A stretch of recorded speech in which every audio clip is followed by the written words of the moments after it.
We see a young man's room. There is a bed in it, a clock on the wall. The young man has woken up and cannot understand what is happening. It seems he is still alive. Finally, he starts to remember. He sits up on the bed and looks around the room. He sees a window, a table, a computer on the table, his notes on the nightstand. This is his university dorm. The young man understands that he did not die, but was reborn, but on his face there are abrasions covered with plaster. His hands are wrapped in bandages. He does not understand why he has so many injuries. There is no spiritual energy in his body. 30,000 years of cultivation disappeared. He became just a teenager. He turned to the gods and said that they are truly ruthless. He grew up in a spiritual and respected sword realm. But when he was promoted to the title of Divine Realm King, countless experts of Yunjueding besieged him. It ended in hatred. We see a university building with trees growing around it. The space couldn't bear the power of so many experts at once. It took him back to his time at Yonghai University. Wu Fu was the young man's name. He said he had been reborn to Yunjueding's misfortune. Suddenly the door opened. A red-haired beauty in a light dress appeared on the threshold. She was holding glasses in her hands. The girl saw that Wu Fu had woken up and told him about it. He remembered the girl named Li Meng Yao, and he remembered why his body was wounded. The girl threw him her bag and phone and said that it was over between them. The phone fell into Wu Fu's hands, and the bag hit him painfully on his injured arm. Wu Fu remembered the reason why he was beaten. He came to ask Li Meng Yao why she left him. Two strong guys beat him up, and one of them said that he knew him well because Wu Fu's father works in his father's company. Wu Fu offended this guy named He Tianhao, and his father was fired from the company that belonged to Tianhao's father. When Wu Fu saw his ex-girlfriend, he asked her what else she wanted. Li Meng Yao said that he dared to insult Tianhao, and he himself was so insignificant that he could look at his own pitiful reflection in the mirror and see for himself. The girl said that Wu Tianhao wanted Wu Fu and his father to kneel before him and apologize, then his father could continue to work in the company. Wu Fu told the girl that he must have really liked her because he still had memories of those feelings. But men don't just kneel these days, so he said they wouldn't go. Li Meng Yao was surprised that Wu Fu was acting like this. He told her to tell Huo Tianhao that he would meet him whenever he wanted. The girl said that she came to Wu Fu because of their past feelings, but since he doesn't know what's good for him, he can go to hell. She left and slammed the door. Wu Fu stood and looked at the closed door. He thought that he needed to heal his wounds and increase his strength before facing his enemies. Our hero sat on the bed and thought that it was good that he remembered all the cultivation methods. The most suitable technique for him should be the 9 Hells Chi refining art. For him, it was only a matter of time before he entered the perfect realm of Qi. Wu Fu sat down to meditate to heal his injuries. While meditating, he remembered his sword with a hilt decorated with precious stones. This was the Qi sword, his star sword, the sacred weapon before entering the perfect Qi realm. If others discovered it, it would cause unnecessary trouble. Suddenly the sword appeared in Wu Fu's hands. He cried out in surprise. Suddenly the sword shattered into pieces. Wu Fu was very upset. He had expected too much, but only the handle remained of the sword. His wounds were healed and he could test his current strength. Wu Fu decided to leave the room and test his strength there. There was great power in his hands, his eyes sparkled, and a blue light emanated from his movements. The wall was split and cracked by the punch. Wu Fu thought it was a normal martial art, but in fact it carried a sharp blade of qi. Wu Fu couldn't accept that he was being forced to apologize. He narrowed his eyes, grinned, and thought that he was all in anticipation. There was a garden in the courtyard of the university, and a beautiful fountain was located on the lawn. The bushes were neatly trimmed. Wu Fu settled himself on the tallest and most spreading tree. He sat on a branch and meditated. The qi energy around him glowed blue. Wu Fu jumped from the branch and hung in the air, the qi energy holding him up. He thought that spiritual energy was limited on Earth, and it would not be a problem to cultivate better quality qi, but the density of this energy was too low for further progress. Young people were walking around the garden and calling Wu Fu. They were looking for him because they knew that he often came here.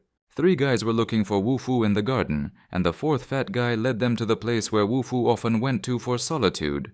The guys were angry at the fat guy and thought that he was deceiving them. Wu Fu watched them from a tree. The fat man was his dorm mate named Wang Meng, and also his only friend on Earth from his past life.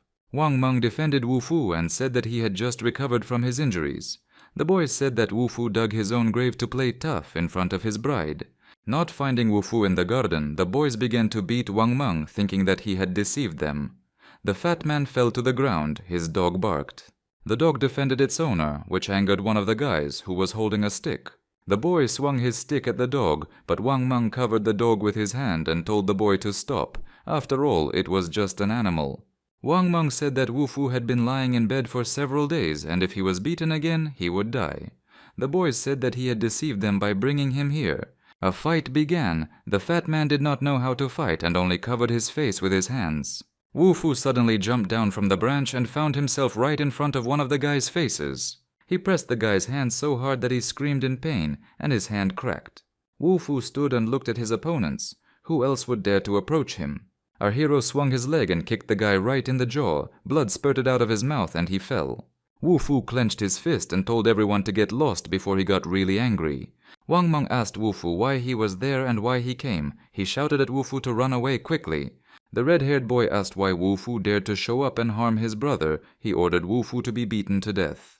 Wang Mang was very worried about his friend and shouted at him to run away, but Wu Fu told the fat man to relax. These guys should run, not him. One of the guys had a knife in his hands and swung it. Wu Fu blocked the blow and the guy simply cut the air with his knife. After that, Wu Fu punched the guy right in the nose. Even sparks flew from his eyes. Wu Fu and his friend stood and looked at the three guys, one of whom was lying on the ground and the other two were standing behind them, confused. The fat man was delighted with how Wu Fu dealt with these guys, but the guys did not calm down and the red-haired one rushed at our hero. The red-haired man had a baseball bat in his hands, and he and his friend rushed at Wu Fu, screaming and wishing him death. With his power, Wu Fu instantly knocked out one of them. The guy fell and lost consciousness. The red-haired boy with the bat in his hands watched his friend fly, losing consciousness. Wu Fu and his friend stood calmly and watched them. Red couldn't believe that Wu Fu was fighting like that, because he was a weakling just a few days ago. Our hero looked and said that it was like that before. The red-haired guy was very surprised. He looked with anger and hatred, and Wu Fu's friend was also surprised, but it was a joyful surprise. Wu Fu told the red-haired man that he would let him go. The red-haired man's face twisted into a grimace of anger, and he said that he would remember this later. Wu Fu and his friend stood and watched as the three limped and supported each other as they left the garden. The dog felt like a winner and barked loudly after them. Wu Fu felt such power within him that the wind rose and leaves flew off the trees. Suddenly another guy appeared in the garden, dark-haired with a small beard and mustache. He said that it was not nice to mock the weak. The boy said that if Wu Fu wanted to fight, he could join him. The three boys all left the garden in tears. Wu Fu told his friend that he had better leave, as a serious fight was brewing. Wang Mang was ashamed to leave, but Wu Fu said that if he was not able to hit anyone, then leaving was not a shame. Meng didn't want to fight, so he picked up the dog and walked away. He told Brother Wu that he had to hold out. The guy with the beard was the eldest, and he asked Wu Fu if it wasn't humiliating to fight with ordinary people. He replied that they had a misunderstanding, because they were the ones who decided to get into trouble. The elder was determined. His fist emanated power and he jumped into the air. The elder tried to punch Wu Fu, but he blocked his blow. Wu Fu used Qi energy, and the flow of energy sent the elder flying backwards. Still, it was an imperfect Qi force. The elder was radiating energy, and he was all aglow. The elder was kneeling, and Wu Fu saw his body glowing with yellow energy. Wu Fu was surprised, but a stream of blue energy was also coming from his hand. The elder thought that Wu Fu did not take advantage of the opportunity to attack him. Wu Fu thought that the elder's level was 2 levels higher than his, but his spiritual energy was very weak. The elder coughed from the Qi energy that came from Wu Fu's hand, and thought that Wu Fu was a real bastard. Wu Fu realized that the elder's meridians were severely damaged, so he could not use his full strength. After a while, most of the damage to the elder's meridians was restored. Simple cultivation of Qi energy has this ability. At this time, the guards arrived and saw traces of blood on the elder's lips. The guards shouted that Wu Fu had done it and decided to quickly seize him. Wu Fu used Qi energy, and the guards froze in place. They could not move. 2 of them took out their pistols and pointed them at Wu. They realized that he was cultivating Qi energy. One of the guards pointed a gun at Wu's face and fired. Wu Fu used his Qi to change the bullet's trajectory, causing it to fly past. With the help of Qi energy, Wu Fu was even able to dodge a bullet. Wu Fu suggested that the boys get out of here. The elder approached his guards and began to shout at them and ask who gave them permission to open fire. The elder thanked Wu Fu for healing his wounds, as his meridians were restored. He said that he was very sorry about this misunderstanding. The guards did not understand why the boss was behaving this way. Wu-Fu said that the outcome could have been completely different if he had seen the elder's evil intentions. The elder thought that the boy was joking when he said that the outcome of the fight could have been different. Wu-Fu replied that it was not a joke. The guards realized that Wu-Fu was cultivating ki energy. The elder said that he had a daughter and her meridians were also blocked. He asked Wu-Fu if he could help her. The guards warned their boss that Wu-Fu was just a fraud. The guards said that even the Quasi-Grandmaster Royal Master couldn't cure the young lady, and Wu-Fu dares to deceive them. It seems that he is tired of living. The elder hit the guard in the face and asked who was the boss here, he or the guard. The elder was beating the guard and shouting that he had become an expert here and that he had become too arrogant, that he was a scoundrel. Wu-Fu looked at all this and began to speak. He said he didn't remember agreeing to anything. The guard immediately apologized and said he had been rude to him. After Wu-Fu refused, the guard started yelling at him for being ungrateful, and the elder became angry, his eyes flashing. The elder said that he saw that Wu-Fu was a young man with outstanding abilities, but spiritual energy alone was not enough to cultivate ki. Wu-Fu agreed with him that this was actually too little. The elder said that he had a villa in the Tianfu residential complex where there was a lot of spiritual energy, and he invited him to come at any time. The guard said that this was Ms. Yong's favorite villa for cultivating chi energy. Wu-Fu was interested in this proposal. The elder said that it was very quiet there and no one would distract him. If Wu-Fu could heal his daughter, he would get everything he wanted. Wu-Fu replied that the problem of blocked meridians was not that big. Then the elder said that he would quickly bring his daughter for Wu-Fu to heal her. Wu-Fu wrote his number on a piece of paper and told them to call him. He turned and walked away. The elder and his guards were shocked. The guard thought with anger that if this guy did not heal Mrs. Yong, he would do everything to make him die. At this time, Wu-Fu calmly walked out of the garden through the arch and went to his dormitory. When our hero was in his room, his phone rang. He picked it up and asked who it was. It was Hao calling. Wu-Fu told him that he hadn't apologized and still dared to beat his men. Li Meng Yao was there too. Hao said that he was giving Wu-Fu 10 minutes, and if he didn't come, something bad might happen to his friend and his friend's dog. Wu-Fu was worried about how he would see him, but now he was going to see him himself. In a luxurious room, Hao sat at a table with his ex-girlfriend Wu-Fu. Guards stood on either side. Behind the door, there were guys with bats who had already attacked Wu-Fu once. The young man in the white suit drank wine and hugged the red-haired Beauty Li. The fat man was tied up and gagged. The dog was also gagged and had his paws tied. Wu-Fu walked quickly into the restaurant. Suddenly, a bat whistled behind him. Wu used his chi energy and put his hand out. The bat broke and the blow was blocked. The guys with the bats opened their mouths in surprise. Wu swung his arm and hit one of the guys in the jaw. Hao and Li tensed up when they saw Wu-Fu. The girls screamed that this was impossible because just yesterday Wu was lying sick in bed. Wu-Fu replied that it was yesterday. The guards told Hao that this kid had steel armor inside. The red-haired girl thought, how could this scum change so suddenly? He was definitely prepared. Wu-Fu saw his fat friend sitting with a gag in his mouth and moaning. The fat man thought that Brother Wu was a good man. He came to save him despite the danger. Our hero pulled the gag out of the dog's mouth and untied its paws. He asked if everything was okay with the husky. The fat man sat tied up. Wu-Fu picked up the husky, and the fat man was worried that Wu-Fu had forgotten about him. Wu-Fu untied his friend and pulled the gag out of his mouth.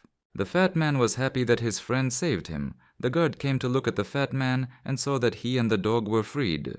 Wu-Fu used a powerful move and kicked the guard so hard that he flew into the wall. The guard fell down, bleeding, and Wu-Fu picked up the husky and walked over to his opponent, who was sitting with his ex-girlfriend. Hao said that it seemed that Wu-Fu knew how to fight. Then footsteps were heard and people entered the room. Hao said that Wu-Fu's training was not enough to fight him. He ordered his guards to beat Wu-Fu to death. Wu-Fu activated his chi energy. Following the boss's orders, the guards rushed at Wu-Fu. The energy that emanated from Wu-Fu tore the guards' clothes to shreds. The walls of the room cracked. Wu-Fu asked if anyone else wanted to attack him.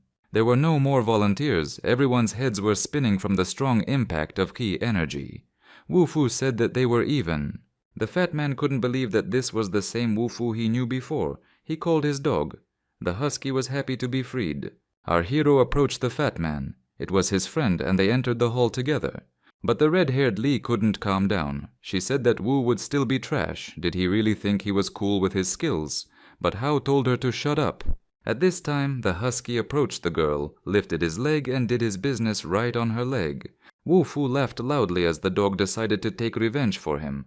The husky did his job and ran out the door. Suddenly a girl with long hair and bangs appeared. She said that she heard someone making a commotion on her territory. Wu Fu looked at the girl in a long black cloak who appeared out of nowhere. The girl with the maces was very determined. It was obvious that she was indignant. Wu Fu thought about it. The girl looked at our hero reproachfully. Wu Fu felt guilty. The girl immediately realized that Wu Fu was cultivating perfect Qi energy, but she was surprised that he alone could make so much noise. The girl said that some boy dared to cause a commotion on her territory, and Boss Hao whispered to her that it was Wu Fu who did it, and all the guards were beaten by him. Although the girl seemed brave, when the husky ran up to her and grabbed her leg with his paws, she was very scared. Wu Fu whistled for the dog to move away from the girl. The dog made a puddle at the girl's feet, which enraged her. Flashes of anger and energy surrounded the girl. In an instant, the girl jumped up and wanted to hit Wu Fu right in the face. Our hero thought that the girl was very fast, but he still managed to block her blow. The girl also used Qi energy, but her blow was broken by Wu Fu's block. Although the blow was blocked, Wu suffered stylish injuries. The girl was superior to him in level. Lee was surprised. When did he become so strong? Hao realized that Wu had succeeded in cultivating Qi. The girl jumped into the air again and wanted to strike again, but still asked Wu if he would resist. Wu knew the girl had amazing talent, but when she jumped up again, he saw her weak spot and slapped her on the butt. The girl was wearing pants, but her butt was not protected by Qi energy. Hao and Lee stood and watched the fight, their faces distorted with anger. The fat man closed his eyes and realized that the fight was over. Wu Fu looked at his hands. They were burning from the blows. The girl lowered her head. She put her hands on her butt and called Wu Fu not only a cheater but also a pervert. Wu Fu felt embarrassed to hear that. Because Wu Fu spanked the girl on the butt, he blocked her spiritual energy and she couldn't use it. Wu Fu demonstrated his Qi energy. He clenched his fist and the glow of Qi energy illuminated everything around. The girl called our hero a shameless hooligan and ordered him to open her spiritual energy, then she could still save his life. Wu Fu promised to open her spiritual energy, but not now. Hao rushed at Wu Fu with his fists and shouting. Li stood next to him. The girl stood between them and said that she didn't care, but this was the Shu family's territory and they couldn't make a mess here. Wu Fu narrowed his eyes and asked the girl again, but she repeated that this was a rule and that no disturbances could be made here. Wu Fu nodded at the guards and said that they could clearly explain who was causing trouble here. The guards were standing there naked, without shirts, in only trousers. Wu Fu turned to one of the guards and told him to speak. The guard said that it was Hao who made them fight him. The girl looked at Hao and said that he had lied to her. Hao stood and looked at Wu Fu, who pushed the girl away with his hand and told Hao to apologize. Hao said that Wu was daydreaming and he would not apologize. Wu Fu backhanded Hao across the cheek. Hao grabbed his cheek with his hand and shouted, "How dare Wu Fu hit him?" Hao's face was distorted with anger and he shouted that he would finish off Wu Fu and ruin his life. Our hero looked at him calmly and said that he could find him any time if he wanted revenge, but now he had to apologize. The girl also said her word, that even though Hao had caused a stir in her family's territory, she would not pay attention to it, but Hao should apologize. Hao muttered a barely audible apology, and Wu Fu ordered him to get out of here. Hao walked away and Li ran after him, asking if he was okay. She took his hand, but Hao roughly pulled his hand away. Hao told the red-haired Li not to touch him and to get away from him. Li watched Hao leave and thought how hard it was for her to hook a rich and cool guy. She couldn't let Wu Fu ruin her plans. She hated Wu Fu and considered him a bastard. Wu Fu told the girl that he and the fat man still had plans, and that they would see each other later. The door closed behind the fat man and Wu Fu, and the girl was left standing there in bewilderment. She ran out after them and shouted that Wu had not yet unlocked her spiritual energy. Wu unlocked the energy in an instant, and the girl realized that he was indeed in the realm of perfect Qi. She remembered how he spanked her on the bottom, and she could never forgive him for it. Just thinking about it made her face flush, and she became angry again.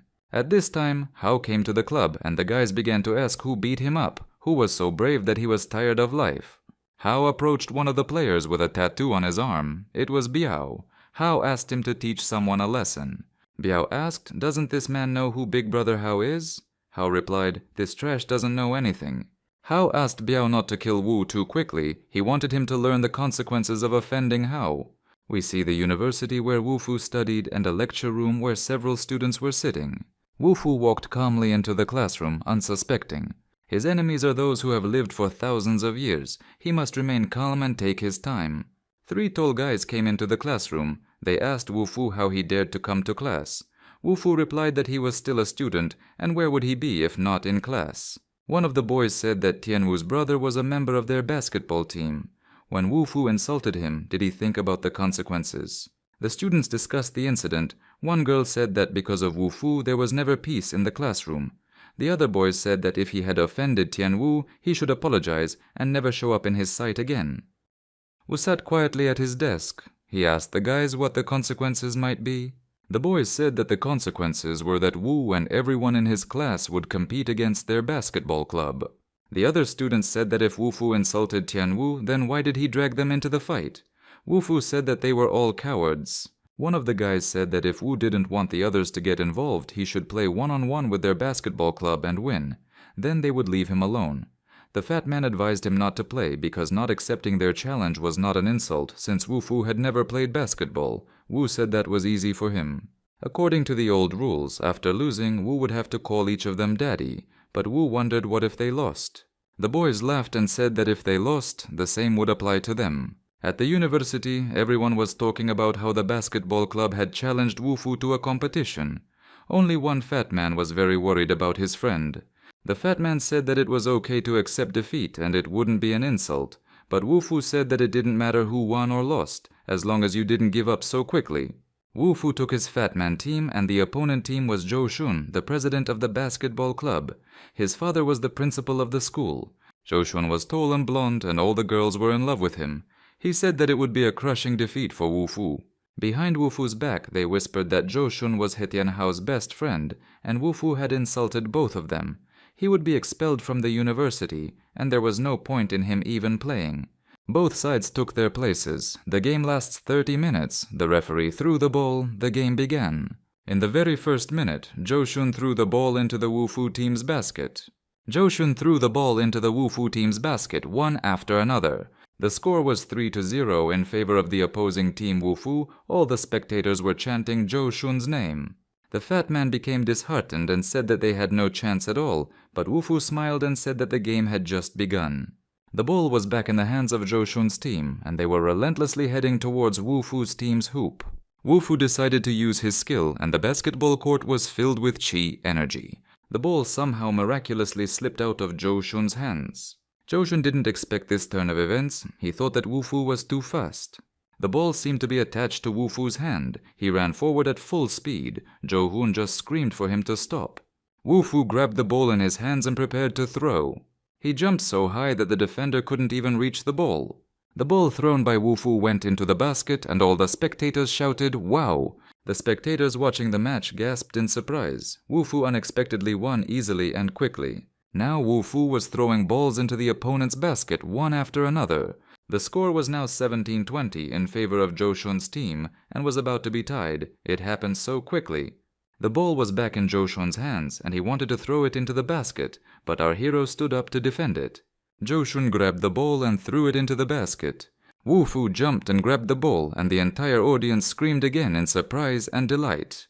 The spectators couldn't believe it. The guys from the basketball club were literally smeared. Zhou Shun himself didn't expect that Wu Fu was hiding his abilities. Zhou Shun moved away from the hoop. Wu Fu remained to protect his basket. Wu Fu's team had only 2 people, while Zhou Shun's team had 8 players. The ball was back in the hands of Zhou Shun's team. The throw was supposed to go into the basket, but for some unknown reason it flew past. The ball was in Zhou Shun's hands again. Now he collided with Wu Fu and they looked into each other's eyes. Zhou Shun threw the ball and it went straight into the Wu Fu team's basket. 2 against a whole team. The players of Zhou Shun's team laughed at Wu Fu's team and teased them. The audience sympathized with Wu Fu's team. The girl in the pink dress said that there was no hope of winning because there were 2 of them against 8. Even the husky was rooting for the owner and Wu Fu. There seemed to be no hope, but Wu Fu took the fat man by the shoulder and said that they still had 10 minutes and the battle had just begun. Zhou Shun began to attack the basket of our hero's team again. He dribbled the ball to throw it into the opponent's hoop. The team's defender Zhou Shun blocked Wu Fu's path, and Zhou Shun himself rushed forward with the ball. Zhou Shun easily bypassed the defense and prepared to throw the ball into the hoop. Wu Fu had no choice but to use his skill. Zhou Shun prepared to throw, crouched down, and jumped high into the air. The ball reached the basket and was about to fall into the hoop. Suddenly, Wu Fu jumped high and caught the ball right next to the hoop. His energy filled the entire space around him.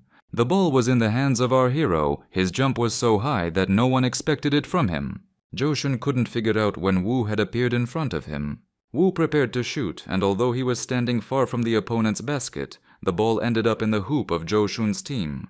The spectators couldn't believe it. The players and even Zhou Shun himself thought it was impossible to throw the ball straight into the hoop from such a distance. The score was 35-23 in favor of Wu Fu's team, and the fat man thought it was amazing. The players couldn't believe that they were losing by such a score.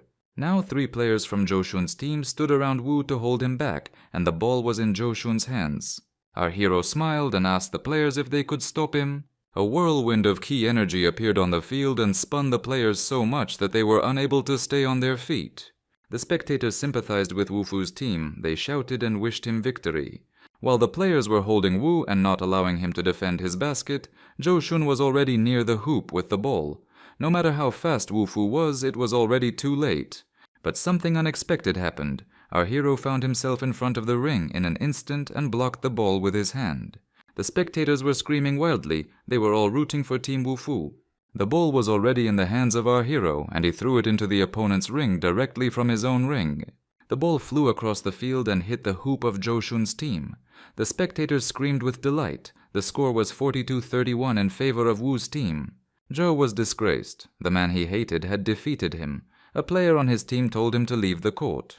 Zhou Shun held a grudge against Wu Fu. He thought that he would make him unable to even eat or walk. The fat man shouted at them that after they lost, they didn't want to leave. Did they forget something? The team members approached Wu and asked if he wanted Brother Zhou to call him Daddy. Maybe he was tired of living. Wu replied, smiling, that he could not acknowledge a son who did not show loyalty. The rival called him a dumb boy and said that he was seeking death. The player in the red shirt suddenly hit Wu Fu with such force that he fell down. The other players joined in and began to strike one after another. Suddenly, the player in the red shirt felt a powerful blow to the chest.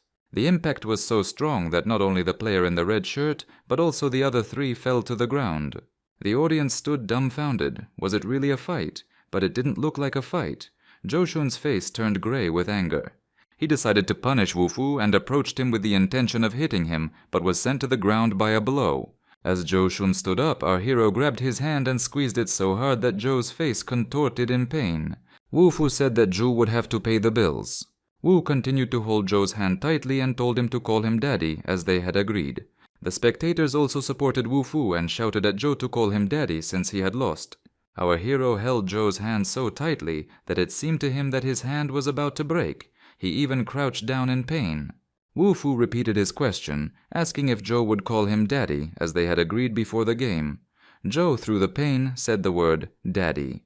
Wu Fu said that there was no son in the world more useless than Zhou Shun, and he and the fat man left.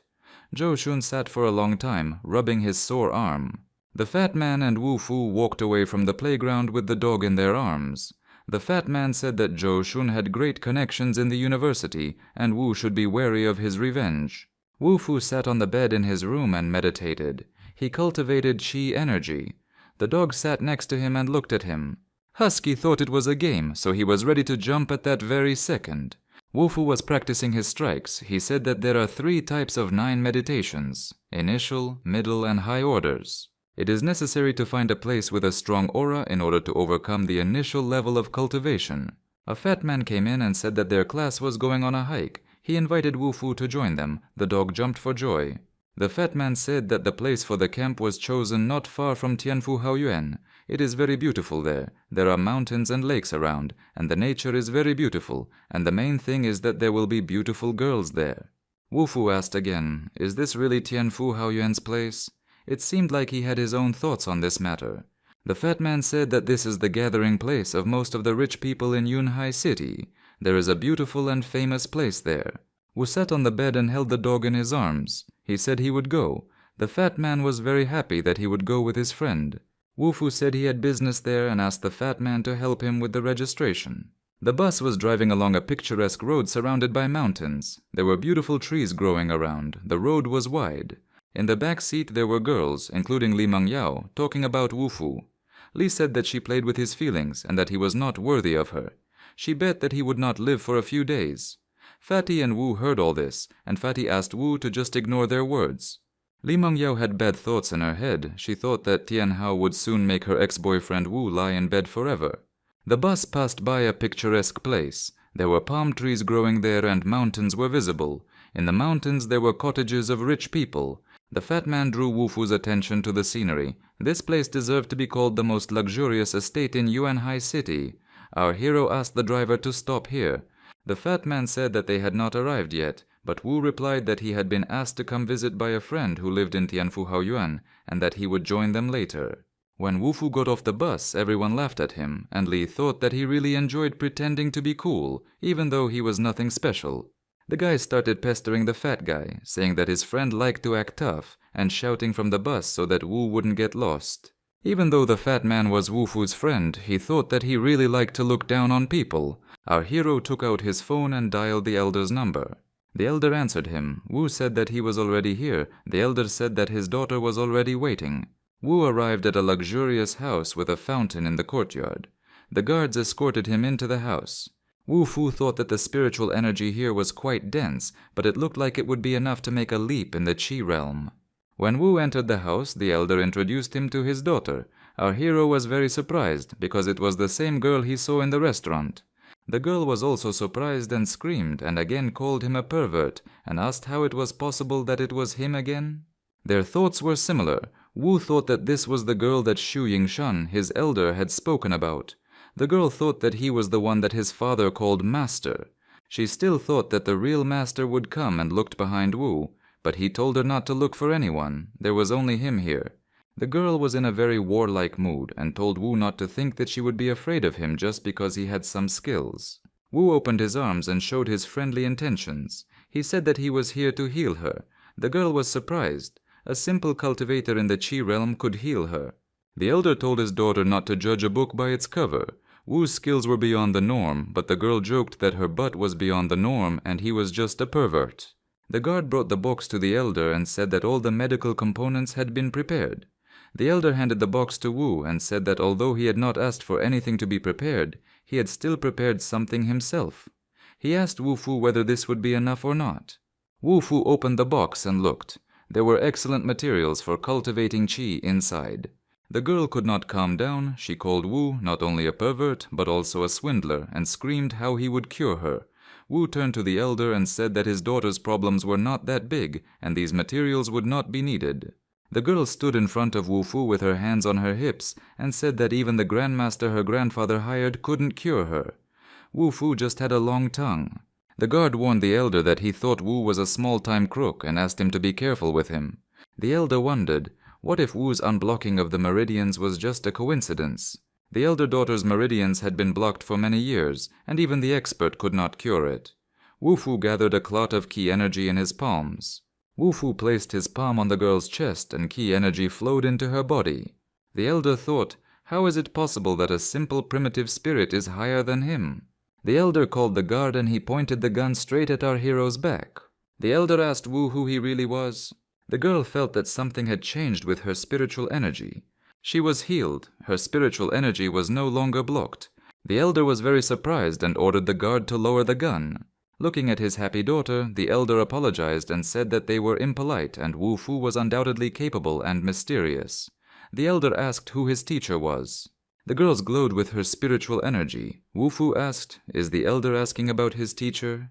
Wu-Fu thought about it and said that when he was in the fire in his previous life, his teacher came to save him, otherwise he would have died, but he still did not come to earth. The girl grabbed the dog and joyfully lifted it into the air. She laughed because she did not understand. How come he did not come to earth? No one took Wu-Fu's words seriously. The elder said that if he did not want to speak, then he should not speak.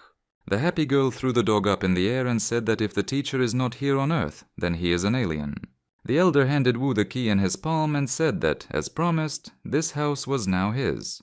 If Wu had any problems, he could find it at any moment. Ching Ching, that was the girl's name, said that she liked this house, and if her father wanted to give Wu this house, then let him give her another one. Her father told her not to act like a child. Wu said that he was only here for cultivation, and the elder and his family could stay here if they wanted.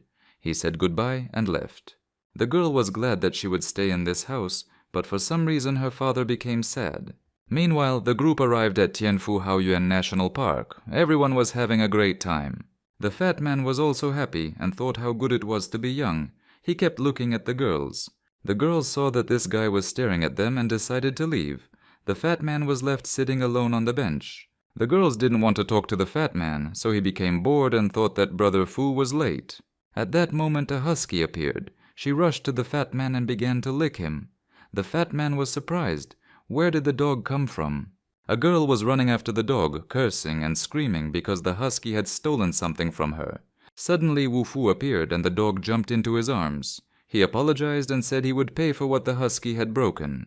The girl said that what the dog had damaged was very expensive and Wu did not have enough money to pay for it. The girl's friend said that Wu Fu probably lived in this rich and beautiful area, so he wouldn't mind a little expense. The other guys came up to them and started laughing too, saying that Wu Fu was a rich man who came and behaved as he pleased.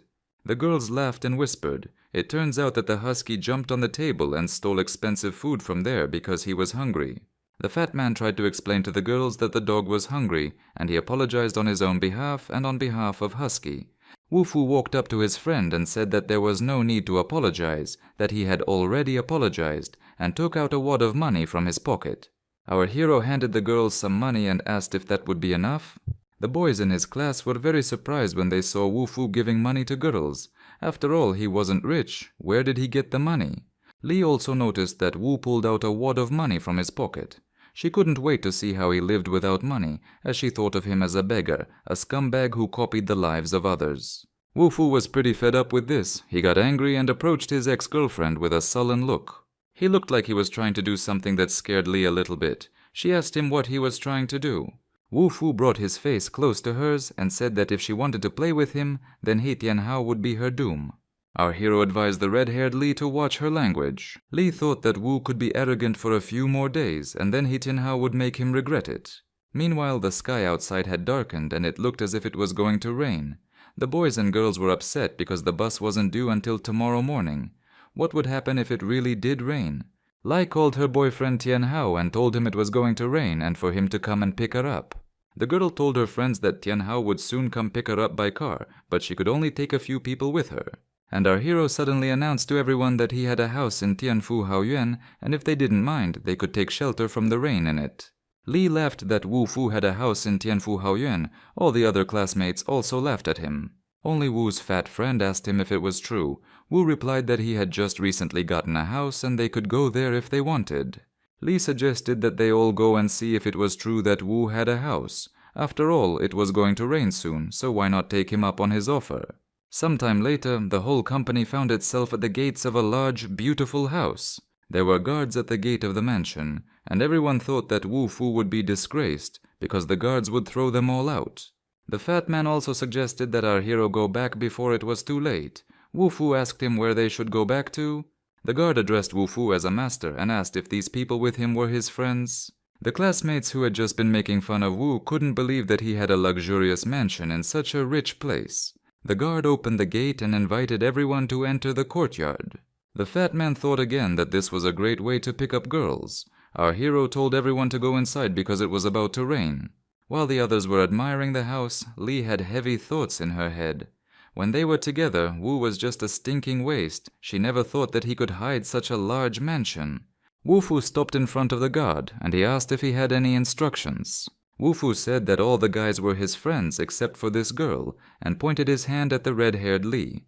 Our hero went into the house, and Li remained standing in front of the gate. The guard did not let her in because the owner of the house did not invite her. It started to rain, and Li was left standing at the gate, soaking wet. At this time a car arrived and Tianhao picked up Li and put her in his car. Li was furious and told Tianhao to kill Wu Fu. Tianhao also wanted Wu to die. He told her not to worry. He had already prepared something. Wu Fu's classmates looked at the mansion. Many of them wanted to take pictures in such a beautiful house. They did not understand how he could have such a mansion. Suddenly, one of the guys remembered that this was the mansion of a senior third-year student, Shu Qingqing. Qingqing herself came out onto the balcony. The boys shouted that she looked like a hotel manager. Qingqing asked, "Isn't this her mansion?" The fat man walked up to Wu Fu and put his hand on his shoulder. He asked him how it was that Wu hid all this so carefully. Wu Fu glanced casually at his classmates and said that it was already late and they could choose a room and rest. The boys and girls still couldn't believe it and thought that they would soon be kicked out of here because a common man couldn't buy a mansion in Tianfu Haoyuan. Qingqing stood silently on the balcony and watched all this. Wu Fu said that the guys were right. The mansion belongs to the Shu family. The fat man was very upset and asked what he meant. Wu Fu spun the spinner on his finger and said that the mansion was currently his. The boys and girls still didn't dare to enter. They asked Qingqing, who continued to stand on the balcony, if they could take refuge in her house. Our hero said that he kindly allowed everyone to find shelter here, but there was no need to present the situation in an awkward light.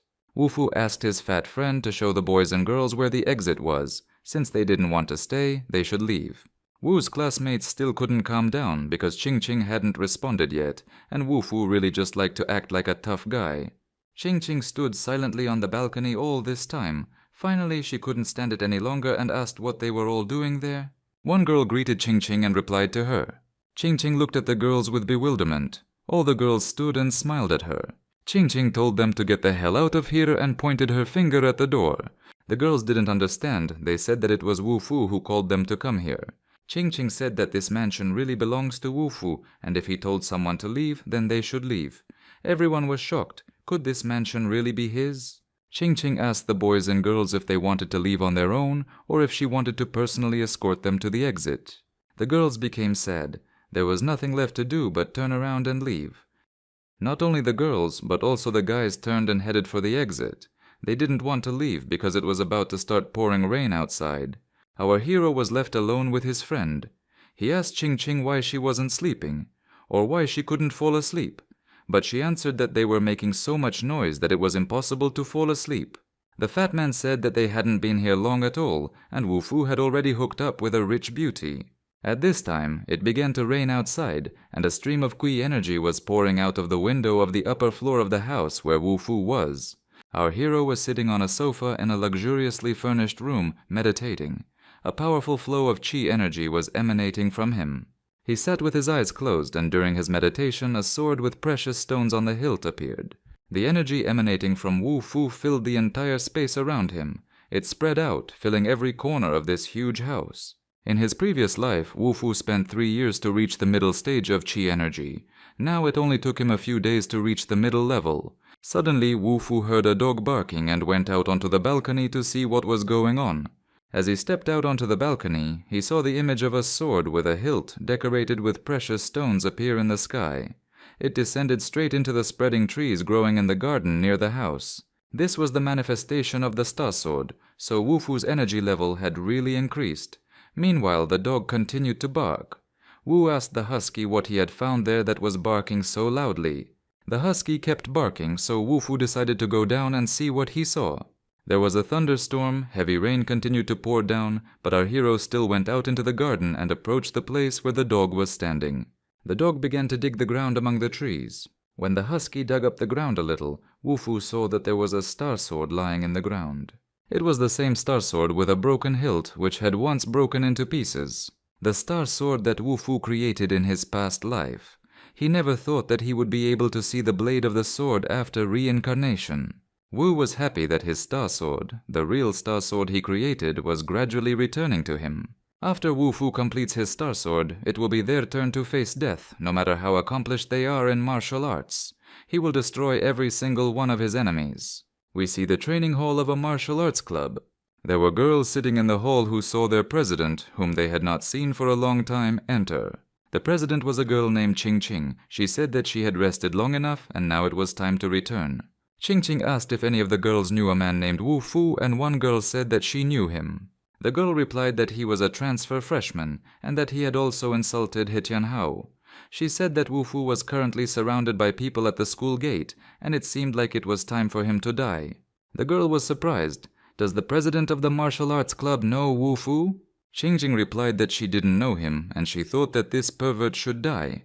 Several cars drove up to the university gates where Wu-Fu was standing and stopped so that they completely surrounded him. Several schoolchildren came up and stood nearby, but the guys who got out of the car told them to move on. Wu-Fu looked at them with an unkind look. He was holding a dog in his arms. The husky began to bark. The dog in Wu-Fu's arms was simply bursting with barking. Suddenly, a huge guy with a gold chain around his neck appeared. He was so strong and muscular that Wu-Fu seemed like a boy next to him. The guy with the gold chain was accompanied by several guys with bats in their hands. They came close to our hero and said that they would take care of him. Wu-Fu replied that his lesson was starting now. The guys with the bats wanted to say that he was still acting tough, but they were thrown back by some strong wave. Their bats bent. One of the guys still tried to hit Wu-Fu with a bat, but he dodged. Our hero jumped high and used his chi energy to deal several blows to his opponents. The boys didn't expect Wu-Fu to fight back like that. Wu-Fu said that he thought Tianhao would hire someone who could actually fight, not this bunch of weaklings. The golden chain guy thought that the one who could hit the young master of the Hao family in the face would not be so simple. At this time, another guy suddenly approached Wu from behind and opened his arms to grab him.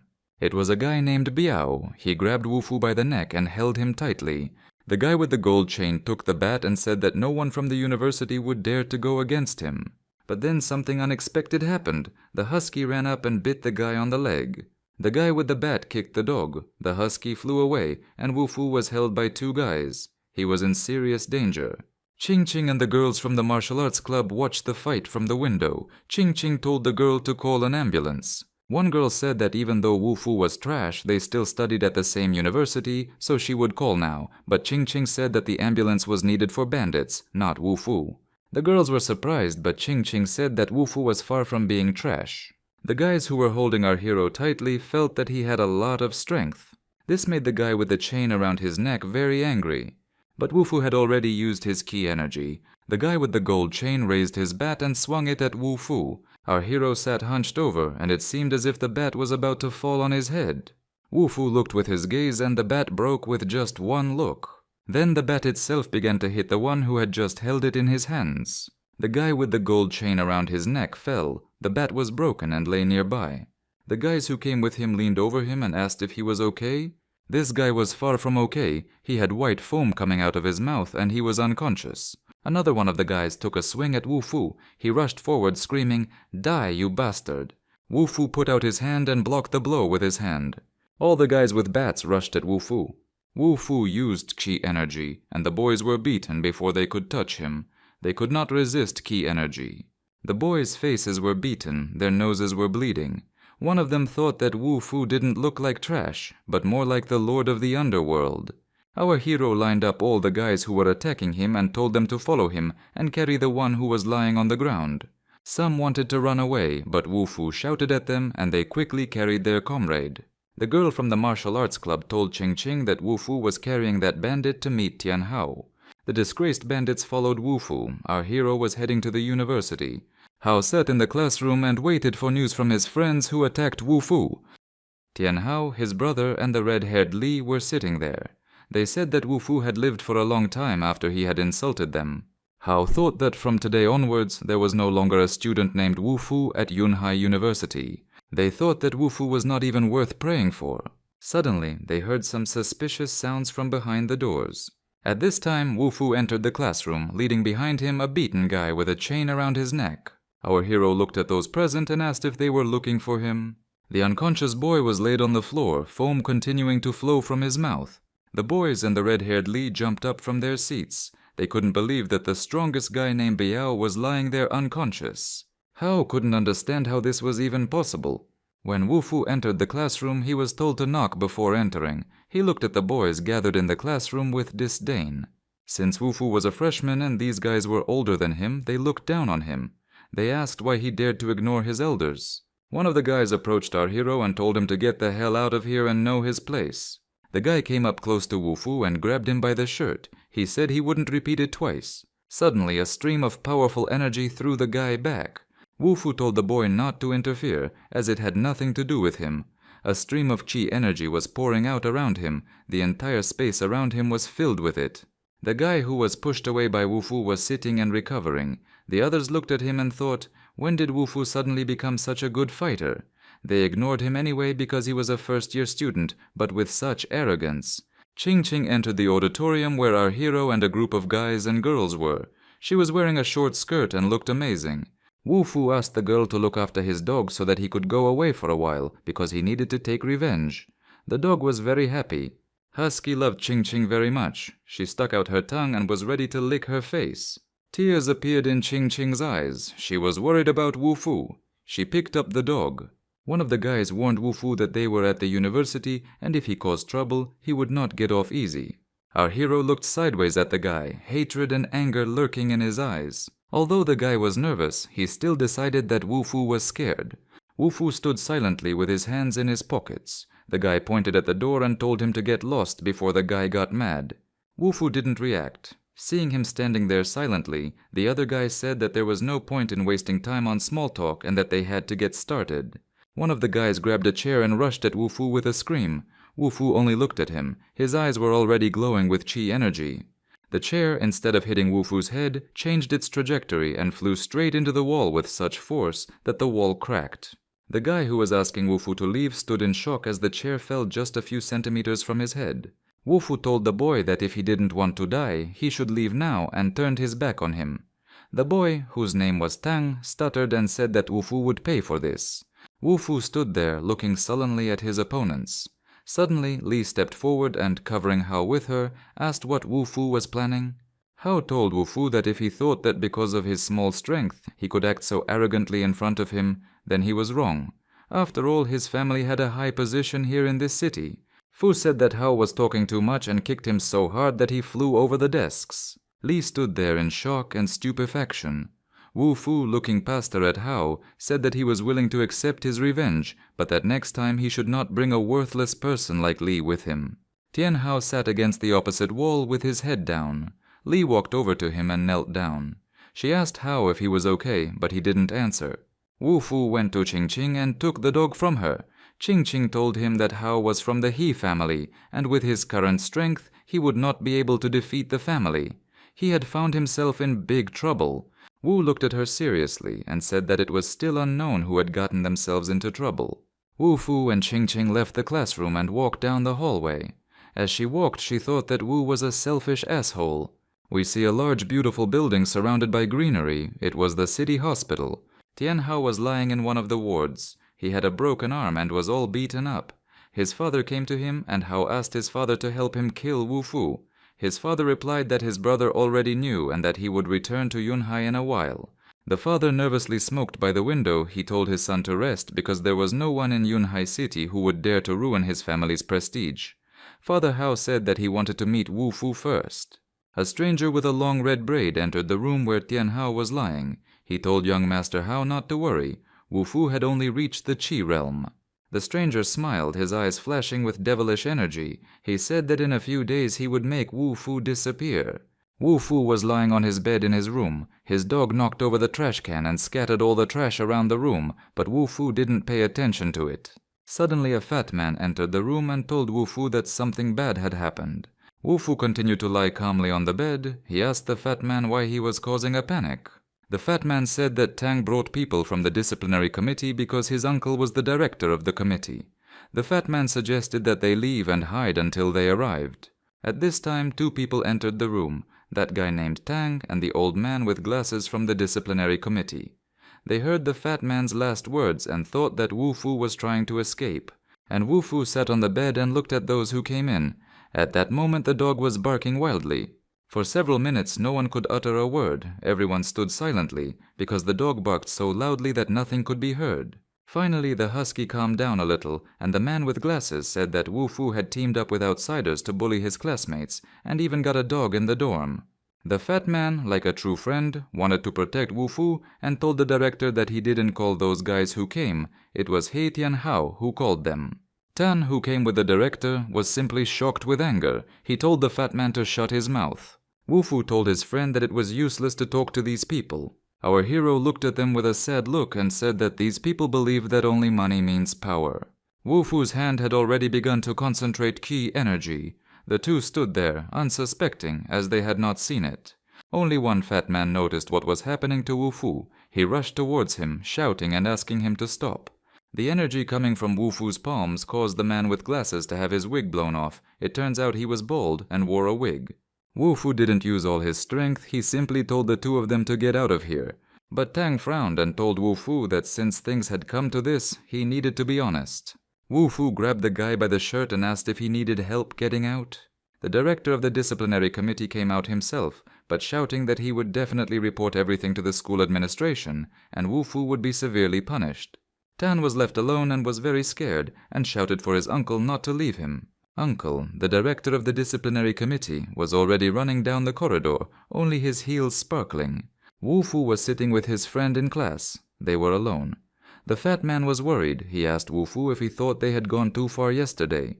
During the lesson, when all the students were sitting at their desks in the classroom, the director of the disciplinary committee entered, and with him 2 other men. When silence fell, the principal began to say that a freshman named Wu Fu had broken the school rules and disrespected the teacher, and even sent student Hao to the hospital. The students in the class started whispering among themselves that they had heard something completely different. One guy saw He-Tian Hao call some thugs to beat up Wu Fu in the morning, but it turned out that he was the one who kicked their asses. The director of the disciplinary committee said that after negotiations with the administration, a decision was made to expel Wu Fu from the university. The guy who saw Wu Fu at the gate in the morning couldn't understand why Wu Fu was being expelled if He-Tian Hao was the one who started the mess. The girl told him that Wu Fu had offended a lot of people, and Uncle Tang was the disciplinary director. Tan stood outside the door and watched our hero being expelled from the university. If Wu Fu dared to challenge him, he decided to take revenge and throw him out of the university. The disciplinary director asked Wu Fu if he had anything to say in his defense. Our hero stood silently, not saying a word, but from behind the door came a loud "yes." The disciplinary director turned his head towards the door. Ching Ching stood at the door, and 2 strong muscular guys came with her. Ching Ching said that since she opened the martial arts club, she would protect her students, and Wu Fu was one of them. The girl pushed a tall, muscular guy into the classroom and told him to come in. Ching Ching brought the guy with the gold chain who wanted to beat up our hero to class. She said that they weren't strong enough to beat up Wu Fu, so they were trying to get revenge on him. But Ching Ching and her martial arts club disagree.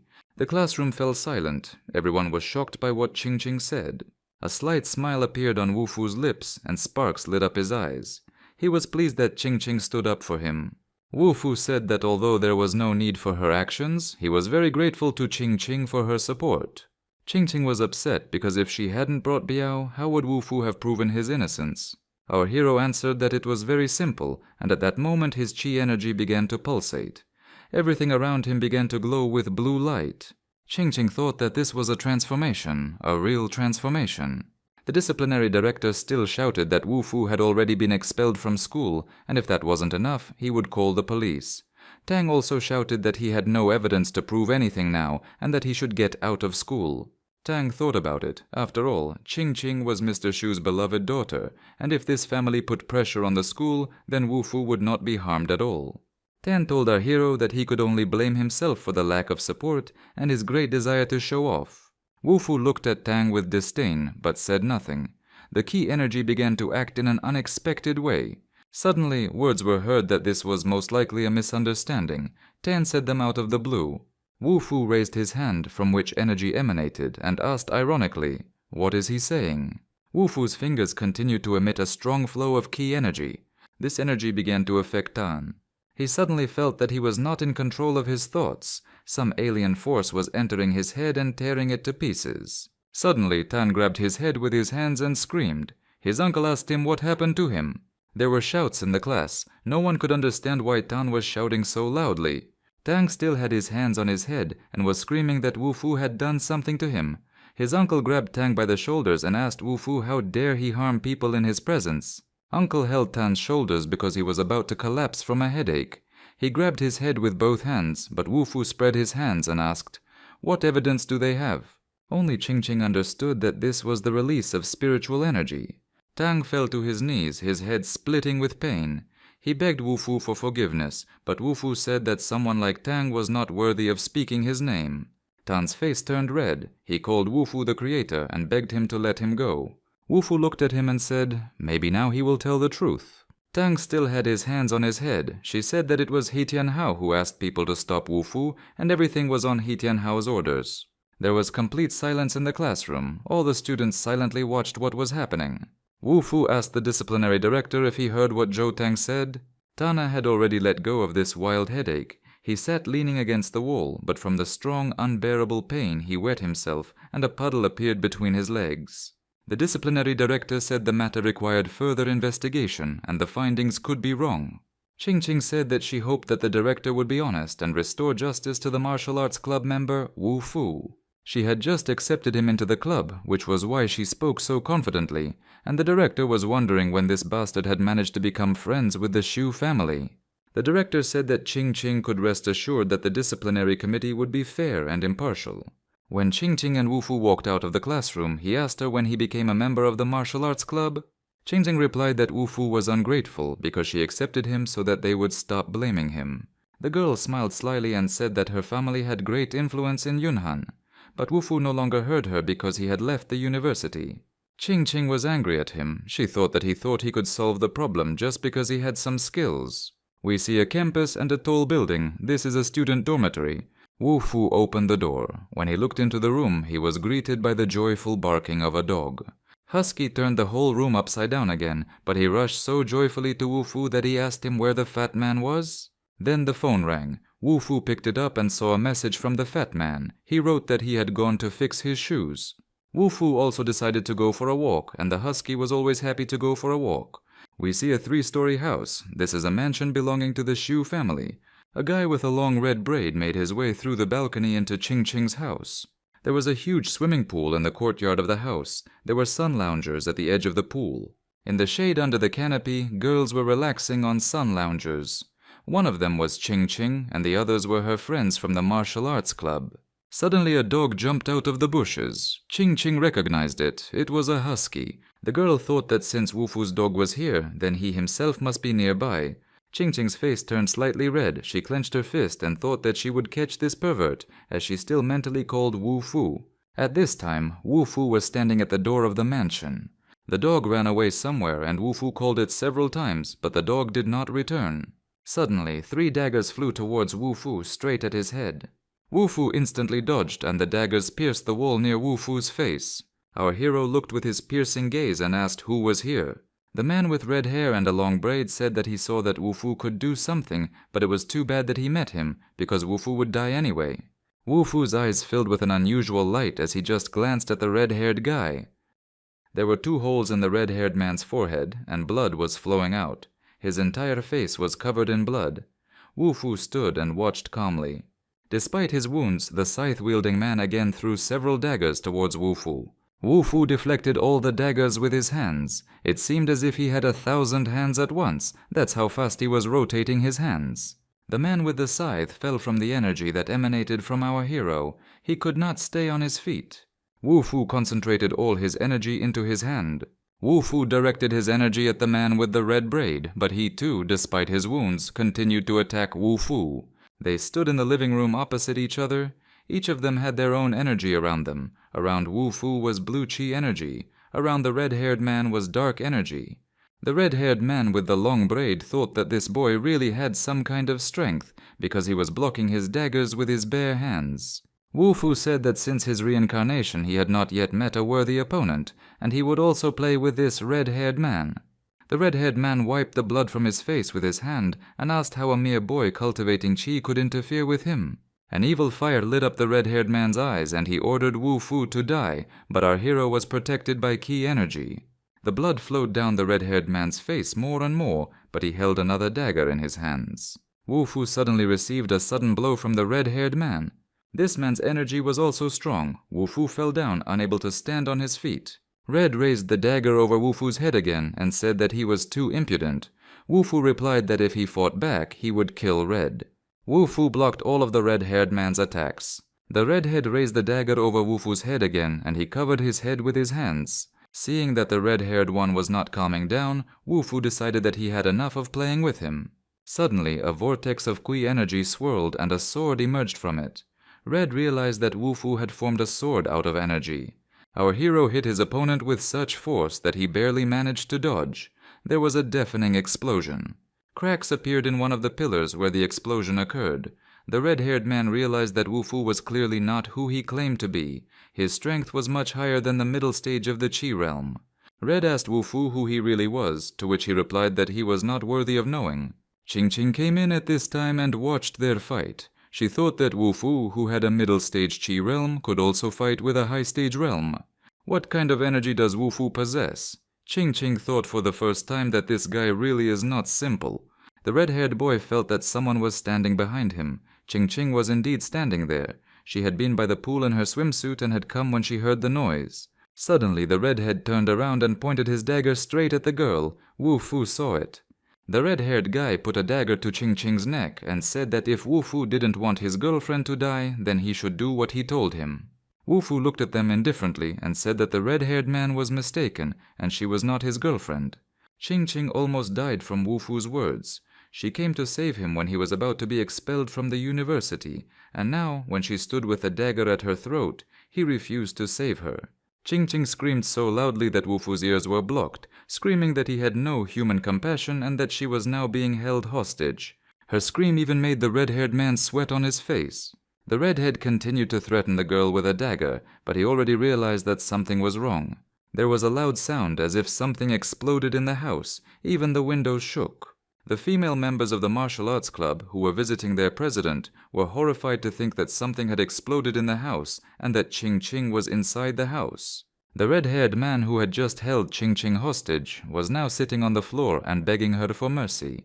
Qing said that she only needed to lift her fingers to take his life, and he dared to take her hostage. Red put the needle on his tongue and blew as hard as he could. The needle flew at a tremendous speed. The needle was flying towards the girl, and there were already a few centimeters left to her face. Our hero instantly directed his energy towards Qing. Qing felt a sharp prick on her neck, staggered, and fell. Wu Fu immediately used his Qi energy, and it spread out in all directions. The energy was so powerful that stones flew off the wall, and the red-haired man spat blood from his mouth. The redhead began to spit blood. He knelt and begged Wu Fu not to kill him. The redhead said that the needle was poisoned, and without an antidote, the girl would definitely die. Qing grabbed her neck with her hand. The injection site was hurting terribly. Red sat holding his stomach with his hand, but still chuckled. Qing was very scared. Her head began to spin. Her eyes became cloudy. She held her neck with her hand. Wu Fu immediately realized that he had to save the girl. He generated his star sword, and the sword appeared from the Qi energy. The star sword pierced the red-haired man's body, passing like a needle through his neck. The redhead grabbed his neck. Blood was flowing from his mouth. Suddenly his eyes began to crack. He felt that he was dying. Red was kneeling and holding his throat with both hands. Wu Fu was looking at Qing at this time. The girl was lying on the floor and had already begun to lose consciousness. She barely audibly said his name. Her eyes were already half closed. She barely audibly whispered that she did not want to die. Wu Fu looked at her and said that as long as he was here, she would not die. He carefully pulled the needle out of the girl's neck. There was still a drop of poison on the end of the needle. The poison had already begun to be absorbed into the blood. It was necessary to act urgently. Wu Fu told Qing to be patient for a little while. Wu Fu activated the special Qi energy. The girl felt warmth, spiritual energy enveloped her. She lay with her eyes closed, and it seemed to her that she was flying. Wu Fu knew that the poison had to be neutralized, so he leaned over the wound and sucked the poison out of the wound, as one would do with a snake bite. Qing opened her eyes and a joyful cry rang out. The girl felt a surge of energy. She opened her eyes wide. Wu Fu stood and looked at her. Qing stood up and looked at Wu Fu with love, because he saved her life. At this time, the girls from the martial arts club came in and saw Wu Fu and their president almost hugging each other. They felt very awkward, apologized, and said that they were leaving. The girls quickly turned around and walked back to the pool. Wu Fu told Qing that the poison had been completely flushed out and she was now fine. Qing touched the wound on her neck. It didn't hurt at all. She thanked Wu Fu for saving her.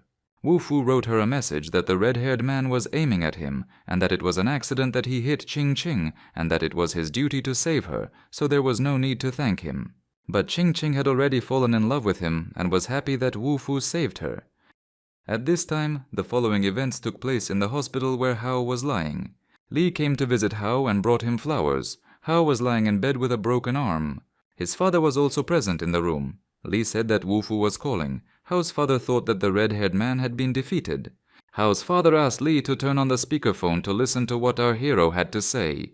Wu Fu said that in 3 days at the university, Tian Hao must kneel before him and apologize. This is his last chance. There was silence in the room. Everyone was in shock. Wu Fu should have been dead, but something had gone wrong. Qing wrote to Wu Fu that the He family thought they could do whatever they wanted since they had a high-ranking relative like Tian. Wu Fu wrote to the girl not to worry, they were confronting him. Qing had great feelings for Wu Fu and thought he was a fool. Hao was furious. He said that some scum had the audacity to demand an apology from him. His father lit a cigarette and said that Tiangan would return in a couple of days and Wu Fu would die. At this time, a fat man was playing with a dog in the dormitory, and a group of guys were walking along the corridor. They were looking for the room where our hero lived. The door opened and a group of karatekas appeared on the threshold. Wu Fu and the fat man did not expect to see them here. The fat man said, stuttering, that he hoped that Wu Fu had not offended the karate club either. Wu Fu replied that he didn't even know who these people were. How could he have offended them? The boys said that the president of their club asked them to teach a lesson to a freshman because he had harmed the president's family. Even killing him would not be enough. Wu Fu asked that the president of the karate club is Tian Hao. The guy named Qin replied that while the president is resting, he is in charge of the club. The karatekas attacked Wu Fu with their fists, shouting that he had no right to name their president. Wu Fu frowned and said that this Hao had sent another pile of trash again. He instantly used his chi energy, and the karatekas started getting hit and falling. Their jaws just dropped in surprise. How could Wu Fu, without touching them, beat them up like that? The guy who got hit first, clutching his stomach, shouted for them to go fight. Wu Fu took off his dressing gown and prepared to fight. The fat man told him to be careful. Wu Fu told him that this trash was not even worthy of being called a threat. After hearing what Wu Fu said, the karatekas became angry and started shouting that they would send him to the hospital because he was too arrogant. The first of them received a powerful blow to the jaw. The strongest ki energy raged in the room. The karatekas were bent in half from the blows and fell to the floor. There were still 2 karatekas left. Wu Fu told them that if they were going to send him to the hospital, they should come and try. Our hero suggested that they attack him together. They too, like their comrades, were hit with energy. Wu Fu said that they were acting thoughtlessly. After a while, everyone who came to Wu Fu was lying on the floor unconscious. Our hero stood and thought what to do with them. But then Qin appeared and said that it was easy to deal with ordinary people with force, but now he would be Wu Fu's opponent. This guy also had chi energy and said that Wu Fu only had death ahead of him. Qin also had some kind of unusual skill, and Wu Fu was bent over by his blow. The energy was so strong that Wu Fu fell down. He sat leaning against the wall and looked at this guy. Our hero thought that, of course, this guy knows something. He stood up and threw a punch, activating his chi energy. Wu Fu struck Qin one after another. The karateka did not expect such pressure. There were already people gathered outside the door, asking if Qin was okay and how he was feeling. Qin came to his senses a little and almost choked with rage. He told Wu Fu that he was seeking death. At this time, Qin, who did not expect this, received a kick to the butt from Qing. Wu Fu did not expect this either. Qin was furious. He shouted, "Who dared to do this?" Qing was standing behind him. She asked if Qin had received permission to take away the university club members. The girl said that it turns out that the matter is about the return of Tiangan. Qin replied that it was not over yet, but she laughed and said that the martial arts club was always ready. Qin said that Wu Fu was trash because he was hiding behind a skirt and was too weak to fight one-on-one. The fat man warned Wu Fu again that this was another trap. Wu Fu agreed to fight Qin, but the girl asked him not to be reckless, because Qin's level was superior to Wu Fu's. Qin said that he would wait for Wu Fu at the stadium in the afternoon. The fat man was worried about his friend again and asked why he agreed. Wu Fu replied that it was fun. Qing and the fat man tried to persuade Wu Fu not to go because Qin Yunxiao was very mean, and the girl was also worried about the name of her club. Our hero asked when he joined the club. But Qing replied that she didn't care, and if she said so, then that was the case. The fat man said that the same applies to the husky. He is also a member of the martial arts club. The dog barked happily. Qing was upset and thought that the dog was more important to Wu Fu than her. We see the stadium of the University of Yunnan City. The karatekas gathered on the basketball court, and Lee brought Hao in a wheelchair. Hao gave Qin some contaminated needles. These needles were left over from the last kill, and he told Qin that he needed to kill Wu Fu and not let him down. Hao wanted to see Wu Fu's death with his own eyes. Qin was delighted. Now that he had the poison needles, his victory would be easy. The whole company was waiting for Wu Fu. He was still not there, and they thought that the bastard had run away. Some of them said that he was just a freshman and could easily be broken by a few people. Hao called one of the karatekas, who came up to him and leaned down near his ear. Hao gave him a solid slap and said that if they had been of any use, he wouldn't be sitting in a wheelchair now. Finally, they saw those they were waiting for. Wu Fu entered the gymnasium accompanied by Ching Ching. Wu Fu told Hao that he asked him to apologize to him personally. Is he really apologizing like that? Hao said that there was no point in apologizing if Wu Fu would never have a chance to hear it. Our hero chuckled and said that he doubted it. Hao said that Wu Fu would only have to bow down and beg him. Wu Fu smiled and said that we would see. Li, who was standing behind Hao, shouted for the guys to tear Wu Fu apart. Qin stepped forward, his entire body filled with energy. It shone around him with a pink light. Chinga realized that he was starting to form a sphere. The girl was very worried about Ufa and told him to be careful, and if he couldn't win, then he should accept defeat. Wu Fu calmly answered her to take care of the dog. Qin said that he would not leave here alive. Wu Fu replied that he would not leave alive either. Here Qin, enveloped in pink energy, rushed at our hero, who stood calmly with his hands in his pockets, enveloped in blue ki energy. Their energies collided, and it seemed that Qin's energy was stronger than Wu Fu's. He even staggered from such strength. Suddenly, Wu Fu saw poisonous needles flying towards him. In an instant, he pulled out a fragment of his star sword and blocked them. Shouting that he was not finished, Qin threw another batch of poisoned needles. Wu Fu used his star sword to block these needles as well. Ching Ching screamed at Wu Fu with horror in her eyes to be careful. Using his star sword, our hero repelled Qin's attack. Li couldn't believe her eyes. She thought it was magic. The chi sphere allowed the weapon to be condensed, but not completely. Still, Wu Fu managed to repel Qin's attack. Qin used a laser attack, but Wu Fu jumped so high that the laser beam missed. Wu Fu then used the Star Sword technique. The Star Sword, which had once broken into pieces, began to slowly come together into one whole. Ching Ching stared wide-eyed. This couldn't be happening. The Star Sword had struck Qin straight in the heart. Blood spurted out in all directions. Seeing this, the karatekas ran away. Hao screamed for Li to get him out of here immediately. Li fell to the ground. Wu Fu stood with his back to her next to the dead Qin, holding the fully restored Star Sword in his hand. Hao was also lying on the ground, and his wheelchair was lying upside down next to him. He was lying there and thinking that it was incredible that this bastard was so strong. Hao wanted to crawl away unnoticed, but the dog saw him and ran up. Following the dog, Wu Fu approached Hao, holding a sword in his hand. He asked, "Where is Hao going?" Lying on the ground, Hao muttered an apology and said that it was all his fault. Our hero answered him that earlier he said that he would not apologize, but now he was begging for forgiveness. Hao begged to be spared this time and swore that he would not cause any more trouble for Wu Fu. Wu Fu said that it was too late to apologize now, but he had a chance and threw a poisoned needle at Hao. The poison instantly began to be absorbed into the blood, and Hao's hand began to turn black. He shouted at Li to bring him the medicine quickly. Li was in no hurry to give Hao the medicine. She said that he had failed to destroy Wu Fu, so he was of no use. Hao was dying. He didn't expect Li to do this to him. Li knew that he was useless to her now. He was bleeding and had no chance to save himself. Li asked Wu Fu if he would kill her or not, but he replied that he would not kill her because only when she was alive could she feel despair. He told her that given his hatred from his past life, she would pay double. We see a staircase leading to a temple high in the mountains. Under the trees sat a white-haired old man holding a sword fragment in his hands. He said that it was one of the 3 great treasures of the Zhongyang faction. His disciple told his teacher that only in revenge could he find peace, and that it could be considered training in the outside world. The old man told him that revenge was killing people. Let the disciple go quickly and return immediately.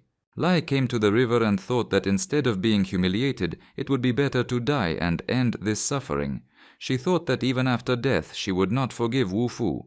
Li wanted to jump from the embankment straight into the river. Someone's strong hand grabbed her arm and stopped her from jumping.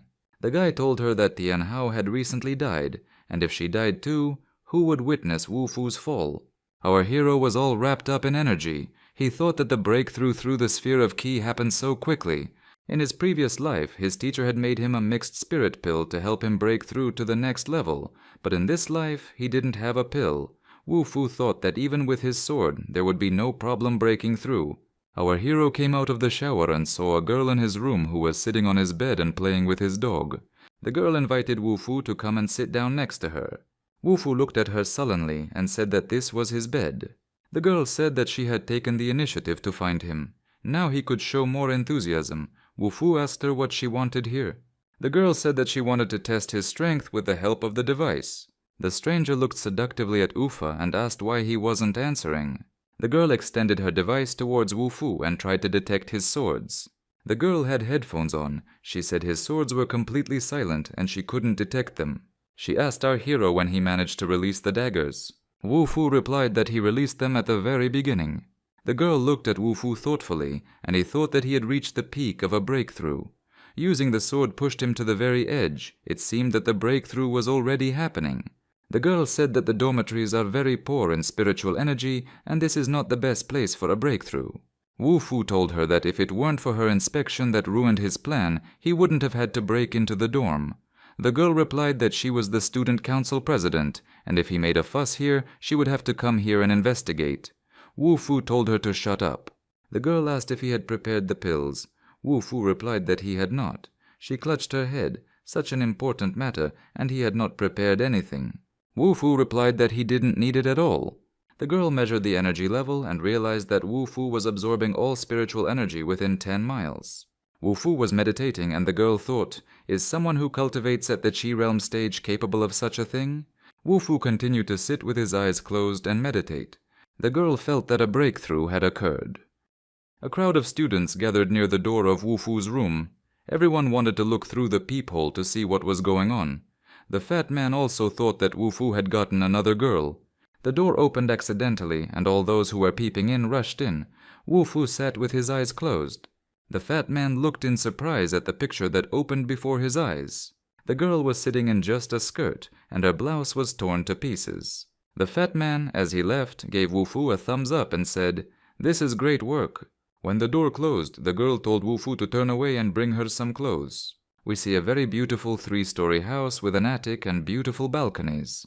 On the facade of the house there is a clock that shows 9 o'clock. Ching Ching stood with her father and her entire family. They were talking about Wu Fu. They waited for Wu Fu to come to them, but it was too late. Grandfather Ching Ching said that he saved her life twice, and they would wait for him all day long. At this time, Wu Fu was walking his dog in the park. He thought they had already gone so far, and the guys watching him still didn't want to show up. 2 guys came out from the bushes and said that since Wu Fu was only at the Qi realm stage, he could go to some crowded place to ask for help. The guys said that Wu Fu brought them here because he probably just wants to die. Our hero answered them that he was already in the stage of metamorphosis. The boys said that he had little strength, but he dared to offend brother He Tiangan. Wu Fu asked who sent them. The fighters said that He Tiangan only asked them to find out, but if they also brought him Wu Fu's head, that would be good. One of the guys started attacking our hero. Wu Fu stood quietly and looked at them without taking any action. Ching Ching's father asked her if Wu Fu had arrived. She replied that it was strange. He should have been here by now. Suddenly they heard the barking of a husky. Wu Fu the dog stood at the door of the mansion, barking desperately. Ching Ching's father asked whose dog this was. He was told that it was definitely Fu Fu's dog. Ching Ching asked the dog, "Where is its owner?" The husky grabbed the girl by the sleeve and began to pull with all his might. Ching's father, her grandfather, and she herself decided that Wu Fu was in trouble and went after the dog. At this time, Wu Fu was standing in the park under a tree and was exposed to energy. A blade flew at him, but Wu Fu managed to dodge it. The blade flew past and fell far behind Wu Fu. A moment later, the next blade again flew at our hero's head, but he also managed to dodge. One of the fighters grabbed a sword in his hands and rushed at Wu Fu. Wu Fu generated a star sword from Qi energy and used it to deflect the blade's strike. One of the guys thought that Wu Fu was indeed in the process of metamorphosis. It seemed like he had actually managed to break through. Wu Fu blocked another blade strike with her star sword. Suddenly, Ching Ching and her grandfather appeared in the forest. She saw 2 fighters in the metamorphosis stage and realized that Wu Fu was in danger. And grandfather told her that he saw that Wu Fu had already broken through the Qi realm stage. Meanwhile, Wu Fu had already begun to attack the fighters himself with his star sword. Grandfather Ching Ching felt the powerful energy coming from the broken sword. One of the fighters raised his hands, and the star sword cut off his head. There was a real sword effect above Wu Fu's head. He thought that he was looking down on everyone again. The second fighter thought that their information was wrong, and this guy was not at the Qi realm stage but much higher. Wu Fu looked at him and said that no one let him go. Our hero threw his sword at him. The sword flew and hit the fighter right in the neck. Everything around was covered in his blood. He lay with his throat cut. Wu Fu stood over him. Suddenly, a husky jumped out into the clearing where Wu Fu was standing. Ching Ching turned to her brother asking, "Didn't he say he could defeat 10? The guy thought and pretended that they hadn't addressed him at all. On the ground, head down, lay a fighter, bleeding. Wu Fu stood next to him, and the dog found the spirit stone and held it in his teeth. Suddenly the husky swallowed the stone and even licked his lips. Everyone was shocked. It was such a loss. The spirit stone remained a good snack for the dog. Wu Fu said that this snack contains a lot of energy. Fortunately, the dog did not eat it. But the dog was now glowing with energy. Its muzzle was twice as big as it had been before. Everyone looked at the husky. Ching Ching couldn't calm down because even the dog's teeth had changed, but Wu Fu told Ching Ching to calm down.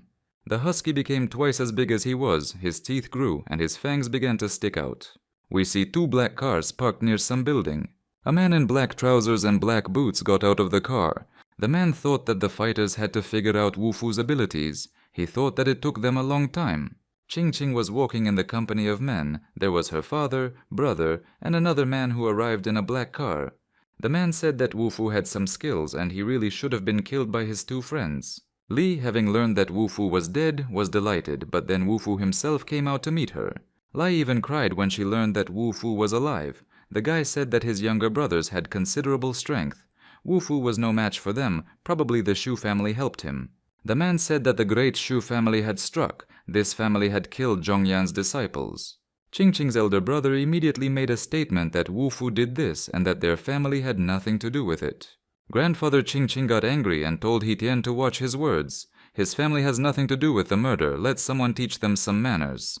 Ching Ching's grandfather urged his family not to allow outsiders to enter his land and kill innocent people. Suddenly Wu Fu appeared and said that he really appreciated their kindness. However, this time he wants to figure it all out himself. The visitors were shocked to see Wu Fu alive and well. The man who came even turned black with anger when he saw Wu Fu. Our hero told the newcomer that if he wanted to take revenge, he should first make sure that he had enough strength. Wu Fu stood surrounded by a glow of energy, and in front of him stood the 3 people who had arrived. She looked at Wu Fu with admiration from the Shu family. The guys who were threatening Wu Fu decided to retreat because the strength of the Shu family could not be underestimated. The 2 men and the woman came to their car. They thought about what kind of abilities Wu Fu had, that the Shu family had come to his defense. They wanted to wait for him to come out and finish him off. Wu Fu sat on the sofa, and the whole family gathered around him. He drank aromatic coffee. Grandpa thought that this guy had such an unusual power that even he couldn't see it. He asked our hero when his teacher would return. Wu Fu replied to his grandfather that the master had gone on a journey to the Sea of Clouds. Grandpa thought he was just a boy. He didn't expect such a strong support. Ching Ching said that she wanted to take her relationship with Wu Fu to the next level and repay him for his help. Grandpa said that Wu Fu was a good boy, and he heard that they went to the same university. The girl was very embarrassed. In the dormitory, in the room where the fat man and Wu Fu lived, loud snoring could be heard. The fat man slept and saw in his dreams everything he loved. Meat buns, women, everything was his. Suddenly, someone entered the room and woke up the fat man. There were 2 people who entered. One of them said to the other, looking at the fat man, that this was the guy who, in addition to Shu Ching Ching, was in contact with Wu Fu. The fat man was shocked. Standing in front of him was He Tiangan. Hai Tiangan said that he would not leave Wu Fu alone until he regretted killing his brother. First he ordered the fat man to be beaten. At this time, Wu Fu was saying goodbye to the Shu family. He was going to return to the university. Ching Ching's father brought out a box containing 2 pills. He stopped Wu Fu and told him to wait. They were divine spirit pills. Wu Fu asked what it was and was told that it was a thank you from his grandfather for saving his granddaughter Ching Ching's life twice. Brother Ching Ching was unsure. Wasn't it too early to give these pills to Wu Fu? Grandfather said that Ching Ching was his only granddaughter and Wu Fu saved her life, but Brother Ching Ching said that weren't the divine spirit pills too precious a gift? Grandfather got angry and said that he wouldn't ask anyone for permission. Wu Fu refused to accept this gift, saying that it was too valuable for him. Ching Ching said that they were not giving these pills for Wu Fu to use right away. Wu Fu said that he had other cultivation methods. He said that he didn't need the pills, but if possible, the elder could help find the parts of the Star Sword. Ching Ching was shocked. After all, the divine spirit pill was much stronger than the broken sword. Wu Fu glanced at her sideways. He did not like to hear the way a girl spoke about his sword. Wu Fu directed his Star Sword towards the fountain. The sword's energy was so strong that water poured out of the fountain. Grandfather asked if this sword was Teacher Wu Fu's treasure. Wu Fu replied that the sword was not from this world. Grandfather said that he would think about what could be done. Wu Fu thanked everyone and said that he had to go. Our hero arrived at his university by bus. At the bus stop near the university, the team members stood and argued among themselves about which of them would lose. Wu Fu walked calmly towards his dorm. His dog, who was twice as fat as before, was running after him. One of the guys said he had an idea. The guy said that if the opponents won last time, it doesn't mean that they will be able to win again. There really are some strong freshmen at the university. His opponent grabbed him by the shirt and told him not to get cocky because neither his university nor he himself were fit to hold a candle to them. The boy, seeing Wu Fu passing by, shouted for him to help him. He immediately received a punch to the jaw. The guys started making fun of him, and he started calling and shouting that Wu Fu was the hope of the university and that he should help. Wu Fu was lost in his thoughts, so he didn't immediately understand what they wanted from him. The boy who was being bullied by his rivals thought, why doesn't Wu Fu join the fight? His rivals continued to bully him and said that the students of this university were nothing but worthless. One of the guys started picking on Wu Fu and said that no one allowed him to leave. Wu Fu was called an asshole and told to show the way. At the same second, the guy received a kick in the stomach. Wu Fu replied that if they had something to say, they should say it politely and not resort to violence. The guy Wu Fu kicked in the stomach got angry and called him a brute. This guy also knew something. He started to use his technique against Wu Fu, who stood calmly, with his hands in his pockets. As soon as he looked with his eyes, a powerful explosion of energy was heard. With a slight movement of his hand, Wu Fu blocked the punch. Our hero told the guy that he was no match for him, and that he should get out of here while he had the chance. The guy got really angry and told Wu Fu not to play tough. It seems like he doesn't know who he's dealing with. Wu Fu looked at the boy with regret and asked if he wanted to give up. The guy was not going to give up. He jumped on Wu Fu, but he stood firm. The girl, seeing what was happening, shouted to the two guys to run and save their third friend, because Wu Fu knocked out the attacking guy with just a wave of his hand. Our hero gave him another kick in the side so that the guy bent over in pain.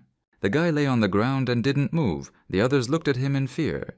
The boy and girl thought that Wu Fu was from the student council of Yonghai University. Wu Fu completely forgot that Ching Ching accepted him into the martial arts club. He said that he was from this club. At this time, the student council president named Lu came over, and the girl from Shi College said that their college was challenging the university and hoped that Wu Fu would also participate. Wu Fu asked President Lu if she wanted to check with him, but she said she didn't need his permission. Besides, she said that they cleaned up the mess in his room that He Tiangan left behind, and it was just a small fee for the service. Wu Fu agreed to participate in the competition, but only once. Lu said that they should meet first in the student council meeting room. Lu looked at the lying ferocious tiger from Shu College and thought that Wu Fu was indeed very strong, even though he had only made a breakthrough a few days ago. Lu thought that they might even win the competition this time because Yunhai University had never won against Shu College before. Some in the student council were against Wu Fu taking part in the competition since he was a freshman. Student Council President Lu said she decides who will participate and who will not. Anyone who was against it had to shut up. Lu told Wu Fu not to be late, as the program would start after lunch. Student Council President Lu said that there were much stronger opponents in Shi College and that Wu Fu should not underestimate them. The boys from Shi College couldn't calm down. They kept shouting after Wu Fu so that he wouldn't think he was too strong. Even the husky started barking at them. Wu Fu didn't listen to this, turned around and left, followed by insults. This really angered our hero, but he still went to his dorm. He advised the boys to save their strength for the competition. Where Wu Fu had just stood, the wall cracked from the energy of his fist. President Lu thought that there was hope to win against the college this time. When Wu Fu entered his room, he heard a fat man groaning on the bed. There were things and trash scattered around the room. The room was a mess.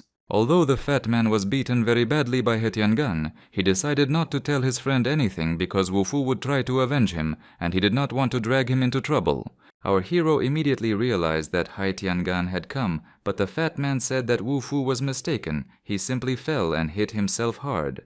Wu Fu told his friend not to try to hide it because he already knew everything. He would make sure that He Tiangan apologized to him personally. At this time, everyone was very worried that they would lose to the college, but Lu was confident that everything would be fine.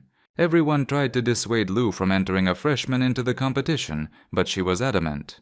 One of the guys told Wu Fu that if he wanted to compete, he had to go through a fight with him. One of the girls began to dissuade him, but the guy did not listen to her and still wanted to fight Wu Fu. Our hero then decided not to participate in the competition with Shi College at all. Lu screamed that Wu Fu couldn't leave since he had already agreed to participate. The guy still decided to start a fight with Wu Fu, who only raised his hand, standing with his back to him. The guy ran into a wall created by Qi energy and fell. Wu Fu didn't even have to do anything, he just raised his hand. The guy even doubted that Wu Fu was a first year. Wu Fu asked him if he wanted to try again. The boy was seeing double and refused. At this time, Ching Ching appeared on the court. She was worried that the competition had already begun. She came with a girl from her martial arts club, but they still made it to the competition. The guy said that Ching Ching was cultivating the final stage of the sphere formation, but then someone pushed him. The guy cursed. He saw that it was He Tiangan coming and quickly closed his mouth. The boy thought that something incredible was happening. First an incredibly strong freshman appeared, and now He Tiangan. He Tiangan said that he did not expect to meet Wu Fu here.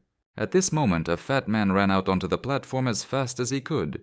He tried to take Wu Fu away, although he himself was caught between two energies, and everything began to double in his vision. Our hero said that it didn't matter whether He Tiangan came here or not, the result would be the same. He said that he was going to win, and so the fat man would be sure that he would win. His friend cried with happiness. He was very worried about Wu Fu. Suddenly there was an explosion of energy, and the fat man fell.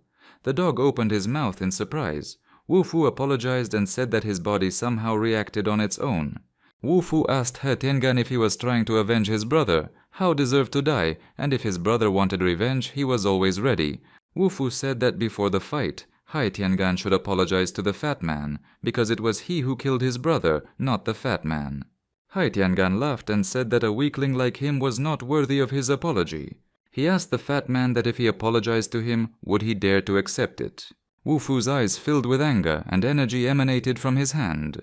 He Tiangan held a glittering shard in his hand and said that the Zhongyan sect's great treasure also wanted Wu Fu dead. Our hero said that he felt the fragment during their first meeting and pulled out his star sword. He Tiangan couldn't understand why the treasure was becoming more and more aggressive and was becoming more and more difficult to control. Suddenly, a fragment burst out of He Tiangan's hands. Wu Fu held out his star sword and the fragment stuck to the sword in its place.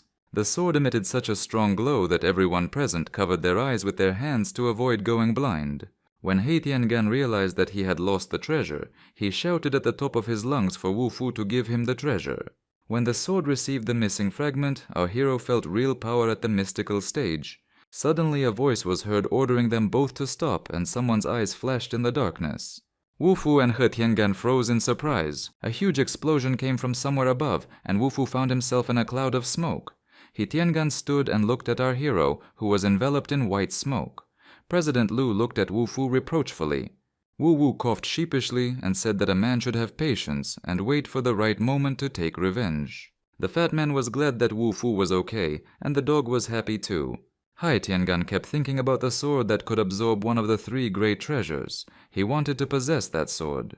He Tiangan stood in front of Wu Fu, Ching Ching, and the fat man. He thought that it would be even more difficult to deal with Yonghai University this year.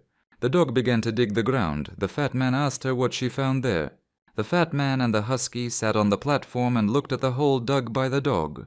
President Lu told Wu Fu that he still had to participate in the competition, and he wanted to fight He Tiangan. The fat man kept looking at the hole the dog had dug. He Tiangan demanded that Wu Fu return his treasure. Wu Fu said that he didn't do anything, it returned to its original owner on its own. He Tiangan said that this fragment had belonged to their Yanzhong faction for 3 years now. He rushed at our hero, shouting for him to return the treasure. As He Tiangan ran, he stepped into a hole dug by a dog and fell down right at Wu Fu's feet. Hai Tiangan fell face down in the mud. Everyone laughed at him. Suddenly a sword flashed next to the fat man. He barely managed to dodge it. It was He Tiangan who took out his sword and began to threaten the fat man and his dog. Wu Fu said that Hai Tiangan needed to get rid of him. Hai Tiangan thought only about the star sword. He dreamed of taking it away from Wu Fu. At this time, the guys from Shi College had already arrived and were watching the showdown between Wu Fu and He Tiangan. Meanwhile, the fight between He Tiangan and Wu Fu was in full swing. They used each of their swords, energy seething between them. Our hero struck Hai Tiangan with his sword, and he couldn't stand still and fell. Wu Fu was very skilled in wielding his sword, which had a hilt decorated with precious stones. President Lu, Qing, the fat man, and even the dog watched the duel between Wu Fu and Hai Tiangan with their mouths open. Hai Tiangan snatched the sword from Wu Fu's hands and said that without it, he was nothing. Wu Fu quickly concentrated ki energy into his hand. Wu Fu jumped with such force that the ground cracked under his feet. Due to the strong concentration of energy, our hero and his opponent were almost invisible. The entire space was filled with some incredible energy, only silhouettes were visible. Hai Tiangan managed to pick up the sword from the ground. In his hands was the Wu Fu sword with a hilt decorated with precious stones. He knew that in his hands was a treasure. At this time, Wu Fu activated his energy, and the sword simply floated away from He Tiangan's hands. Wu Fu said that the sword had been kept inside his body all this time, and no one could take it away from him. The audience was shocked by what they saw. They couldn't believe that Wu Fu was a freshman. The students watching the fight discussed Wu Fu and his fight with Brother Hao. Wu Fu seemed like an unusual person to them. Wu Fu used the Star Sword technique, and Hai Tiangan froze in place.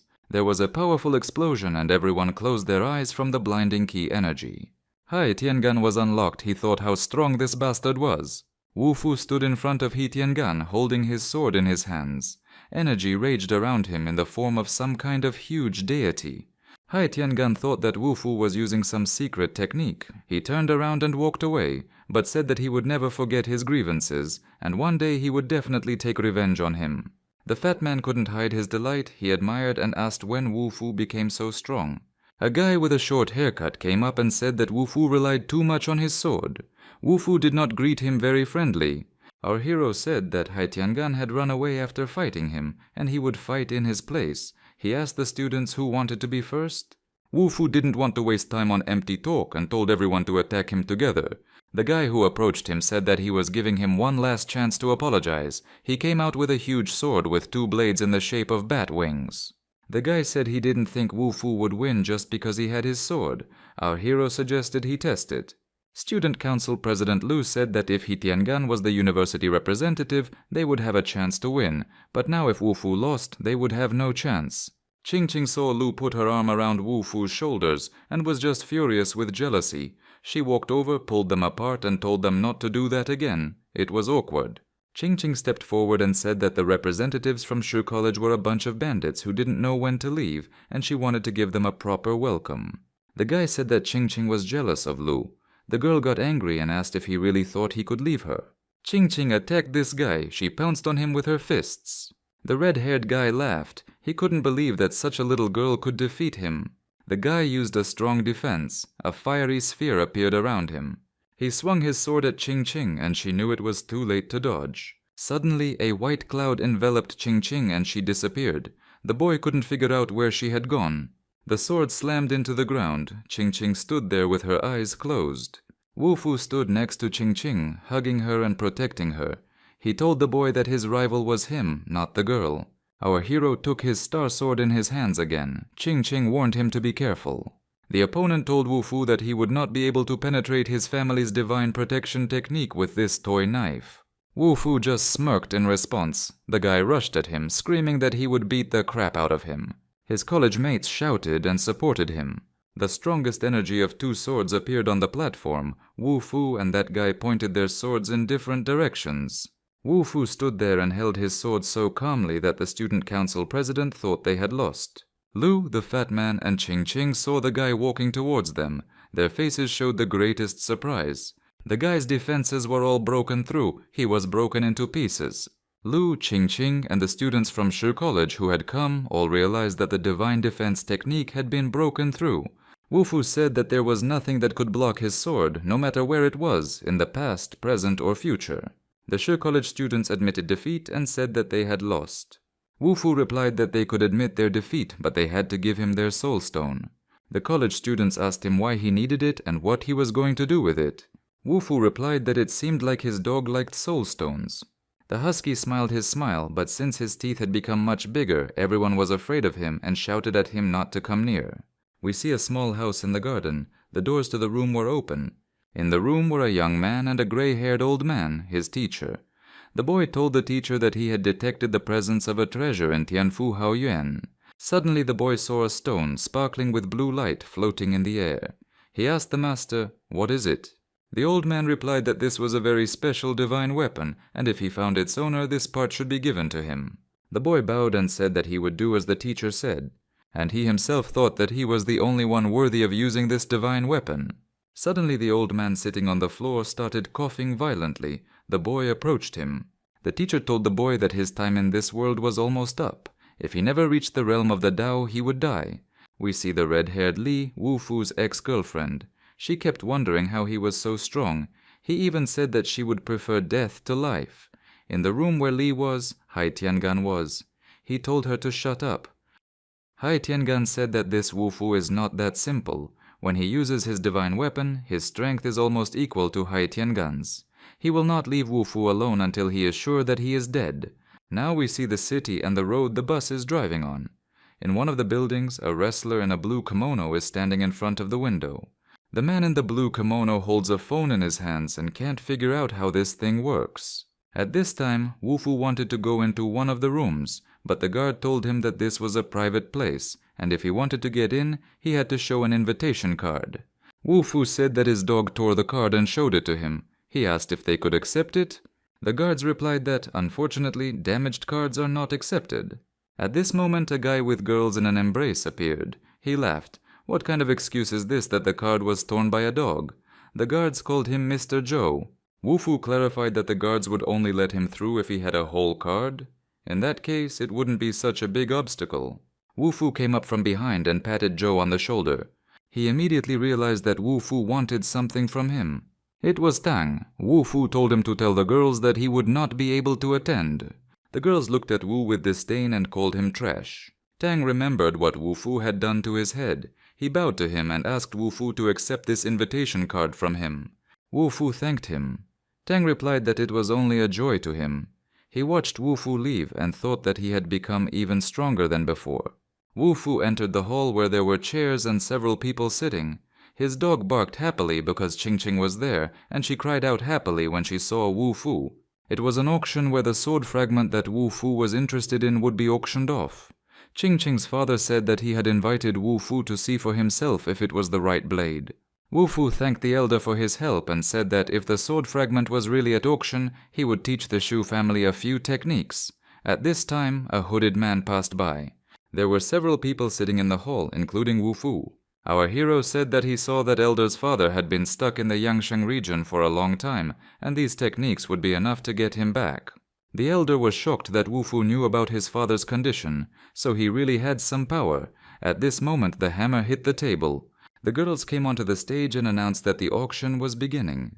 It was obvious that Wu Fu was very interested in this event.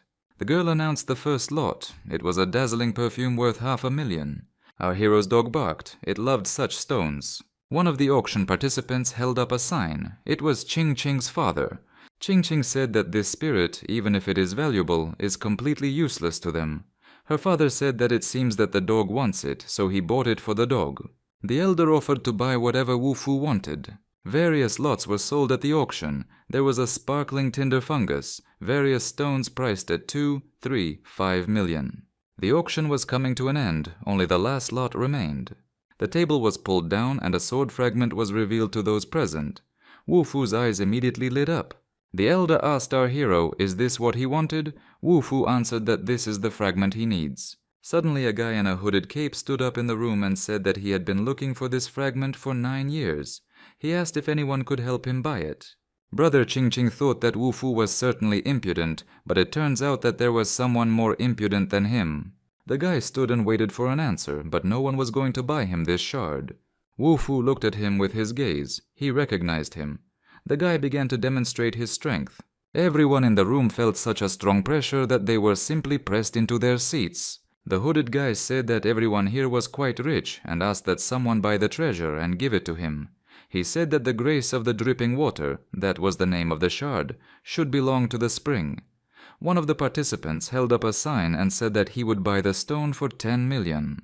This auctioneer said that this guy had great power and deserved this treasure. He would help him if the guy helped this man in turn. The hooded guy promised to fulfill his every wish. The elder told Wu Fu that their opponent was quite strong, but Wu Fu said that it didn't matter. It was not something the Shu family could handle. Wu Fu looked and said that this guy would give the stone to him. The elder asked Wu Fu if the boy who received the shard knew him. Wu Fu replied that he didn't know, but he knew this boy. There were two men in the room, He Tiangan and another man. He was telling that the guy he bought the piece of the magic sword for promised to grant him any wish. He Tiangan said that you can fight Wu Fu with more than just the magic sword. Li was sitting in the room when there was a knock on the door. She asked who was there and opened the door. A huge wrestler in a blue kimono stood on the threshold. He said that he had come to crush the head of the one who had bullied He Tiangan. He replied that they would first focus on getting the sword and then torture Wu Fu a little. Li thought that this time Wu Fu would definitely die. We see the corridor and rooms in the hostel. The barking of a dog was heard from the room. Wu Fu looked at his dog and said that feeding on spiritual stones was not in vain. The husky's teeth had grown very strong. At this time the student council president Lu entered the room. She saw the dog and exclaimed that the little boy had grown up. Our hero sat on the bed sadly. He asked what was wrong with him. Lu knelt on his bed. Lu said that she just can't look at Wu Fu. He's always alone, always on his own. Wu Fu put Lu on the bed with one movement. She looked at him with fear and asked what he wanted to do. Wu Fu told her not to play with fire if she was not ready. He leaned over her and whispered right in her ear that it could be dangerous. Lu pushed Wu Fu away from her, placing her hand on his shoulder. She adjusted her blouse that was slipping off her shoulder and said that she was looking after Wu Fu. She wanted him to play on behalf of Yunhai University. He replied that he was not interested. Lu said it didn't matter whether he agreed or not. It seemed like Yunhai University wouldn't get good grades this time. Lu narrowed her eyes slyly and said that there were 10 participants in the competition, and she had no problem offering participation to someone else. Lu was about to leave, but Wu Fu touched her shoulder and told her to sign him up for the competition. But before he started, he had to do something. Suddenly Wu Fu began to undress. He started to take off his pants. Lu was shocked. Wu Fu said that he couldn't stay in metamorphosis forever. Wu Fu had such a beautiful body that Lu coughed in embarrassment. She said that breaking through by force was no joke. Wu Fu closed his eyes and said that he wanted to break through his secret realm. Metamorphosis would be enough to deal with the other opponents. Lu thought about the slats. Energy began to gather around her. Lu found herself enveloped in a sphere of chi energy, and she had Reiki in her hands. And Wu Fu sat on the bed in his underwear, meditating. The energy was seething in the room. Lu said that unlike last time, she was able to defend herself in time. Wu Fu continued to sit with his eyes closed. Lu felt that there had been a breakthrough. Wu Fu asked if she really thought so. Lu said she wanted to go out for some air. It took her 5 years to reach the state of transformation, but Wu Fu was able to do it in 4 years. At this time, the fat man returned home and heard some strange noise outside the door. The student council president Lu came out of the room. The fat man didn't expect to see her here. The fat man said that she didn't have to explain anything because he knew that they were practicing. The dog was so happy to see the fat man. Apparently she had been thrown out of the room. He said it was cruel to leave the dog alone. The fat man told his friend that it seemed he had come at the wrong time, as he saw Wu Fu in his underwear. The fat man invited his friend to have a drink with him since it was his birthday. Wu Fu happily accepted. The fat man ran down the corridor and said that he would go and reserve a table at some restaurant. Several men and Li were sitting in a hotel and discussing that the fat man was looking for a hotel to celebrate his birthday. They read his message. He Tengan told Li to tell the hotel owner to prepare something special for them. A knife would be the perfect weapon to kill Wu Fu. Meanwhile, the guy who got the shard at the auction brought it to his teacher and asked him to take this medicine. The old master was coughing heavily and felt very ill. He said that the breath of the magical sword fragments no longer interacted with him. His body would no longer be the same as before. The teacher told the boy that if he saw the chosen one, he should bring him to the teacher. The guy got down on one knee and said that he would do everything immediately. There was an empty bottle lying on the table. The fat man was sleeping on the bed. A foot in high heels pushed the fat man, and the girl told him to get up. It was the student council president Lu who came in and kicked the fat man in the butt so hard that he quickly woke up. The fat man grabbed his butt with his hands. It was very painful for him. Wu Fu and Lu asked him why he called them here. They were in a hotel room. The fat man replied that he didn't remember anything at all. The husky stood and held a yellow stone in his mouth. He spat the stone out, and the fat man realized that the dog wanted to give him something. The dog brought the fat man his favorite stone. The fat man thanked the husky for the gift. At this point, something incredible happened. The house started to bend. Lu said that something was wrong and that they needed to get out of there immediately. Outside the window, where there had just been a city, the view suddenly changed, and outside the window there was a desert. The space began to change, and instead of a hotel, they found themselves in the middle of a desert. Fatso and Lu were shocked. They did not expect such a turn of events. The city was gone, and the hotel was gone with it. They were standing in the middle of the desert, and a huge snake was approaching them. The snake opened its mouth, preparing to swallow Wu Fu. Its fangs were sticking out of its mouth. Lu shouted at Wu Fu to watch out. The snake made such movements that the sand flew in different directions. It opened its mouth, but it was all an illusion. Lu and the fat man did not know about it. At this time, a huge black creature with sharp teeth appeared from the energy. Its mouth was much larger than the snake's mouth. They confronted each other. Lu opened her mouth in fear. She screamed and called the dog. Some huge black animal, similar to a panther, grabbed the snake by the neck and bit it through. It turns out that the dog, with the help of spiritual energy, turned into this black animal and swallowed the snake. The husky returned to its normal appearance again. Wu Fu said that the spiritual stone that the husky ate was useful. At this time, Li and the guy in black glasses who created the illusion were sitting in the basement and watching everything that was happening. The guy said that even Wu Fu's dog was unusual. As long as everyone was under the effect of this illusion, it was possible to kill Wu Fu at any time. The table that stood in the hotel appeared again, but there was still a desert around the table. It was as if they were trapped in the walls of an illusion. If they could find something that belonged to the real world, they could get out of here, breaking this illusion. Suddenly someone slammed their fist on the table so hard that the plate flipped over. Lu screamed in surprise. Our hero hit the table so hard that it fell to pieces. It was as if it was made of stone. At this time, the guy and Li, who were under the room where Wu Fu was, saw that the ceiling was cracked. The guy with black glasses said that it was not good. Suddenly, there was a powerful explosion. Stones flew in all directions. The explosion blew out the glass in the doors and sent shards flying everywhere. It was Wu Fu who broke through the wall. A huge hole appeared in the wall. Stones were lying nearby. Huge clouds of dust rose from the stones. In the room where Wu Fu had crept through the hole in the wall, there was Li. Our hero had not expected to see her there. He realized that this was a trick created by her and He Tiangan. Lu said that Wu Fu must die. Wu Fu replied that he had heard these words from her more than once. At this time, the guy with glasses appeared and offered Wu Fu to hand over the magic sword and leave quietly. This guy's name was Zhou Tongshan from Yunghai City. He was very strong. Wu Fu gave the fat man the dog and told him to hide in the corner.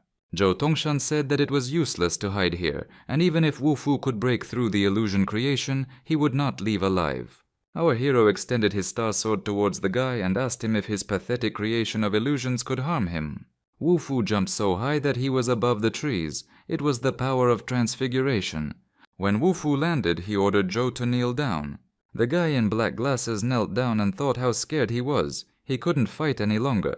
Zhou couldn't bear the power of the star sword. He asked Wu Fu to stop. Zhou jumped out and ran through the desert among the bare trees. But Wu Fu's hand penetrated the sphere and grabbed Zhou by the collar. A guy in a hooded cape named Li Ju showed up and said that he had seen Wu Fu's capabilities with his own eyes and that he was quite talented. Wu Fu told the guy that he was the one who poisoned the master to achieve a breakthrough. He tore the mask off the guy's face. Li Ju asked Wu Fu to wait for him and not to leave. He invited our hero to go with him. Lu put her hand on Wu Fu's shoulder. She was worried about him, but he said that everything was fine and he would be back soon. Wu Fu was lost in his memories. He remembered that he had served the master for more than 300 years, but he gave the stove tripod to a stranger. Our hero thought that the master was really lying, and there was no need to blame him if everything ended like this. Wu Fu decided that in this life he would not allow the master to repeat his mistakes. Li Gu brought Wu Fu to the house where the master lived. They approached the door and saw an old man. The master said that Wu Fu was a real talent, but our hero was curious about what happened to his teacher. The master said that he felt that at Wu Fu's age they were similar, and he hoped to find a chance to get out of Shenbing. Wu Fu replied that his predecessor had tried to return to the mortal world, but even he had failed in trying to break through, and that now was not the right time. Our hero said that she felt a strong aroma of medicine. Master said that Wu Fu was too rude, but he replied that he thought that the master's body was very weak. At this time, Wu Fu put something in a small vase on the table. The master thought that this man seemed so inexplicably familiar to him. Wu Fu said that he would help cure the master's illness, but he had conditions, and he thought that Li Ju probably noticed that he had switched the master's medicine. Wu Fu pulled out his star sword and created a large amount of energy around the old man. The master's body began to fill with strength and energy emanating from space. The boy thought that Wu Fu had hit the master and rushed to protect the old man, but the master shouted at him to stop. The master said that Wu Fu had done nothing wrong to him. Li Ju thought that Wu Fu should die because he would become a big obstacle in the future. The master said that with one strike from the star sword, half of his meridian flow would be restored, and that Wu Fu was indeed very talented. Wu Fu pointed at the boy and said that he felt that he had a sword fragment that he wanted as payment. The master said to Li Ju that, didn't they meet someone who had a magic sword? Why didn't he give him the fragment then? Li Ju had no choice but to hand over the shard, which immediately grew into the right place on the sword. The master wished Wu Fu a successful journey, and Wu Fu thanked him for his blessing. We see the city again, and again we see beautiful tall buildings. There is a bottle of poison on the table, and someone says that we need to get rid of Wu Fu. Li Ju ordered the illusion guy to get rid of our hero. We see the Shu family mansion again. The clock on the wall shows 9:20.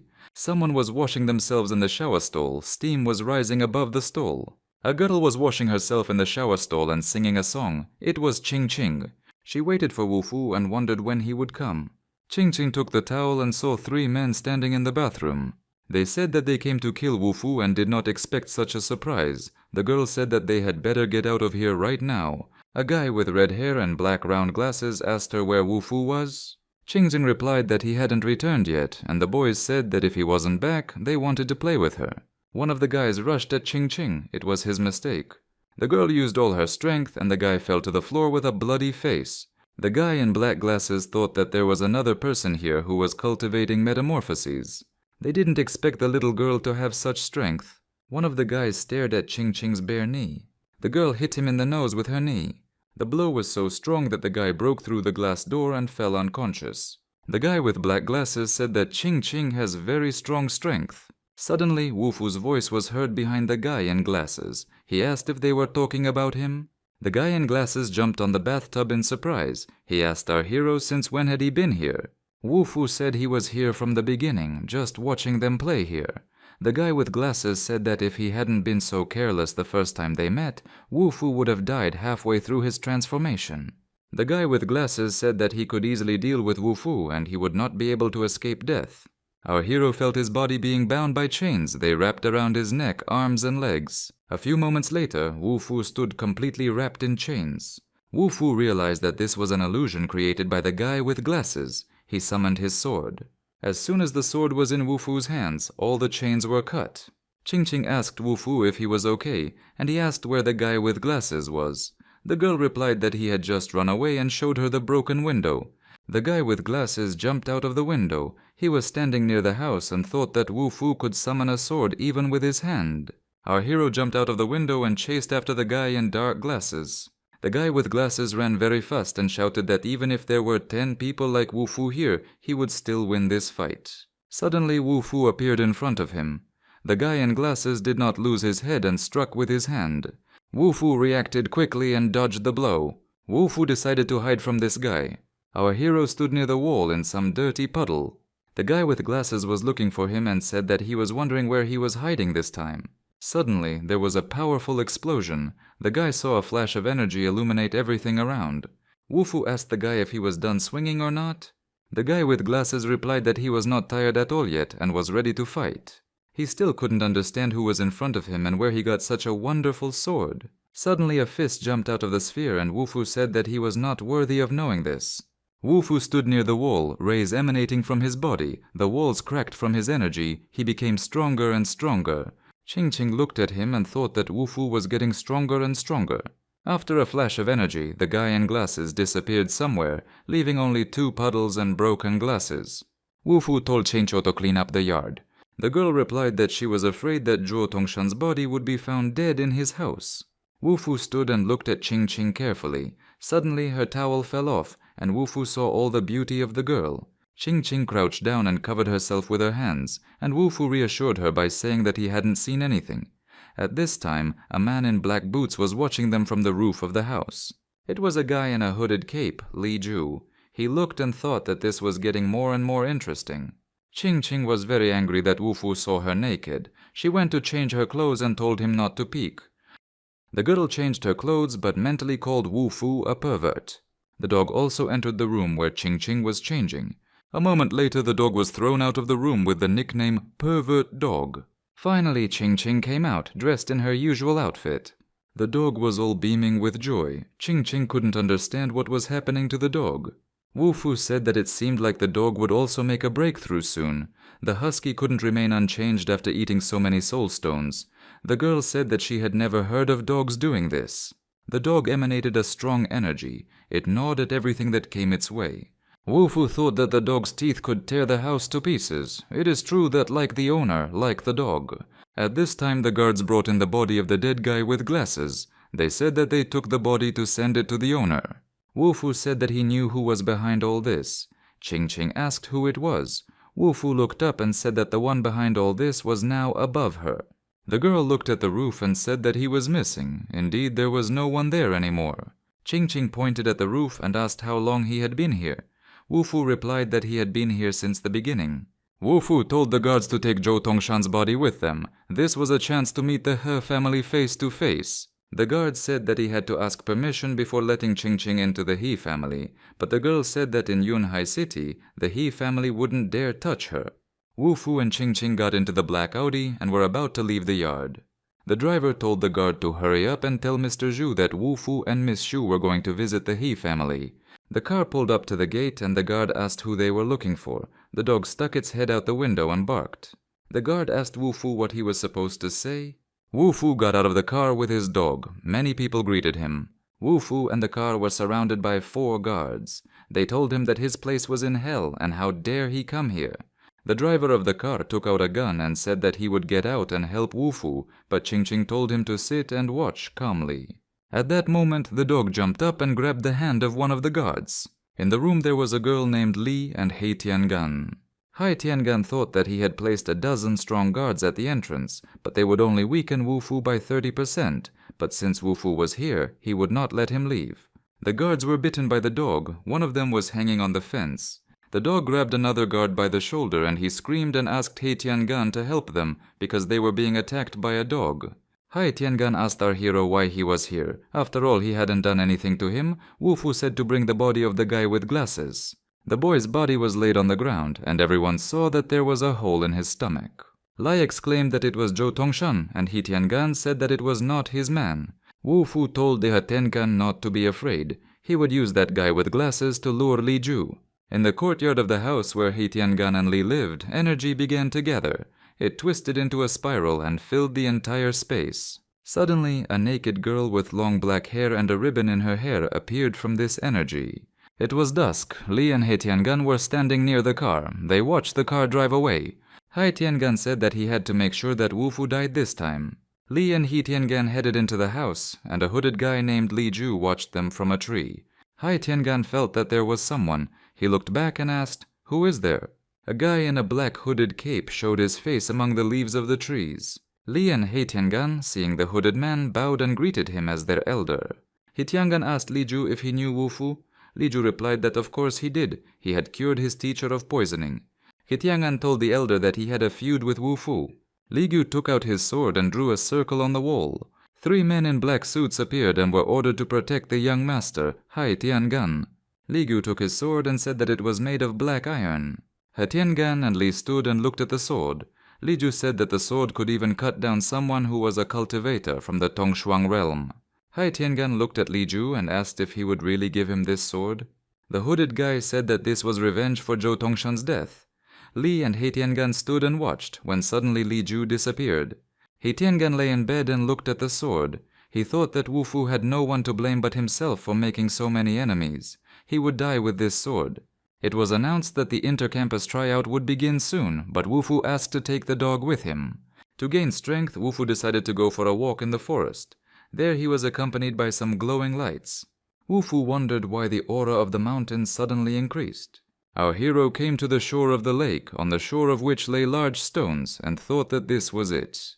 It was a round lake with turquoise water, on the surface of which and in the air there were glowing dots. Wu Fu was delighted when he found this lake. Suddenly a cube formed in the air. Our hero looked with his intense, extraordinary gaze. Suddenly there was a small explosion and white light spread around. At the same time, such a column of light fell from the sky to the earth that Wu Fu was even thrown back from the place where he was standing. The light was so strong. Suddenly, someone's hand appeared through the sphere of light. It was Wu Fu who managed to push his hand through the sphere of energy and light.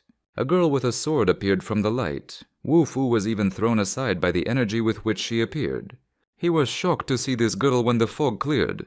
The girl was wearing a white dress and barefoot. She asked Wu Fu, "Is this him?" It was a girl with long hair, in a beautiful white dress. Her eyes were closed. She was holding a sword in her hand. The girl asked who was coming. The girl said that she should gouge out Wu Fu's eyes, but he said that it was a misunderstanding. The girl thought that Shushi's sword skill was an unusual skill, and even if Wu Fu was a beginner, he could use it without any effort. Wu Fu looked at her, but the girl exclaimed that he was a liar, grabbed the sword and jumped up. The girl wanted to plunge her sword into our hero, but he deftly dodged and told her that it was just a misunderstanding. The girl looked with huge eyes and thought about the aura of the sword. The girl in the white dress was leaving. He told her that he really didn't see anything. The girl told him not to even dare look at her anymore. In the morning, the students gathered at the university. The teacher asked if everyone was there, but he was told that Wu Fu had not yet arrived. One of the students said that Wu Fu was fighting against the seniors, and perhaps he didn't care about the low-class junior students. At this time, Wu Fu appeared at the door, and he kicked the guy in the butt who was talking badly about him. The clock showed exactly 1500. Wu Fu said that he was not late. The battle between the colleges began. Each school had to send its representatives. There were only 2 spots for freshmen. The students stood and said that they needed to earn the right to represent the school in the college competition. Our hero climbed into the ring and asked the students of his university who wanted to fight him. There were no volunteers. He was considered crazy, so no one wanted to fight. Freshman Fang Kun, who had mastered the art of transformation to perfection and had never lost, entered the competition with Wu Fu. Fang Kun smiled amiably and said that he had heard that Wu Fu was very strong. If this was their first meeting, he would ask him to take it easy.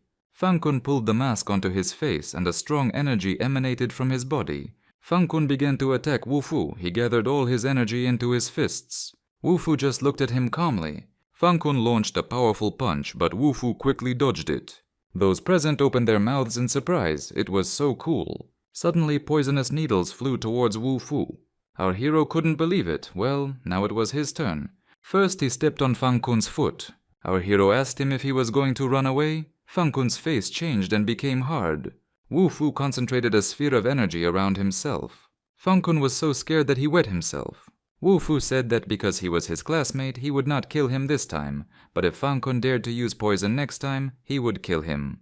Our hero asked his classmates who would be next. This time there were no people willing to fight at all. Everyone stood silently, with their eyes downcast. Wu Fu said that it seemed like one of the 2 freshman spots was his. At this time, a third-year student entered the hall. The teacher asked why he came here. The guy answered that he was included in the list of third-year students. He said he came to see the freshman who was the center of attention. Wu Fu and that third-year guy stood and looked at each other. Hua Feng, a third-year student who returned after disappearing for half a year, came to see Wu Fu. He was shouted at not to mess with him. The teacher shouted at Hua Feng, "What is he up to?" Hua Feng said that he wanted to teach the younger one a lesson. There were 2 more guys standing nearby with clubs. One of them rushed at Wu Fu. Wu Fu punched him in the head with such force that the boy fell down and lost consciousness. All this happened with such speed that Hua Feng stood there, shocked by what was happening. This guy also quickly disappeared. There was no one left in the ring except our hero. As expected of a member of the Hua family, he truly lived up to his family's reputation. He still had a lot of skills he could show, but his reaction... Wu Fu stood calmly with his hands in his pockets as energy raged around him. His reaction made him want to kill him over and over again. Hua Feng rushed towards Wu Fu, a streak of bright energy emanating from his hand. Suddenly, a powerful explosion of energy was heard, and Hua Feng was thrown back with such force that he did not understand what had happened. Wu Fu appeared behind him and asked if he was looking for him. The teacher thought that Wu Fu was even faster than Hua Feng. Hua Feng was clearly unlucky. Wu Fu attacked him again and again. Our hero stood enveloped in his own energy, and there was no way to get to him. Wu Fu simply watched Hua Feng, calmly watching him jump. Hua Feng tried to use all his skill, but he couldn't do anything. He couldn't break through Wu Fu's energy armor. Wu Fu decided to teach him a lesson. Since he was here, he shouldn't leave so soon. There was a deafening explosion and Hua Feng was thrown back by the energy generated by Wu Fu. Hua Feng couldn't understand why his attack was so strong. Wu Fu attacked him with such force that he was forced to flee. Hua Feng thought, could this guy really be a master of transfiguration? The students watched the battle between Wu Fu and Hua Feng with interest. Here our hero dodged the attack again, and finally the first blood was spilled.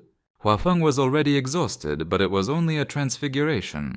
Wu Fu stood there looking refreshed and rested, as if he hadn't fought at all. He said that his cultivation had surpassed Hua Feng's. The list of participants for the 3rd year included Lu Ling and Hua Feng, and for the 2nd year, He Tianyi and Zhu Qing. Wu Fu and Feng Kun were supposed to perform for the 1st year. Lu warned Wu Fu that he had gotten involved with Hua Feng and He Tianyi, so he had to be careful from now on. Wu Fu replied that he had a star sword and was not afraid of anything or anyone, but Lu asked him to be careful nonetheless. At this time, in the small house where the old master lived, a hooded guy named Li Ju was giving him medicine. The master said that he had recovered quite well and that Li Ju should go and find Wu Fu. The master wanted to thank him. At the same time, the following events took place in the hotel. Hai Tiangan sat in a bathtub filled with red liquid. Suddenly, screams came from behind the door. Li, the fighter in the blue gi, and another guy entered the bathroom and saw the following. Hai Tiangan was on one line under the Yuanxing dimension. He was thinking, I wonder what Wu Fu will do to defeat him. At the university, the student council was having a meeting. Lu was holding a list and asking if anyone had any idea what this list was. The list included He Tianyu, Wu Fu, Feng Kun, and Hua Feng. Lu was about to put the list to a vote, but suddenly a scream came from behind the door. Lu, Hua Feng, Wu Fu sat at the table and looked. Who interrupted their meeting? The director entered the room accompanied by a 4th-year representative, Xiao Yao. The principal said that 4th-year student Xiao Yao would be the leader of this college competition. Lu told Wu Fu that maybe Xiao Yao was here to remove him from the competition. Xiao Yao was the heir of the Xiao family and the most promising senior in Yonghai University. He would reach Yuanxing quite soon. Lu said that if he was here, it would be difficult to guarantee that Wu Fu would get a spot to participate in the competition. The director was about to leave and said that he would leave it to Xiao Yao's discretion. The boys were all sitting at the table. Xiao said that he could choose who to leave. Lu pretended she didn't hear and asked again what he said. Xiao Yao said that freshman Feng Kun is currently in the first stages of the Tongshuang dimension. Then why did he get a place? After all, he is not the only one who has passed the mysterious dimension. Feng Kun said that Wu Fu defeated him with a magical weapon, and he was sure that without it, Wu Fu would not be able to fight him. Xiao Yao said that since that was the case, Wu Fu should be removed from the list. It was unclear what Xiao Yao was trying to achieve and how many people Wu Fu had crossed. Wu Fu stood with his back turned. Lu approached him and touched his shoulder. Lu asked why Wu Fu was so calm when Xiao Yao was trying to kick him out of this competition. Wu Fu replied that there was something wrong with her eyes. He was implying that she was too interested. Lu got angry at him and shouted that he was an asshole. A man in a suit entered the room and addressed Xiao Yao. Hai Tiangan said that Wu Fu's skills were quite good, and even he was no match for him. Wu Fu was sitting at the table. Lu was standing next to him. He Tiangan entered the room and saw them. Lu was very surprised to see this man. Wu Fu smiled. Xiao Yao said that he didn't need to hear what Wu Fu was capable of. He held out his hand. He needed to see it for himself. Suddenly, a terrible beast's face appeared in front of Wu Fu and Lu. It was a panther with its tongue hanging out and sharp fangs. It seemed to be on fire all over. Xiao Yao was tired of attacking Wu Fu. The atmosphere was so fierce. Xiao Yao saw 6 sharp blades flying towards him. Wu Fu said that since Xiao Yao cannot sense the dimension of Hujin, Wu Fu turned his back and said that he would show him the Tongshuang dimension. Everyone froze in anticipation. Was Wu Fu really going to break through now?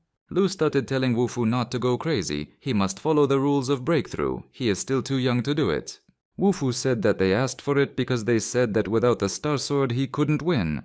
Lu was very scared. She thought that something was wrong.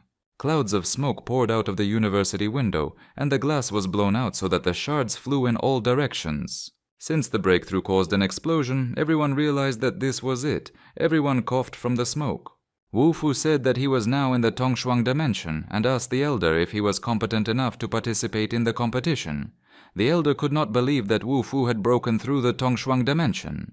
Wu Fu turned to the door and said that he would take this chance and they would see each other at the competition. Li Ju said that it was impossible to believe that one could break through to the Tongshuang dimension at such a young age. Li Ju stood outside the door and said that Wu Fu had a promising future.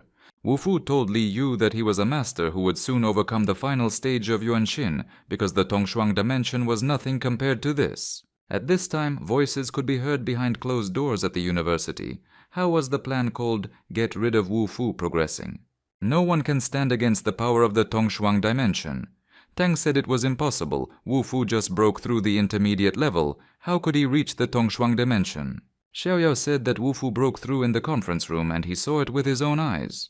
Li Ju told our hero that no one except his master knew his cultivation level. He looked at Wu Fu with anger. They stood opposite each other.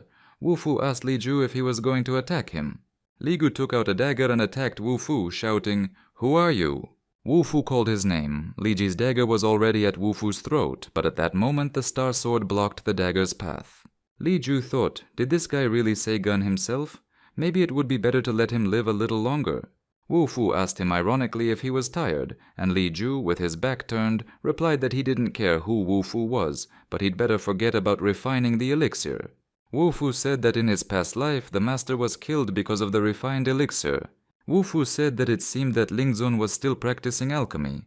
Li Ju replied that if Wu Fu dared to deceive him, he would kill him.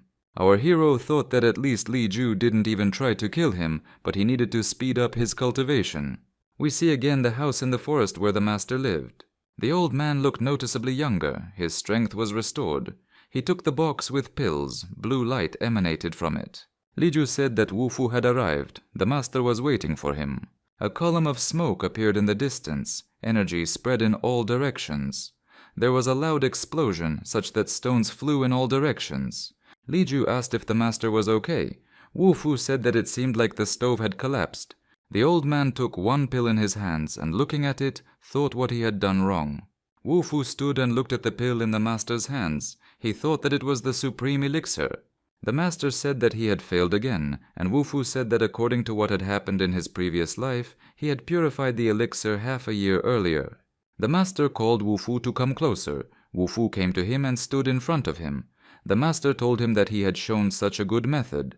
The old man said that he didn't know how to thank him, but there were still many elixirs left here. The master suggested that Wu Fu take some pills. Li Ju brought a tray with vials. The master said that these elixirs were of the highest quality. He had been refining them recently. On the tray were bottles, boxes, and pills. All of these were elixirs, and the master said that Wu Fu could choose any one he wanted. Wu Fu picked up a red pill. Then he threw the pill behind his back. Master and Li Ju were shocked by his actions. Li Ju said that Wu Fu was playing with death. The old man asked why he did it. If he didn't like the elixir, he could choose any other. Our hero took the red pill again and said that if he was right, then this pill was called Chizu. Master thought that this boy could recognize the aura of elixirs, using only the aura of the earth. He has talent, but he is so mysterious. Wu Fu held a red pill in his hand and said that this was a Qiju pill. It could help a person improve their vitality and blood, but its effect was completely hidden. The old man said that it was impossible. He looked at Wu Fu with indignation. The master said that he had studied alchemy for over 200 years, and Wu Fu was now telling him that his elixir could not break through. Moreover, it acted like poison. The master asked if he had any proof. Li Ju said that if Wu Fu didn't say anything now, he would die right here. And Wu Fu handed Li Ju the pill in his palm and asked why he didn't try it himself. Li Ju took the pill in his hands and the master ordered him to try it. Li Ju swallowed the pill and thought he was going to die today. Wu Fu watched his reaction. Li Ju held a dagger in his hand. Wu Fu stood in front of him, arms crossed, waiting.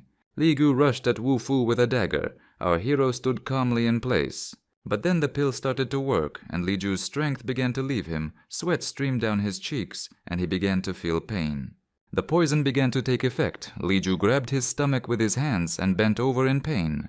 The master was furious. He simply could not believe that this was possible. Feeling his end, Li Ju began to ask for forgiveness from the master. Wu Fu stood nearby and watched them. Wu Fu said that there was clearly something wrong with the pill, but it was not because of the master's technique, but because his aura was poisonous. The master chuckled and asked if Wu Fu knew anything about alchemy. Our hero replied that he knew a little. Li Ju shouted from behind the door that the master should not listen to this man because he was up to something. The master told him to shut up. Li Ju wasn't dying. He was just sitting in the toilet and thinking that the old man had been rude to him because of some stranger. Wu Fu stood in front of the master, holding the pill in his hand. He said that when the master showed him his elixir, Wu Fu felt that his composition was incredible, but he always felt that there was something missing in the composition. The master was surprised. How could there be something missing in the composition? Master said that Wu Fu had surprised him and there had never been a shift in his experiments, and thanks to him he could finally improve these elixirs. Li Ju thought, how did Wu Fu know about this? We see the university dormitory and Wu Fu's room. When Wu Fu entered the room, he saw a chewed stick and scattered trash. Wu Fu called the fat man, but he did not respond. He saw some paper scattered on the floor. The bed was made. Wu Fu turned on the light and saw the fat man sitting on the floor in the corner, crying, hugging his knees. The dog was sitting nearby and barked joyfully at the sight of its owner. The fat man was glad that everything was okay with his friend, because he had already started to worry. The fat man cried and grabbed Wu Fu's leg. He cried and said that if Wu Fu had come later, he would not have found him alive. He was so worried. Our hero smiled and said that now he was here, and there was nothing to worry about. Wu Fu handed the bottle to the fat man and said that it was compensation for him. The fat man asked in surprise, "What is this?" The fat man took the bottle and asked what this pill was for. Would it make him super strong? Wu Fu told him to check it out for himself. When the fat man pulled the cork out of the bottle, such a strong energy came out of it that it even went beyond the dormitory and appeared in the sky. Seeing the pillar of energy in the sky, Li Ju thought it was a breakthrough, but it wasn't Tianzhang. At the university, everyone was talking about Mr. Shu's breakthrough and cultivation. He was invited to the university and told to make himself at home, but only Ching Ching said that this arrogant brat was always late. The elder even told his daughter that she could not enter until Wu Fu came.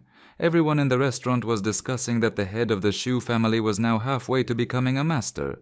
Such an important person should be feared.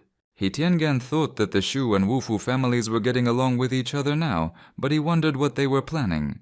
He decided to ruin the party, called a security guard and ordered him to keep an eye on Ching Ching. Finally, Wu Fu arrived with his dog. Ching Ching greeted him with the words, "Why did he take so long?" The guests were surprised that Mr. Shu waited for this boy. The girl was angry. Why was Wu Fu always late? But Wu Fu silently walked past her. Our hero wasn't too happy with the invitation. It was just a set of techniques to increase energy levels, but they threw such a party because of it. It turned out that everyone was waiting for Wu Fu. The guests did not think that the Shu family would show such respect to this boy. The guard rushed at Wu Fu with a dagger and shouted for Wu Fu to disappear. Wu Fu stood calmly and Ching Ching stood next to him. Wu Fu looked back calmly. He Tiangan grinned, waiting for the outcome. A bright beam of light flashed right past Wu Fu and hit the guard right in the forehead. Blood spurted from the guard's mouth. A hole burned by the beam showed in the middle of his forehead. The guard who tried to kill Wu Fu with a dagger fell, but Wu Fu and Ching Ching continued to stand there just as calmly. The tables were set for dinner and people were sitting. Tan was sitting at one of the tables. Hai Tiangan couldn't believe that the guard was already dead. Grandfather Ching Ching stood on the stairs with his hand raised. Everyone realized that this was the power of a half-master. He ordered that this scum be thrown out of here. The guests jumped up from their seats shouting, "How dare you!" Grandfather Ching Ching closed his eyes and cleared his throat. He was preparing to say something important. The head of the Shu family said that from now on, the Shu family will take the Wufu family as an example to follow. All the guests stood up to listen to him. Wufu stood in front of him. The men turned to leave when they heard these words.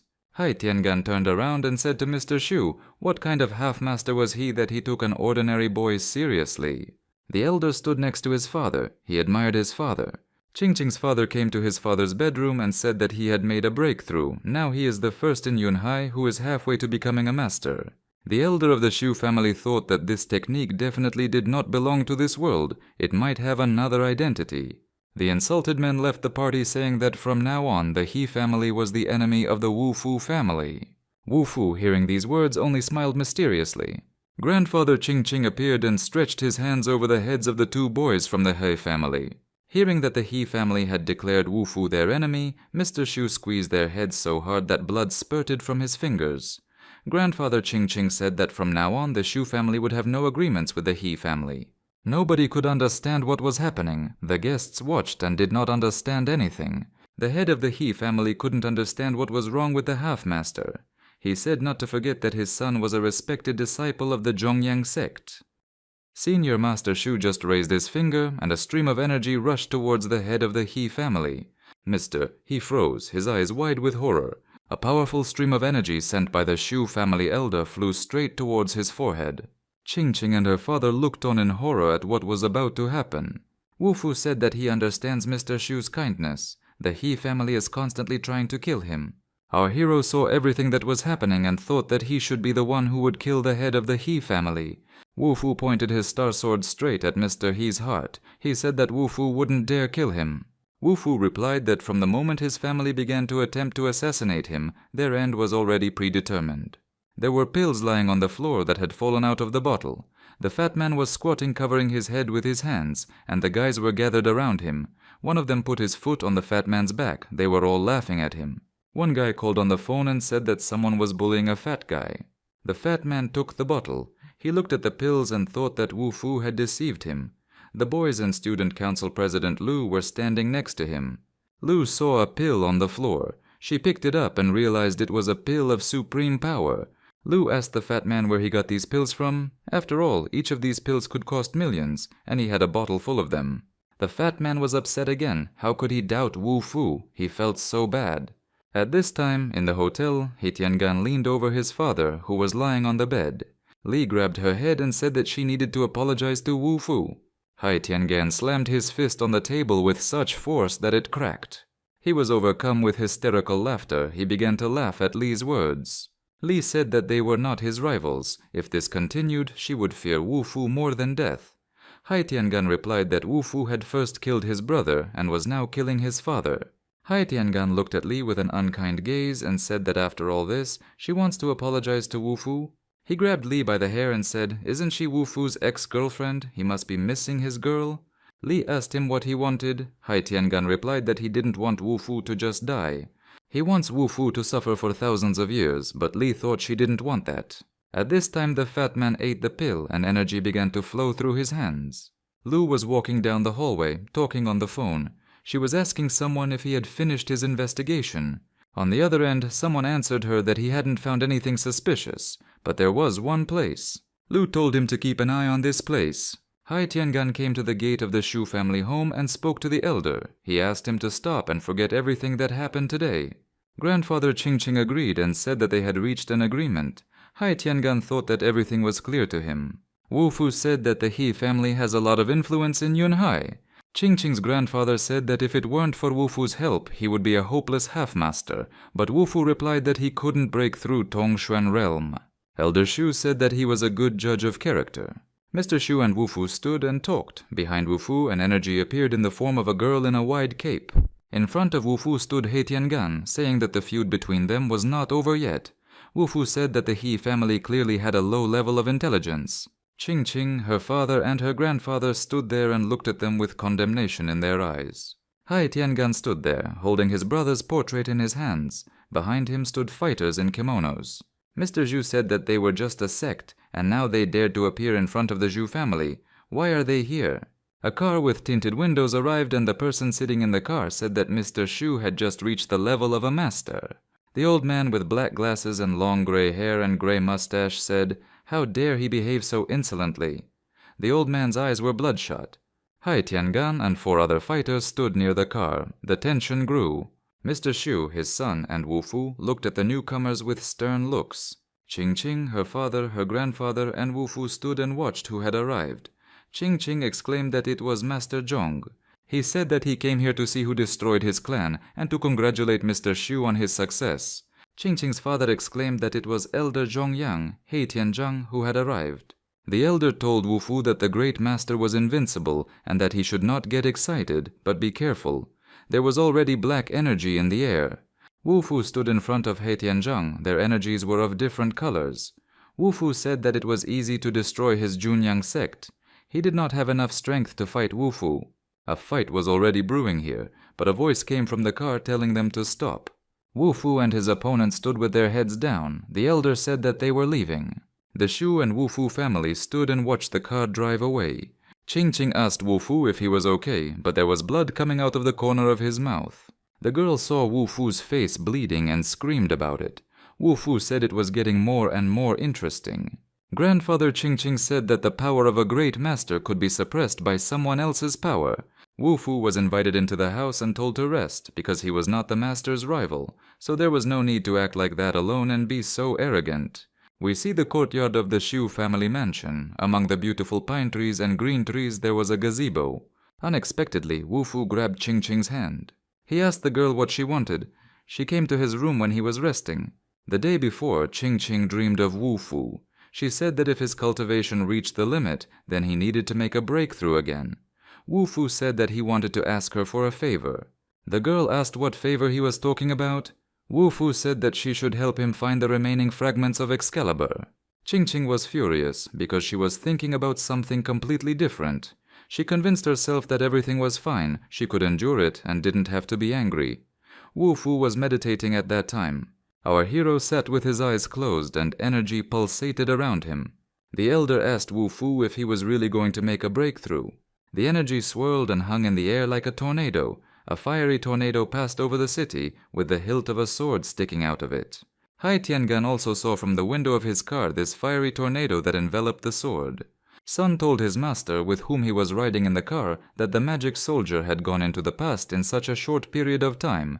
The master thought that they must have taken the best from the earth and the sky to develop like this.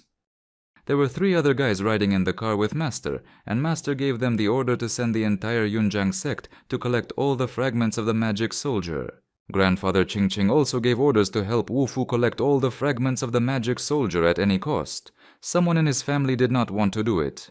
But the elder of the Xu family said that, looking at the strong energy that was spiraling, either Wu Fu would give them the opportunity to reach new heights, or it would be the end for his entire family. His son stood next to him and told him that he was putting their entire future on the line. But Grandpa Qing Qing was unwavering. He said that he was 90% sure of success. At this time, an incredible picture unfolded before their eyes. Energy was seething and flying like a tornado. Wu Fu held his star sword in his hands. He stood with his eyes closed, his hand gripping the sword, energy pulsating around him. His eyes emitted such a strong energy that everything around him collapsed and stones flew. Qing Qing stood next to her father and looked at the results of Wu Fu's breakthrough. The girl was very upset that Wu Fu could not do anything before, and now he surpassed her in strength. Qing Qing turned around and walked away. Her father asked where she was going since it was already late. Qing Qing replied that she was going to train. The girl decided not to let this arrogant guy get ahead of her anymore. The next morning, Wu Fu told Elder Xu that he would not let his efforts in finding the sword fragments go to waste. Our hero gave him 2 vials of elixir. He said that even though the elder had become a half-master, he should not give up his cultivation. Grandfather Qing Qing was very surprised. These were Qiqshui pills. They were impossible to find, and Wu Fu gave him 2 full bottles. Wu Fu told Elder Xu that nowadays, physical strength is what distinguishes a predecessor and a Taoist. When Mr. Xu makes a breakthrough, he will become the new master. Elder Xu thought about it. Qing Qing's father, grandfather, and brother stood and thanked Wu Fu, but he replied that if they managed to find all the fragments, he would give them another technique as thanks. Grandfather Qing Qing folded his hands and said that the Xu family would do its best. The elder asked his father what he was thinking about. Elder Shu said that he did not know whether his prediction was correct.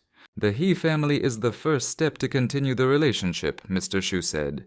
He Tiangan sat at the table and looked at the photos. They were photos of Ching Ching and the fat man. He said that Wu Fu killed his brother and his father, and then he would kill his best friends. Hai Tiangan's eyes lit up with an evil light. They would meet again tomorrow morning. He called 3 guys, and the guys came and knelt before him. Li stood next to He Tiangan and said that they were only at the stage of refining qi. How could they possibly carry out his request? But He Tiangan said that the fat man was just a useless piece of trash, and 3 assassins would be more than enough. Hai Tiangan told Li to go and mind her own business. He Tiangan suggested to Li that they start working on some kind of scheme, and Li said that she would take care of it. In the student council room, Lu stood and handed over a piece of paper with a diagram on it. She said that Wu Fu's opponents were quite strong this time, so he had to be careful. Lu said that the competition would only last 3 days, and that the school teacher wanted to personally teach Wu Fu sword skills. Lu pointed to a photograph of a woman and said that this was the teacher. Wu Fu looked at the photo in surprise and asked if Lu was sure that the teacher wanted to teach him. The girl replied that teacher Luoxi's skills were much better than his and left the office. Lu bowed her head when the teacher entered the room, and Wu Fu didn't even look in her direction. Wu Fu looked at the teacher. It was a beautiful girl with a deep neckline. She invited him to go with her to the Hushan. Wu Fu asked her if she was going to teach him the art of fencing, but the teacher replied that he would hone his skills. Lu was very surprised and asked what she meant. Lu and Wu Fu followed the teacher through the park. The teacher had been practicing Tongxuan for many years. Her powers were far beyond. Luoxi looked slyly and smiled as she listened to what was said about her. Lu advised Wu Fu to forget what happened in the past and give up. Lu said that he was a teacher after all, so it was better to give in. Wu Fu asked her if she thought he would lose. Lu smiled slyly and said that she would probably leave them to continue. Wu Fu looked at her with displeasure. Wu Fu and the teacher stood opposite each other in the clearing. The sun was shining brightly. The sky was blue. The teacher said that no one had ever dared to brag in front of her.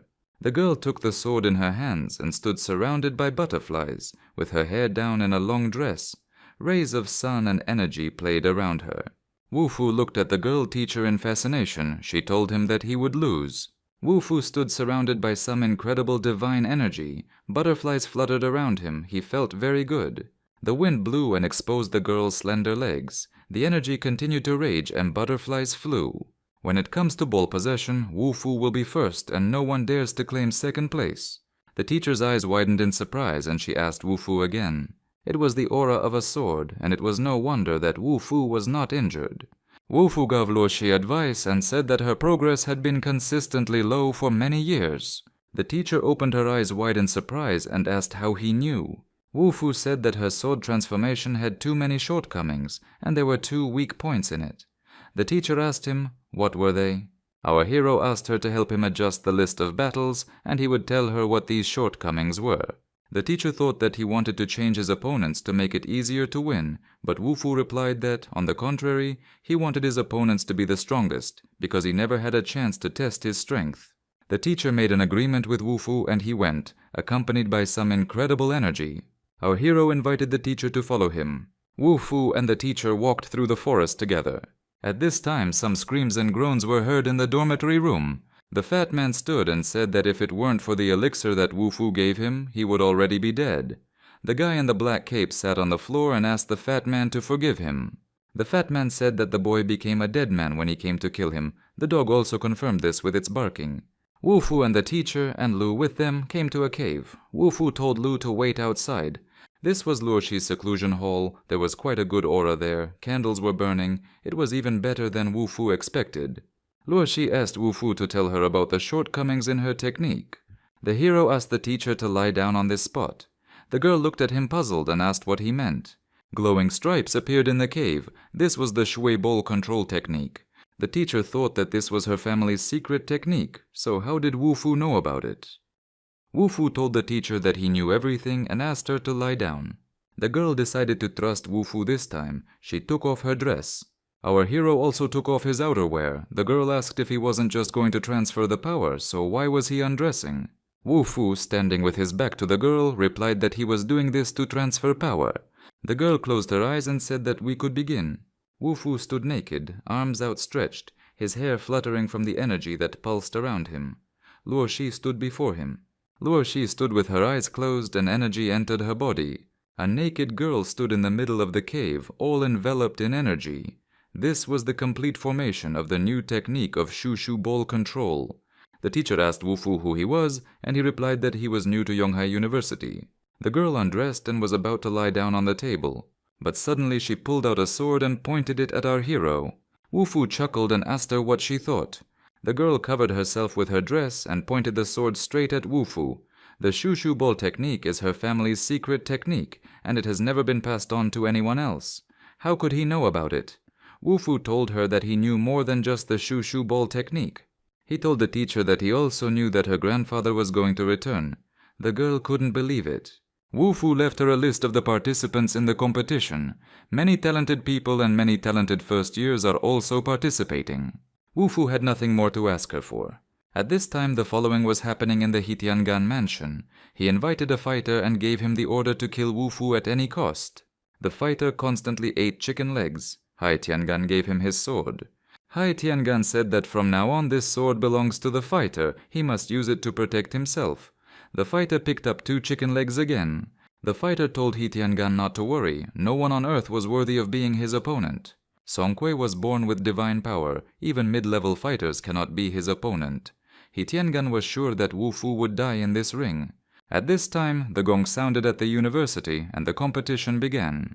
An elder stepped into the ring and announced that he was there to declare that the 3rd university competition was officially open. There were many spectators in the hall, sitting in the stands. In the middle was a ring for fighters. The elder officially declared the championship open. Ching Ching was also present at this competition. She saw her father and wondered what he was doing here. Ching Ching's father replied that he was protecting Wu Fu here, but he had not arrived yet. Ching Ching said that there was no need to worry about Wu Fu's abilities, he was very strong. The chairman of the championship jury, Master Tianzhang and Zongyang also sent their elders. Elder Han Po has been a half-master for many years, and if he wishes, Wu Fu will definitely die. Therefore the Shu family was sent here to protect Wu Fu.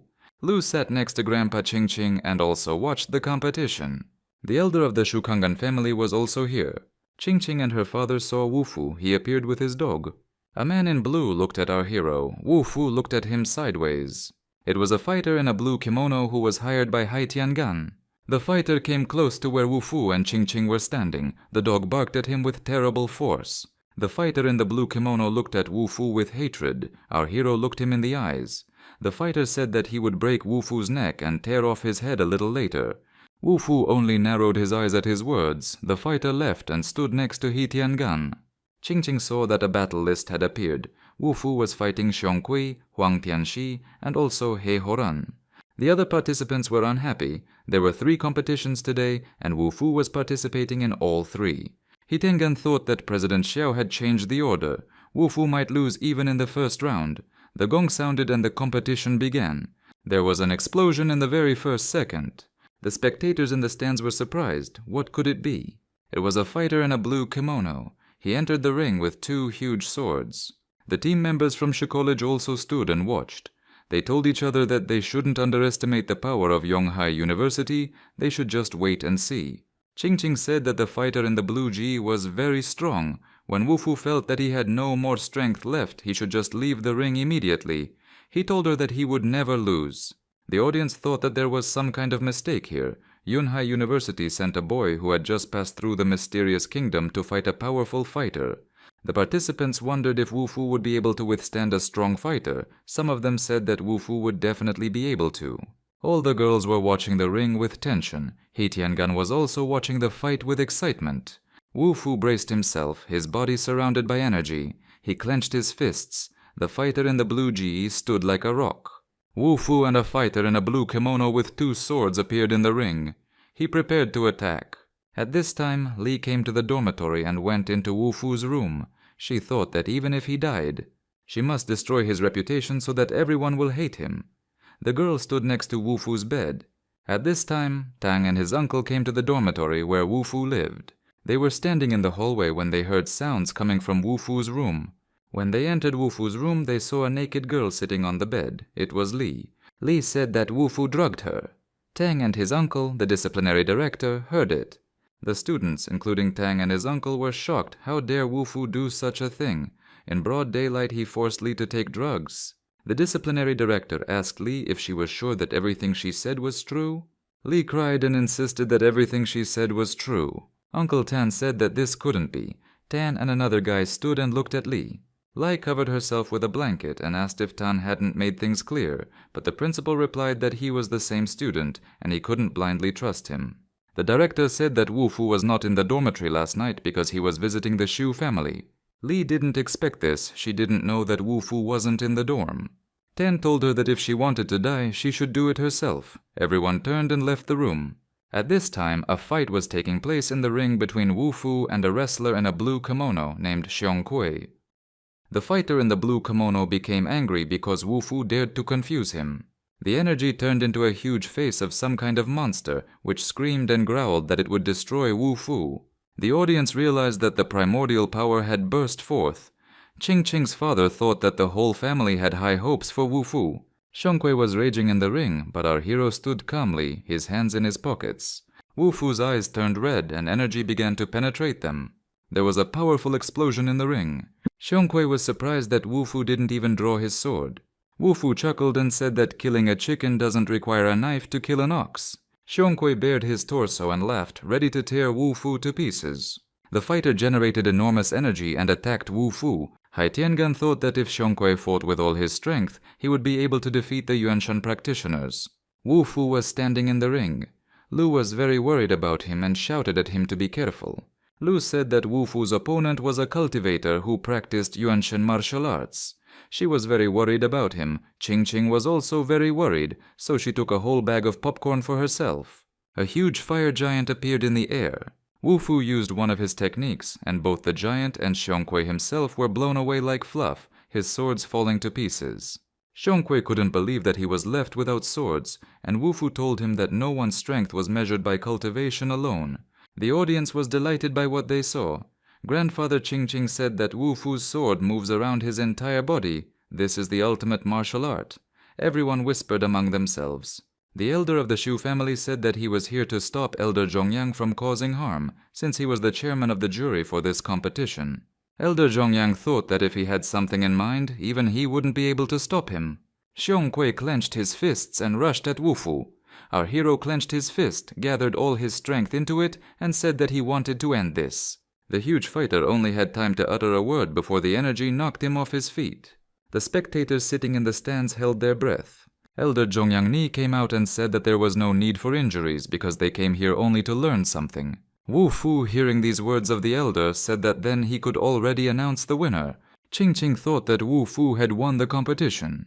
Meanwhile, He Tiangan gave the fighter the sacred sword that was once given to him and ordered him to kill Wu Fu. As soon as Xiong Kui's sword entered the range of Wu Fu's energy, it shattered into pieces. Wu Fu looked at Elder Zhongyang and said that just now he said that Xiong Kui came here to gain knowledge. They stood together in the ring, Elder Zhongyang and Wu Fu. Our hero wanted to give the fighter a welcoming gift. The elder shouted at Xiong Kui to run, but it was too late. The elder and Xiong Kui stood in the ring. A red line ran across the entire ring. From this strip, a wall of energy suddenly grew. Wu Fu said that Xiong Kui would not escape until he properly received his gift. Elder Zhongyang's eyes showed horror. Hai Tiangan was terrified. He ran towards Wu Fu and shouted, "How dare he kill Xiong Kui right here?" Wu Fu replied that he would not have died if he had not tried to take his life himself. Hai Tiangan shouted in rage that it was Xiong Kui who was dead now, not Wu Fu. Our hero stood with his back to him and harbored anger in his eyes. Wu Fu said in a stream of his energy that he had not explained anything yet, and everyone wanted to kill him. If they still wanted to deal with him, let them come. Hai Tiangan said that Wu Fu would pay for this with his life. All the fighters simultaneously pounced on our hero. Wu Fu stood calmly. The competitors decided to run because Wu Fu was supposed to be a freshman, but it turned out that he was stronger than everyone thought. Elder Zhongyang Hanbo began to concentrate energy in his hands. A clot of energy appeared between his hands. Then the elder of the Shu family approached him, grabbed him firmly by the shoulder, and said that he was his opponent. Mr. Shu still held Elder Zhongyang's shoulder.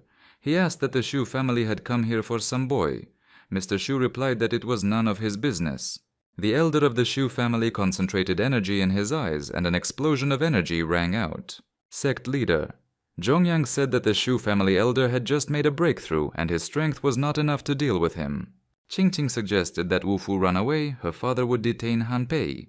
The boy told Wu Fu that hiding behind a girl when you were facing death was not worthy. Tian Mao provoked Wu Fu, and Qingqing insisted that he not be stupid and leave. Wu Fu rose into the air and hovered under the roof. He said that it was better for them all to die together. Qingqing stood there with her face in her hands and cried. She knew that everything would turn out like this. Wu Fu was hovering above the ring. The other participants were also jumping up and down, shouting, "Kill him!" Qingqing's father saw that He Tiangan was there and was very upset. The two elders were talking to each other. Elder Zhongyang said that everything here was almost decided and would soon be over. The elder of the Shu family coughed and clutched his heart. Wu Fu concentrated all his energy around himself, sparks sparkling in his eyes. There was an explosion of energy, and Qingqing thought it was a breakthrough. The center of the ring was raging with energy. All the fighters who wanted to fight our hero fell, unable to stay on their feet. A flash of energy sparkled under the ceiling. Wu Fu stood there with his shirt off. Everyone thought it was impossible. He had only recently overcome the Tongshuan kingdom. Wu Fu said that nothing was impossible for him. He raised his hand and dozens of swords rained down from above. The show had just begun. Hanbo shouted, "How dare Wu Fu do this?" Wu Fu raised his hand. Daggers flew from all directions.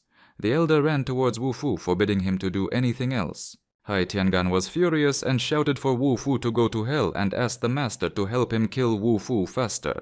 At the command of Wu Fu's hand, daggers flew from the sky straight into the ring. The daggers fell, piercing Wu Fu's opponents. Several daggers pierced Hai Tiangan's body. Hanbo cursed Wu Fu and shouted for him to burn in hell. Sect leader. Zhongyang extended his hands towards Wu Fu's head. His hands seemed to be caught in a net and could no longer move. At this time he could no longer do anything. Suddenly, a gray-haired old man with long hair and a gray beard appeared in the ring and told him to take his hands off Wu Fu. Li Ju stood there and couldn't believe that the master had given the order to release Wu Fu. Hanbo's eyes flashed with anger. He thought that they were trying to trap him. The master did not answer but only silently looked at Elder Zhongyang.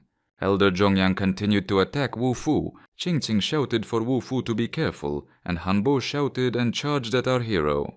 Wu Fu found himself at the epicenter of the energy sent out by Elder Zhongyang. The sword shattered into pieces from a powerful explosion of energy. The energy emitted by the elders and Wu Fu caused stones to rain down on the spectators. The entire ring was covered in white clouds of smoke. Qingqing jumped into the ring with the dog. Li Ju thought that since the master had attacked with full force, it meant that Wu Fu would definitely say goodbye to his life. Qingqing entered the ring and saw that when the smoke cleared, there were huge holes in the ring. Wu Fu stood in a cloud of smoke and thought, is this all the master can do? Blood was flowing from the corner of Wu Fu's mouth and his eyes were flashing. When Qingqing saw Wu Fu, she screamed that he scared her to death. She thought he was already dead. Qingqing's father and grandfather stood and looked at our hero. The elder said that Wu Fu was able to deal with Hanbo's attack, and the grandfather said that he was an excellent judge of character. Wu Fu and Qingqing stood in the ring as a spherical energy came towards them. Suddenly they found themselves in the epicenter of an explosion, as if something had split and exploded. Wu Fu grabbed his sword and said that whether he was a master or not, he should leave everything behind. Hanbo attacked Wu Fu, sending sharp energy crystals at him. Wu Fu repelled all attacks with his star sword. The crystals scattered from the explosions. Another figure appeared in the ring and Wu Fu saw Luan Xingcheng. Elder Zhongyang shouted that Wu Fu was a small, arrogant scoundrel. An incredible fight was taking place in the ring. Hanbo and Wu Fu were fighting with swords. Wu Fu wielded the sword so fast that it seemed like several people were fighting instead of one. Those present were shocked. Our hero fought like a monster. He even had the strength to resist the half-master. Their energies battled with each other. Wu Fu desperately fought with Elder Zhongyang. Hanbo also used all his strength. There was a huge explosion of energy. Qingqing rushed to run into the ring because nothing could be seen. Hanbo stood with his arm injured, his hair fluttering from the flow of energy. Blood flowed from the wounded arm. Hanbo didn't know what kind of sword technique it was. It was terrible. The master told Hanbo that he was only a half-master, and yet he dared to harm his man. Hanbo realized that he would not be able to kill Wu Fu today. Hanbo said that his Zhongyang sect would forever remain Wu Fu's enemy. Our hero stood and looked at him, with pieces scattered everywhere. Hanbo left, but shouted after him that next time he would take Wu Fu's dog life. Wu Fu the dog, hearing these words, thought deeply. Was it not his life they wanted to take? Wu Fu sat with his face covered by his hand, completely exhausted. Ching Ching walked up to him and asked if he was okay. Wu Fu lowered his head. Our hero walked up to Lu and buried his face in her lush breasts. Lu looked at him in bewilderment, but Wu Fu thought that everything would be fine now. Wu Fu thought that he couldn't die. His cultivation level was insufficient and he needed to increase his recovery speed. Ching Ching, with her small breasts, was very upset that Wu Fu went to seek comfort in Lu's chest. The master did not think that Wu Fu practiced alchemy and also possessed a unique kendo technique. The great master, whom Wu Fu had once helped restore the meridians, laughed. Ching Ching's father and grandfather were very surprised when they saw the great master. The great master, on Wu Fu's advice, had perfected this elixir a few days ago. He handed our hero the pill that lay on his palm and said that this elixir would increase his physical strength. Our hero thanked the great master, and Ching Ching's grandfather and father were shocked because the great master himself had arrived in Yunhai and he was quite close to Wu Fu. Skills in alchemy had been stagnant for many years, but thanks to our hero's advice, he finally improved his knowledge and asked to be accepted as a student. Wu Fu swallowed the pill and immediately his mouth started bleeding. The great master asked, "What's wrong?" Our hero was fine, he was just exhausted. Wu Fu had a hard time making a decision and the master decided to wait for an answer. If Wu Fu hadn't retreated in time, things might not have ended so well. In the hall with columns on a raised platform, there was a chair in which a man was sitting. His servants were standing next to him. This was the Zhongyang sect. The elder of the Zhongyang sect dictated an order that the Shu family of Yunhai, Wu Fu, and the monks who hid their powers must die. The elder's order was accepted for execution. The servant stood with his arms folded across his chest and listened attentively. At this time, a guy whose face was not visible appeared in the hall and asked why they were looking for him. The director, Ching Ching, Wu Fu, and Lu were standing in the ring, and the director said that the arena was completely destroyed and announced the winner. The director raised his hand and said that the participant from Yunhai University who stood firm today was declared the winner. At that moment, someone shouted for the director to stop, and 2 men and a girl appeared on the threshold. They said that it was shameful for some newcomer to attract all the attention to himself. There was a girl with long white hair, a red-haired man, and another man with glasses. They all had the same badges on their chests. Lu asked Wu Fu to be careful because these people were worth being wary of. These people were from the Student Council of the South China Martial Arts Academy. They once held such a championship. A guy with red hair came up and asked, "Is this Wu Fu?" Our hero looked at them with his piercing gaze and told them to disappear. The dog that Ching Ching held in her arms was of the same opinion that everyone should disappear. The red-haired boy looked on with disapproval. He wanted to hit the dog with his fist because the dog was very noisy. Wu Fu grabbed the guy's hand so hard that sparks flew from his eyes. The guy flew to the side and Wu Fu told him to take his hands off his dog. The boy and girl stood and watched. They were a little puzzled. The guy with glasses thought that Weiss's strength level to hit the dog wasn't that bad, but he was still knocked out right away. A guy named Weiss lying on the floor could not come to his senses. He could not remember who he was or where he was. Wu Fu told everyone to get lost again, with Lu and Ching Ching standing next to him. The South China Martial Arts Academy was considered the best university in Baihai Province, and they were the guests of this tournament. It was not very wise to get into a conflict with them. 2 representatives from the South China Martial Arts Academy said that he was just an ordinary freshman, but where were the seniors? And then all the senior students present in the hall suddenly remembered that they had some urgent business to attend to and began to quickly leave. The girl from the Martial Arts Academy called everyone cowardly chickens. No one wanted or could fight. The blonde was about to push Wu Fu's ass out of the ring. Our hero smiled and walked towards her. Lu called after him to be careful. Blonde Shui wanted to test how good Wu Fu was. He told her that her little hammer wouldn't be enough. Yu smiled and said that she definitely wanted to check then. There was an explosion and the girl rushed at Wu Fu. Even splashes of energy flew. Zhu jumped up, her hair fluttering. She screamed that she would destroy Wu Fu. It was a giant hammer, and that hammer came crashing down into the ring. Xue was a master of the hammer. She smashed the arena into pieces, but she couldn't do anything to Wu Fu. The girl was perplexed. Despite all her efforts, Wu Fu was not damaged. Wu Fu used his energy again. He narrowed his eyes and directed the energy at the girl. Zhu fell and Wu Fu barely managed to catch her and hold her up. Zhu wanted to attack our hero with her fists again, but he stopped her with one palm. At that moment a guy came up to them and said that Wu Fu should be ashamed. Wu Fu replied that he should use his fists to talk to him personally. Ching Ching grabbed her head and thought that Wu Fu knew absolutely nothing about the South China Martial Arts Academy. The guy with glasses told Wu Fu that he had good abilities, but he was bragging too much. Wu Fu had definitely heard the name of the Martial Arts Academy in his previous life, but he didn't think it was a school. Wu Fu smiled and said that if everything they said was true, one day he would come to them to learn from them. The guy with glasses thought that Wu Fu was a complete idiot and said that in a couple of days they would visit Yunhai University. Thus ended the championship, and the victory was awarded to Yunhai University. Wu Fu stood in the forest near the monk's house next to the master and Li Ju. The master handed him a bottle of elixir and said that this elixir could be used for an immediate breakthrough, but he advised him to be careful with the South China Academy.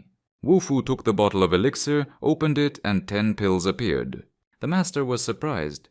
Would he really swallow them all? Li Ju thought that these 10 pills would definitely help him overcome the Yuanshan realm, but before he could do so, he would be torn to pieces. Wu Fu clenched his fist emitting crazy energy. He finally started taking the pills. Wu Fu picked up the star sword, which was also glowing with energy. Master and Li Ju stood and watched what was happening. Master told Li Ju to protect his uncle. Wu Fu stood in the middle of the clearing, energy raging around him. A red liquid began to drip from the tip of the star sword. Our hero stood with his arms outstretched, ready to make a breakthrough. And then a pillar of red light appeared in the sky. It came from the mountains and went far into the sky. The old master realized that this was the Yuanshan kingdom. Li Ju gritted his teeth in frustration and thought that if he didn't do something now, he would lose the chance to get the magic soldier. The Shu family stood nearby, and Ching Ching's grandfather told Wu Fu that he was so young but still showed great promise. Wu Fu stood in the pink light, his sword held in front of him by the energy in his hands. Ching Ching's grandfather told her that he was going home to recover from his injury. Ching Ching, her father and grandfather turned and left, but Wu Fu asked Mr. Shu to stay. The elder of the Shu family returned and Wu Fu gave him the elixir. Mr. Shu felt energy surging around him, and he himself was permeated with a restorative aura. A man came running, shouting that the Shu family was protecting Wu Fu, but he still injured the old master. But Ching Ching's father stopped the man and said that Wu Fu was healing his father. Elder Shu's strength returned and his wounds healed. Suddenly, blood spurted out from the mouth of the Shu family elder. His son screamed, afraid for him. Ching Ching was also afraid for her grandfather.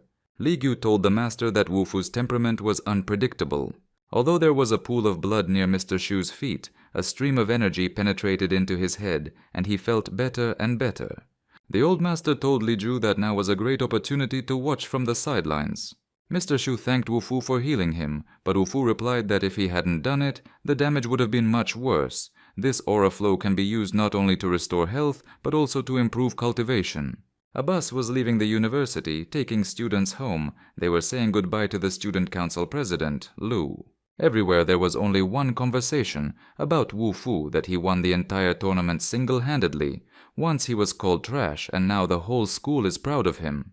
Wu Fu also came to the university and said that he had a great rest, but Lu, who was holding his dog, said that he had to attend the student council. Wu Fu wondered why. It turns out that the students had prepared a congratulatory message for Wu Fu on his victory. Zhou Tang also came to congratulate Wu Fu. Wu Fu asked him what he was doing here. Tang replied that while Wu Fu was away at the tournament, Li Mangyou had snuck into his room. She had conspired with Hui Tiangan to defame his name, but Tang and his uncle had discovered her plan early in the morning. Wu Fu asked, was it Hui Tiangan who wanted to disgrace him? He's a corpse now. What a blessing that Tang didn't help them frame Wu Fu. Tang said that he helped Wu Fu a little and locked Li in her room. Wu Fu patted Tan on the shoulder and said that he was far-sighted. He and Tan went to the dorm, and Lu reminded him not to forget to come to the student council. Wu Fu and Tang walked down the dorm corridor. Li was very scared when she saw Wu Fu at the threshold of the room. Li saw that Wu Fu was alive, so what happened to He Tiangan? Wu Fu laughed when he heard about He Tiangan. He said that He Tiangan was dead and the He family no longer existed. His eyes widened in fear and she thought it was impossible. The girl took Wu Fu's hand and said that she shouldn't have done it, but He Tiangan forced her. Li said she realized her mistake and asked Wu Fu to let her go. The girl said that if he let her go, she would serve him all her life. Isn't that good?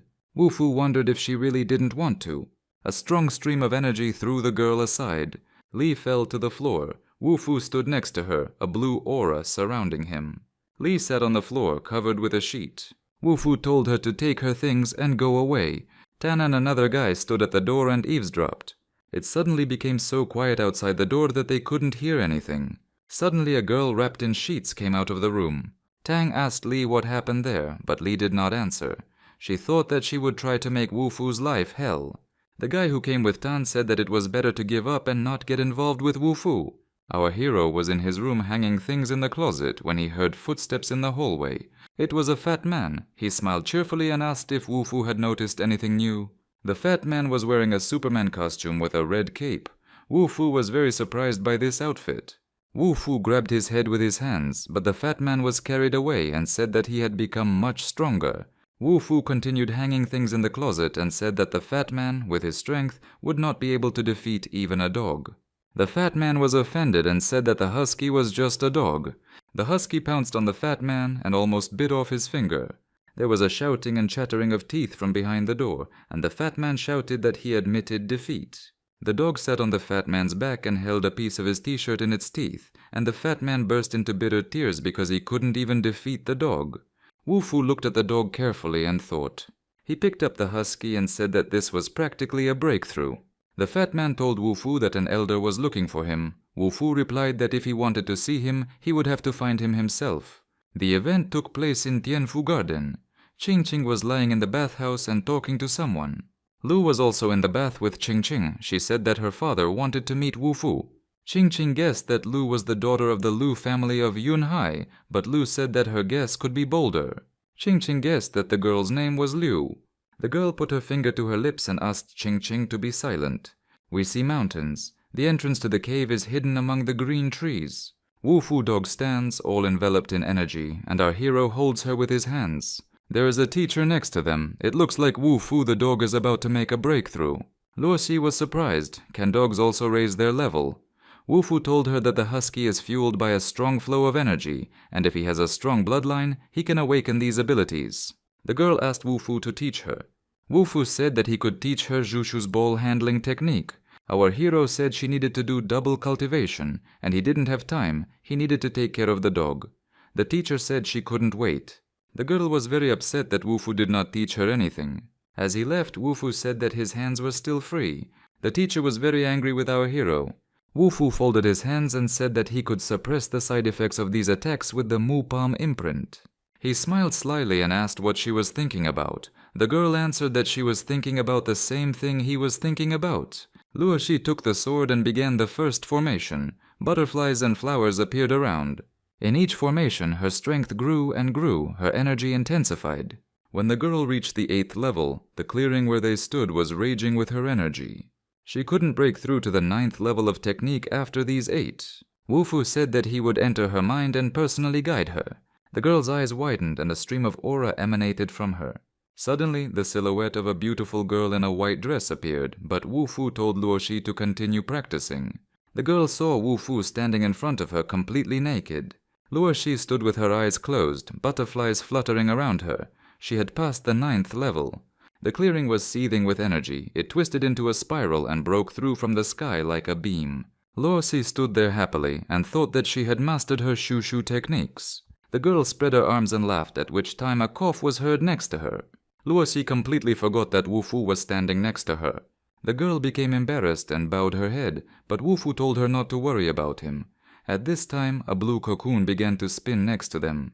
Wu Fu and the teacher stood and watched as the dog spun around in the cocoon and even flew up a little. From the energy that was bursting from within, the cocoon began to crack. The cocoon finally split open, and a dog jumped out, only not the same as before, but 10 times bigger. Our hero stood and looked at his dog. It was incredible. The dog grew wings. The husky greeted Wu Fu with a joyful bark. Luo Xi said that she was now in great debt to Wu Fu, but he replied that it was a small thing. Wu Fu said that there was a chance to really thank him and looked at her lush chest. The girl covered herself with her hand and said that she would never give him her body. Wu Fu looked at her in bewilderment, but she said that she was his teacher. The girl turned and said she would leave first. Wu Fu and his dog were left standing there, bewildered. Our hero stood there holding the dog in his arms and thought that he wanted it to find him more opponents. Why be so rude? In the courtyard of the university, Tan was slapped in the face by someone. Tang was sitting on the ground, and the guys were standing around him and asking him if he wasn't Wu Fu's enemy. Why was he now trying to gain his trust? Tang Zhou asked what was more important to them, life or revenge. The guy swung his arm to hit Tan and said that he definitely wanted to die. Tan prepared to parry the blow and put up a defense with his hands. Suddenly everyone felt a powerful energy that came from nowhere. Tan couldn't believe his eyes, his surprise knew no bounds. It was a dog with wings. The boys couldn't believe it. How could a dog have wings? A man appeared nearby and asked the dog what she was doing there. It was Wu Fu. He was wondering what these people were doing here. One of the guys immediately attacked Wu Fu. This guy's leg seems to be stuck in something. This Fu has put an energy block. Wu Fu asked the boy who he was.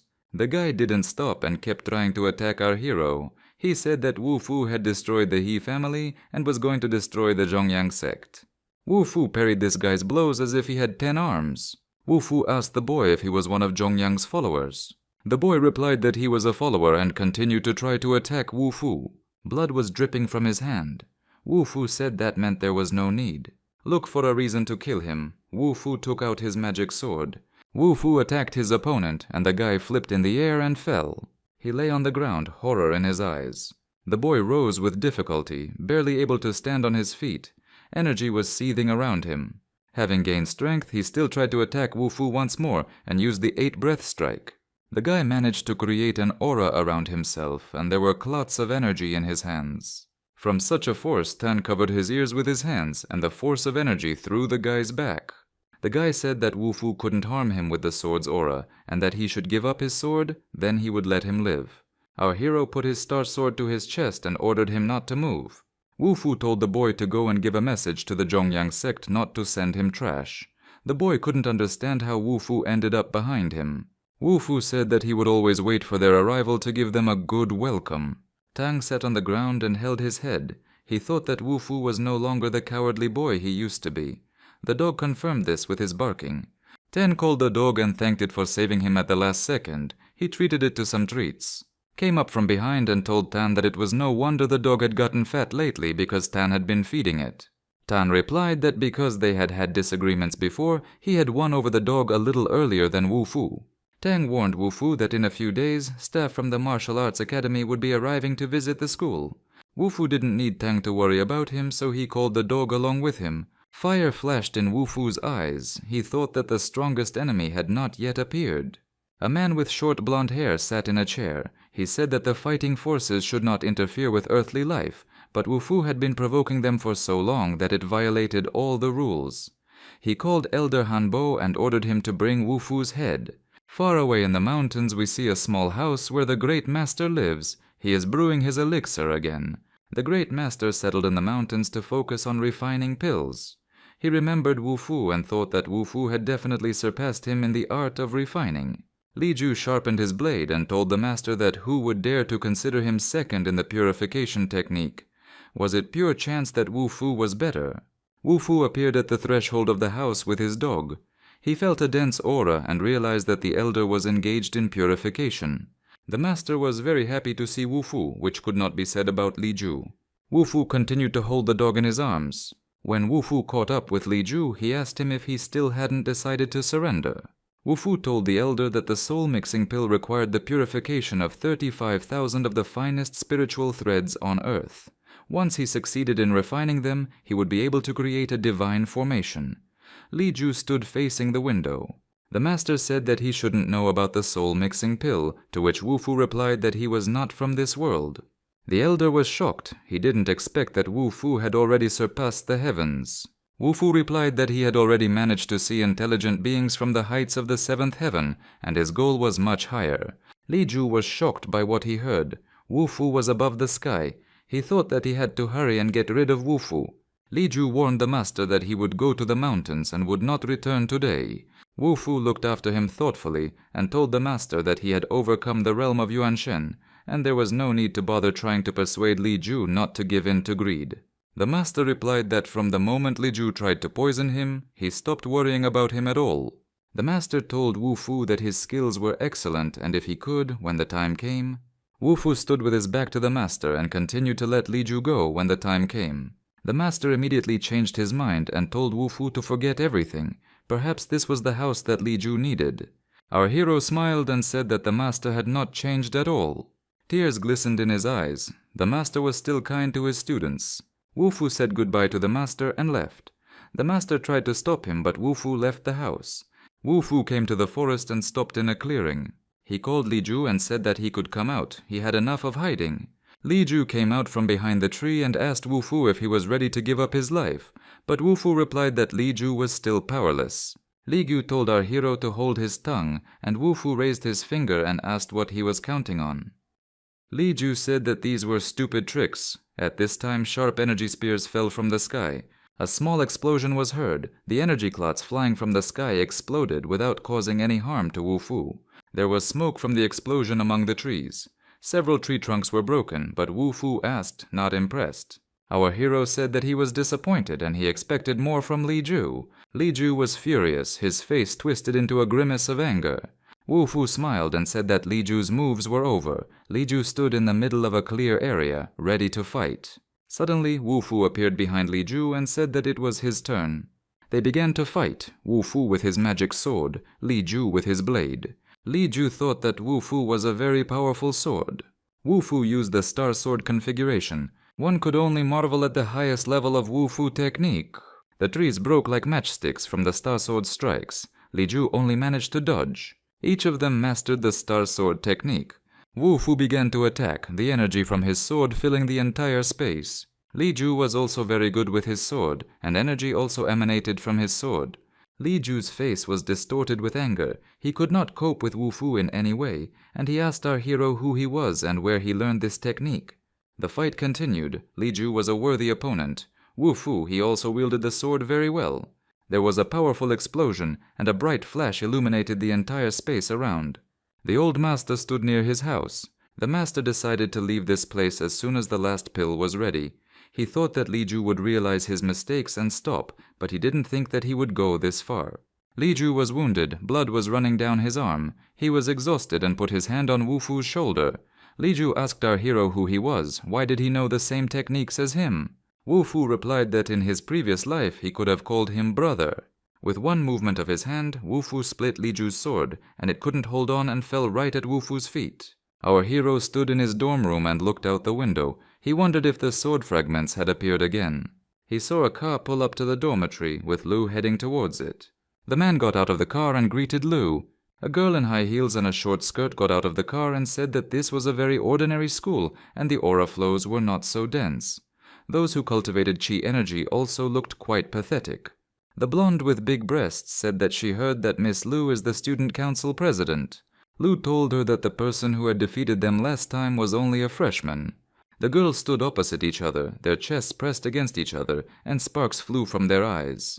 A guy with glasses stood behind them and said that they were not here to fight. Yunhai University was the winner of the tournament, and they were here to provide a quota for the university. Lu asked what kind of quota was this. After all, they had already received a precious spiritual elixir as a prize. The man replied that it was an invitation to attend a course at the South China Martial Arts Academy. Ching also appeared at the same time, and the people who heard this conversation said that the South China Academy was the best academy in Yunhai. Lu thought that studying in this academy meant that stronger opponents would appear, and Wu Fu would definitely not miss this opportunity. Before Lu could think about it, Wu Fu appeared next to her with his dog in his arms. It turns out he has some business here. The guy with glasses even coughed when he saw Wu Fu. He handed Wu Fu some paper and said that he had come back for it. Our hero asked the guy what it was. It was an invitation from the South China Martial Arts Academy. Wu Fu was holding an invitation. A blonde woman came up to him and said that he would receive a much better education. The blonde showed her luxurious breasts and said that the South China Academy is full of masters. Ching was extremely angry. She realized that the girl was seducing Wu Fu. She thought, what's so good about big boobs? Lu kept quiet modestly. Resentment shone in Ching's eyes. She had small breasts, so she was upset and turned away. Wu Fu crumpled the invitation in his hands. The girl's eyes flashed unkindly. Our hero threw the crumpled invitation behind his back, turned around and walked away. The Martial Arts Academy representatives were shocked by Wu Fu's behavior. How dare he ignore the influence of the South China Academy? Lu was pleased and thought that this temptress got what she deserved. The guy in the blue shirt stopped Wu Fu by putting his hand on his shoulder. He said that he had better not start a fight here. Wu Fu asked what would happen if he did this. The guy was really angry and energy was already appearing under his feet. Wu Fu wasn't joking either. He asked the guy if he wanted to die. Wu Fu grabbed the guy's hand and said that this was Yunhai University. Our hero advised the representatives of the academy to behave within the rules, otherwise he would punish them all. The guy from the martial arts academy sat near the wall. Someone from the academy said that Wu Fu not only threatened the Zhongyang sect, but also harmed a student from the South China Academy. Wu Fu looked at him and said that they were not strong enough to talk to him like that. The academy representative thought that he would make Yunhai University pay for this disgrace. We see the mountains again and a small cave in the mountains. Wu Fu stood at the entrance to the cave. Wu Fu and Luo Shi's teacher were sitting in a cave pool with their backs to each other. Wu Fu told Luo Shi that she should not think of indecency when practicing the shu-shu technique. Otherwise your nose will start bleeding. Luo Shi's nose immediately started bleeding. At this time, a dog and a silhouette of a man appeared at the entrance to the cave. It seemed they were looking for Wu Fu. It was Lu and her dog Wu Fu. Lu was screaming and calling for teacher Luo Shi and Wu Fu. As she walked deeper into the cave, she saw an interesting picture. He told the teacher that he knew everything and asked her to lie down. Lu blushed with indignation. She thought that these two were making love. Luo Shi screamed that it was all wrong and that she was only imagining things. But Lu covered her face with her hands and said that she was not blind. Suddenly, Lu saw the pear cultivation kit. Then it occurred to her, had she really gotten it all wrong? Our hero asked Lu why she came here. Lu replied that the people from the South China Academy were extremely hostile. She said that Wu Fu even turned all the teachers against himself. So the three of them stood there, teacher Luo Shi, Wu Fu, and Lu. Suddenly they felt some kind of shaking in the cave. Luo Shi asked what happened. Wu Fu said that his old friends had come, he should go out and greet them. At this time, an elder was standing in the mountains near a small house and some smoke or fog appeared. The monk brothers came to the elder. The master bowed and greeted them. Two monks came, one young with purple hair who was holding a box in his hands, and the second, older, with a beard and long hair. The master waited for them for a long time. He asked if they had brought the medicines he had asked them for. The older one replied that, of course, they brought it. The monk replied that here was everything he asked for and handed him the box. The master accepted the box. The conditions in this world are perfect for refining the soul-mixing pill, but the ingredients of these pills are very difficult to find. The older monk with the beard said that the method of refining the soul-mixing pill had long been lost. If the master could create it, he would definitely give his support. Suddenly, there was an explosion of energy nearby. One of the monks asked, "What is it?"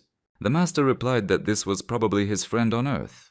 The younger monk said that this was probably his uncle's young friend.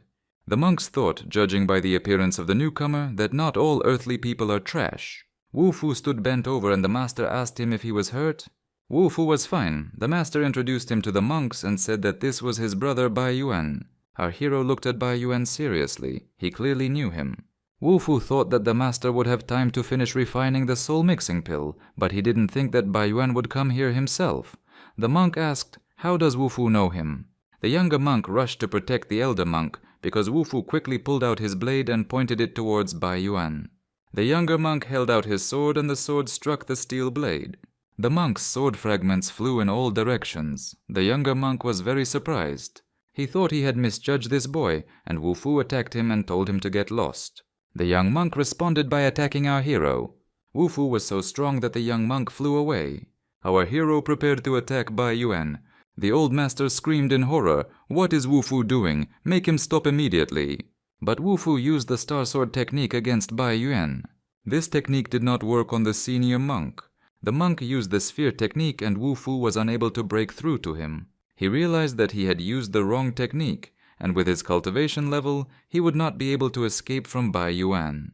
At this time, a huge hand appeared above Wu Fu's head, which could crush him like an ant. The master grabbed Bai Yuan's hand and ordered him to stop. After all, it was Wu Fu who helped him find the way to purify the soul-mixing pill. Bai Yuan was surprised. After all, this method had been lost long ago. If everything he said was true, then he was willing to forget about today's incident. Our hero said he could prove it. Wu Fu asked the master for a furnace. He was going to refine the pills himself.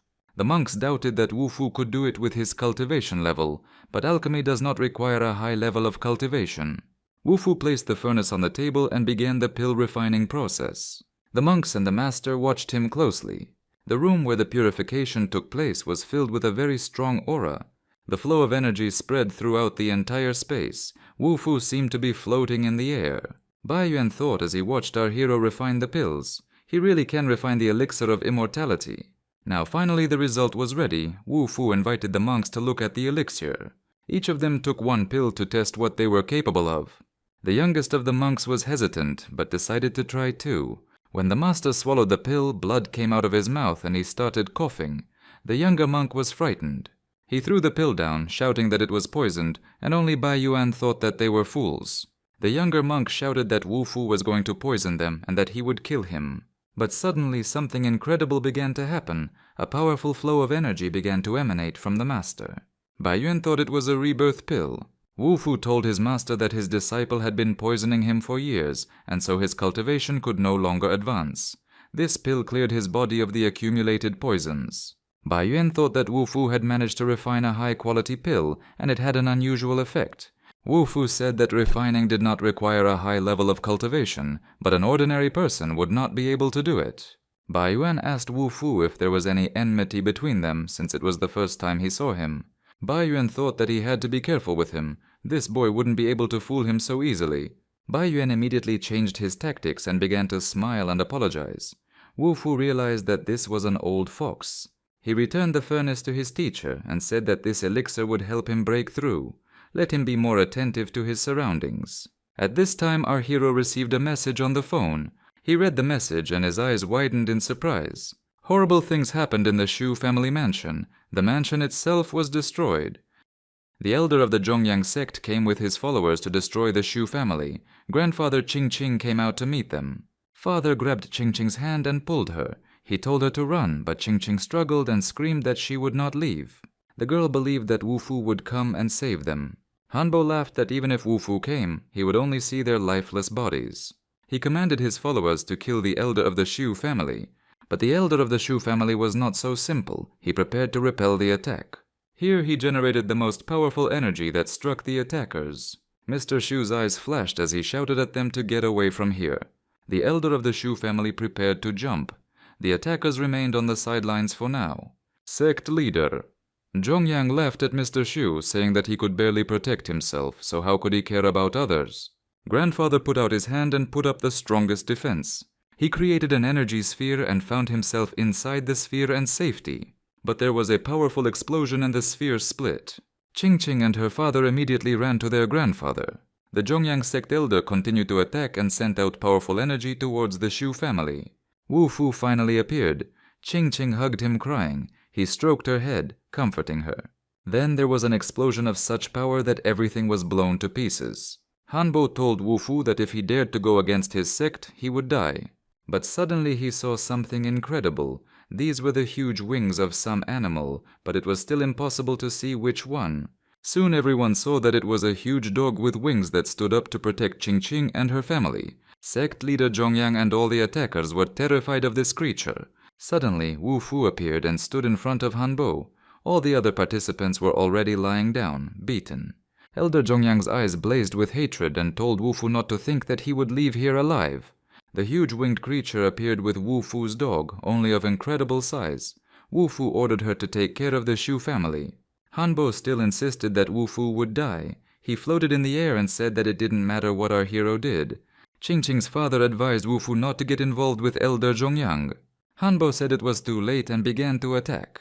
The master from the mountain, for whom Wu Fu had just prepared a pill, appeared and said that Wu Fu had disappeared so quickly that he thought something serious had happened. Elder Zhongyang recognized this monk as a great master of the Dao Dao level. Could he be on Wu Fu's side? Hope lit up the eyes of Qingqing's father and grandfather as help had arrived in the form of Wu Fu. Suddenly, all three monks from the mountain appeared and asked the head of the Zhongyang sect not to leave so quickly. Qingqing's father thought that Wu Fu had reinforcements. The three monks stood against Hanbo, but Bai Yuan said that he would not interfere, but would only observe. The old master approached Bai Yuan and said that Wu Fu had done a great service and that he needed to be helped, but he refused. The monks cannot interfere because they come from outside. Wu Fu thought that he could handle it alone. He didn't need any help. The Zhongyang sect leader laughed at this and said that Wu Fu was playing with death. A fire lit up Wu Fu's eyes. It was still unknown who would lose their lives today. Fu used his star sword technique again. Zhongyang in turn also built all his swords. Dozens of swords rushed towards our hero. The swords circled in the sky, making different figures, and Hanbo stood below, waving his hands like a conductor, controlling the swords. There were no longer dozens of swords, but hundreds, maybe thousands. They were everywhere, and it seemed that Wu Fu had no chance of salvation. Qing was worried about Wu Fu as the swords flew through the air like a whirlwind. Our hero couldn't collect all these swords, but he could try to destroy this structure. And suddenly the swords stopped obeying Hanbo's command and began to fall randomly to the ground. It was a disaster. Zhongyang's most important weapon was destroyed. Suddenly, an incredible young man appeared in some kind of unimaginable space clothing. A rainbow of energy sparkled around him. Su's family looked with delight at the boy who appeared out of nowhere. They recognized him as Wu Fu, and their surprise knew no bounds. The young monk and Bai Yuan became wary of him. Wu Fu stood in his clothes, energy shining around him. He was like a god descended from heaven.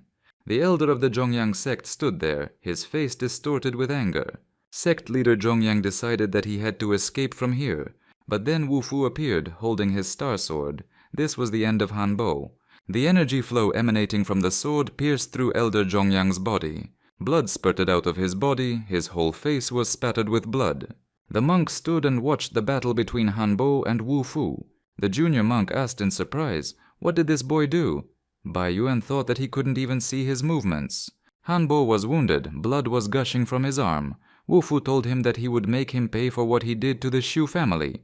Rays of energy permeated the entire space. Wu Fu was nowhere to be seen, only Elder Zhongyang was visible. Suddenly, a sudden burst of energy hit Hanbo. He didn't think that Wu Fu was smarter than him. Hanbo generated a sphere of energy and hid in it. The attack caused Elder Zhongyang's realm to shatter and was now unable to cause any harm. Hanbo tried to create another aura. Wu Fu's sudden attack caught him off guard. Hanbo was surprised. How could Wu Fu break through his protective barrier so easily? Wu Fu attacked and Elder Zhongyang's defense was shattered into pieces. His realm was no longer of any help to him. And now the tip of the star sword is at Elder Zhongyang's chest. Our hero prepared to deliver the final blow with his sword. Horror froze in Hanbo's eyes. Sect leader. Zhongyang lay prostrate on the ground, the tip of the sword a centimeter from his face. There was a terrible explosion, a flash. Rocks flew into the air. The remaining survivors of the Zhongyang sect were thrown aside. 3 monks stood and looked at the crater that had formed at the site of the explosion. They were surprised by Wu Fu's power. They determined that his level was not lower than that of a master. They peered into the funnel, looking for Wu Fu himself, but suddenly he appeared from the sky, all enveloped in a golden aura. He appeared in his new golden clothes, sword in hand, handsome as a god. There were many gold clasps and other items on his clothes. Suddenly, this golden robe began to crumble into pieces. The long hair disappeared somewhere, and Wu Fu appeared in front of us again in his usual clothes. Everyone was shocked by this transformation. Qing rushed towards him as if on wings. The girl threw herself on his neck and hugged him so tightly that they almost fell. Tears flowed from Qing's eyes. She was very worried about him, but Wu Fu was fine. Qing hugged him tightly and couldn't let go. Suddenly Wu Fu lost consciousness. The monks came to him and wanted to see what was wrong with him. The master pushed everyone aside and said that he would look at it himself. Wu Fu was lying on the ground, his head in Qing's lap. The master was feeling his pulse. Qing was worried that our hero was injured. The master said that Hanbo specialized in counterattacks, and Wu Fu got a lot of abuse from him. Our hero lay on the ground with his eyes closed. He had released too much energy, and it had taken its toll on him. Bai Yuan decided to leave while the master was bending over Wu Fu. The junior monk wanted to wait for the master. Bai Yuan decided that the master wanted to say goodbye to Wu Fu. Suddenly, 2 columns of energy appeared in the sky, one yellow, the other purple. The master looked at these 2 energy bands. It was 2 monks flying away, Bai Yuan and the purple-haired monk. Bai Yuan thought that this boy was a capable cultivator, but he turned out to be a reckless child. The monk thought that Wu Fu would spend the rest of his life lying in bed. The Shu family asked the master to save Wu Fu, but he told them not to worry, he was fine. The elder stroked his beard and assumed that Wu Fu had made a breakthrough. The master said that at first he thought Wu Fu was dead, but now he realizes that there is another way to break through. The master thought that Wu Fu was keeping many secrets within himself. He had already done everything he could. At this time, the last representatives of the sect were present at the Zhongyang sect residence. 2 men brought in a girl with red hair, holding her by the arms. The man sitting in the high chair ordered the girl, who was laid on the floor, to raise her head. The sect leader said that he would not lend her the power of 100 demons, but she asked for help in taking revenge on Wu Fu. He hoped that the girl would not let him down. The girl raised her head. It was indeed Li Mangyao, only all beaten and tormented. Our hero was still lying with his eyes closed when his dog appeared and began barking. Wu Fu opened his eyes and saw his dog sitting on him. It was already its normal size. Wu Fu smelled the food and realized that he was very hungry.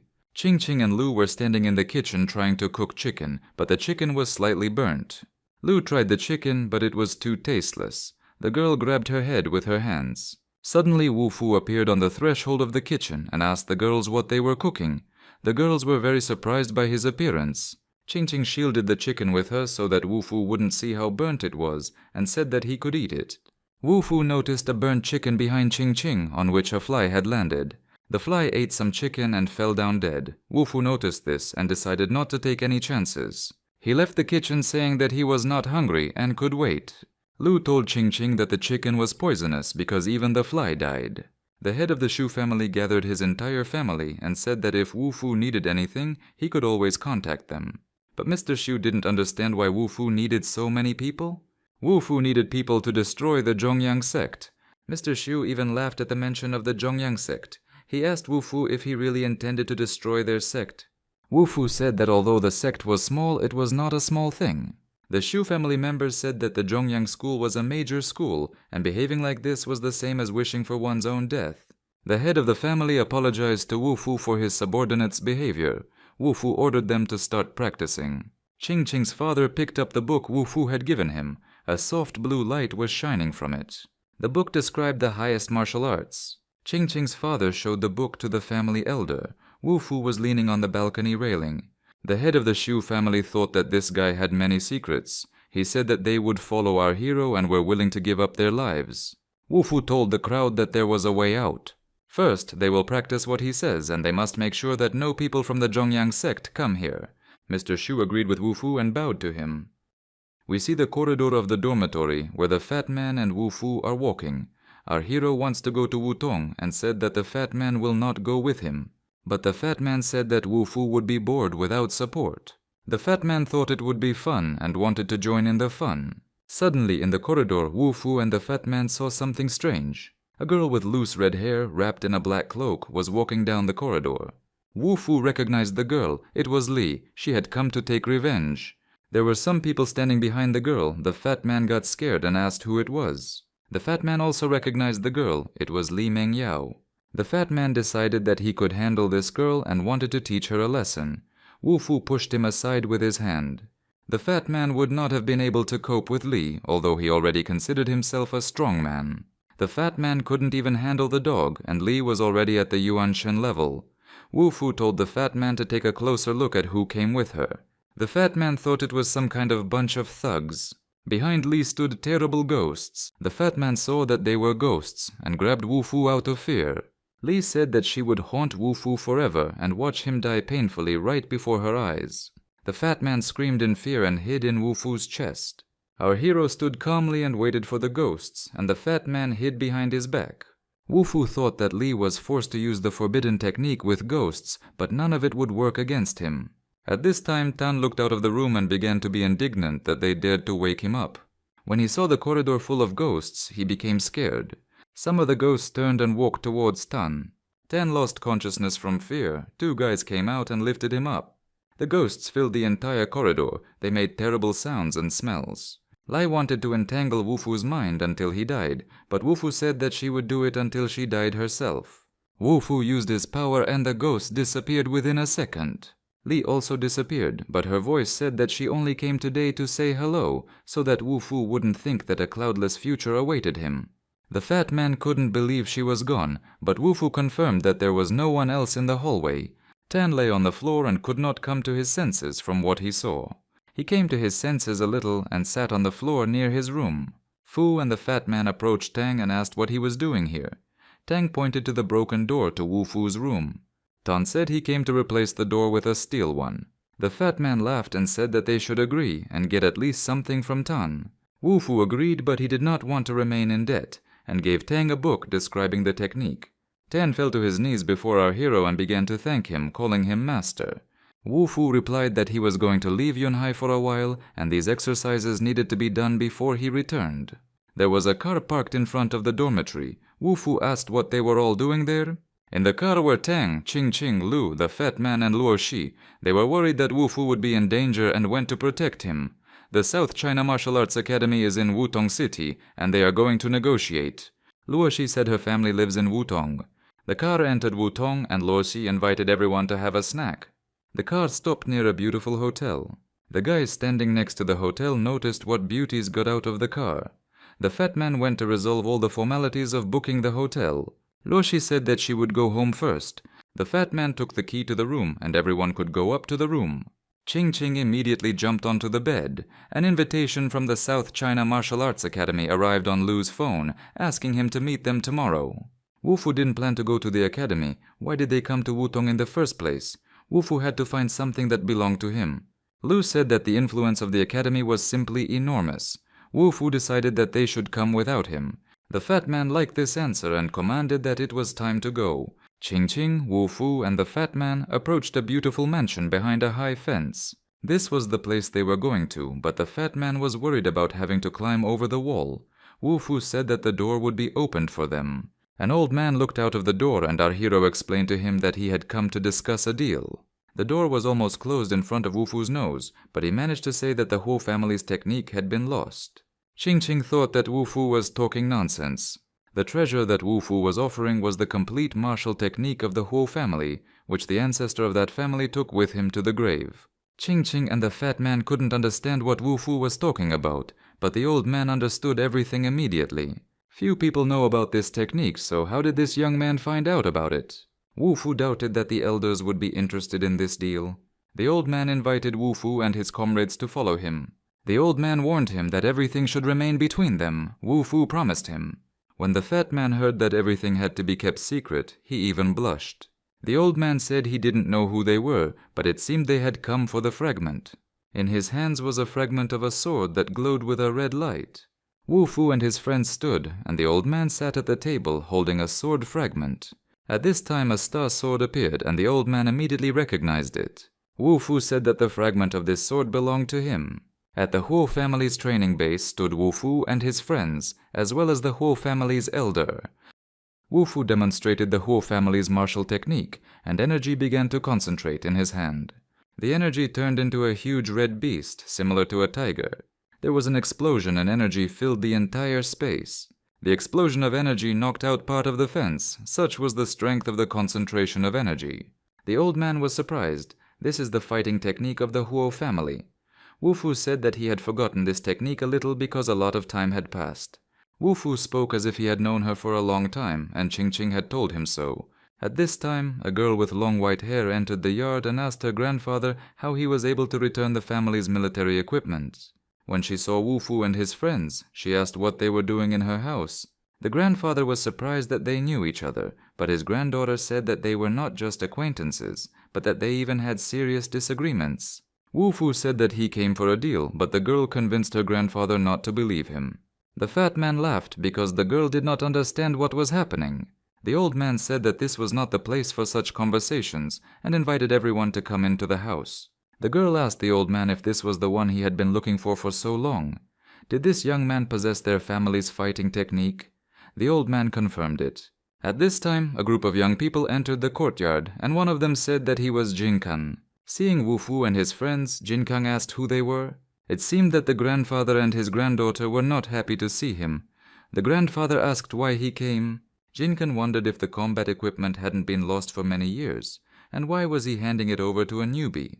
Grandfather was indignant and asked who he thought he was. If he allowed him to marry Shuang-er, his granddaughter, he would have no peace in the next world. Jinkan wanted to at least get engaged to Huo Shuang. Jinkan ordered his men to take Wu Fu and his friends. Ching Ching was outraged, but Wu Fu said that it was none of their business and suggested that they leave. Wu Fu and his friends stood silently and looked at Jin Kang. Jin Kang got angry that his appearance didn't bother them at all and said that he didn't let them go. Jin Kang grabbed Wu Fu by the shoulder and asked if the old man had been looking for him all this time. Suddenly Jin Kang flew to the side and fell with a crash. The old man, his granddaughter, and everyone present were stunned. Wu Fu warned Jin Kang that if he poked him with his finger again, he would die. Jin Kang shouted that this guy should not be let go but killed. He shouted for them to follow his orders. One of his comrades looked up and said that above Jin Kang raised his head and looked up. Above him hung a star sword surrounded by energy. Wu Fu said that Jin Kang was lucky today. He didn't plan to kill anyone today. Ho Shuang thought that Wu Fu was a great man. Jin Kang was angry and asked who this guy was. The girl said that it was her grandfather's newcomer, but Jin Kang didn't believe her. Ho Shuang asked her grandfather to confirm her words. Jin Kang and his company turned around and left. He was very angry at the appearance of Wu Fu and decided that he would kill him. Ho Shuang was very scared and she asked her grandfather what they should do now. Ho Shuang suggested that Grandpa ask Wu Fu for help. At this time the fat man sneezed loudly and Wu Fu thought that someone had said his name. The fat man felt embarrassed that he sneezed so loudly. Wu Fu and his friends walked out of the gate of the house and Ho Shuang watched them. Wu Fu and his friends decided to return to the bar and turned into an alley. Ho Shuang continued to watch them from around the corner. Suddenly she found herself at a dead end and couldn't figure out where everyone had gone. Suddenly someone gently touched her shoulder with a finger. The girl was happy when she saw Wu Fu. He asked if she was looking for them. Ching Ching called the girl a fox and asked why she was following them. She replied that she was worried that Jin Kang would attack them. Hu Shong said that she was here to protect them. When Ching Ching saw the girl's big breasts, she was terribly upset. Then Ching Ching became extremely angry and grabbed a needle to pierce Ho Shuang's silicone breast. The girl covered her chest with her hands, but Ching Ching continued to interrogate her about why she was following them. The girl blushed and replied that she was here to ask for their help. But instead of asking what happened, Wu Fu and his friends turned and left. Ho Shuang stood there looking downcast and very upset, and said that the Jin family had great power, and now their family had gotten involved with them. Hearing her words, our hero stopped. Wu Fu turned around and told the girl that he agreed. Ho Shuang didn't understand what Wu Fu was agreeing with. She thought about her own. Ho Xian thought that Wu Fu agreed to marry her and began to shout that she would not marry him. Wu Fu said that he agreed to help settle accounts with the Jin family. The girl came up with everything, and Wu Fu just needed to find strong opponents. Ho Shuang stood there a little confused. Everything turned out to be so simple. The friends found themselves again near the hotel where they were staying. When they entered the hotel, Lu came to them and said that Wu Fu was just in time. The hotel was full of people. Lu said that people from the South China Martial Arts Academy came and they are at home here, so you have to be careful with him. The boys from the Martial Arts Academy thought that Wu Fu was a country bumpkin from an unknown university and were going to beat him unconscious. Wu Fu was always up for a fight and happily agreed. Wu Fu's calmness did not please the guys from the academy, and a fight broke out right in the hotel lobby. Altogether, the guys attacked Wu Fu, and one of them even wanted to call an ambulance for him. There was a crowd of people in the center of the hall, and on the second floor someone was standing and watching the fight. It was Li Meng Yao, and she thought there weren't enough people to fight Wu Fu. About 10 guys surrounded Wu Fu and tried to at least knock him down. Wu Fu used his strength without even taking his hands out of his pockets, and the boys flew apart. One guy from the Martial Arts Academy, who wanted to call an ambulance on the phone, approached Wu Fu. The dog barked happily in the fat man's arms. Suddenly Jin Kang appeared and asked where the stray dog came from. He threw it with such force that the dog broke the glass in the window. Wu Fu was very unhappy with the way his dog was being treated. Jin Kang came to sort things out with our hero. Li, remaining unnoticed on the second floor, was glad that the Jin family had found Wu Fu. The girls took the dog in their arms. The dog barked furiously. Jin Kang suggested that Ching Ching and Lu beg him on their knees for mercy. Lu said that she was worried about Jin Kang because he had done so much to anger Wu Fu. Jin Kang stood smiling, the gold chain around his neck flashing. Suddenly our hero attacked Jin Kang and his friends. A bodyguard from Jin Kang's team asked for permission to deal with Wu Fu himself. A huge sphere of energy formed between them. Jin Kang began to tease Wu Fu and say that he had insignificant strength, and how dare he stand in his way. Before he could finish speaking, something incredible happened. Energy engulfed the entire space. Hundreds of swords flew towards Jin Kang and his men. Jinkan fell to the ground and asked Wu Fu to stop, but Wu Fu held out his sword and said that no one dared to harm his dog. A fire burned in Wu Fu's eyes, and upon seeing this fire, Jinkang said that he was leaving immediately. Two of his men grabbed Jinkan by the arms and they quickly left. Lee, who was standing on the second floor, thought that they were a bunch of idiots. Lee took out a glowing green pouch and threw it towards the departing Jinkan. A green bolt of energy hit him in the head and he fell down right on the threshold of the hotel. 4 cars pulled up near the hotel where Wu Fu and his friends were staying. Lee was delighted and decided that this time Wu Fu would definitely die. Lu said that Jin's family had arrived. 4 men came in and the leader asked Wu Fu if he was the one who killed Jin Kang.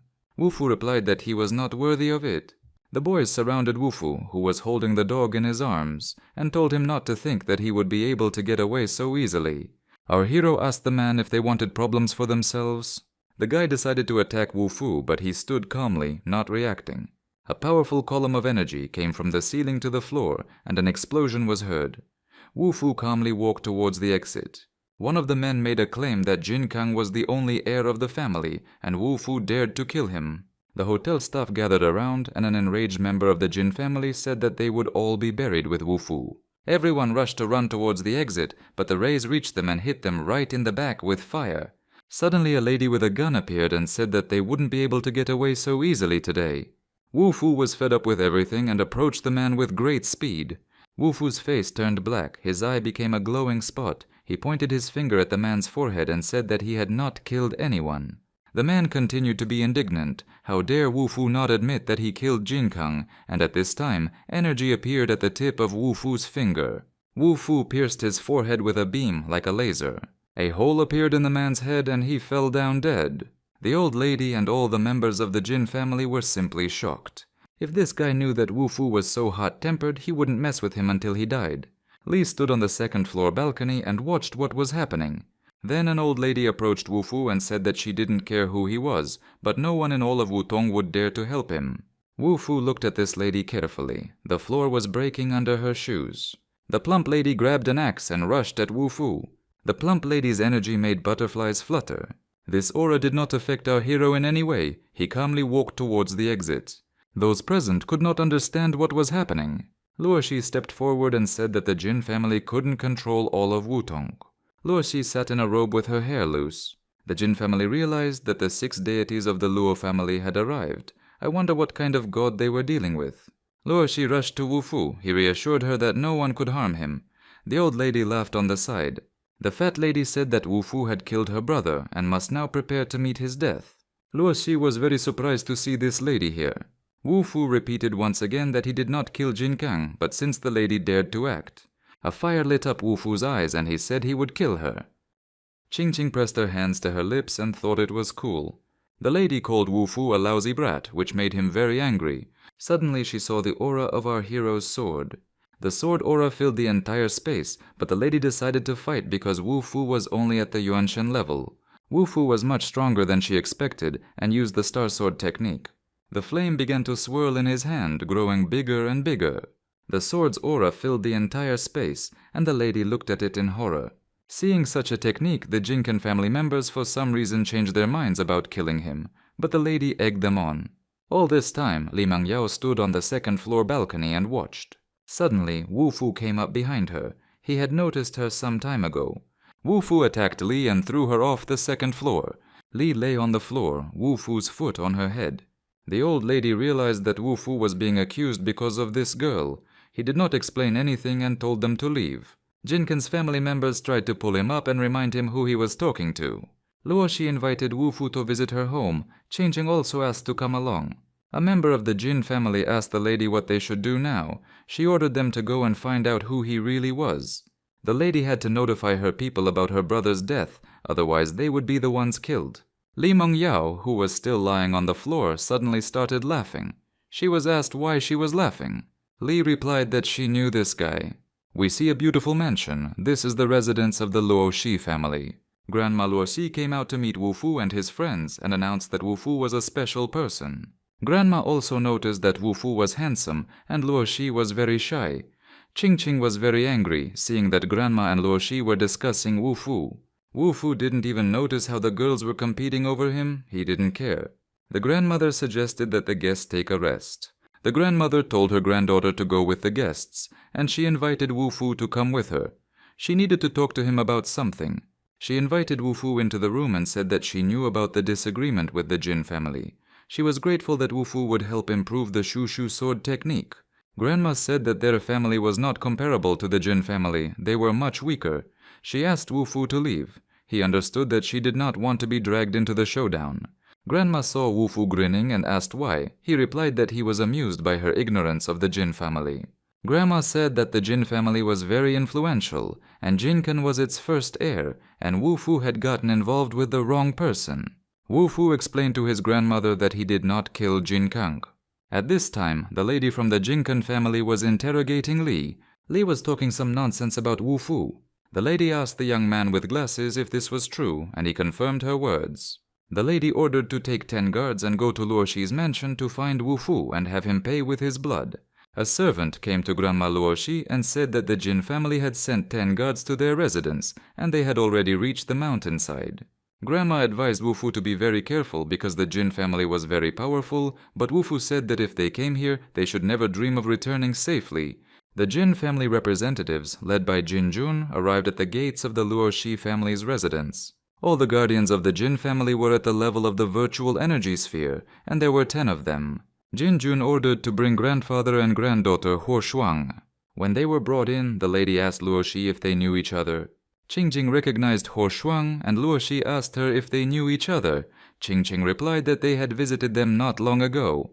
Wu Fu asked Jin Jun what they wanted. She ordered him to be killed so that he would pay for her brother's life. The guards pounced on Wu Fu, one of them holding a stick in his hand. Wu Fu looked at them seriously and said that if they wanted to kill him, they shouldn't even think that they would be able to get out of here alive. Qingqing wanted to help Wu Fu, but Grandma Luoshi screamed at her to stop. Grandma thought that this guy could handle it himself and didn't need any help. There was an explosion and a column of energy shot into the sky. The explosion of the aura sent the guards flying in different directions. 3 monks appeared and Jin Jun thought the boy was calling for help. The master told Wu Fu that if it weren't for Bai Yuan, he would probably not still be alive, and handed him the box. Wu Fu thanked the monks for helping him find the box. Bai Yuan wanted to see with his own eyes how this impudent boy at the Yuanshan level would kill his opponents. Wu Fu decided to test his sword on the Jin family. Jin Jun ordered to capture Wu Fu, and the guards rushed at him.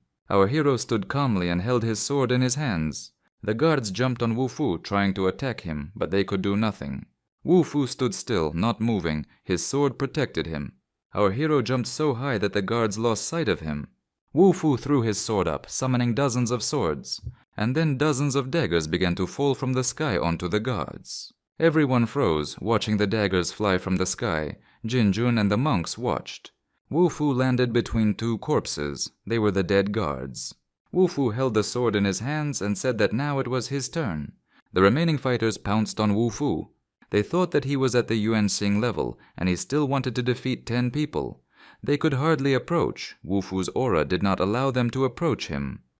Qingqing kept trying to help, but Wu Fu said that they were no match for him. Luoshi said that they were all immortal cultivators, and it would be impossible to defeat them alone, but Wu Fu suggested that they watch carefully what would happen next. The monks stood to the side and also watched the fight.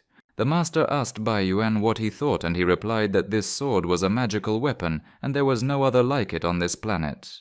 At this time, the fighters, who were not expecting anything, did not even see that a huge sword was flying at them from above. The guards began to fall from the blows of dozens of swords.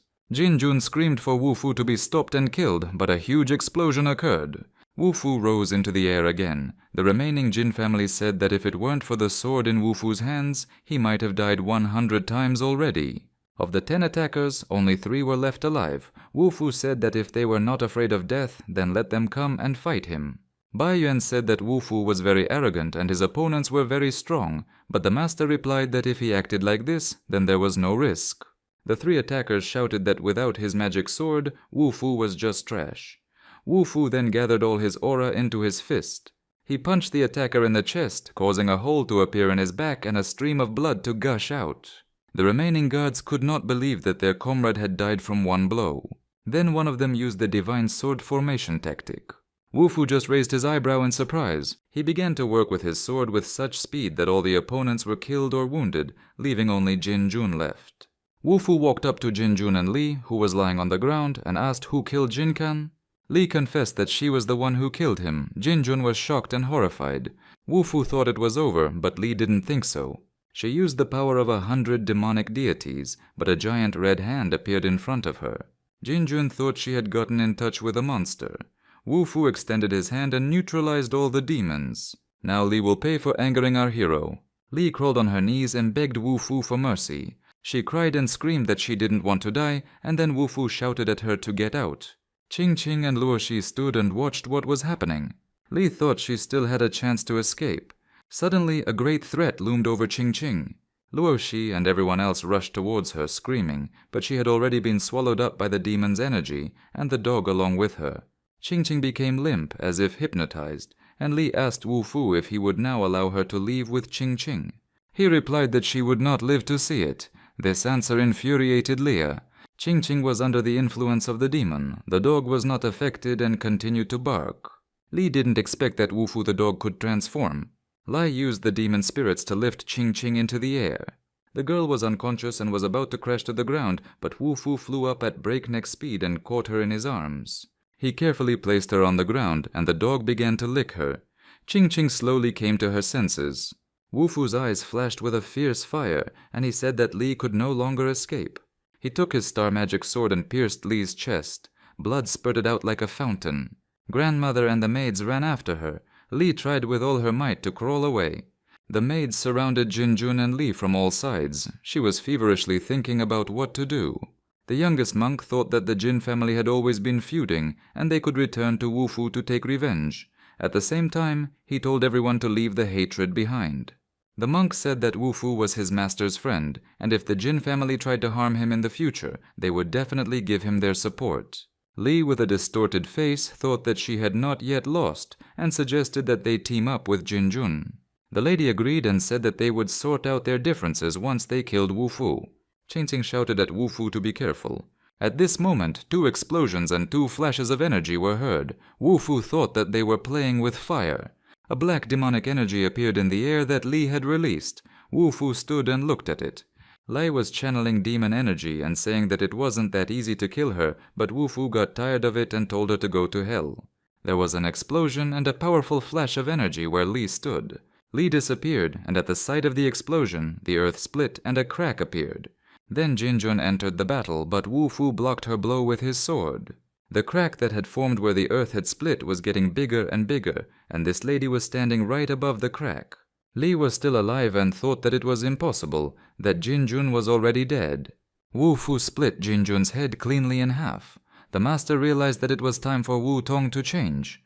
The master thought that even he did not know as much about swordsmanship as Wu Fu. He ordered Wu Fu to be protected if the Jin family came. Lai was left lying on the ground. She asked Wu Fu why he didn't kill her. Li thought he couldn't kill her. She crawled up to him and said that ever since he left her, she had been thinking about him all the time. Wu Fu laughed. Li asked angrily, "Why is he laughing?" He replied that he did not kill her only because he did not want to stain his sword with her blood. Li began to curse Wu Fu, and the monk stood and watched. The master told the monk that he should not trust his intuition now, because there were many enemies around who wanted Wu Fu. The monk thought that he needed to get rid of Wu Fu quickly, because the master had never been interested in earthly problems, but now he already knew something. The new head of the Zhongyang sect saw that Li Mangyao was dead.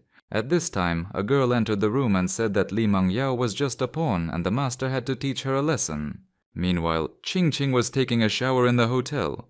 The dog entered the shower room and began to watch Ching Ching wash himself.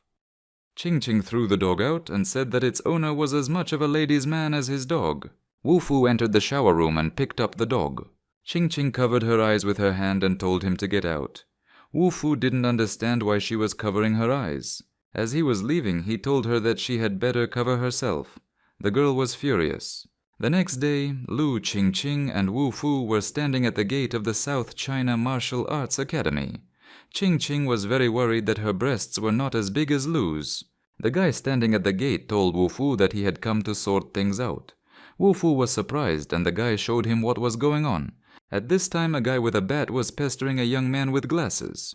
Wu Fu and Ching Ching stood there eating watermelon, and Lu, seeing the guy with glasses being bullied, asked if maybe he should help him. The guy with the bat chased the guy with glasses. He said that he was the first one he would beat up today. Lu couldn't understand why Wu Fu and Ching Ching were looking so calmly. The guy with glasses knocked the guy with the bat to the ground with such force that the ground cracked under him. The guy adjusted his glasses and asked why he was looking for him. Wu Fu, seeing this situation, thought that he had arrived where he needed to. They started clinging to our hero to make him turn around. They wanted to see who he was. They wanted to make Wu Fu kneel down and sing. Wu Fu nodded towards the guy with glasses and asked who he was. The two guys heard Wu Fu's name and made fun of him, but the guy with glasses was covered in sweat and dumbfounded. The guy with glasses came up with an excuse and wanted to slip away. Wu Fu asked the dog if he was hungry. These guys must have a lot of spirit stones in their pockets. The guy was furious. Suddenly everyone saw the huge face of a dog. Its mouth was like a cave and its teeth were like rocks. Wu Fu the dog grew up a lot. The boys stood at attention and wondered how a little puppy could grow up so fast. The dog was drooling from its mouth and the spray was flying straight at the guys. Ching Ching laughed and said that the dog wanted to eat their spiritual stones. Sweat ran down the faces of the boys from the martial arts academy. They realized that this was the dog's way of asking for food. They gave her all the spiritual stones and the dog became kind and affectionate again. Lu told Wu Fu not to let his guard down because the South China Martial Arts Academy was full of talented students. The boys gave all the crystals to the dog and the dog finally became small again. The boys felt sorry for the crystals. They had been collecting them for over 2 years. A man came up to Wu Fu and the girls and asked why they were fighting at the gate. It was the captain and his assistant. He told Wu Fu to kneel down and beg for mercy. Then perhaps he would be forgiven. Wu Fu threw the guy aside with one movement of his hand and told him to disappear. Everyone looked at Wu Fu in surprise. Our hero suggested that the guy shut his mouth. Wu Fu stood with his hands in his pockets in the middle of the courtyard, a very strong aura emanating from him. He concentrated the energy in his hand and it spread throughout the entire space. But then the teacher came and said that Wu Fu had good abilities. The teacher said that if he had come a little later, the captain would already be dead. The captain didn't believe it. He asked, "What's wrong with this guy? He's only at the Yuanshan level." The captain held a grudge against Wu Fu, and the teacher invited everyone to come to the academy. Lu asked the teacher if there were many such arrogant idiots in this academy. The teacher replied, "Aren't they the same?" The teacher said that Wu Fu was the first one who came to them just for the sake of fighting. One of the guys said that Wu Fu would be the last one because he would be his opponent. He was a strong guy with developed muscles. Our hero answered him that he was not strong enough. There were stronger opponents here. The guy got angry and rushed at Wu Fu. The guy said that Wu Fu couldn't withstand any of his blows. It was a guy named Clone. Without thinking, he rushed at Wu Fu but quickly jumped back from his blow. The guy was really angry because he failed to attack Wu Fu. Wu Fu, in turn, also attacked the guy. Their fists connected in a blow. Wu Fu's blow was so strong that the bones in the boy's arm broke. This guy really didn't have the strength to fight Wu Fu, so our hero invited someone who could actually fight. The guy was lying on the floor and still breathing. The teacher approached him. The academy students said that they had many talented practitioners, and Wu Fu shouldn't think that there was no one to hurt him. Wu Fu chuckled and said that there weren't that many. Lu turned to Mr. Tian and said that Wu Fu was a member of the student council of Yonghai University. Last time they came to the university with their people to show off. Now it was Yonghai University's turn to show off. The martial arts students laughed at Lu's words. They thought that any other school was trash compared to them. The students of the academy thought that the students from Yonghai University were so arrogant. They had just arrived and had already beaten up everyone who crossed their path. Ching Ching stood up for her university and said that those people deserved to be punished, but they were trying to blame Yonghai University. The boy threatened Ching Ching that she deserved to be punished too. The girl ran to Wu Fu and demanded that he beat the boy to death. The boys from the academy, hearing the name Wu Fu, were delighted and said that it was such a pleasant surprise to see him here. It turns out that Wu Fu is looking for all of Wutong. The guy showed Wu Fu's photo and said that if he gave it to the Jin family, he would have 10 million in his pocket. Wu Fu looked at his photo and was upset that he looked very ugly there. The guy was shouting that he was going to arrest him and that Wu Fu needed to be a little more serious. Lu decided to deal with this guy herself and even called him a chicken. Lu's calling the academy students chickens infuriated the boys and they went on the attack. Lu used her technique and the guy fell to the floor and begged for mercy. The second guy thought about it. One of the guys grabbed a spear and decided to attack. The boy with the spear leaped and jumped over the whip that Lu was lashing out with. The students at the academy looked at the boy and said that the elder was very good with the spear, never missing a single blow. The guy with the spear jumped high and swung. The spear flew straight at Lu. She barely managed to put up a defense. Ching Ching was eager to help Lu, but Wu Fu held her back and said that Lu could handle it. He just had to stand and watch. Lu held the whip as protection, and the guy told her that if she agreed to apologize and let him have fun with her, he would let her go. Lu continued to block the elder's attacks, and he told her not to say that he was heartless. Lu barely managed to stay on her feet from the elder's attack. She didn't think he was that powerful, and she would have to unleash all her strength. The elder leaned on his spear and suggested that Lu stop, as he did not have time to bother with her. Ching Ching picked up a mace and was about to beat the elder to death. The elder, seeing her intentions, invited her to join in. Lu snapped the red whip in the air and shouted that she was the enemy and that Ching Ching should not be touched. Canute wriggled, spreading incredible energy. He crawled to the elder like a snake. The elder only laughed that she wanted to scratch his back. Wu Fu watched the duel between Lu and the guy from the academy. He thought that the guy had completely lost his mind. His aim was terrible. Lu turned away for a moment and the guy with the spear appeared behind her. Drops of blood sprayed into the air, but the whip whistled so loudly that the boy fell off his feet. The elder's face was cut from a whiplash. Lu, covered in blood, egged him on. Now Lu was twirling the whip so fast that the guy couldn't spot her. He was circling around her, but he couldn't see her at all. Wu Fu looked at this and thought that this guy was an idiot. He was deceived. Lu twirled her whip so hard that it made some kind of cosmic figures in the air. The whip wrapped around the elder's body more and more tightly. In the end, he was all tied up with a whip, his hands, his feet, and his head too. He couldn't move either his hand or his foot. Lu, covered in blood, held a whip in her hands and asked the guy lying on the floor who would have fun with whom now. The guy asked for forgiveness so that she would let him go. Wu Fu said that they had a lot to do, they needed to go. For some reason, Wu Fu's dog came up to the guy lying on the ground and started barking. Then Wu Fu came up to him, put his sword to him and asked where there were more blade fragments. The guy said that besides Wu Fu, 2 other groups of people asked him about the shards. They are currently in the guest room of the Academy's student council. In the dormitory, in the student council room, there was a man lying on the floor. When Wu Fu, Ching Ching, and Lu approached the door of the room, they smelled a pungent and foul smell coming from behind the door. Wu Fu took Lu's hand and said that something was wrong. A stream of blood was flowing from under the door. Lu suggested leaving, but Wu Fu said it was too late. Outside the dormitory, they were surrounded by a crowd of people. A guy in a hooded jacket was telling the president of the Academy's student council that he heard a group of people breaking in and heard screams. They needed to hurry and save them, but the president said they were probably already dead. Ching Ching asked the student council president what was wrong with their school. First they provoked them, and now they accused them of murder.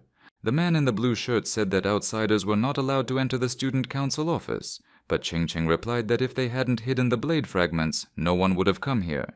The guy in the blue jacket asked them if they were here because of the shrapnel too. He put a huge knife to Ching Ching's chest and asked who sent them, the school or did they decide to come themselves? Wu Fu didn't need permission to take back what was his. He could feel the presence of the shards here. The boys got angry and said that not everything in the world belonged to him, no matter who he thought he was. Wu Fu was told not to think that he would be able to leave easily after killing those people. The hooded guy stood silently behind them. Fu Fu replied that it would be better for them to look for the real culprit instead of suspecting them. The guy in the blue shirt heard that the blade belonged to Wu Fu, so now let him explain where the sword marks on the wall came from. He pointed to the sword marks that were visible all over the wall. If they were innocent, why were they in such a hurry to leave? Ching Ching said that when they arrived there were no marks on the wall. Lu tried to explain that their presence here was just a coincidence. The student council president had accused them of killing a student council member over some shards. Wu Fu repeated to them again that they had not killed anyone. Suddenly, during their conversation, there was a powerful explosion of energy. Lu and Ching Ching didn't expect such a powerful explosion to occur. At this time, 2 monks were standing on the roof of one of the high-rise buildings and talking about the fact that this guy's origin is unknown. If they don't deal with him soon, he will ruin all their plans in the future. The purple-haired monk said that the head of the Jin family was about to leave the country, and everyone already knew about Jin Kang's death. Wu Fu couldn't hold out for long. Bai Yuan said that the refining of the spirit accumulation pill would soon be completed. Qing Jing took up a mace and said that she would beat anyone who dared to take even one step. The Academy's Student Council president ordered everyone to leave, but Qing Qing said that they weren't just here for the shards.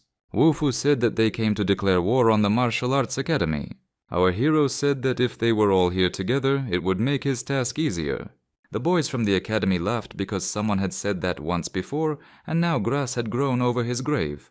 The Student Council president ordered the capture of Wu Fu. In his previous life, Wu Fu needed 1,000 years to learn 1,000 techniques. Today he takes the chance to apply his knowledge. Wu Fu began to float in the air in a halo of his energy. The students of the academy realized that everything is not so simple. Wu Fu, it turns out, is immortal. Wu Fu wrote everything down in the heavenly scrolls. He recalled all his notes. Our hero remembered all his best techniques. Qing Qing and Lu Yi were simply delighted with Wu Fu. How did he manage to decipher thousands of magical visions? The Student Council president ordered all his people to hide behind him. Wu Fu invited everyone to come and show if they had enough courage. The president said that the Jin family would find him anywhere, so they didn't want any trouble. He suggested that they leave the Martial Arts Academy. The girl from the academy told the president that they couldn't just let them go, they killed their people, but the president replied that they weren't the criminals. One guy felt the shrapnel in Wu Fu's weapon and suggested that they all avenge the dead. Wu Fu asked them not to worry, he would not kill anyone innocently. The president's hair stood on end. The academy students still began to attack Wu Fu. He stood there, enveloped in his own energy. Wu Fu looked at everyone with his gaze and said that if they attacked they would either die or be seriously injured. With the help of magic they summoned the image of a woman, the embodiment of energy.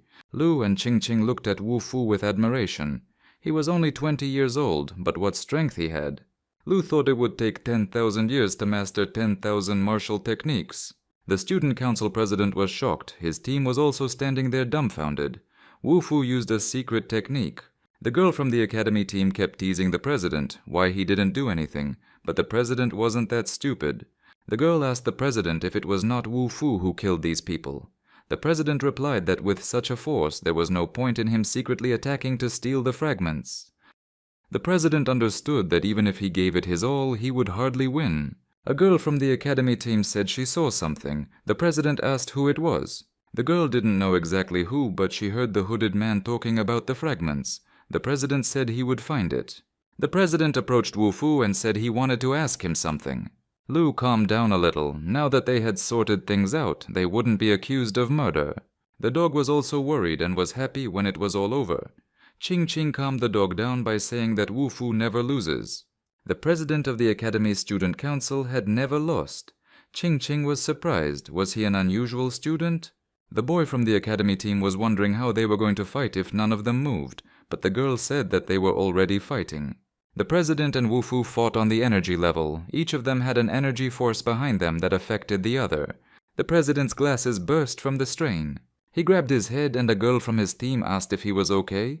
The president asked to stop the fight. He was shocked. After all, he is the only one in the world who inherited the ancient technique, the fist of Buddha. He wanted to know how Wu Fu could have taken possession of her. Our hero stood there, all enveloped in energy, looking like a winner. He had been observing the life of galaxies for many years, and he had managed to master all the techniques and skills that existed in the world. Soon, the burst of energy that the president directed sent debris flying. Wu Fu also did not remain in debt, and his energy also rushed towards the president. The protection that was behind the president's back prevented him from falling. No matter how hard he tried to attack Wu Fu, he couldn't do anything. Finally, he fell to the floor, exhausted. His team members ran up to him and asked if he was okay. Seeing his opponent unable to muster his strength, Wu Fu said that the winner had already been decided. The president's team disagreed and said that Wu Fu definitely had wounds in his meridians. The president barely got to his feet. Qing Qing asked who won. Lu replied that it seemed to be Wu Fu. The president walked with his head down. He knelt down before our hero and asked to be accepted as a student. The president's team couldn't believe it. They thought it was a dream. The president begged Wu Fu to accept him as a disciple, but Wu Fu was still hesitant. Wu Fu had to go somewhere else, but he offered the president to go with him. Our hero said he would think about his offer. President said to continue searching for the criminal, but he would be gone for a while. At this time, two guys were walking along the corridor of the dormitory of Yonghai University. They were the Fat Man and Tang. The Fat Man still could not accept the fact that Wu Fu had left. And in the city of Wutong, night fell, and the roofs of the houses were illuminated by the moon. At the Jin family residence, they were discussing whether Wu Fu had arrived. The head of the Jin family, the purple-haired monk, was talking to each other. The monk was holding a shard in his hand. He was sure that Wu Fu would come for the shard. At this time, a girl in a white dress with high heels appeared in the hall. This was the representative of the Luo family from the Liushen mountain region who had arrived.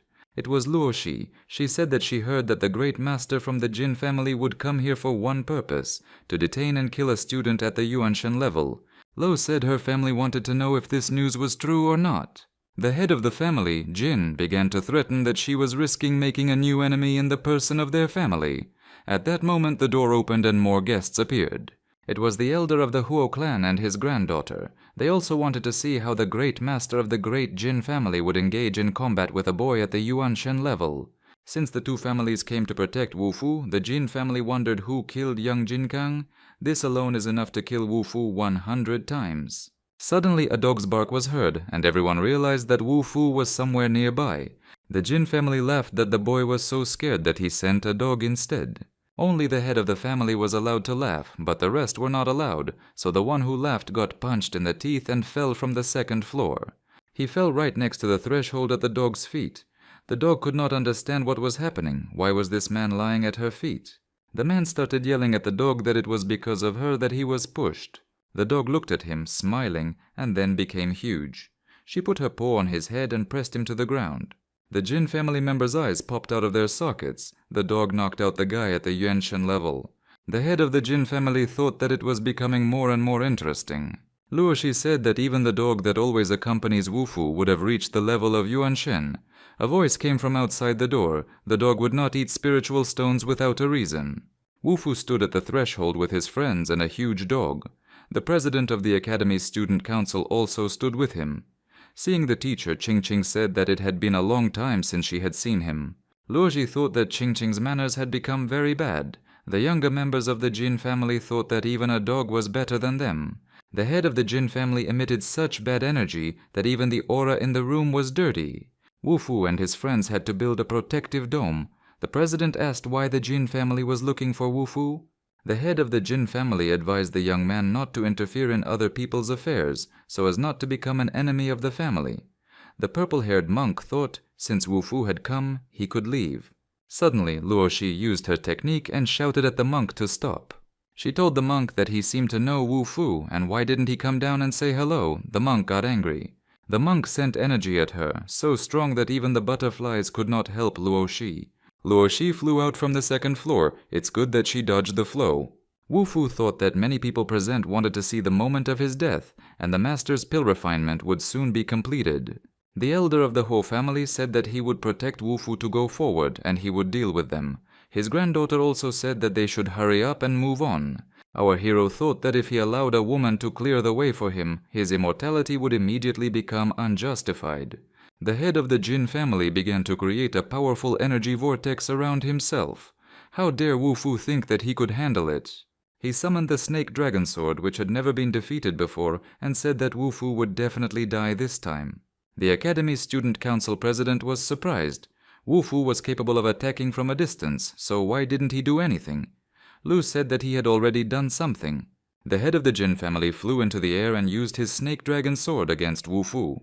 He held a curved sword that looked like a snake and tried to attack Wu Fu. Wu Fu stood calmly with his hands in his pockets and said that he would kill anyone who supported the head of the Jin family. Wu Fu looked with his gaze, and such a powerful explosion rang out that Lu and Qingqing were thrown back by the blast wave. The Jin family members saw such a massacre unfolding and decided to quietly leave. The purple-haired monk stood outside the door and watched, waiting for Wu Fu to die. The student council president asked to be allowed to fight for Wu Fu. Lu and Qingqing were surprised after all. He was also a master of his craft, so why did he now want to be a student so much? At this time a large car was racing along the highway. There was a fat man behind the wheel, and next to him was Tan, who was urging the fat man to drive faster. The head of the Jin family said he would kill everyone. The president rushed towards the Jin family so that Wu Fu could concentrate and use the ancient Buddha fist technique. He was hit so hard that he fell down. Wu Fu looked at him and thought that not all people were such insects.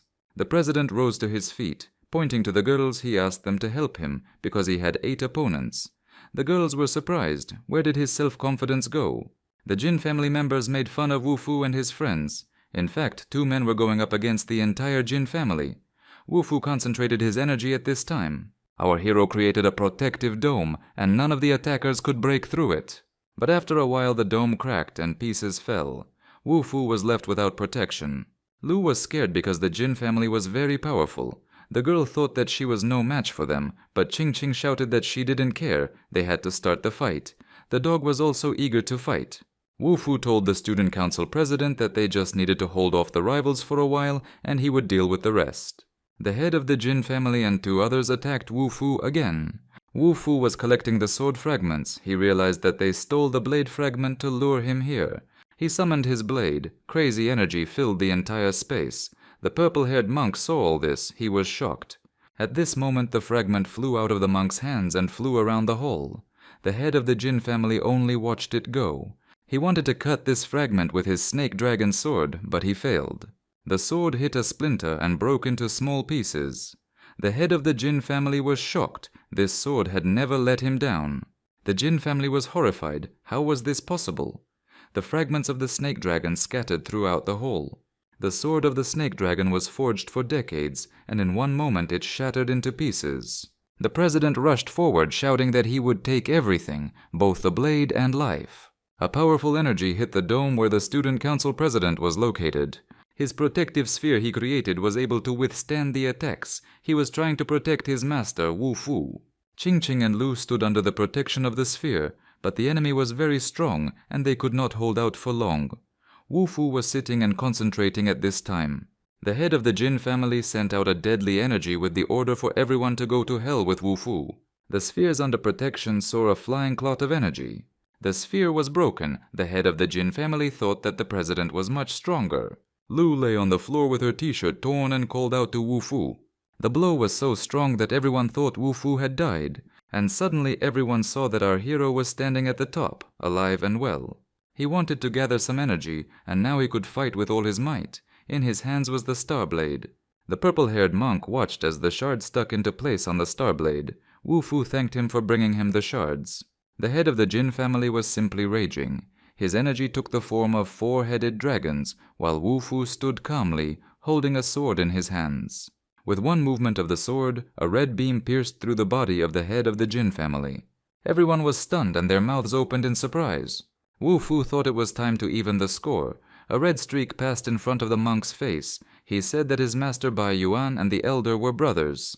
Wu Fu was indifferent to his words and told the monk to call his master. Master Bai Yuan felt that something bad had happened to his disciple.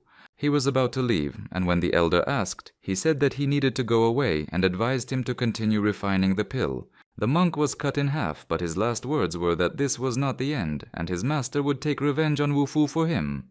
The Jin family started laughing and saying that the monk's master was very strong. Wu Fu would soon die, so there was no point in continuing this because he would crush Wu Fu with just one finger. At this time the fat man and Tan entered the room where they were all. The fat man smiled happily. Ching Ching and Lu didn't expect to see them in this place. The fat man spread his arms and ran to hug Wu Fu. He said that he was so worried that he could not sleep at night. The fat man's joy was so sincere that everyone else understood the absurdity of this situation. The fat man spread his arms and walked towards Wu Fu to hug him. He was very worried about Wu Fu. Only now did the fat man see how many people had gathered here. The head of the Jin family was puzzled. Where did this idiot come from? The fat man didn't understand why this man was staring at him. He approached the head of the Jin family and thanked him for the help he allegedly provided to Wu Fu. Lu shouted to the fat man that this was their enemy. The fat man was embarrassed. Why didn't they tell him right away? The head of the Jin family became furious and thought that he was being mocked. He released so much energy on the fat man that he ran in terror to save himself. There was a huge explosion. Tan even cried because he thought the fat man was dead. At this time, a ball wrapped in some scrolls was rolling across the floor. Lu thought that the fat man was lucky to have the protection of the sacred scrolls. Otherwise, he would have turned into a pile of ashes. The rage of the head of the Jin family knew no bounds. He turned green with anger and his energy turned green. Lu told Wu Fu that this man, Jin Liu, had extraordinary powers. Wu Fu replied that he wouldn't even be able to touch him. The head of the Jin family was furious and emitting murderous energy. Wu Fu remained unharmed and Jin Liu couldn't believe it. It was impossible. Wu Fu stood unharmed because he was the embodiment of the heavenly sphere. At this time, 3 people were standing in the principal's office at Yonghai University. The girl put a dagger to the principal's heart, who was begging for mercy. They had a demand to expel Wu Fu from the university. The director picked up the phone and called Lu. The girl picked up the phone and saw that it was the director calling. She answered, but the director remained silent. Lu asked, "What happened?" The voice on the phone was shouting that it was all because of Wu Fu. People from the Zhongyang sect had come. The director told Wu Fu not to come back. Wu Fu heard it all. A scream came from the phone. Lu asked what happened, but the director didn't answer. The Zhongyang sect sent people to the school to harm the students. The principal must have died. Wu Fu ordered the girls to return, and he would deal with the Jin family. Wu Fu said that no one in this world dares to threaten him. Luo Shi wanted to go with Wu Fu, and the Academy Student Council president wanted to go too, but the fat man and Tang stood there and didn't know what to do. Qing Qing asked what they should do now. Lu replied that they would return to Yonghai. Luo Shi and Wu Fu came to the Jin family's training base. This was where the competition for the position of the family head was held. Now was the perfect time to settle the matter once and for all. 2 girls saw and shouted who they were and what they were doing here. They pointed their finger at the exit. Wu Fu smirked, so the head of the Jin family is only protected by 2 girls. The girl was angry. How dare he invade the territory of the Jin family? Wu Fu chuckled. He forgot that the Jin family had gone to kill someone. The girl asked, "Does he want to die?" Wu Fu asked why the head of the Jin family does not come out and greet his guests. The girl wanted to attack Wu Fu, but under the influence of energy, she jumped to the side. An incredible tornado of blue energy was approaching Luo Shi. Wu Fu placed a protective sphere of aura. Our hero held the defense, but blood began to drip from his hand. The old man was very strong. It was a powerful energy. It was very different from what they had encountered before. Eventually the sphere was broken, and the figure of a shaggy man appeared. This was the real head of the Jin family, a powerful old man with long hair and a grey beard. Luo Shi said that the Jin family had a special secret technique, otherwise they would not have been able to control the entire city. Wu Fu replied that if it was not in the heavenly scrolls, then it could not be outstanding enough. Wu Fu still had a way to deal with him. Our hero used his star sword technique. The head of the Jin family thought it was a small bug. He decided to use his great dragon fist technique. Wu Fu looked at him with his gaze, and energy shone in his eyes. The head of the Jin family emitted such a powerful flow of power that the moose thought that he had advanced to the divine level of power. Wu Fu successfully dodged the attack, and the head of the Jin family said that otherwise his power would have wiped him off the face of the earth. Luo Shi said that the Great Dragon Fist is the strongest technique in the Jin family, and the main thing is that Wu Fu does not attack back. He decided to test whether it is really the strongest. Wu Fu charged at the head of the Jin family, holding a sword in his hand. The head of the Jin family swung his arm and charged at Wu Fu. Not only did he kill all of his followers, but he even came here. Our hero parried the attack with his sword, and the beam passed him by. Wu Fu resisted the head of the Jin family with all his might. The old man attacked furiously, shouting that Wu Fu was still just a kid. The force of the attack was such that Wu Fu could barely stay on his feet. It seems that this old man is not as simple as he thought. The old man stood in front of him and asked if Wu Fu would continue to act so unceremoniously in front of him. Wu Fu concluded that the old man was almost at his limit. Although he was already bleeding from his mouth, Wu Fu still succumbed to him.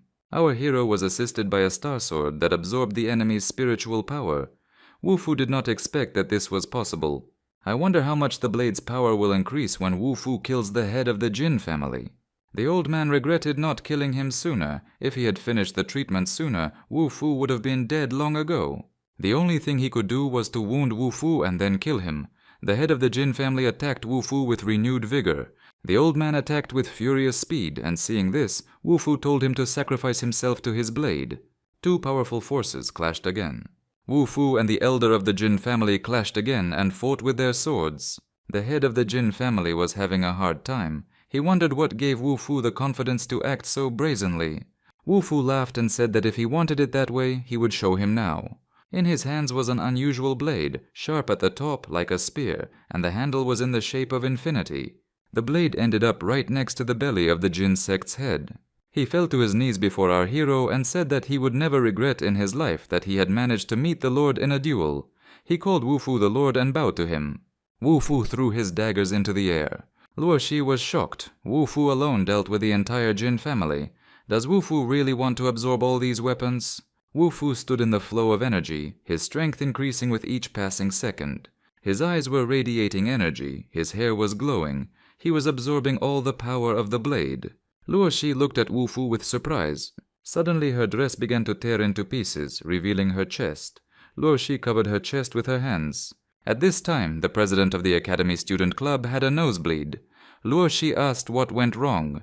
Wu Fu replied that his cultivation was blocked by Jin's blade, but his strength still increased greatly. He had never encountered anything like this in his previous life.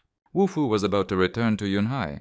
Luo Shi was about to go with him, but he said that the Jin family had been destroyed and that the land would belong to her family. In a small shabby room somewhere in Yunhai, they were looking for Wu Fu's parents. They didn't know he was an orphan. Standing at the entrance of the Yonghai School gym was the leader of the Zhongyang sect.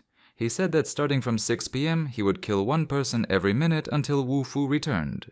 Qing Qing and Lu sat in the bushes and watched them. They didn't know what to do. Fatty and Tan were also there, and Fatty wondered, isn't there a law that says you can't harm ordinary people? The fat man suggested attacking themselves because they would be killed by the time Wu Fu arrived, but he was reassured.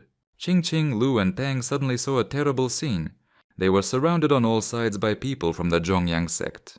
The leader of the sect saw the girls and boys and said that they were just in time. The time had come to kill someone. Suddenly a powerful whirlwind blew in, and everyone staggered from the gust of energy. Qing Qing shouted joyfully that Wu Fu was here. The sect leader thought that Wu Fu was too scared to come here. Wu Fu stood there in a yellow robe. His dog was sitting on his head, and the head of the Zhongyang sect was standing next to him. He wasn't thinking about killing anyone yet. He was waiting for Wu Fu.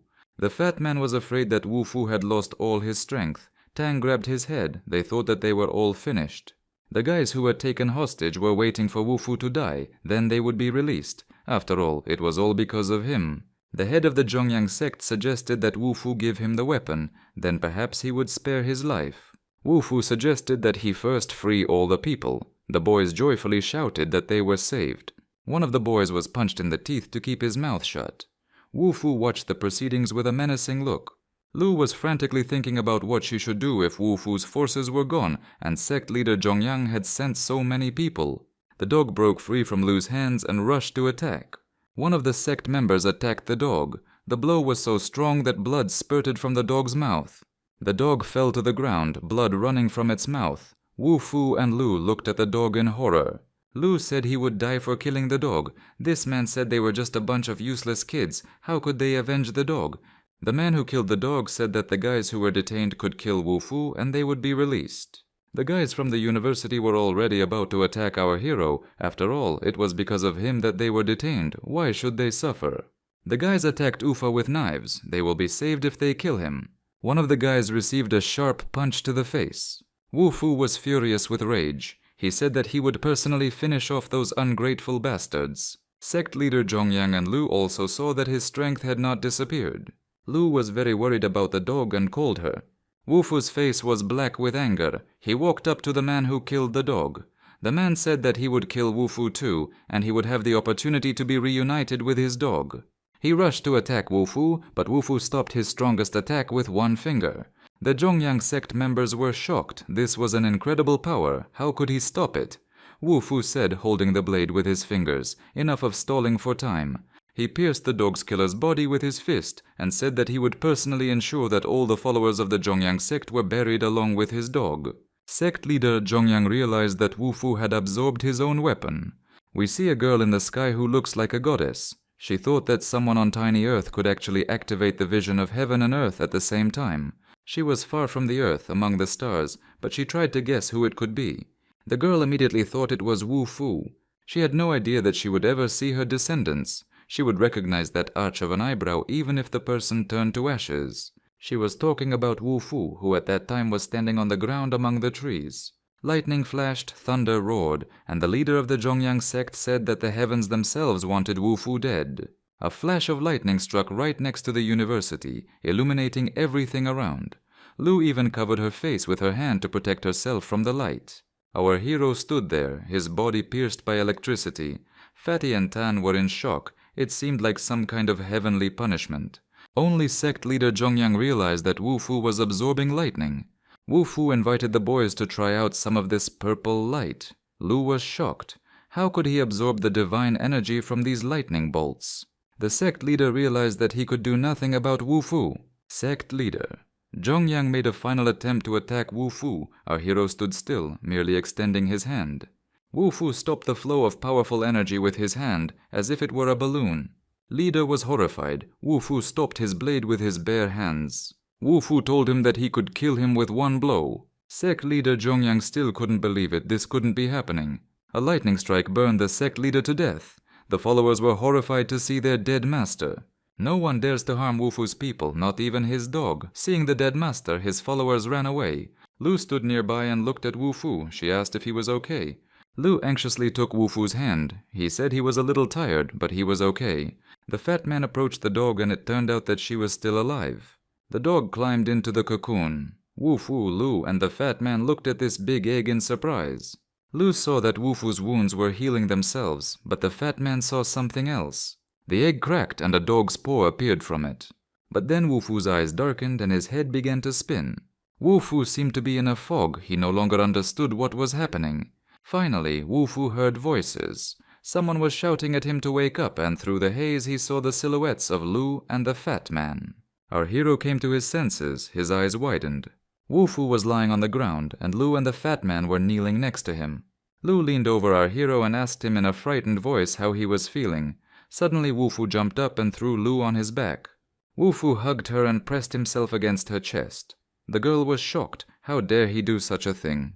Lu slapped Wu Fu and he fell down. At that moment the dog said that it was not Wu Fu who did it, but the dog. Wu Fu ended up in the dog's body, and the dog ended up in Wu Fu's body. Lu's eyes widened at him. She couldn't believe that this was possible. The fat man shouted joyfully that the dog was alive, but the dog told him to shut up. At this time, Wu Fu was on all fours and barking. Lu and the fat man were simply shocked. Lu asked how he got into the dog's body. Wu Fu in the dog's body replied that the heavenly chi had mixed up their bodies during the separation. Lu and the fat man couldn't understand at all how this could happen. Suddenly a man appeared and said that although Wu Fu had defeated the head of the Zhongyang sect, the great school would still belong to him. At this time, Wu Fu was trying to lick his dog. The man thought that Wu Fu had completely lost his mind and his dog had learned to talk. The fat man pushed Wu Fu, who was a dog, away with his hand and said he would take care of it himself. The man asked how he was going to fight him without Wu Fu. Suddenly the dog put its paw out towards the man. She rushed at the newcomer, grabbed his hair and tore his face with her claws. The man who wanted to take over the Zhongyang sect flew into the bushes, and the fat man was very, very surprised. Even in a dog's body, Wu Fu was still so strong. Lu asked Wu Fu what he was going to do. Perhaps there was a way to return everything to its place. The only way was to find a strong master who was on the verge of breaking through to the Tao level. Wu Fu asked Lu to take care of his body and the dog. He will be back soon. He is going to solve this issue. The people of Zhongyang sect were saying among themselves that Wu Fu's cultivation had stopped at the Tongshuan level. He had been seriously injured during the battle, so his level had dropped. Since he is at the Tongshuan level, 2 people will be enough to defeat him. The dog in Wu Fu's body licked Lu. The fat man envied the dog because only a dog could behave so honestly and openly. At that moment there was a bright flash and the fat man shouted for Lu to be careful. There was a loud explosion and the 2 fighters laughed and wished Wu Fu rest in peace. The fat man was very worried about Lu and the dog. Lu was lying on the ground. Wu Fu was leaning over her again, although in reality it was a dog. Although Wu Fu, who was a dog at the time, had a crazy look, he was fine, and so was Lu. The 2 fighters were terribly surprised. How did such a flow of energy not harm Wu Fu? The fat man's eyes turned red with anger. He said that they had survived, but anything could happen to these fighters. The fat man came out and said that he would show everyone now. Lu saw that Wu Fu's body strength had passed to the dog, and she didn't know whether to be happy about it or not. Lu thought these guys weren't that simple. At this time, 2 Zhongyang sect fighters came to the Shu family's mansion and told everyone to stop resisting because Wu Fu's body had already been beheaded. The Zhongyang sect members said that the Shu family would regret it if they did not want to submit to the sect. A dog jumped out from behind the bushes, although in fact it was Wu Fu in the body of a dog. Qingqing was surprised that the dog came running. Where was Wu Fu? The Zhongyang sect members laughed and shouted that Wu Fu was dead. The dog asked, "Who said that?" The cult members' jaws dropped. They had never heard a dog talk, and the dog called them bastards. Qingqing couldn't believe that it was that arrogant idiot, Wu Fu. The cult members attacked the dog with a sword. They were surprised because it was the first time in their lives that a dog had provoked them. Qingqing's father also couldn't believe that the dog was Wu Fu. One of the fighters struck with his sword, but the dog jumped aside. Qingqing was very worried. The Zhongyang sect member swung his huge sword. There was a huge explosion, but the dog survived again. Wu Fu thought that it was no coincidence that the dog ate so many spiritual crystals. His energy was at a terrifying level. The Zhongyang sect member couldn't understand how the dog could avoid being hit. The sect member raised his sword and attacked the dog with a shout. Wu Fu in the dog's body smiled slyly with his dog's face. The blade of the sword was a few centimeters from the dog's head. The sword would fall on Wu Fu in a few seconds. The dog jumped up and pushed the sword aside with its paw. This enraged the Zhongyang sect member, and he began to swing his sword at random. Wu Fu thought that today would be the end of the Zhongyang sect. Now the dog would show him what it could do. At this time, someone created a powerful flow of energy. Section member Zhongyang couldn't believe it. Blood spurted out from his body, and he was swirled around in a whirlwind of fire. Wu Fu looked at his paws and said that he was not completely used to this body, otherwise this sect member would have been dead for a long time. Qingqing said that there was fire on his back. The Zhongyang sect was finished. Grandfather ordered Qingqing to take the family members with her and check if all the sect members were killed. Grandfather asked Wu Fu what happened to him. Wu Fu replied that he used all his strength to kill the master of the Zhongyang sect and then accidentally switched bodies with a dog.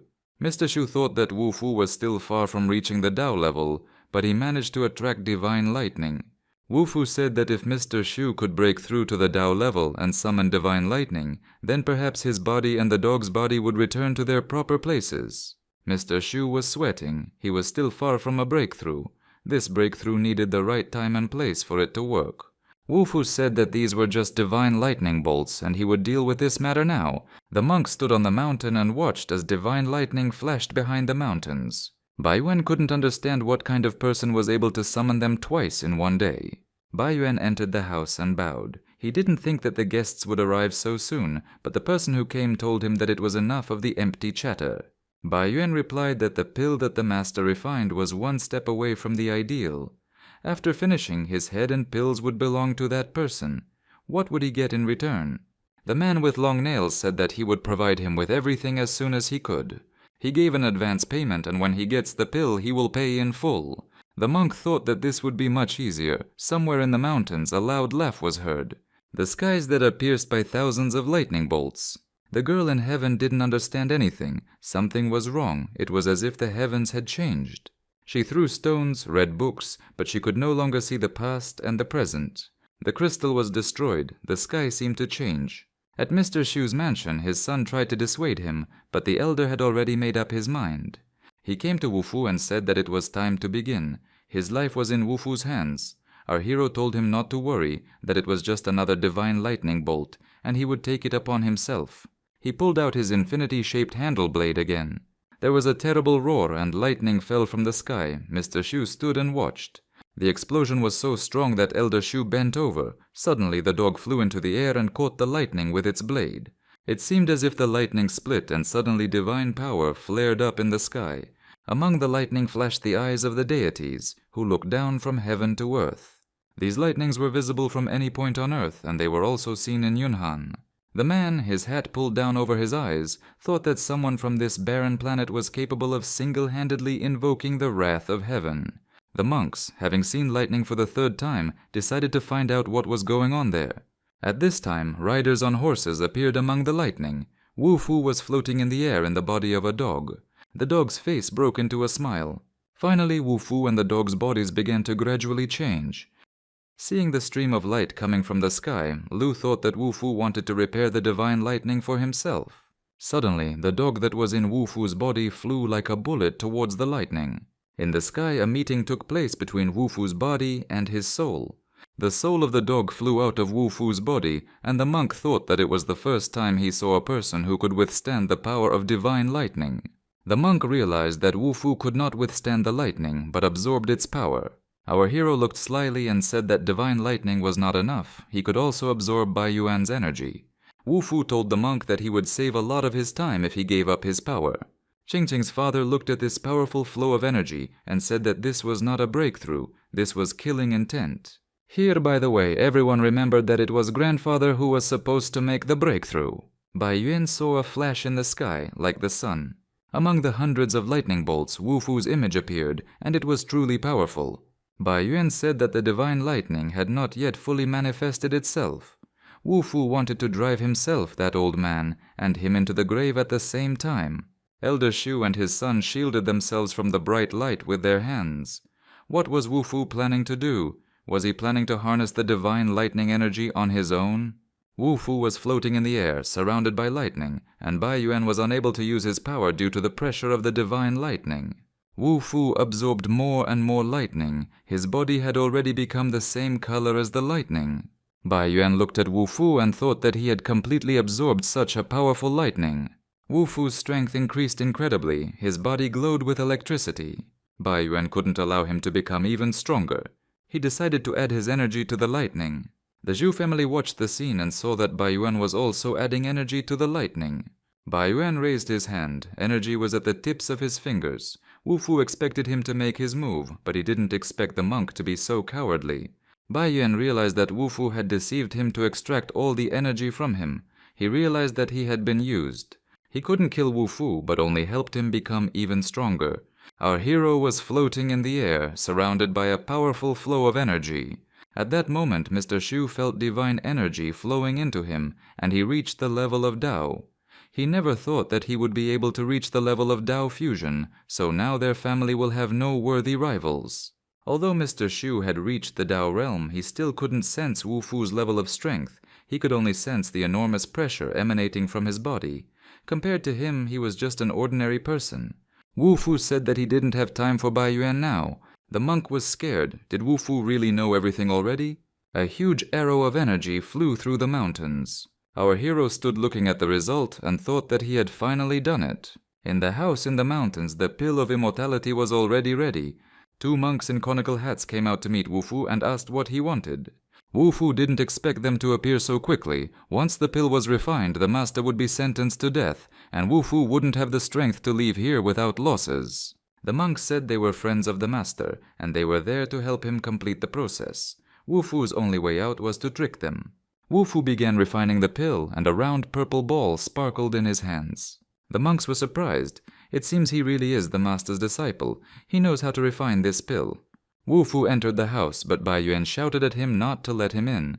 But it was too late. The flow of energy had already spread throughout the entire house. One of the monks snatched a spear and said that Wu Fu would not be able to defeat him easily. The tip of the spear was already a centimeter away from Wu Fu's face. Our hero replied that he did it on purpose. Wu Fu took the pill from the master and said that since they needed it so much, they should stay away. Bai Yuan knew that once the pill refining process was completed, Wu Fu might be seriously injured. The monk rushed at Wu Fu to take the pill, but Wu Fu thought that if this pill was broken, he could refine a new one. One press of the fingers, and the pill in the hand broke. All the monks were in shock. Bai Yuan shouted that he would cut Wu Fu's body into 1,000 pieces. Now Wu Fu won't be able to escape so easily. The master came and asked why Wu Fu had spoiled the pill. He replied that if the master had completed its purification, he might have died.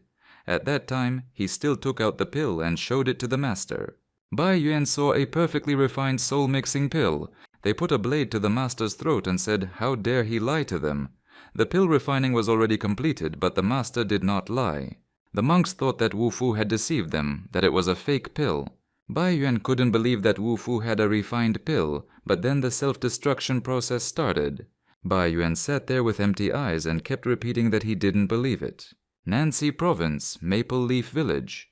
Wu Fu was lying on the bed, and the girl gave him a pill. The girl's grandfather entered the room and said that her life energy was running out and there was no point in stuffing him with pills.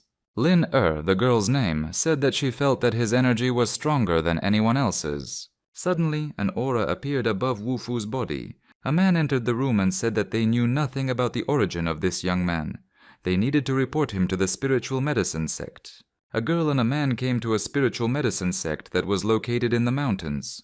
The man felt as if the maple leaf's aura had suddenly intensified, and they went into the house. Wu Fu came to his senses and felt that his meridians were intact, but he needed a couple more days of rest.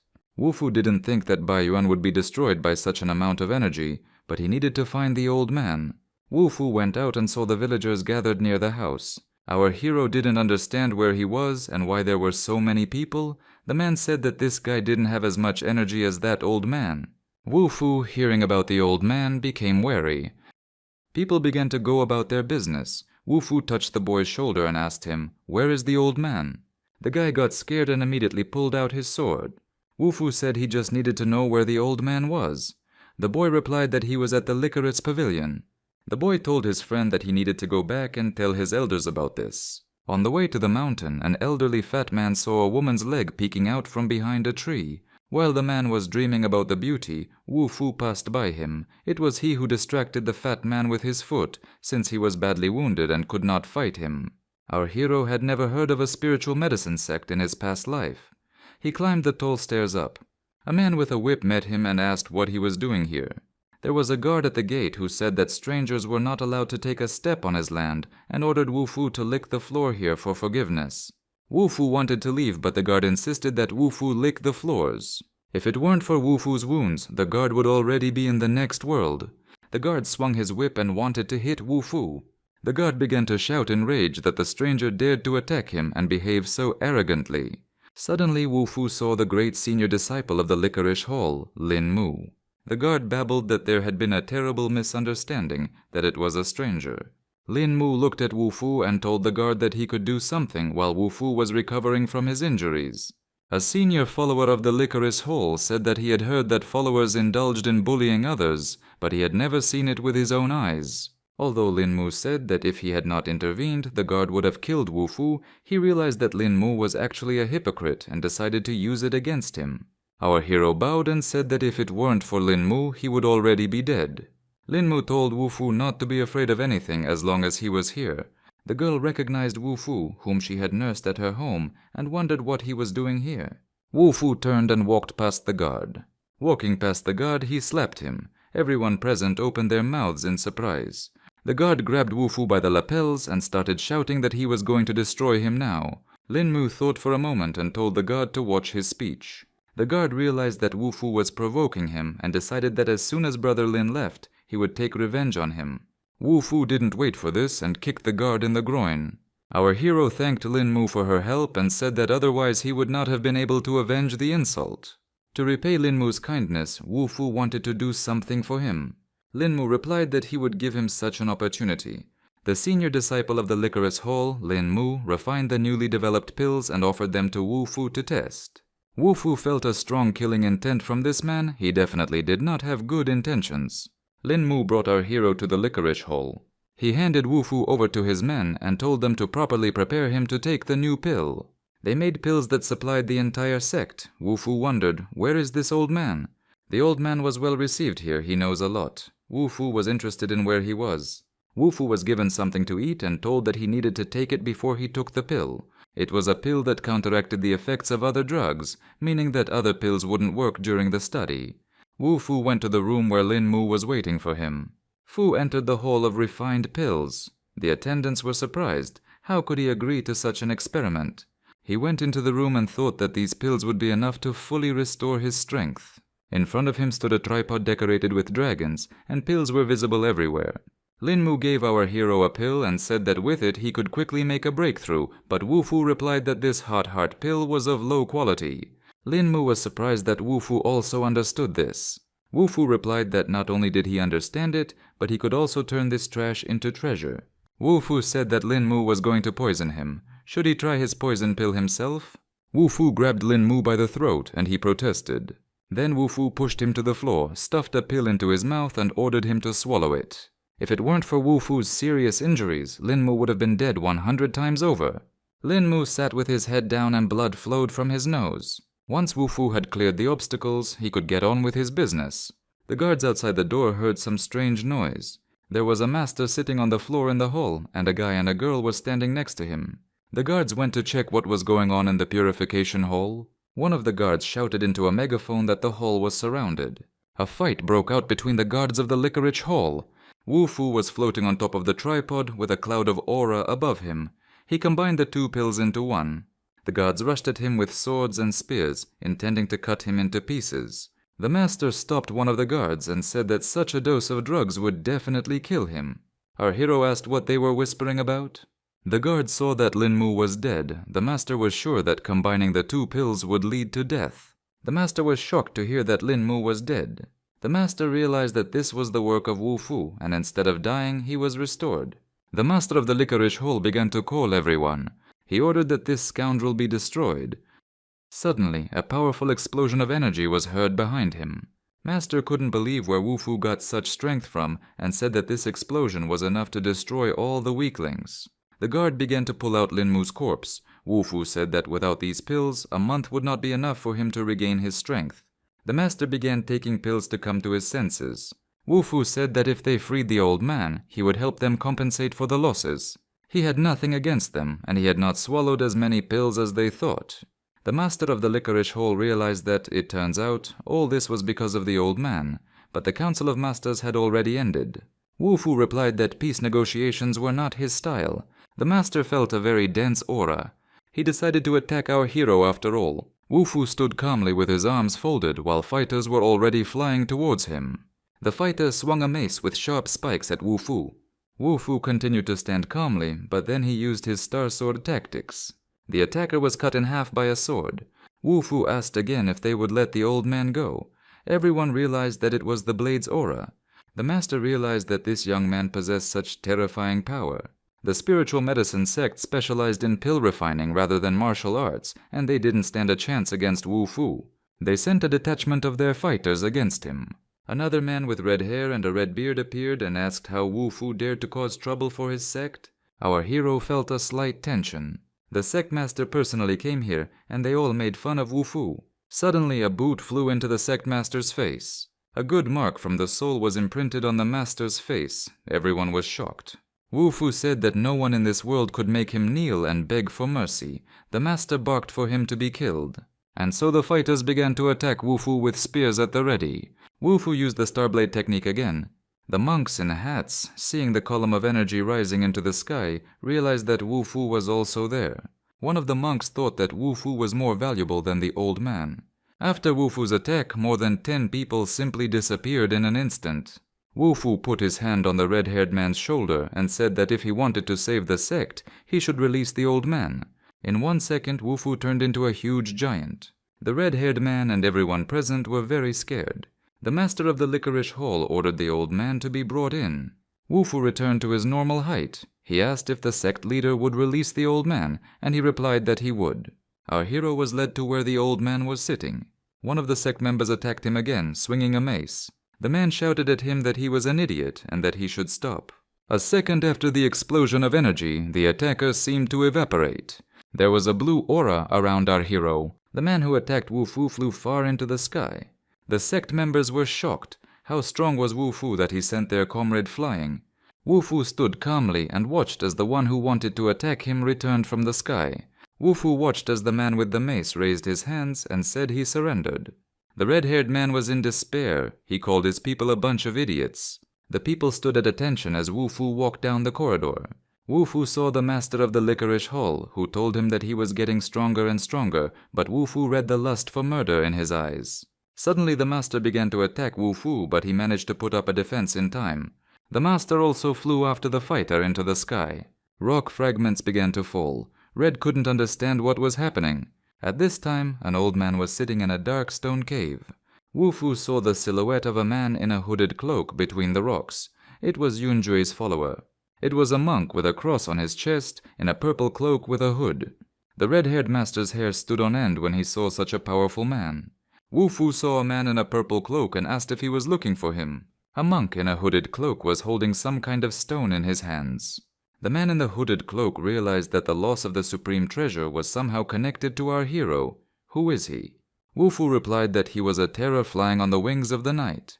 The monk began to slowly melt and told Wu Fu to enjoy his vanity while he could. The monk suddenly disappeared, leaving only purple smoke. Wu Fu stood there and wondered, did they really know about the Star Blade? With the strength he had now, he couldn't handle them. He had to gain strength. Wu Fu decided to break through to the level of Dao Fusion and then reach the level of an honorable warrior. The master was terribly jealous of Wu Fu. He finally saw his teacher and asked what he was going to do now. The old master said that refining spiritual pills had been his life's goal, but such pills were now worthless. He should go back and come up with a new plan. The master said that before he left, he wanted to visit the Lu family in the mountain valley. Wu Fu suggested that they go together. Finally, the two elders arrived. The red-haired master began to complain to them that his pill sect had almost been destroyed by this scoundrel. The sect leader cried that Wu Fu had killed all of his disciples and swallowed all of the pills. The old man told Wu Fu that Wu Fu would handle them all on his own, and he would stay out of the way for now. Wu Fu wasn't sure he could kill them all, but he could take the old man away from here. The red-haired master was surprised. If Wu Fu was going to escape, why was he speaking out loud? Suddenly, something flashed at a furious speed. In one leap, Wu Fu appeared in front of the monk in the hat. Wu Fu and master stood and looked. There was some kind of black energy above. Wu Fu thought that this would not stop him. Wu Fu used the aura of the Star Sword. The monks thought, what a powerful aura this blade has. A powerful energy carried one of the monks upward, so much so that even his hat flew off his head. The master and the monks couldn't believe that this could be true. Was Wu Fu at the level of Dao Fusion? But the monks at least knew where Wu Fu and the old man were heading. We see the Lu family's territory in a mountain valley. Lu sat and remembered Wu Fu. Nothing had been heard from him for a long time. Another girl, maybe her sister or friend, said that Lu worries too much about him. Does she like Wu Fu? Lu blushed and replied that there was nothing like that. A whirlwind swept past their house. Lu decided to go and see what was going on. Wu Fu and the master landed in such a way that a crater remained where they landed. They were all right. They got there without any problems. The guards rushed after them and wanted to grab them. Wu Fu extended his hand and told everyone to stand still. The guards froze in place. They didn't expect our hero to be so strong. Wu Fu said he was misunderstood. He wanted to bring the master here, but the guard was furious. They destroyed the building and the fence to get here. Suddenly, the star blade began to emit energy.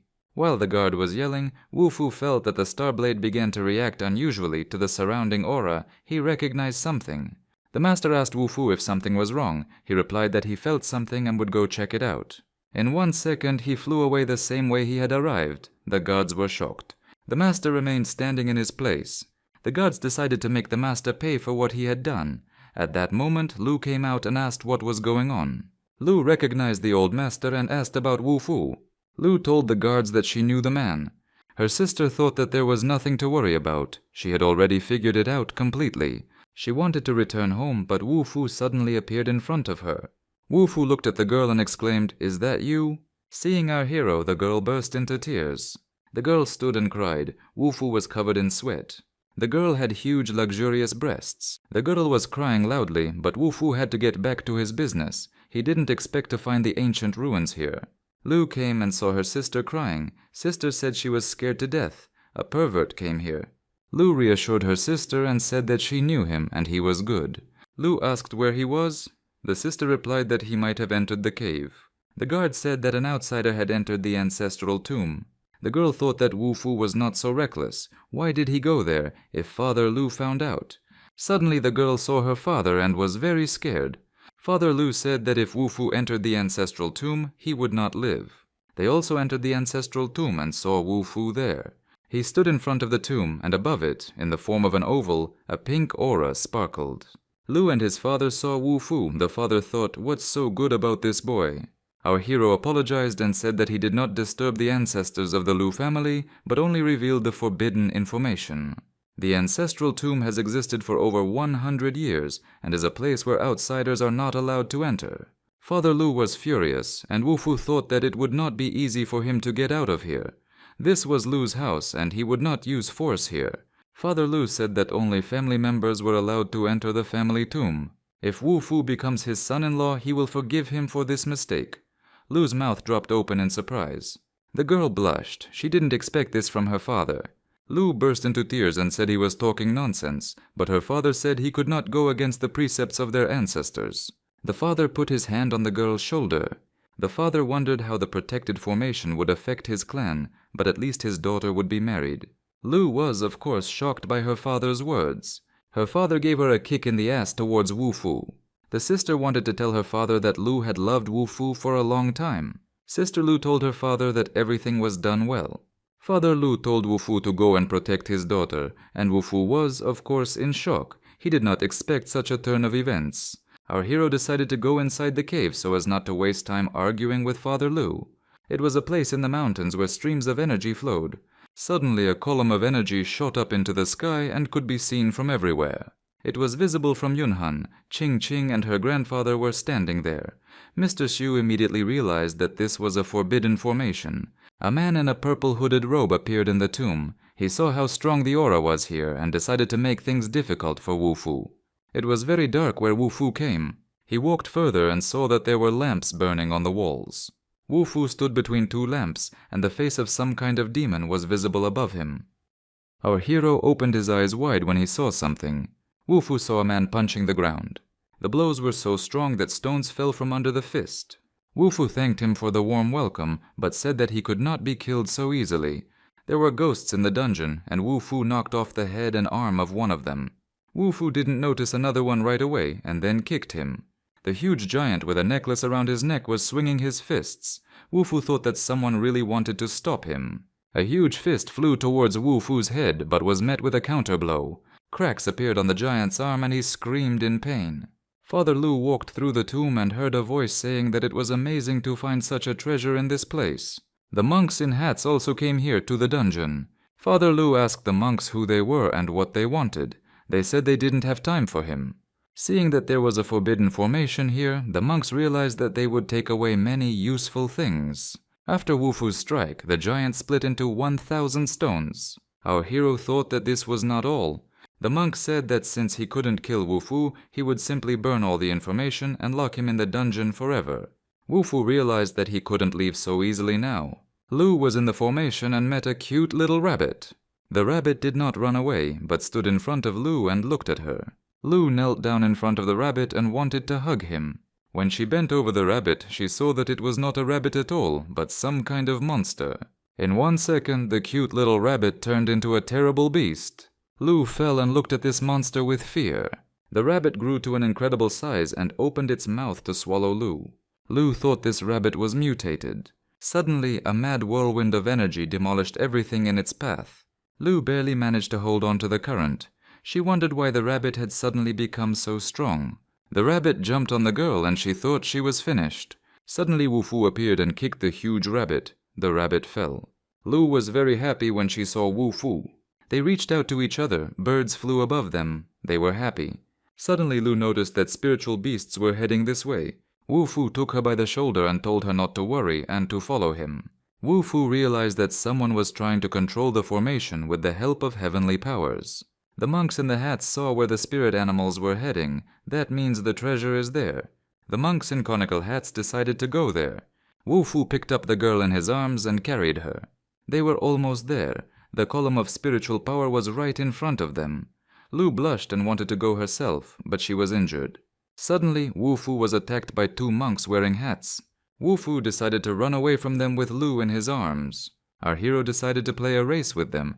Wu Fu flew as fast as a bullet fired from a pistol. The monks could not keep up with him. Finally, Wu Fu and Lu arrived at the place. It was the center of the formation. There were 4 pillars, and in the middle stood a purple crystal, from which came the strongest aura. The star sword resonated with the crystal in this place. Suddenly, the crystal broke into pieces and began to fly towards the star sword. This was the last fragment. To this place like flies. The guy in the hooded cloak with a cross on his chest thought that his life crystal was destroyed and he would have to finish off Wu Fu personally. Everyone who arrived stretched out their hands to the star blade. Lu attacked one of them. He fell immediately. She was asked who she was and asked to get out of the way.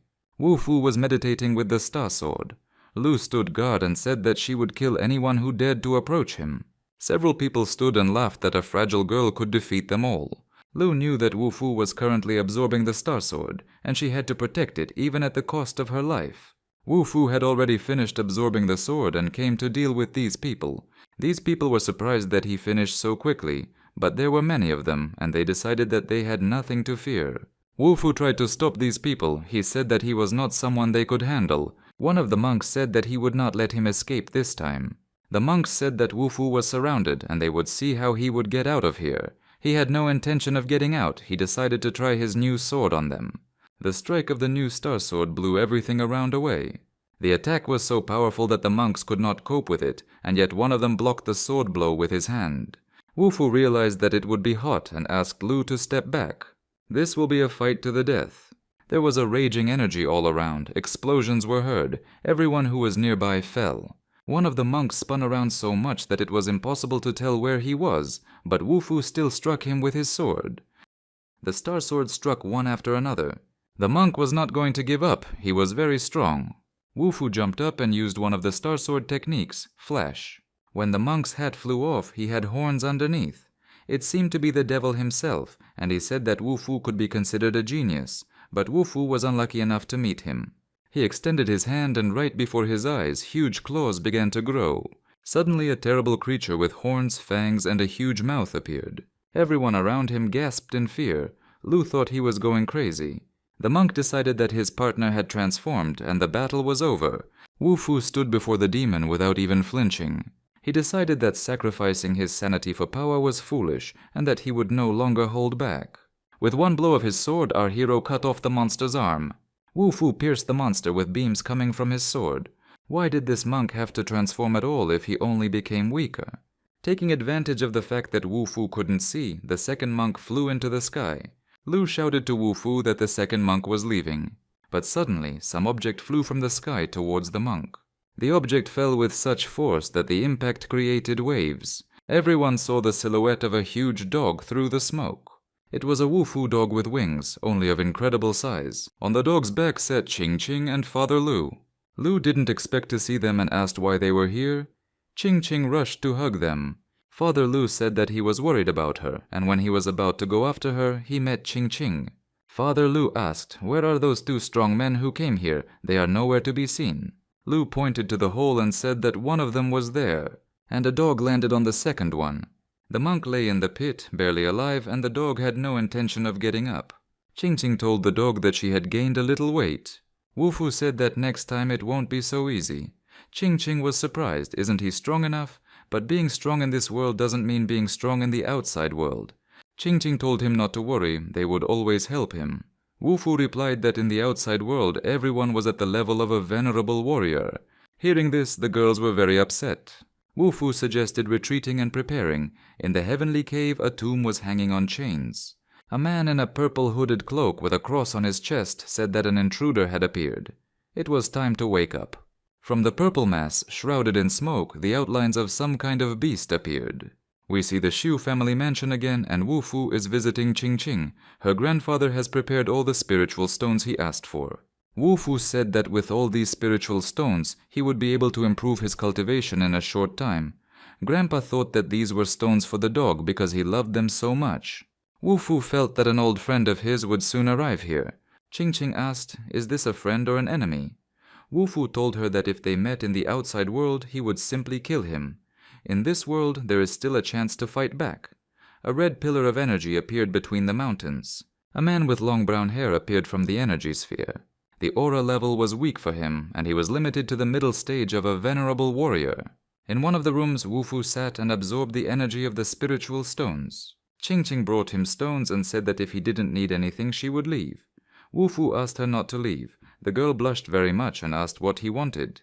Wu Fu suggested that she cultivate here. It would help her become stronger. Ching Ching is upset. Wu Fu is thinking about cultivation again. We see the building of Yonghai University. Members of some cult came to the basketball court and said that they would make people pay for the destruction of this cult. The fat man called them a gang of weaklings and said he would show them the strength of his fists. He tried to attack the sect members with his fists. The fat man received a good punch to the jaw. Tan approached him. He was worried about how the fat man was feeling. The fat man replied that he had simply lost concentration and showed the middle finger to the approaching cult member. The fat man quietly whispered to Tan that they needed to run quickly in different directions. The sect members realized that the fat man could not win and decided to run away. The sect members surrounded the fat man and Tan from all sides. Tan said that they were finished. The fat man said there should be no blows to the face. His words angered the cult members and they decided to beat them to death. The fighters rushed at the fat man and at Tan with their fists, but at that moment some kind of whirlwind swept through. A huge mace fell on the cult members. The fighters were crushed and trampled and fell one after another. It was Ching Ching who came to their rescue and told them not to scream, they were not dead yet. Ching Ching was wearing a beautiful long cloak this time and had a mace on her shoulders. The fat man was very surprised. Suddenly a man appeared and said that he heard that they were looking for him. The sect members immediately became depressed and began to mutter something. It was Wu Fu who came and immediately there was a loud explosion. There was a man with long brown hair standing at the bus stop and wanted to get on the transport, but the driver wouldn't let him in. He said that he couldn't have a weapon. The man asked if he would hide it, would they let him in? The driver replied that if he could hide such a large weapon, then he would let him through. The man absorbed the weapon in 1 second. The driver's mouth dropped open in surprise and he ran away from the bus. At this time, a sect member, seeing Wu Fu, fell down and said that if he had known that Wu Fu was here, he would not have dared to come. Wu Fu let him go and told him to disappear. Then Luo Shi came and said that Wu Fu had finally returned to school. Our hero was about to leave. Luo Shi asked him where he was going. He replied that if he stayed, everyone else would be dragged into all this showdown. Luo Shi held his sleeve. Wu Fu turned to her.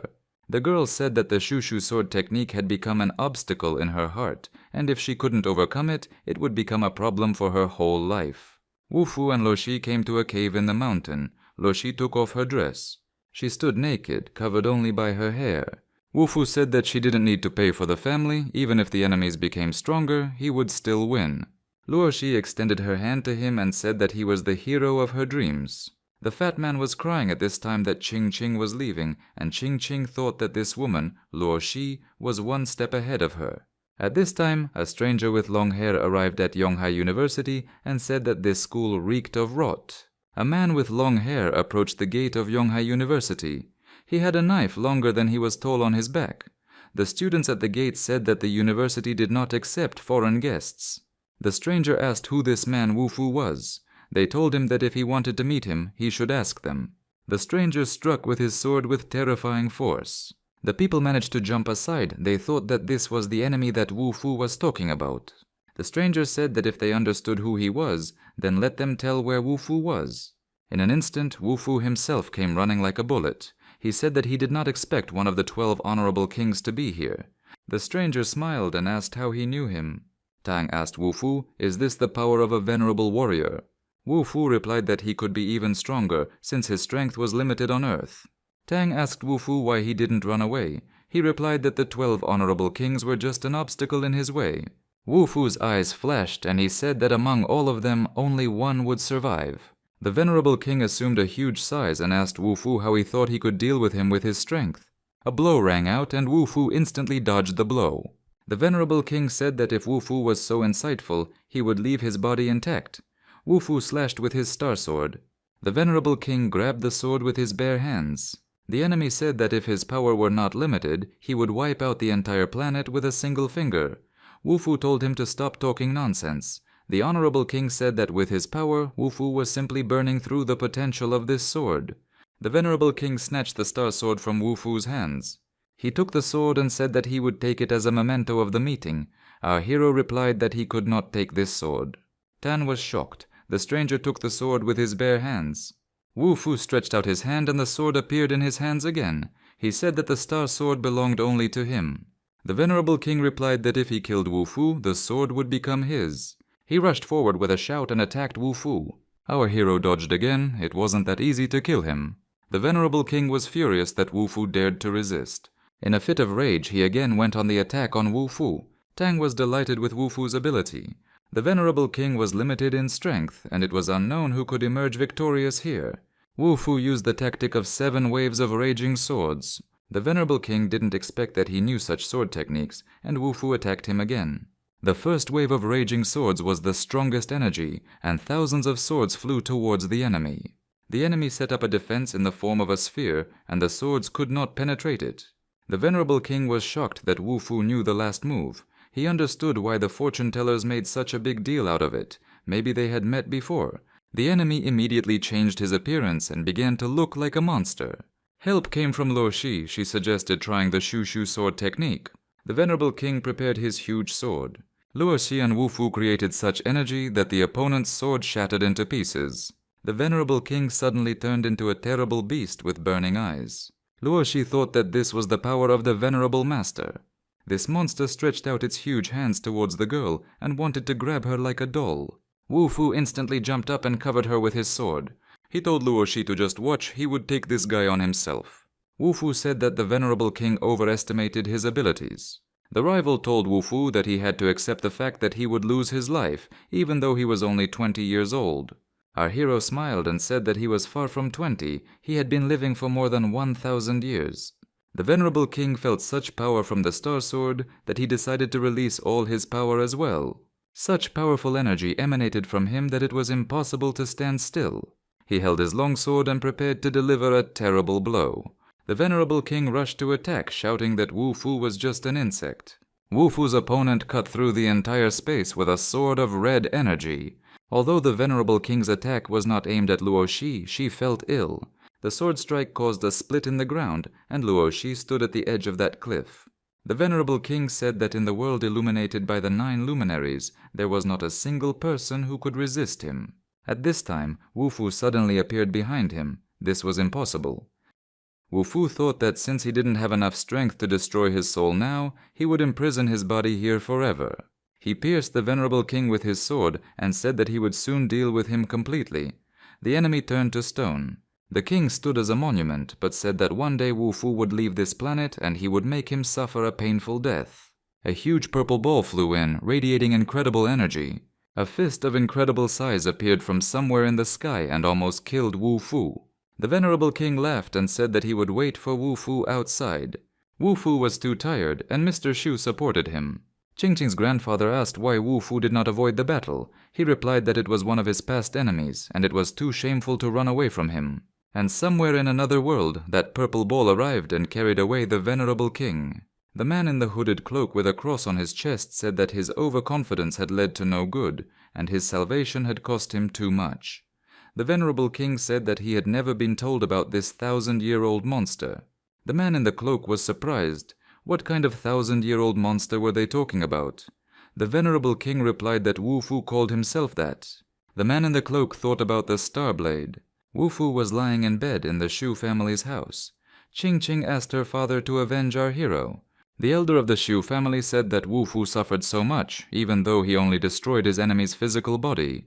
Qingqing was worried that the enemy would return again, and grandfather told her that if he came again, he would protect Wu Fu with his life. Grandpa said that he was now leaving Wu Fu to Qingqing. The girl's face turned red and she felt very embarrassed.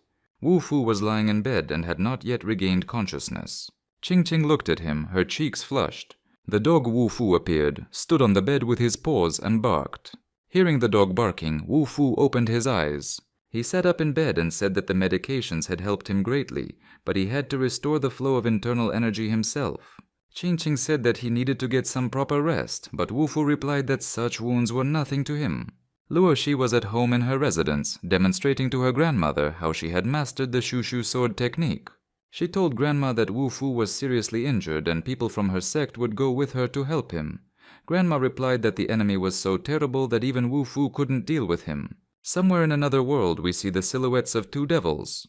The hooded man said that Wu Fu would have no luck next time. The fat man came to the Shu family residence to see Wu Fu, but the guards wouldn't let him in. The fat man was accompanied by members of the student council, but the security guard said that he could only let him in alone. But then the order came to let them all in. The fat man asked Qingqing where Wu Fu was, and she replied that he was training. The fat man was shocked because Wu Fu had not yet recovered from his wounds, but was already training. A powerful stream of energy was coming from the room where Wu Fu was training, so much so that the grandfather and the fat man had to defend themselves. Mr. Shu was very surprised that it took Wu Fu less than an hour to rise to the peak of the Dao fusion level. Lightning flashed over the rooftops. Black clouds in the shape of a bird passed over the city. Mr. Shu entered the room where Wu Fu was training. If it weren't for the cultivation restrictions, our hero would have made a breakthrough long ago. Grandfather had long wanted Wu Fu and Ching Ching to be together, but now he realized that they were not equal, and the difference between them was too big. Ching Ching didn't believe it. She knew she was good enough for our hero. Lo Shi also flew to her beloved Wu Fu as if on wings. Mr. Shu said that Wu Fu was most likely the youngest venerable warrior in the world, but he replied that reaching such a level was only possible after the first heavenly retribution, but the power of heavenly influence in this place was not enough. Mr. Shu was shocked. How could he let go of the opportunity to become a master of the venerable warrior level? To which our hero replied that if he were to break through now, he would not be able to reach the level of the king of the gods. Some purple energy appeared near the gate of the Shu family's mansion. The gods went to warn the master that they had a guest. In the sky, it was as if someone had pulled the curtains apart with their hands and was looking at the earth. Then the terrible face of the monster appeared. A monk appeared covering the hole in the sky. The guard came and reported to Mr. Shu that they had an intruder. Mr. Shu, Wu Fu, and the fat man came to see who was there. Wu Fu said that the guys brought Master Bai Yuan. The fat man opened his mouth in surprise. It was Chen Bai Yuan himself. But then they saw that it was Luo Bei Xuan from Mount Titania. Mr. Shu said that this is the strongest man on earth. Wu Fu said that he could even kill someone from the outside world, let alone the strongest man on earth. Ching Ching saw 2 more people who came with Luo Bei Xuan. They were assassins from the outside world who could kill the strongest masters. Wu Fu thought that they wanted to kill him by any means necessary. Ching Ching suggested that they run away because there were 3 of them, but Wu Fu said that these assassins were much weaker and he would deal with them himself. The girl blushed. She was pleased that Wu Fu was worried about her. Wu Fu warned Ching Ching that she must not let them take her hostage. Wu Fu ordered the fat man to protect her because these guys are quite cunning. The master smiled and said that he had not come down from the mountains for a very long time and he could destroy them with a snap of his fingers. The fat man didn't lose his composure and said that they were stronger than him. The fat man was the first who dared to say such a thing to the master. The master took aim at the fat man's forehead with the needle, but he didn't even blink. Wu Fu snatched the needle and crushed it in his hands. He said that he was the main character. The master cannot kill anyone before him. The master said that there were 3 of them and each of them surpassed Wu Fu in cultivation. Wu Fu told him that if he opened his eyes, he would see that Wu Fu was not alone here. A stream of energy began to swirl in a spiral in front of our hero. It was Luo Shi who arrived with her clan. The elders also arrived, Grandma Luo Shi and Grandpa Ching Ching. Luo Shi with his grandmother, Ching Ching with his grandfather and father, the fat man, they all stood shoulder to shoulder with Wu Fu. The old man with the blindfold said that they themselves wanted to part with their lives. The devils around him laughed. Luo Bei Xuan said that since they dared to come here, he would personally imprison them forever, and he alone was more than enough to kill them all. Wu Fu used his Star Sword tactics, but one blow from a practitioner at the fusion level of the Tao was nothing to the old man. Energy in the form of clawed paws wrapped around Wu Fu, but he said that this was only the beginning. The old man was hit by such a strong energy that everything around him exploded. Luo Bei Xuan even received a wound on his arm. This was a power that surpassed the level of Tao fusion. Wu Fu asked him how he knew what his level was. Luo Bei Xuan also launched his attack so powerful that Wu Fu fell to the ground. The elders were worried and wanted to help Wu Fu. Demons were breaking through the energy towards our hero. Wu Fu almost fell over and his Star Sword became hot.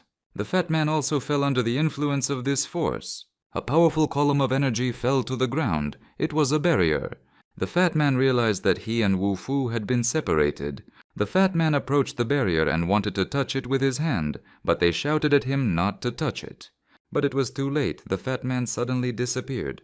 Ching Ching asked her father if there was a way to get through the barrier. She wanted to help, but her father said that even if they entered, they would only be in the way. The elders were trapped inside a barrier that had incredibly strong energy. It definitely destroyed many people. You had to be on your guard all the time. Suddenly, Grandpa Ching Ching shouted for everyone to be careful. His scarf was carried by a stream of energy. He managed to grab hold of it. Grandma Luo Shi realized that this was an illusion. A demon loomed over Mr. Shu, looking like it was about to pounce on him. Suddenly, Wu Fu appeared in front of Mr. Shu and put up a defense with his hand. Luo Bei Xuan held a purple flask in his hands. He said that those behind the barrier could no longer escape. The old man opened the flask, and purple energy began to flow out of it. He said that the power of this barrier was enough for him to destroy everyone with one blow. This energy turned into thick walls of an impassable barrier. The old man placed everyone in a huge purple bowl from which there was no exit. Wu Fu and his friends were trapped in this huge bowl. Luo Beishuan told the demon that his task was done and the rest was up to him. The old man was talking to the demons. Pieces started falling off the big ball. The barrier was breaking down. The old man couldn't believe that it was possible. This energy destroyed the barrier completely. Wu Fu came out to meet them and said that he could not be defeated with such a pitiful attack. Then the demons decided to deal with Wu Fu themselves. The barrier was just an illusion. The old man, blindfolded, looked for Wu Fu. Our hero stood behind him and asked if he was looking for him. Wu Fu delivered a decisive blow with the star blade, causing Luo Beishuan to fall to his knees. The demons saw how powerful the energy of the star blade was. The elders, Grandmother Luoxi and Grandfather Qingqing, came out to meet the demons. The elders stood together to defend Wu Fu. The demons only laughed seeing such protection. Wu Fu cut off the old man's hand with his star blade. The old man took off his blindfold and said that he would destroy Wu Fu. The old man used the divine hand technique and sent out streams of purple energy. Wu Fu thought that even losing his arm didn't affect his strength. The old man emitted such powerful jets of energy that they spread throughout the entire space. He shouted at Wu Fu to go to hell. A black cloud of all-consuming energy was moving towards Wu Fu. It was in the shape of a huge beast with a terrifying mouth. Wu Fu used his star blade again. The blade's energy shattered the beast into pieces. Splashes flew from the cloud in all directions, and the terrible beast turned into some kind of purple mass. At this time, Mr. Shu was fighting the demon. He called Wu Fu for help. Elder Shu fought the demon with all his might, using all the methods he knew. Mr. Shu did everything he could. He was already holding his hand to his heart. The old man, although he was missing an arm, was very enthusiastic. He shouted that no technique could overcome his absolute power. Daggers began to rain down on the demons from the sky. Qingqing and the fat man were very scared. Wu Fu was nowhere to be seen.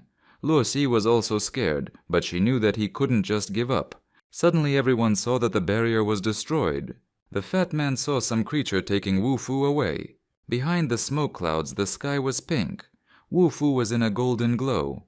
At this time, in the outside world, a man in a hooded cloak was watching Wu Fu as if in a mirror. This man said that Wu Fu must be eliminated, otherwise he will definitely be a threat to their plans. Qingqing said that something was always happening and she couldn't help Wu Fu in any way. Luoxi said that Wu Fu had never let them down. The fat man asked Wu Fu to take out a 10-meter giant blade and destroy that bastard. The demons said that the blind old man was right. This weapon was worthy of being divine, and the only way to get it was to kill Wu Fu. Luo Beixuan grabbed his severed arm. He was missing it. The old man used his entire hand to release a clot of energy that he had been accumulating for the past 10 years, aiming to explode Wu Fu. Our hero replied that without a combat barrier, the old man did not pose any threat to him. Luoxi shouted for Wu Fu to be careful. This energy may have been strong, but it did not cause any damage to Wu Fu. The blind old man continued to rage, shouting that it was not over yet. The old man changed the direction of his attack. Using the star sword, Wu Fu repelled Luo Beixuan's attack. Luo Beixuan was furious and continued to attack. Wu Fu used the star blade technique, reverse movement. The demons were shocked by what they saw. They flew at each other, Luo Beixuan with his clot of energy and the star sword. Upon colliding, the energy entered Wu Fu's blade. It turns out that the star sword could absorb other people's skills. Luo Beixuan was shocked. He was left without the strength he had accumulated for 10 years. Wu Fu swung his sword and said that he would immediately return his power.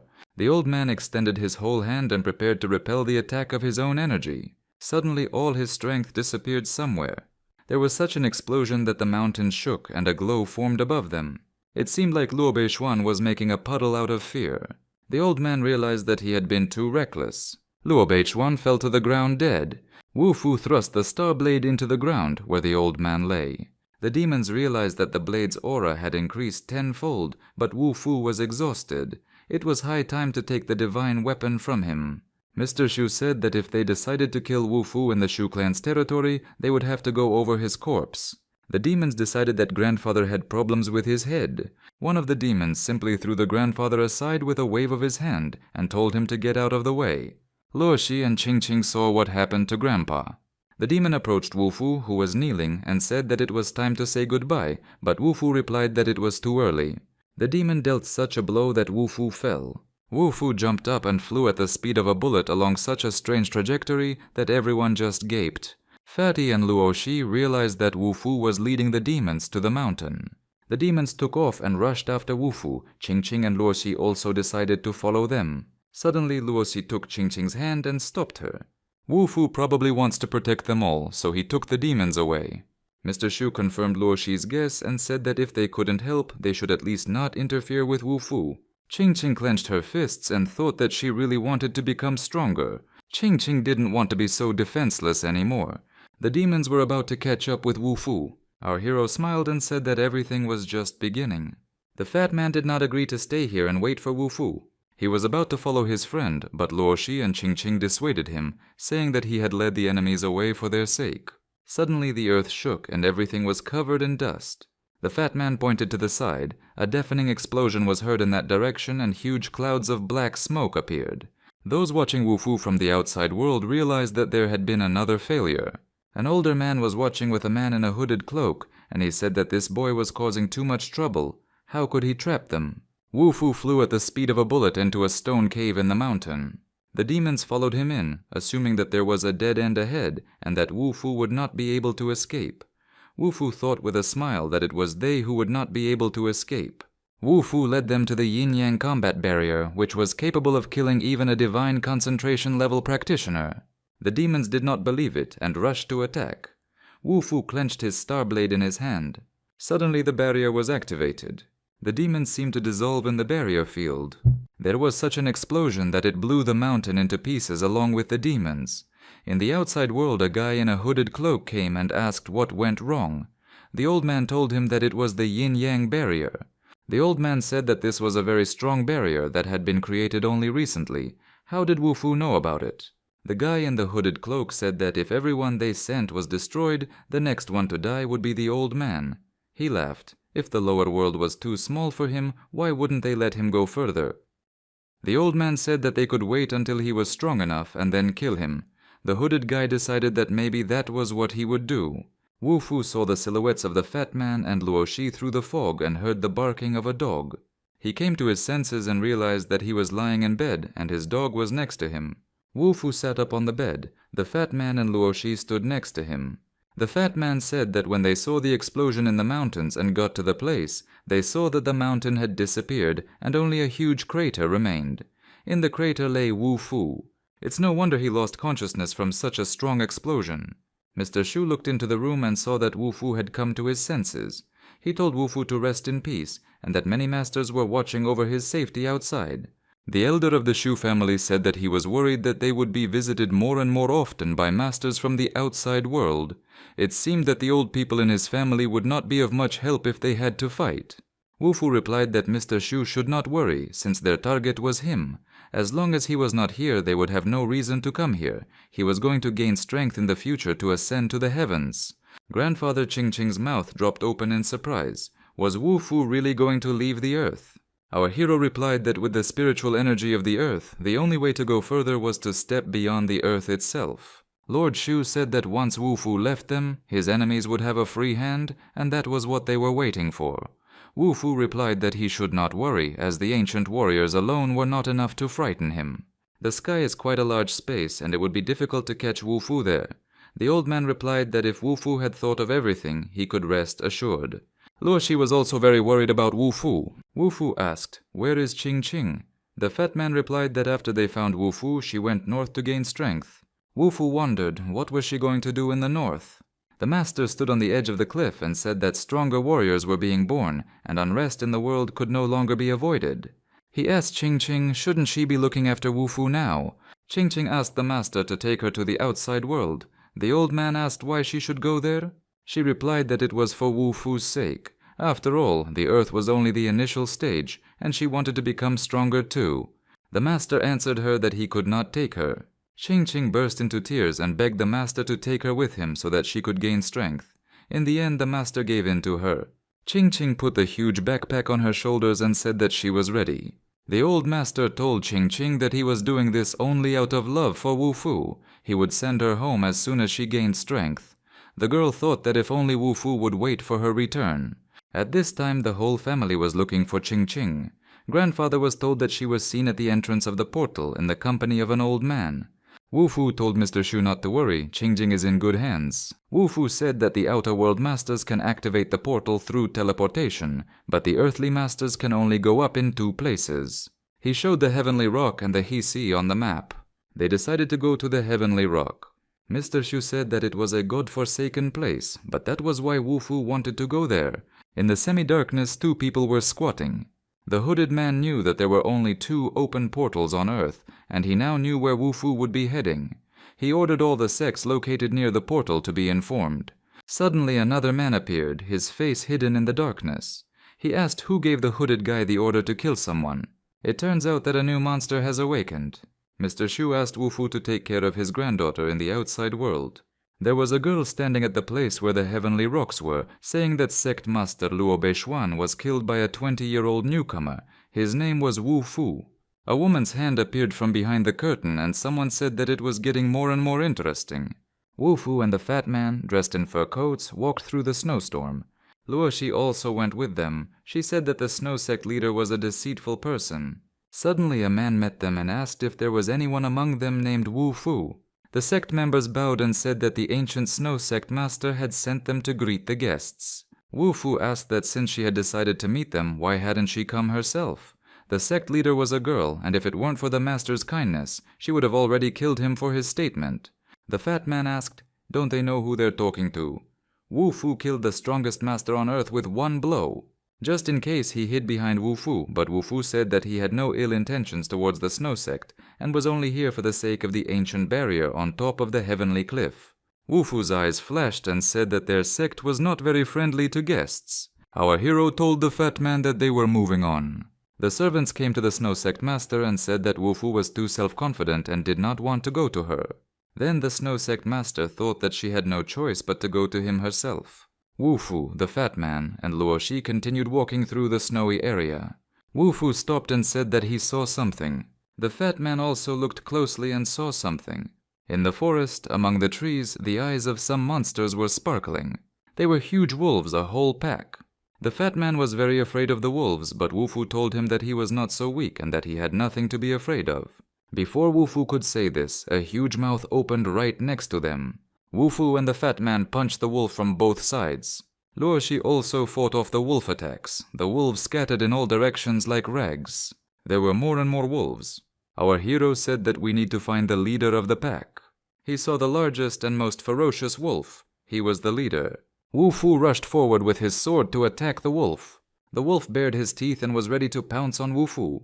The wolf chose the right moment and attacked our hero. Wu Fu, skillfully wielding his sword, repelled the wolf's attack. Wu Fu created a protective sphere that the wolf could not penetrate. The star blade found itself at the wolf's face, and he felt his imminent death. At this time, Wu Fu felt the wolf disappear. The force affected Wu Fu and helped the wolf escape. A woman in a black dress appeared and said that they had come to Mount Tianshan and were planning to kill the master's beloved pet. This girl was the master of the snow sect. She knew why Wu Fu was here, and if he wanted her cooperation, he had to do as she said. Wu Fu told her that there were 2 conditions to activate the portal. The first was that the master had to be at least at the level of a venerable warrior, and the second was that he had to have a heavenly aura. Wu Fu had already accumulated heavenly energy, but the master had not yet reached the level of a venerable warrior. The sect master was surprised. How could Wu Fu know this? Suddenly, Wu Fu saw an avalanche approaching them. The sect master said that if Wu Fu survived and reached the top, she would allow him to activate the portal. A huge mass of snow was rushing down from the mountain towards them. The master and her maid stood and watched as Wu Fu and his friends were covered by an avalanche. Suddenly, flames burst out from under the snow. The snow sect master and her maid began to freeze from the heat. It turned out that it was Wu Fu, a dog of enormous size and with wings, who had come running. The snow sect master thought that she had underestimated Wu Fu if he had such a spirit beast. Wu Fu, Luo Shi, and the fat man climbed onto the dog's back and they rushed towards the top. The dog flew to the top like a bullet, and the master and the maid were in shock. The snow sect master liked Wu Fu very much. The dog brought all 3 of them to the top of the mountain. The fat man and the dog walked forward. It seemed to him that Mount Tianshan was not such a dangerous place, but Wu Fu shouted at him to wait for them. Luo Shi said that things couldn't be that simple, and Wu Fu agreed with her. They decided to hurry to catch up with the fat man and the dog so that nothing happened, but suddenly a scream was heard. Wu Fu rushed forward to help the fat man and the dog. Neither the fat man nor the huge dog were to be seen anywhere. Luo Shi came running and also didn't see the fat man and the dog. They were just there and then they disappeared, but Wu Fu said that if, God forbid, someone harmed the dog, he would not forgive it. Luo Shi wanted to go the other way to get around this area faster, but Wu Fu didn't let her because things weren't that simple here and you can't act alone. The spiritual bond that connected Wu Fu with his dog was broken. The Snow Sect Master suddenly appeared. She said it was a lost place. They came here without taking care of the clues. Master said that the Heavenly Mountain was very dangerous, just like the He Sea, and if they were trapped here they could only wait for death. The Sect Master said that this place belongs to her, and she is preparing to ascend, but she needs to find a portal, and none of her people can find it. Wu Fu said that if she hadn't found him, it didn't mean he wouldn't find him either. The Sect Master had been looking for him for years. How could a 20-year-old boy surpass her? Wu Fu realized two things. First, that the portal definitely existed here. Second, that no harm was done to people here, and that the fat man and the dog were probably just lost. The Snow Sect Master said he was right, but how was he going to find the portal? Wu Fu said that the portal was right in front of her, but she was too weak to activate it. He put his hand on the wall and the wall began to crack. The fat man and his dog were standing in some kind of crevice and could not understand where they were. The fat man felt something, but he couldn't understand what it was. This mountain was a huge portal. A bright flash erupted at the top of the mountain. This flash was visible even from Mr. Zhu's house. Ching Ching's grandfather and father stood and looked at the sky. It seemed that Wu Fu had managed to open the gate, and Ching Ching's fate was in Wu Fu's hands. There was a monk and his disciples standing on the mountain, and the monk said that this is how ascent happens. These people are going to the higher world. Lu clan's area. Lu and his father were standing on the mountain. The father asked, "Shouldn't Lu be with Wu Fu?" Lu replied that he had so much to control and she had nothing to do with him at all. The guy in the hooded cloak watched Wu Fu and thought that he could appear in the outside world at any moment. After Wu Fu opened the portal, the Snow Sect Master decided that she should go there alone. Wu Fu began to call the fat man and the dog because the portal was already open. The fat man heard and told the dog that he needed to fly there. Wu Fu asked Luo Shi if she was ready. The girl replied that she was ready. Just then the dog and the fat man arrived, and they all moved forward together into the outside world.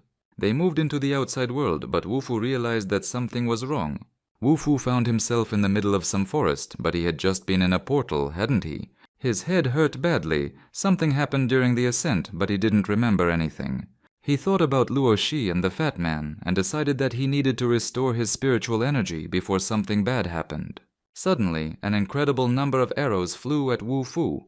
Our hero only managed to dodge them. He was surprised how arrows ended up in such an abandoned place. Wu Fu felt a blow to his head and fell face down.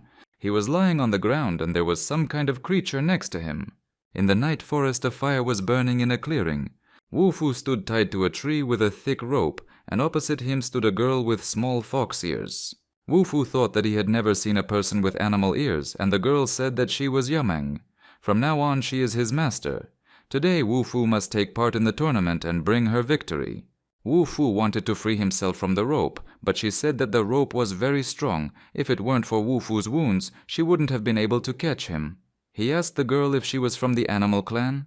Yameng said that their clan taught them to hunt prey without being noticed, so she had every chance of catching him. Suddenly 2 guys with legs like birds appeared. These creatures had wolf heads and decided to take a look at the practitioner that Yameng had captured. Meng closed Wu Fu and said there was nothing to see. The 2 started laughing at the girl and said that she had lost last year and would disgrace herself this time. They mocked and laughed at the girl. Yameng lowered her head. Wu Fu couldn't allow the girl to be laughed at. One of the creatures that came reminded her that he personally tore her pet apart last time, and this year there would be no exception. The girl clenched her fists in helplessness and anger, and Wu Fu said that this wolfman was probably strong, since he had the audacity to joke about him. Wu Fu offered him a small bet. The wolf-headed boys began to doubt. Why should they make a bet with a slave? Wu Fu asked what was wrong, and they replied that if he was so good, how did Yameng catch him? Yameng shouted that they would check it tonight. Wu Fu stood tied to a tree and wondered why he was always surrounded by idiots who were looking for fights. Yameng untied Wu Fu from the tree and asked him if he could definitely win. The girl said that she had to catch the best demonic beasts, but they all died in battle.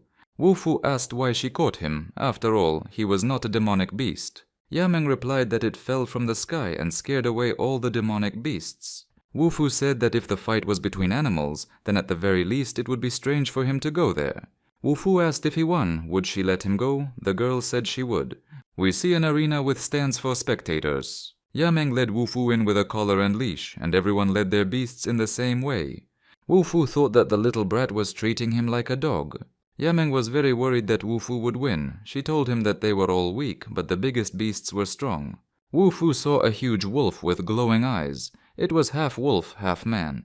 It was several times bigger than Wu Fu. It was a black and gold wolf. A pale young man appeared and asked Yameng if this was the one she was performing with today, pointing at Wu Fu.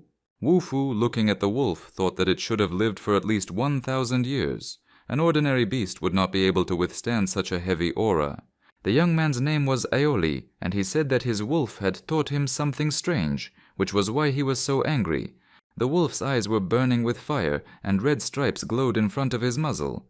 He stood in front of Wu Fu, Yameng, and Aoli, emitting streams of the strongest aura. Wu Fu immediately realized that the wolf was intimidating him. Aoli took his wolf and said that he would let him frolic when he had time. Wu Fu thought that this was the first time he had encountered such a beast. Yameng said that their family had two traits. They were smart like people and strong like animals. Wu Fu replied that if that was true, then she could fight alone. The girl said she could, but the beast tournament was a fight between beasts they had caught and tamed. It shows the world their power, and it is one of their strongest skills. Yameng said that her beasts were always torn to pieces, and Wu Fu replied that this proved that she was still very weak. The girl got angry. She said that she was his mistress. How could she be weak? The wolf-headed man told Aoli that Yameng told him that the weak man would win the tournament. How can a servant win? He's just a puppy, but he dared to declare war on them. Aoli took his wolf and was about to leave. The wolf-headed man asked if he would not be involved in the collision tonight. Aoli said that he was enough to deal with this man. The wolf thought that one day he would be able to defeat his master. But right now he is letting go of him, his master. Yameng told Wu Fu to be careful so that he wouldn't be crushed by the monsters. Wu Fu thought that dealing with them would be a piece of cake. The start of the competition was announced. Yameng said that she would go first. She gave Wu Fu a pill that makes him stronger, and he recovered a little thanks to it. The audience laughed at Yameng and said that she brought her chicken here. Some animal with horns like a ram came out and announced that the competition was beginning. Some animals came out and they were gnawing at each other's throats. The animals tore each other apart with their claws and butted each other with their horns. The guy with the wolf's head said that this time there were strong monsters, and he didn't even need his tigers to tear the little man apart. Wu Fu watched the monsters. The next batch was stronger than the previous one. A monster with the head of a tiger and the body of a man appeared. The tiger charged at Wu Fu with all its might. Wu Fu easily dodged the tiger's attack. The tiger attacked our hero again and almost caught him with its paw. Wu Fu put up a defense and thought the tiger was very fast. Our hero blocked the tiger's attack and the tiger could do nothing. Several more tigers came to the rescue and rushed to attack. Everyone was sure that the tigers would tear the man to pieces, and only Yameng asked that he not die. Yameng saw that Wu Fu was alive and the man with the wolf's head couldn't understand how this was possible. The tiger pawed Wu Fu but did not cause him any harm. The tiger charged again, but Wu Fu thought that he might be strong, but his mental abilities were like those of a child. Suddenly there was a powerful explosion of energy. The tiger master couldn't believe what he saw. Yameng's mouth also opened in surprise. A huge hole formed at the site of the explosion, and all the tigers fell into it. It was strange. Wu Fu hit once and the tiger immediately fell. The owners of the animals began to ask who this guy was who defeated the tiger with one blow. Yameng thought that this guy was not so simple. The tiger owner came into the ring and said that Wu Fu had cheated. His tiger could not lose. Wu Fu replied that he had won because the tiger was simply weak, but the wolfman said that perhaps Yameng had given him something to make him so strong. Yameng stood up for Wu Fu and said, "Is it really that hard to acknowledge someone's strength?" The man with the wolf's head said he wanted to test this guy.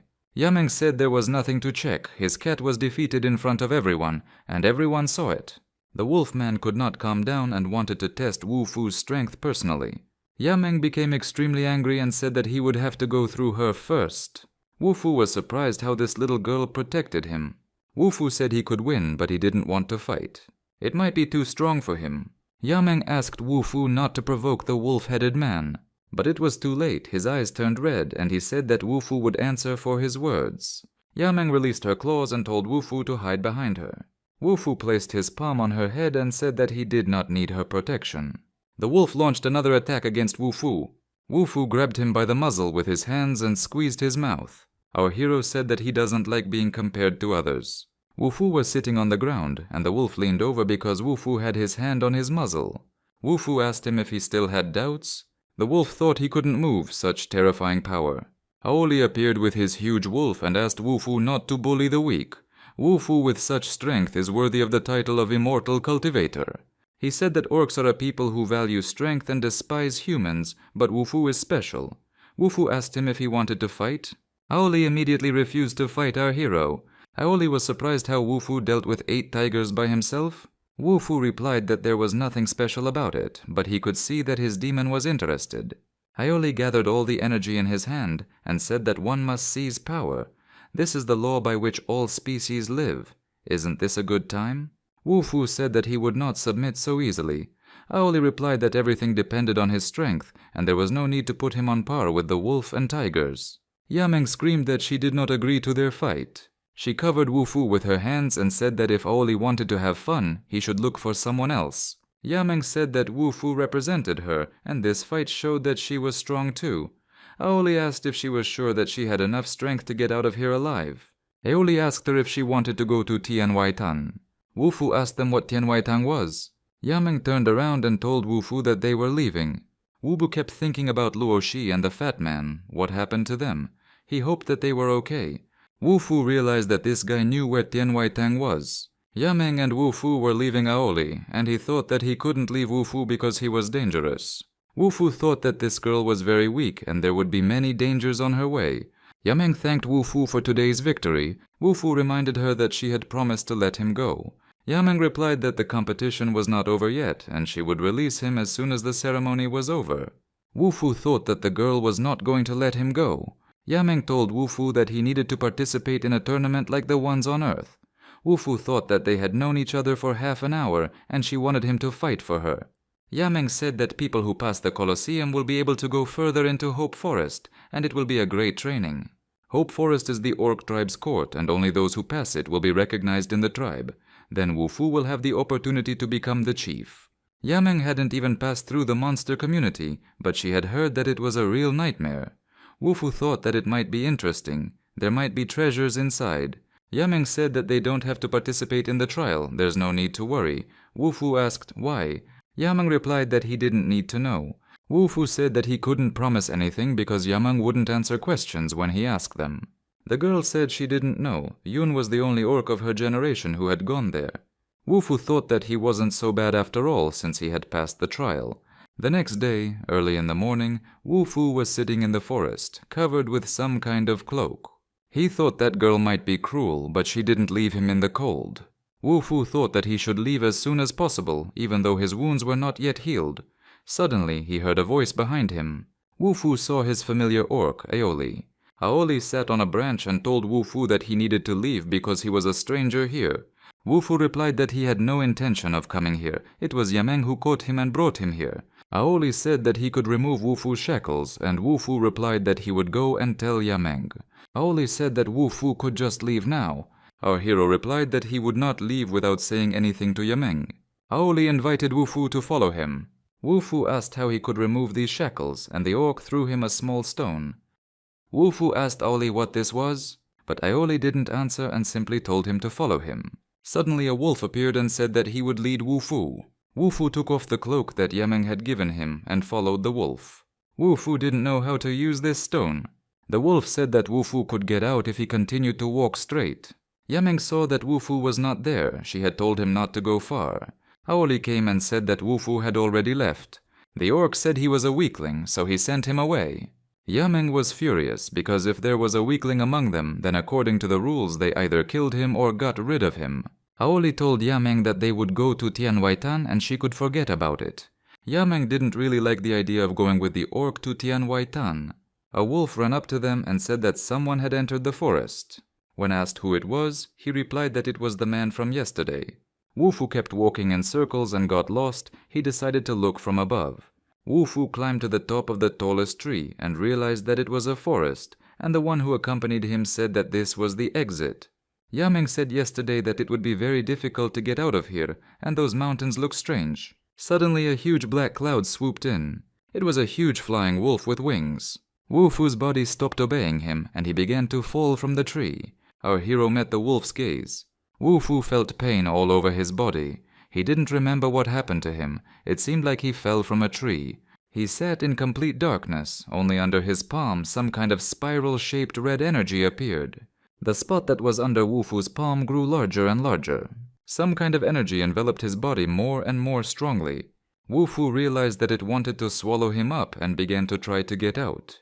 He was already almost completely absorbed by the incomprehensible substance, but he stretched out his hand and summoned his star blade. When Wu Fu took the blade in his hands, he realized that it was his consciousness. Wu Fu heard voices calling him. He woke up, opened his eyes, and saw little Yameng in front of him. She smiled happily and said that he was back. Wu Fu hit himself so hard when he fell that everything hurt. Yameng asked Wu Fu why he slept here. Wu Fu replied that he got lost while looking for the exit, and then he saw the monster and lost consciousness. Yameng gave him the metamorphosis fruit to help him gain some weight. Wu Fu said that the monster was huge and had wings. Yameng replied that he had encountered the owner of the forest. She said that he is the lord of this place. He has cultivated his power for at least 10,000 years. Wu Fu said that he is not a monster, he is a spirit beast. This beast has lived here longer than the orcs. Wu Fu asked, "What is Yameng doing here?" Wu Fu said that Aoli the wolf said that he wanted to take him to Tianwai Tang. Yameng got angry and said, how could he listen to him? Thank God she found him first. Yameng told Wu Fu to promise not to run away, otherwise he would undermine his credibility. The girl asked to forget everything. It was she who had dragged him into all this. Wu Fu replied that she had come for him. Yameng said it wasn't because of him, but because of the collar. Wu Fu said it was good that she found him, but how would they get out of here? If there is an entrance, then there must be an exit, and if there is not, then they will create one themselves. They were walking through the forest, and Wu Fu asked if they would meet the lord of the forest. Yameng said that he was sleeping now. He sleeps for 2 months a year. Since he always falls asleep at different times, they bring him offerings in the forest.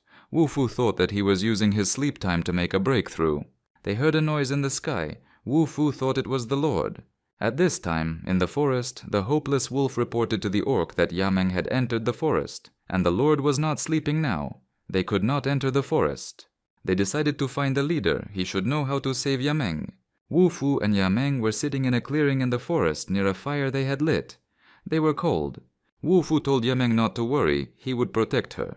She lay down under the tree, and Wu Fu sat, leaning against the trunk, and also dozed. Yameng fell into a deep sleep and had a dream. The woman extended her hand to her in the dream and said it was time to go home. It was her mother, and she was telling Yameng to go home with her mother. The girl stood up and went into the forest, as if she were following her mother. Yameng also saw her mother in her dream, but suddenly she came across some bird. The bird grew in size and turned into a monster with a terrible beak. Wu Fu told the girl that it was just a dream. A huge monster stood before Yameng, ready to devour her. Wu Fu grabbed her and pulled her out of the monster's clutches. It was just a dream. Wu Fu was standing next to her and telling her to wake up. Yameng opened her eyes and asked what happened. At this time, the monster that Yameng had seen in her dream appeared above them. Wu Fu grabbed Yameng in his arms and they ran away from the monster. Wu Fu had just cut him down, but he was recovering very quickly. He told Yameng to hide and said that he would deal with the monster himself. Wu Fu turned to the monster and asked how he dared to abandon his master. The monster attacked Wu Fu with its tentacles, and Wu Fu took out his star blade. Our hero thought that a simple blow would not kill him, and he needed to come up with something else. Yameng shouted that the monster was powerless against sunlight. But where could one get the sun at night? The girl smiled. She had something in mind. Wu Fu decided to cut the monster's body. He attacked him with his blade with such force. There was a loud explosion and surge of energy in the middle of the forest. Wu Fu couldn't believe that this monster was immortal. It used energy to recover. Wu Fu told Yameng to be careful or he would eat her, but she replied that she could handle him herself. There were many glowing points in the forest, and they thought that the monster was not alone. Yameng and Wufu attracted other creatures. The creatures hunt in packs, but there was a very large pack here. In addition, these creatures recover very quickly. Yameng said that these were the weakest creatures in the forest. Wufu picked her up again and carried her. Wufu decided to run away, and Yameng said that it turned out that he was a coward. He replied that he didn't know how strong they were. The monster that Wufu had cut down recovered and chased after them. Wufu and Yameng climbed up a tree branch because the monsters moved using tentacles and they couldn't reach there. The monster began to twist into some kind of figure. Wufu couldn't understand what was going on here. This figure turned into a huge black mouth with red teeth. This mouth was ready to swallow Wufu and Yameng, who were sitting on the branch. Our hero decided to retreat and quickly jumped off the branch. Wufu thought that these creatures were very smart and that they moved in large flocks. Still, he had suspicions that something was fishy here. Yameng said she thought it was because of him. Wufu thought it was because of the star blade. Since its ascension, the blade had not calmed down. The monsters were already very close to Wufu. Wufu put Yameng down on the ground and said that he would lead them away so that she would be careful. Wufu began to tease the monster and lure it to follow him. The monster became enraged and opened its mouth. The monster's tentacles were near Wufu's head. Wufu thought that he needed to act urgently. He directed a clot of energy straight into the monster's mouth. Wufu took out his blade and began to cut off the monster's tentacles one by one. Wufu attacked the monster from all sides, and wounds appeared on the monster's body. Eventually, the monster began to fall apart. Wufu realized that his sword strikes had no effect on the monster, and it still remained alive. Wufu thought it was an intelligent creature, since stupid monsters usually just surround. Our hero realized that the monster was eating away at his spiritual strength. Wufu was shocked by this discovery. Our hero realized that if this continued, he would lose. Wufu struck with his sword, and the monster shattered into small pieces. Suddenly, he was attacked by some incredible force. Yameng shouted at Wufu near to use physical force. It wouldn't work. The monster recovered and launched another attack towards Wufu. Yameng screamed for Wufu to save her. But how could he do that? Does he have any other abilities? Yameng screamed at him to make the invisible visible, turn everything into nothing, gather spiritual power, and defeat the monster. Wufu thought about her words. What does it mean to make the invisible visible and materialize everything? Yameng shouted for Wufu to be careful as the monster's mouth was already very close. Wufu thought that this world was very strange. He was being pressed by the weakest of monsters. If this continued, he might lose. The star blade continued to signal. Wufu tried to figure out what the blade was trying to tell him. Suddenly a woman's hand appeared on the other side of the blade. Our hero asked who it was. The one who appeared answered that he had been waiting for his arrival. Wufu was floating in the air, and there was a woman floating next to him, and there was a blade between them. It seemed like Wufu was inside the monster, and Yameng was calling out to him from outside. Suddenly the monster spat Wufu out, and Wufu was lying on the ground in the forest, and Yameng was leaning over him. Wufu was unconscious. When Wufu came to, he was lying on something soft. He couldn't understand what was happening. Wufu was lying on Yameng's chest, so it was so soft for him. The girl punched him in the jaw. She said that if it hadn't happened because he was protecting her, she would have bitten off his hand that was grabbing her breast. The blow was so strong that Wufu lost consciousness again. The monster nearby became very angry and opened its mouth. But it was too late to run away from him. Wufu decided to try something new. Our hero stood right in front of the monster's open mouth. His star blade emitted such a strong aura that the monster felt hot. The energy was so powerful that it pierced the monster's body through and through. Yameng was surprised. Where did such powerful energy come from? Wufu realized that he had only used 20% of the star blade's power before. At this time, someone approached them and said that, it turns out, they were alive. Yameng asked the newcomer what he was doing here. It was Aoli, and he told Yameng that she had done something wrong. Yameng covered Wufu with her hand and said that all this happened because of Aoli, and she came here for Wufu. Aoli closed his eyes and admitted that he had been too careless, which was why Wufu had snuck in here. Yameng asked Aoli, since he was already here, to tell them how to get out of this forest. Aoli kept his eyes on Wufu's star blade. He told Yameng and Wufu to follow him. It was late. Aoli said he didn't want to become someone's lunch. Yameng said that Aoli has no idea how strong Wufu is. Aoli stepped forward and said that he didn't care. Wufu closed his eyes and remembered his dog. Only Aoli could lead them back, as he is the strongest in the clan. The orc became very angry because Yameng did not let him speak. Wu-Fu said that this aioli doesn't look that strong, he's just showing off his strength. Wu-Fu just wanted to see his full strength. At this time some sounds were heard from the sky. Yameng was scared and asked what it was. A bright flash appeared in the middle of the dark forest and an explosion was heard. Some kind of monster flew past them. They might have to fight. Wu-Fu said that killing the weak is cruel. A figure of a wolf with its mouth wide open appeared from behind the tree. Aoli recognized the black dragon and wondered where he came from. Wu-Fu asked if this wolf was strong. Aoli replied that the black dragon and his black golden wolf were of the highest class. They climbed the trees and decided that they needed to leave this forest as soon as possible. The wolf did not wait for them to leave, began to gnaw at the tree trunks and began the attack. Wu-Fu, Yameng and Aoli jumped from branch to branch and ran away from the wolf. Wu-Fu asked why he was chasing them. Aoli replied that he was probably chasing him, not them. Wu-Fu asked, is he special? Why is the wolf chasing him? It turns out that Aoli and Yameng can hide their scents, but humans cannot. Then Wu-Fu decided to lead him away, and Aoli and Yameng told them to hide in a safe place. Yameng was against it. She didn't want to make Wu-Fu alone, but he told her not to worry. The wolf rushed in pursuit of our hero. Wu-Fu simply dodged the wolf's first attack. Wu-Fu thought that the wolves were coming one after another. They were most likely attracted by his star blade. When Wu-Fu was almost in the wolf's clutches, he remembered the elemental skill. Wu-Fu hid under a huge rock and the blade remained in the sky. The wolf, ignoring Wu-Fu, rushed after the blade. Our hero understood that they really needed the blade. Wu-Fu created a protective sphere for himself, but the monster's claws penetrated through it. There wasn't much strength left and he could only try. The wolf rushed at Wu-Fu again, its claws out and its mouth open. The wolf smashed the rock behind which Wu-Fu was hiding with one blow of his paw. And here he is, ready to swallow our hero. Wu-Fu used the star sword technique and soared into the sky. The flow of energy created a huge explosion where the wolf stood. Wu-Fu was kneeling on his star blade, thinking that it was all over. But the wolf turned into a huge monster with horns, and Wu-Fu was shocked. How could he stay alive? The monster said because Wu-Fu is weak. Wu-Fu was surprised that the monster could talk. The monster replied that in the hopeless forest all the high-ranking beasts could talk, and asked where he got this blade from. Wu-Fu asked why they all needed it. The monster laughed and said that he did not understand why the blade chose him as its owner. Wu-Fu replied that the blade had chosen him as its owner after all, and the monster said that Wu-Fu was not worthy of possessing it, and he was using only a small part of the blade's power. Wu-Fu was shocked by these words. The monster said that he, a pathetic human, was unable to use its full power, and that he would have to kill Wu-Fu to take possession of the blade. While the monster was preparing to attack, Wu-Fu disappeared. It was Aoli who dragged Wu-Fu up the tree and told him to take a rest while he showed him what real strength meant.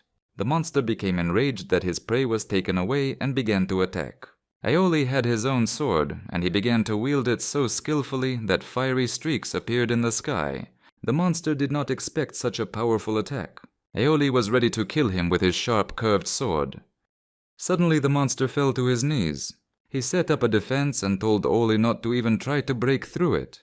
The monster's defense was strong and the attack energy could not harm it. The orc didn't give up. He said it wouldn't work with him. He rushed into another attack on the monster, this time with 2 swords. The monster's defense was destroyed and 2 beams from the swords pierced the monster's body. Aoli's aura was so strong that Wu-Fu could barely stand on his feet. Aoli walked up to Wu-Fu and told him to look at the difference between Wu-Fu and him. The defeated monster lay on the ground with sword marks visible on its body. Wu-Fu asked Aoli why he came and saved him then. Then suddenly little Yameng appeared and threw herself on Wu-Fu's neck out of joy that he was alive. Wu-Fu asked Aoli why he didn't take action earlier. The orc replied that the strongest always act last. Yameng said that Wu-Fu couldn't control his aura, so he couldn't defeat the monster. Aoli said that he didn't know Wu-Fu was so weak. Wu-Fu asked Aoli to show them the way because it was time to leave. Aoli replied that Wu-Fu had used up too much energy, he needed to recover, and then they would leave this place. This night was the longest in the forest. It was still a long way to dawn. It was necessary to find a safe place, because there are many monsters here. They saw a cave in the mountain. Wu-Fu kept thinking that since he came here, everyone was talking about aura and its control. Our hero remembered the woman who appeared to him when he was unconscious, and wondered where the star blade came from. They took refuge in a cave. Yameng brought Wu-Fu some wild fruits. Yameng said that Wu Fu came from the outside world and should know a lot. He asked her why she went to the outside world. Yameng replied that she needed to find someone there, but without the clan's permission she cannot leave. Wu Fu realized that this was why she was constantly participating in competitions. Some didn't want her to leave her home, and getting into the outside world isn't that easy, but Yameng stood my ground. Aoli stood there sadly and listened to Yameng speak. Wu Fu told her that he could take her to the outside world because he would be returning there anyway. Aoli heard their conversation and was very upset. He said that it was already dawn and it was time to go. It was beautiful here in the sunlight. Hopeless Forest is the clan's sacred land. Aoli said that the days here were very short and they had to hurry very much to get to safety. As they walked through the forest, Wu Fu asked Yameng what her words meant. Make the invisible visible, turn everything into nothing. Yameng collected the aura in her hand and said that the aura is stored between heaven and earth, and after thousands of years it is transformed into one of the 5 elements: metal, wood, water, fire, or earth. For normal people, the elements are dormant and few can use aura, but monsters can control aura, so Fu couldn't defeat them. Yameng said that Wu Fu had managed to kill the soul-devouring creature after all, and it couldn't absorb him. Wu Fu thought that it was because of the Starblade that held the mysterious power. Wu Fu asked Yameng to teach him how to use the power of the elements, but Yameng laughed and said that she was not at the level to teach someone. Suddenly, Aoli said that he could teach Wu Fu. With his strength, he can handle this task. Wu Fu was still hesitant to answer, and Aoli asked him if he didn't want to or was afraid. Wu Fu asked him why he suddenly became kind out of the blue, and Aoli replied that it was better for him to use his strength to protect himself rather than drag someone along with him. Aoli said that Wu Fu needed to protect himself, and he would take care of Yameng. Yameng got angry and said that she was strong and did not need his protection. The orc said that he promised her mother that he would take care of her, and she would have to accept that. Yameng thanked Aoli for her concern, and he said that he needed to make sure that Wu Fu got out of here alive. Our hero also thanked Aoli for his help. Aoli and all orcs can control their aura to hide and conceal their scent. Wu Fu understood why Yameng had sneaked up on him. Aoli said that people with a strong aura can also hide their scent. Wu Fu asked how long it takes to learn. Wu Fu asked how much it would take, 2 days or 2 hours or 2 months. Aoli replied 2 years. Wu Fu was shocked. It was a very long time. Aoli said that his aura was very pure. It was very rare. The 5 elements live in harmony with each other, but Wu Fu's aura is a little different, so Wu Fu needs to find what he is inclined to. Wu Fu wondered what he was inclined to. He had metal, Yameng had fire. Wu Fu asked how this could be determined. Aoli replied that it was determined by perception. What kind of aura attracts your own when interacting with the 5 elements? Aoli said that during the battle with the Black Dragon, Wu Fu's aura leaked out slightly, which meant that he had potential, but he just didn't know how to use it. Wu Fu thought that he didn't have much time. Aoli told him that he needed to sense the 5 elements that move in the opponent's bodies, sense them and destroy them. Wu Fu thought that his Starblade also had a sense of perception and was constantly trying to tell him something. Aoli created his aura and said that Wu Fu is still very weak. He can't break the aura barrier. He did it himself at 10 years old, and at 11 he found his element. And at the age of 14 he passed the trial and became the youngest warrior. But at that time it began to rain, and Yameng hurried to take shelter from the rain. We see the hopeless forest and the lair of the forest lord. We see a beautiful girl with a great figure and small horns. Wu Fu thought that they were being watched constantly, and said out loud that it got dark very quickly after the rain. They made a fire again between the trees and sat around the fire. Aoli said that this forest was different from everything else around. It's all because this forest fell from the sky. It was 1,000 years ago, and his ancestors even saw with their own eyes how a huge piece of land with forest fell into their area. But there can't be earth in the sky, so Aoli meant the outside world. The orc said that the outside world is a very mysterious and unpredictable place. The aura in this forest is stronger than other forests. It can move on its own and survive on its own. It could only come from outside. Wu Fu thought about it, and Aoli said that they needed to recuperate. They still had a long night ahead of them. Wu Fu thought that he could learn a lot about the Starblade here. The woman he saw, she was familiar to him, and he had not seen her for a long time. This power made his heart tremble. Our hero wanted to go for a walk, but Aoli said that if he couldn't sleep, he should go with him. Aoli said that the night was long, and he would find the most suitable place to spend the night, especially for Wu Fu. Aoli brought Wu Fu to the dead lake. It was the most dangerous and the safest place in the forest at the same time. The lake is a creature that shows the evil and good side of every person who falls into it. The lake is so deep that you can get lost in it and immediately turn into food. Suddenly, Aoli pushed our hero into the lake. He immediately sank into the water, only his hand was still on the surface. Aoli wondered if he would go to feed right away or not. Aoli thought that he needed to somehow explain this to Yameng. Wu Fu continued to sink lower and lower. He realized that Aoli was trying to kill him. Our hero reached the very bottom of the lake and fell. Wu Fu couldn't understand how he got to this place. He already thought that he was about to die. He saw another Wu Fu in the water and asked who it was. The second Wu Fu replied that it was him. Wu Fu said he had no twin brothers. The man with his face said he was the embodiment of his inner, true self. Wu Fu said that if he was born by him, then he is his father. His reflection said that he can joke in such a situation. His true self told him that it was because of this attitude that he was constantly losing, wasting his energy on weaklings, and doing nothing but having fun and chatting. The dead lake reflects the true feelings of people. The true Wu Fu appeared here because of his weakness, because of his soft character. He is destined to be a slave. Wu Fu got angry and said that he could use a few punches. Wu Fu's true self said that this was how it should be and he needed to use all his strength to kill him. Of the two, only one will survive. Wu Fu swung his arm and tried to hit his true self, but his true self grabbed his hand. Our hero felt like he was beating fluff. True Wu Fu asked him if he finally understood. Wu Wu's reflection said that it was his turn now. Wu Fu, who appeared in the water, wrapped his blows in aura, and our hero was still standing on his feet. Wu Fu told his reflection that he thought his blows would be very strong, but it turned out to be wrong. He can't even control his aura. With these words, Wu Fu's reflection became much stronger. The real Wu Fu only had time to block his reflection's blows. How quickly he became stronger. Wu Fu's reflection was so fast that he couldn't even catch it with his eyes. Wu Fu's reflection told the real Wu Fu that he was trash who didn't have an aura. The real Wu Fu thought that it was not time to give up on himself. Wu Fu's reflection said that he can use not only the aura of fire, but also other elements. Wu Fu himself is so stupid that he cannot master his aura.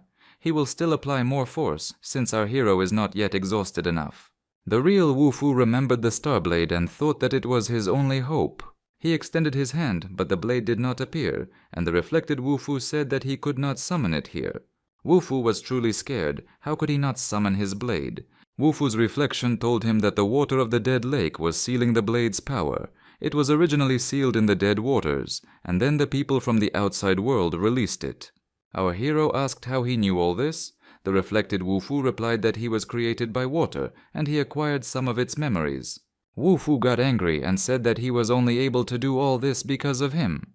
Wu Fu's reflection said that although he relied on his strength, it did not prevent him from gaining the upper hand. As he remembered, Wu Fu prayed for a strength that would not go against the light. The real Wu Fu lay face down at the bottom of the lake, and his reflection indicated that these memories were lost in his mind.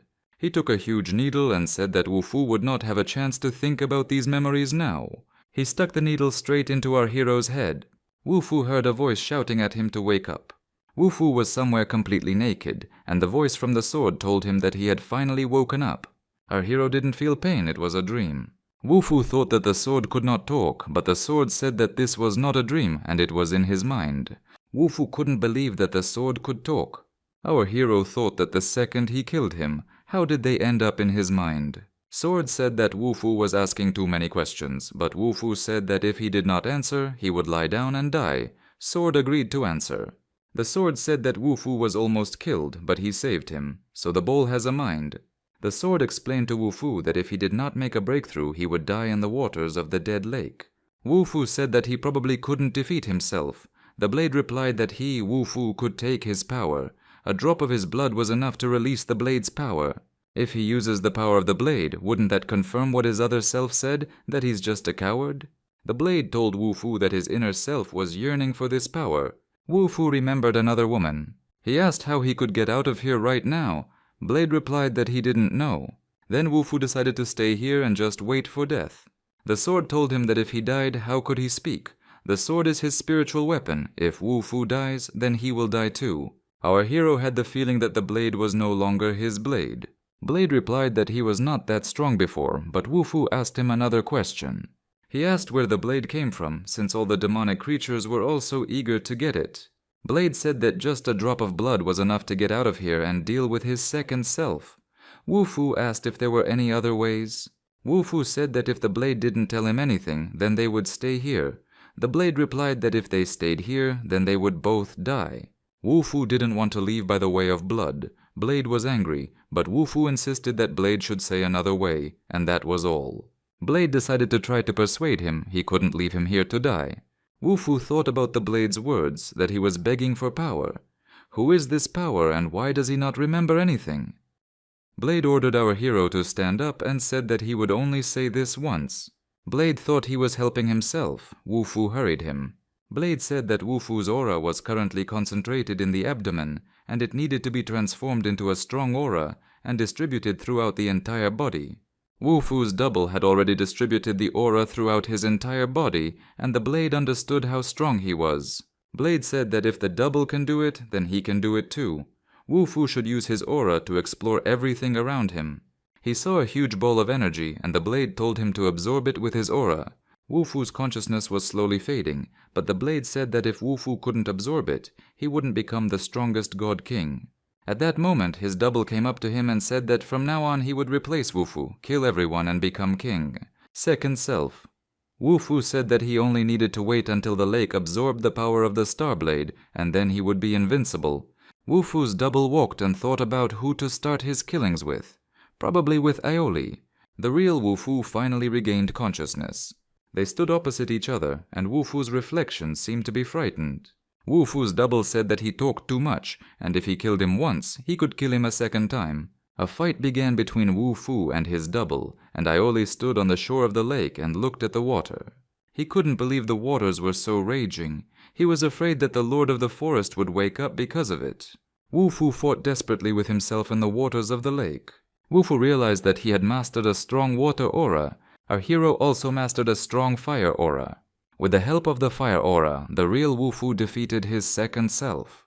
Wufu asked his reflection what he knew and said that he would guarantee him a quick death in that case. Wufu laughed and said that he didn't understand the situation he was in now and he needed to kill him. If Wufu's reflection dies, the real Wufu will go to hell with him. The double began to split into pieces. He said that it was he who saved Mom. The double began to grow claws. Wufu stopped when he heard the word mother, but the Blade told him not to listen to this nonsense, but to kill him quickly. The dying double had already grown huge devil claws on his hand. He said that Wufu was weak, that's why the whole family died. He couldn't even protect his mother. Wufu told the Star Blade that if they got out of here alive, he had to explain who he really was. Wufu understood that he currently had a fire and water aura, while the doppelganger had an aura that was fed by the lake, and it was black. It seemed to not belong to the 5 basic elements.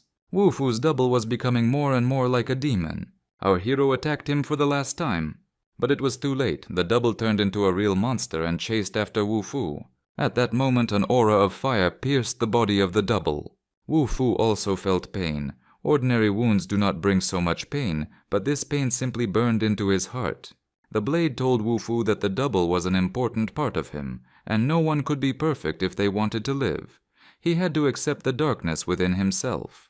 The Blade told Wufu to finish him off, get out of here, bury the darkness within himself, and continue living. Finally, bubbles appeared on the surface of the water, and Aioli sighed with relief. Wufu finally appeared from the water.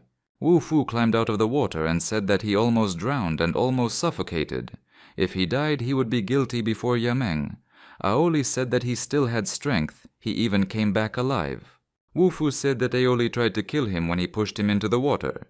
Aioli replied that he would not kill him in such a way because Wufu asked him to help him, and he passed the test. He felt that Wufu's aura had increased greatly.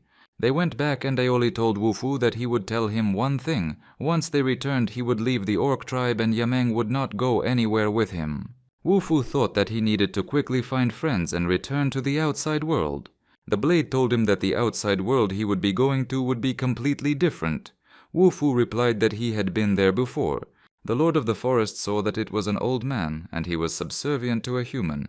This man had such a familiar aura. She wanted to try this offering. Yameng woke up and saw that no one was around. She felt that the energy in the hopeless had changed. Yameng walked through the forest and suddenly saw something. Wufu and Aoli also saw something scary in front of them. It was the Lord of the Forest, and Aoli wondered how it happened that she was attracted to the water. Wufu realized that this was the Lord of the Forest, and he had seen her before. She had such a strong aura that even fear crept into his soul.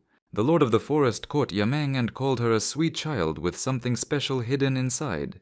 The ruler said that she wanted to try it and licked her lips. Aoli bowed to her and said that he did not want to disturb her peace and asked them to let her go.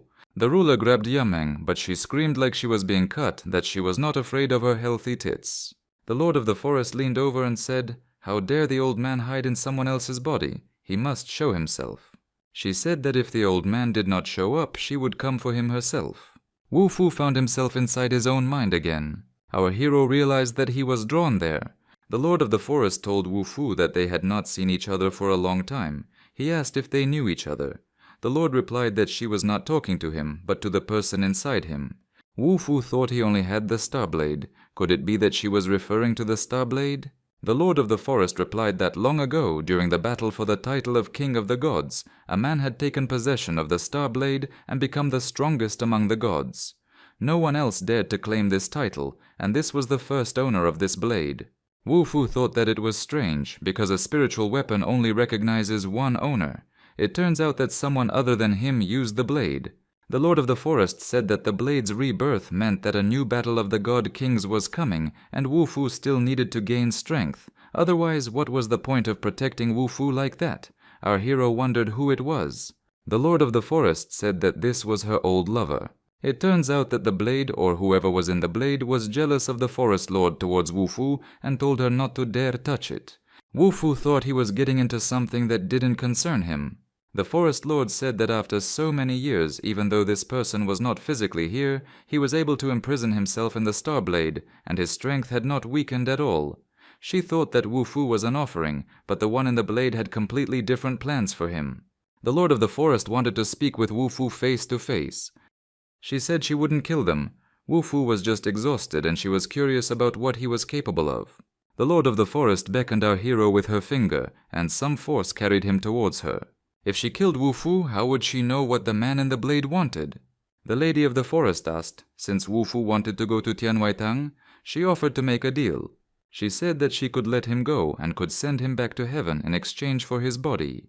At this time, Aoli and Yameng were walking through the forest looking for Wufu. Aoli decided to send Yameng to the temple and go back and find Wufu himself. At this time, Wufu's body began to split into two.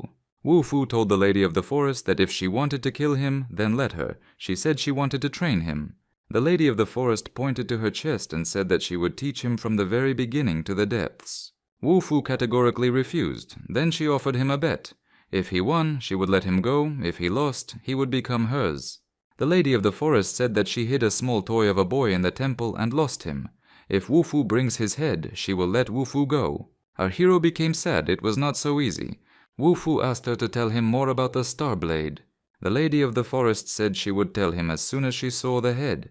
His companions were heading to the temple now, and if he did not go, they would be in danger. Wufu rushed to the temple like a bullet, and the lady said that this night would be long. Today there was a full moon. The blade told our hero that it would lead him out of here. Wufu replied to him that he had answered that they had nowhere left to run. There were already many powerful monsters in the forest. It could be the ruler. She is clearly against Wufu. Our hero answered that not against him, but against the blade, or rather, the one in the blade. Wufu was attacked by various monsters, flying and crawling. Monsters were no obstacle to him. He killed them all with his aura. Blade told Wufu that he had been using aura all day today. The demonic monster was very strong, and even with a strong aura, it would be difficult to deal with it. Wufu decided to fly away somewhere and land somewhere in the forest. The Lady of the Forest realized that this boy wanted to turn everything upside down on her land. However, he knew that she would make him stay. He landed with such force that a crater was created where he landed. Our hero said that it was better to be in this place than to be cornered by a pack of monsters. He needed to go to the temple, but Wufu didn't know where it was. At this time, a new monster appeared, a huge wolf with a human body. He said that it was Wufu who disturbed him. The blow from the wolf's paw caused an explosion, and the stones flew in all directions. Wu-Fu didn't pay attention to the monster and stood on the monster's head. Wu-Fu said that the monster might find someone else. The monster opened its huge mouth. It seemed like it was about to kill Wu-Fu. Suddenly the monster became very kind. Wu-Fu ordered the blade to deal with the monster, and they went to the temple. The monster couldn't understand what was happening to him. Suddenly, Wu-Fu appeared on his shoulder. Wu-Fu ordered the monster to take him to the temple. The monster replied that he would not tell where the temple was until Wu-Fu defeated him. Our hero hit the monster on the head with his fist. The monster fell. Wu-Fu sat down next to him and said that he had not hit him hard. The monster got up and carried Wu-Fu on his head to the temple. He asked why he was going there. It was very dangerous. Wu-Fu answered that he wanted to find a person there. Wu-Fu said he needed to kill the man. Blade asked him if he was sure he wanted to go there. Wu-Fu thought that the forest mistress wanted the blade, and he couldn't separate from it, so the mistress wouldn't let him go so easily.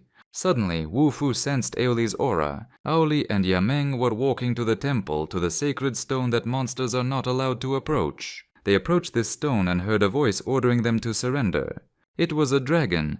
Aoli couldn't understand how there could be dragons in such a dense forest.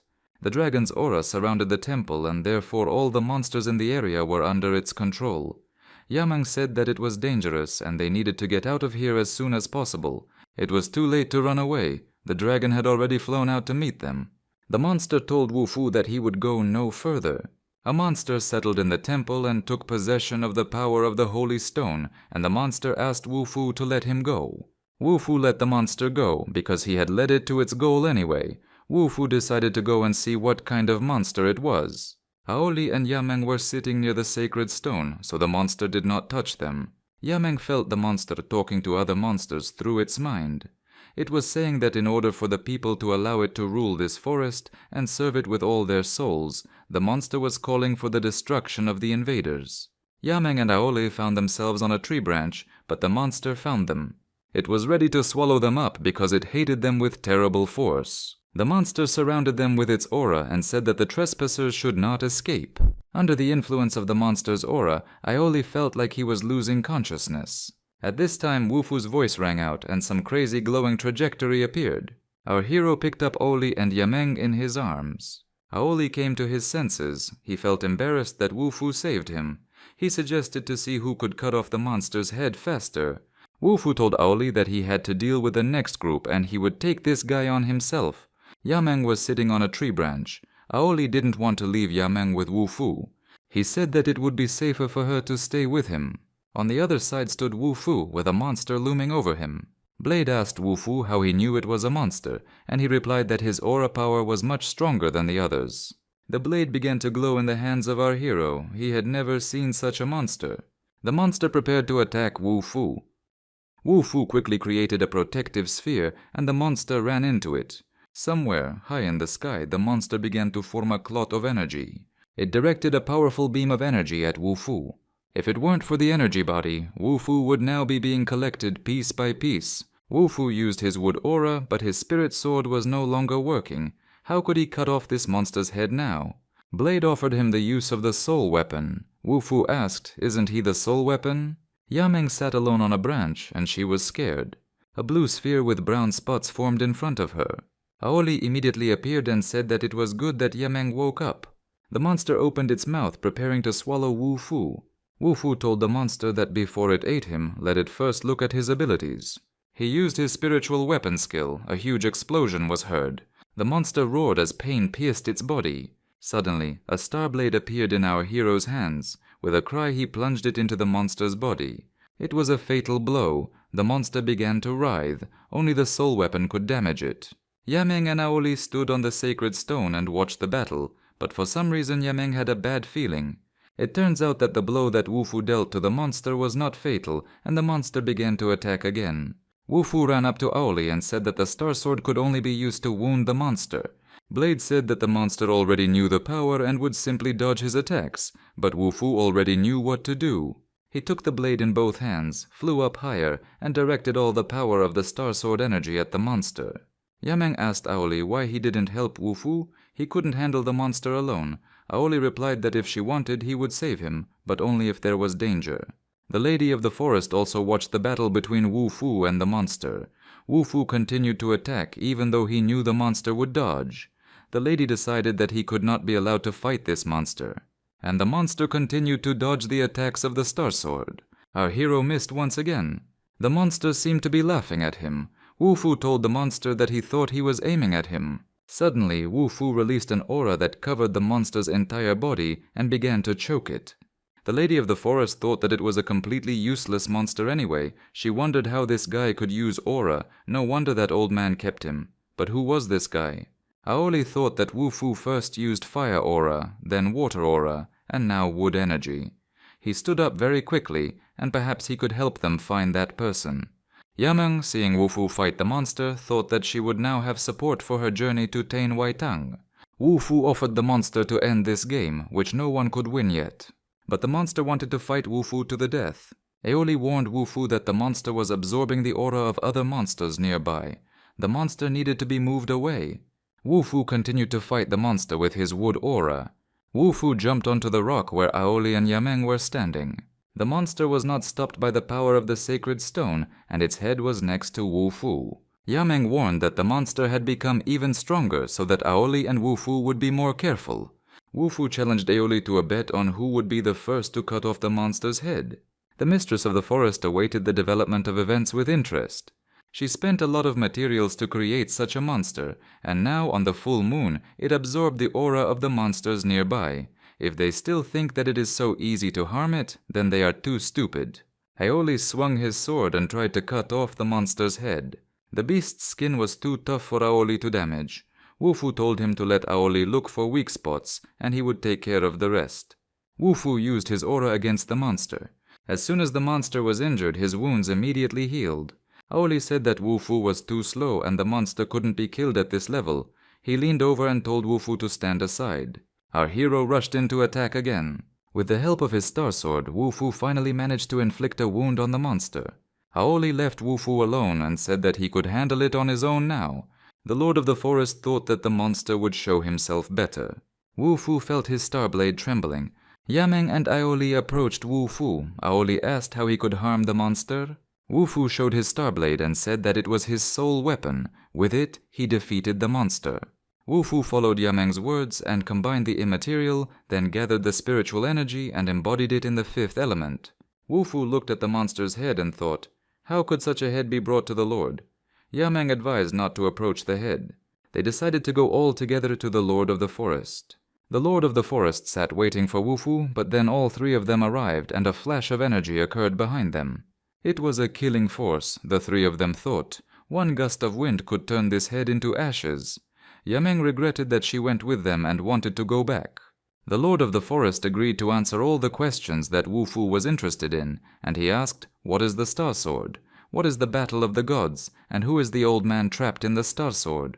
The Lord of the Forest thought, how many questions? The Star Sword is an incredible weapon known throughout the world. It contains the power of the entire universe, and the owner of this sword gains incredible power. Wu Fu asked why he hadn't seen the power in it before. Could the blade have been sealed? Aoli thought that this was unexpected. The sword in his hands had incredible power, and now he could tell the truth about Yameng. Wu Fu thought that the Battle of the Gods was a war that began for the Star Sword. Wu Fu asked the Lord of the Forest where heaven was. The Lord of the Forest asked if he was outside their borders now. Wu Fu did not understand the question. The Lord of the Forest pointed her finger somewhere, and Wu Fu thought that this was it. And in the hands of the ruler there was a small bowl. Yameng said that this bowl was very beautiful. The ruler explained that this was the planet Earth, a small world with a meager aura and various limitations. Besides this small world has 9 more planets with their own life and their own aura. This arrangement of them is called the 9th reality beyond the sky. This place where they are now is called the planet Futuri. Yameng thought, how is it possible that they are on such a small bowl? Aoli said that the outer worlds are called Tianvaita. Yameng was thinking, how could she find this person in the outside world? Wu Fu also thought that Yameng wanted to find someone in the outside world.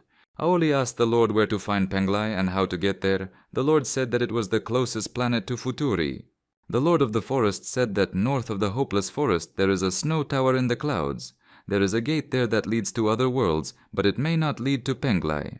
The Lord said that whoever passes through the gate will immediately be sent to another world. Wu Fu looked at the sky and thought that he didn't know where Luo Shi and the others were sent.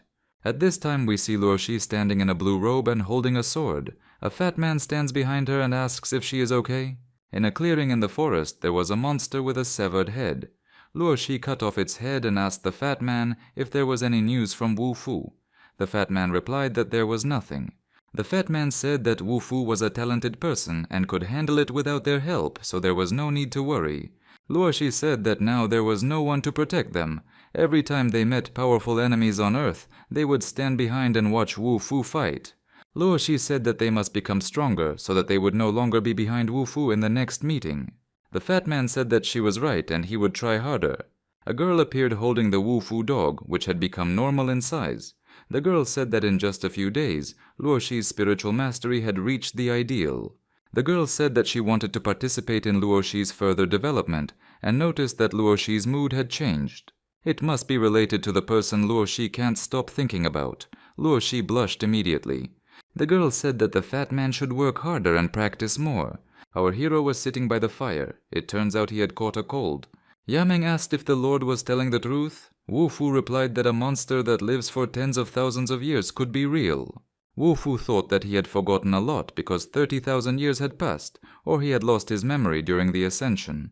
He had simply been reborn and returned to the past. Wu Fu asked Aoli why he asked the Forest Lord about Penglai's location. Was it somehow related to Yameng? Yameng asked Aoli that maybe that person was in Penglai. She attacked Aoli because he knew and didn't tell her. It turns out that this man is Yameng's father, who she has been looking for all this time. Aoli said that Yameng's father was his master and adoptive father.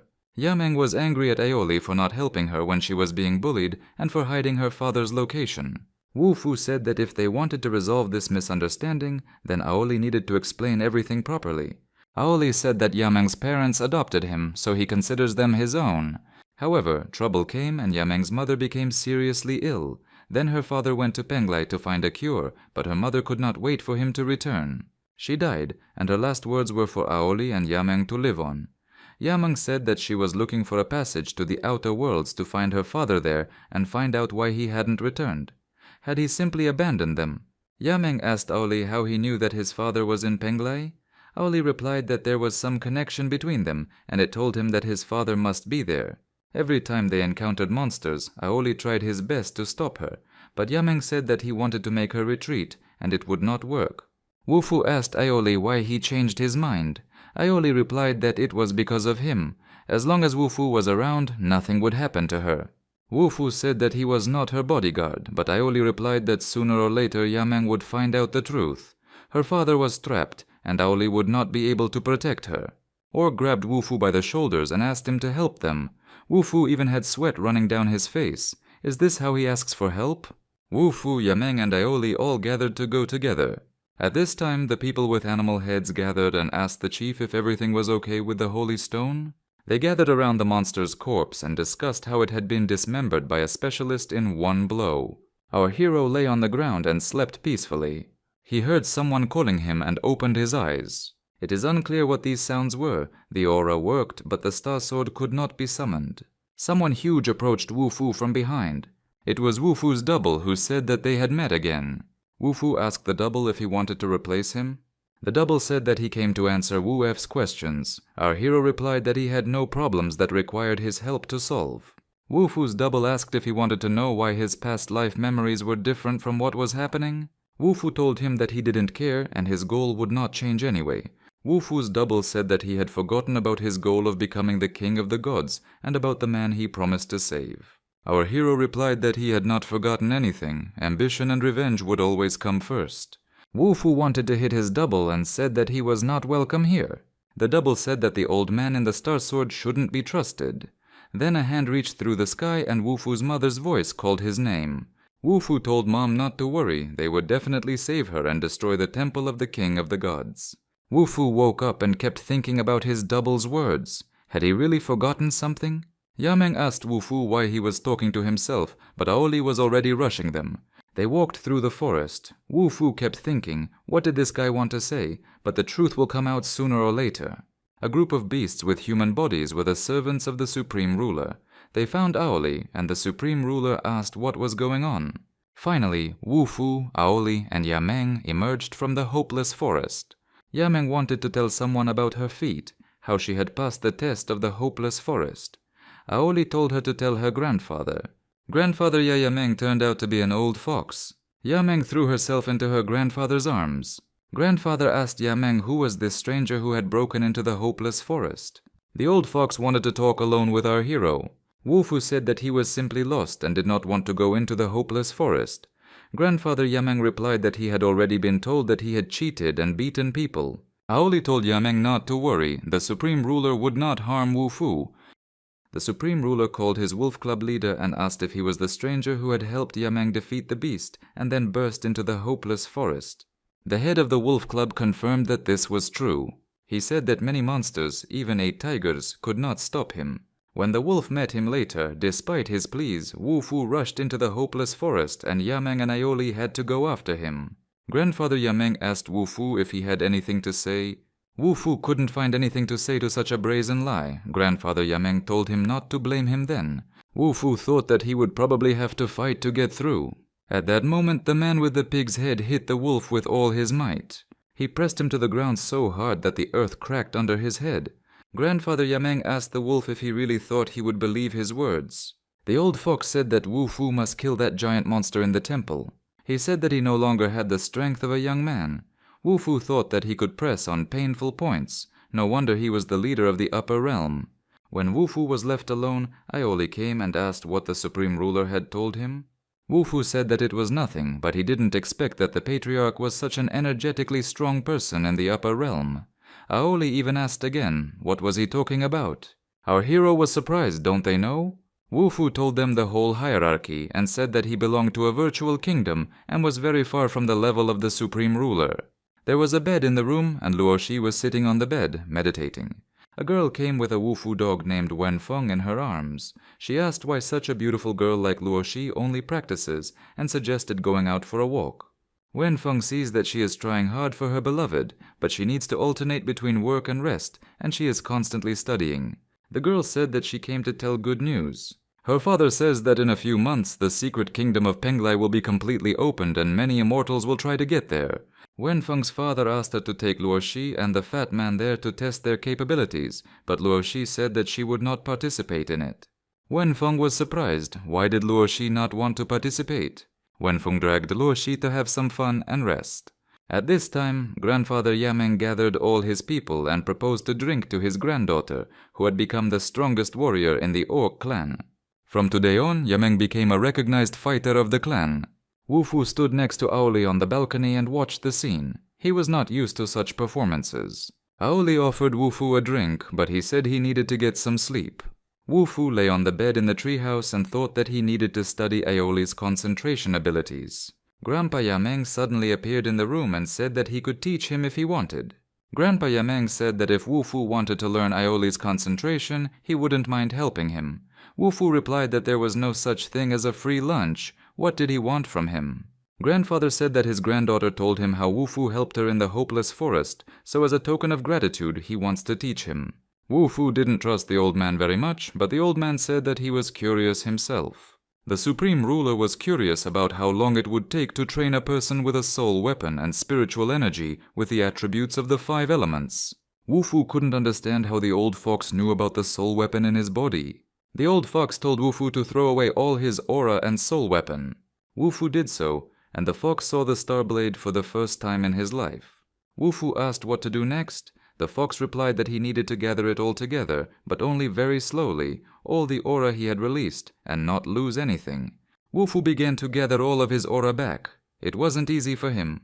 Grandfather Yameng told Wu Fu not to rush. But then Wu Fu's double appeared and said that if the old fox had not protected his body in time, he would have died due to the surge of spiritual energy that had gathered in an instant. The double told Wu Fu that he would not survive anyway. The old fox looked at Wu Fu lying on the bed and thought that he had clearly told him not to rush, but fortunately he had managed to control the aura. Otherwise, the result would have been completely different. The fox thought that if he couldn't wake up and restore his aura on his own, the chaotic aura in his body would destroy him from the inside. Grandfather Yameng didn't understand what happened. Wu Fu stood up, an aura emanating from his body. He had already come to his senses. In fact, Wu Fu hasn't woken up yet, so how does he generate an aura? All the aura in his body was released again, and now he had found a place to collect it. Wu Fu's doppelganger appeared again and said that the Star Sword's energy had not yet been corrected. The doppelganger told Wu Fu that as long as he used the power of the Star Sword with all his energy, no one would even think about taking the sword. Wu Fu grabbed his double and demanded to know what the Star Sword was hiding inside him, what was his purpose, and who was the owner of the female voice in his head that sometimes appeared. The double said that he sealed the old man in the sword. Why did this old man take so long to come out? And Wu Fu will find out about the female voice when he finds this voice, and now he needs to return. Wu Fu's double said that our hero has not forgotten about his mother, and it looks like they will meet soon. Wu Fu finally came to his senses and sat up on the bed. The fox told Wu Fu that if he had not protected his body, he would have died long ago. The old fox said that everything has an aura: people, animals, monsters and plants, earth and water. They complement each other, and Wu Fu must pass it through his body to feel the power of nature and mix it with his aura. Wu Fu thought that if he had such an opportunity in his previous life, he probably would have become a divine king. The fox thought that Wu Fu was able to control the aura while in a coma, and entered the realm simply by meditating. Wu Fu felt incredibly comfortable. The aura of nature became an integral part of his body, and he felt light. The fox told Wu Fu that he was a son of heaven and had mastered the condensation of sound in a day.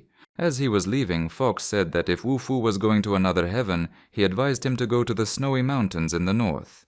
Perhaps he would meet someone. He could help Yameng and Aoli find their father. Wu Fu thought that although it was an old fox, thanks to him, he was able to directly enter the concentration realm. He passed from the honorable realm to the spiritual realm in a few days. This is much faster than in his previous life. This incident happened on the planet Furuya and 1,000 miles away from the memories of previous lives. Wu Fu entered the realm of concentration quickly, and it gave him the opportunity to become a divine king, but he did not expect that he would leave Furuya tomorrow. He has no idea where Ching Ching and everyone else are. At this time, Ching Ching knocked down some huge monster with 2 maces. Master and another man stood there and said that Miss Shu had become even stronger, but she said that it was all thanks to Grandpa Leo's teachings. Ching Ching said that if it weren't for Dr. Li, she would have died long ago when she ate the demonic beast spirit fruit upon arriving in Penglai. The girl thought that Wu Fu would definitely admire her. Meanwhile, Wu Fu, Aoli and Yameng walked through the snowy valley. Wu Fu and Aoli were always arguing about who was stronger. They agreed to the point that they decided to find out right now who was stronger. Yameng stood between them and said that they had forgotten why they came here. Aoli said it was a joke. Thus, arguing with each other, they gradually came almost to the very place. Suddenly, the Lord of the Forest appeared on one of the searches. She threw some object to Wu Fu from the cliff. Wu Fu stood next to Yameng, placing his hand on his heart. The Lord of the Forest came to open the door, as they needed to go to Penglai, as she had promised. Wu Fu didn't think she remembered the agreement. She opened the door and said that if Wu Fu wanted to go up, he shouldn't wait for her to change her mind. Suddenly a portal opened and a strong stream of light emerged from the mountain. Everyone joined hands. The ascension was about to begin. Yameng turned around, holding Wu Fu's hand. Yameng was happy. Planet Fuju, farewell. Yameng is looking for her father. They flew straight to Penglai, and Aoli kept wanting to grab Yameng's hand. They found themselves in a place in the mountains. At the top grew a tree with pink leaves. Wu Fu landed on some platform so that the ground cracked beneath him, and Yameng fell on top of him. It was Penglai. Wu Fu was wondering where Ching Ching and Luo Shi were now. They were in a large, dense forest, which was so dark that they thought it was a trap. It was necessary to determine where they were, but Wu Fu thought that they had landed far from the grape tree. Yameng thought about her father. Where is he now? Aoli promised her that they will find her father. Wu Fu's heart was very uneasy. It was so noticeable that even Yameng asked what was wrong with him. Wu Fu was constantly thinking about something of his own, and Yameng tried to bring him back to reality. Wu Fu shouted to his friends that it was very dangerous here. Our hero felt the presence of some terrible monster with a ring in his nose. The monster wanted to hit Aoli, but Wu Fu stood in front of him, protecting his friend with him. An energy beam emanating from the blade pierced the monster's chest straight. Yameng leaned over Aoli, who was lying unconscious. She called out to Wu Fu. It turns out that the spirit of the monster penetrated Aoli's blood, but he slowly came to his senses. Aoli stood up and said he was feeling better. They slowly moved further into the forest. But the orc was unlucky again. He was grabbed by a monster with the face of a large monkey that suddenly jumped out. She was so huge that she threw Wu Fu very far away with one blow. Wu Fu jumped from branch to branch away from her and jumped on her head, but he could not do anything with the monkey. Aoli said that Wu Fu couldn't handle the monkey. Then Aoli jumped up to the monkey and hit it right on the nose with his sword. At this time, Wu Fu took out his star blade. Wu Fu struck the monkey straight in the neck with the star blade. Wu Fu sat on a branch and thought that the monsters in this forest were all hot-tempered. The tentacles of some kind of monster reached out to the branch on which Wu Fu stood. Our hero cut these tentacles with his sword. He jumped from the tree and ran through the forest. There was a deep hole ahead. All the tree aura flowed into this hole. Wu Fu ran away, and the tentacles continued to move after him. Aoli and Yameng stood in the forest and waited for Wu Fu. They were worried about him. Suddenly, Aoli noticed something moving ahead. These were the tentacles of some kind of monster or a giant worm. Aoli quickly cut these tentacles into pieces with his sword. At this time, Wu Fu appeared and saw that they had also dealt with the monster. The monsters in this forest are stronger than anywhere else. They saw a man who had been unconscious before, but had now come to his senses. Apparently, the monster wanted to devour him, but did not have time.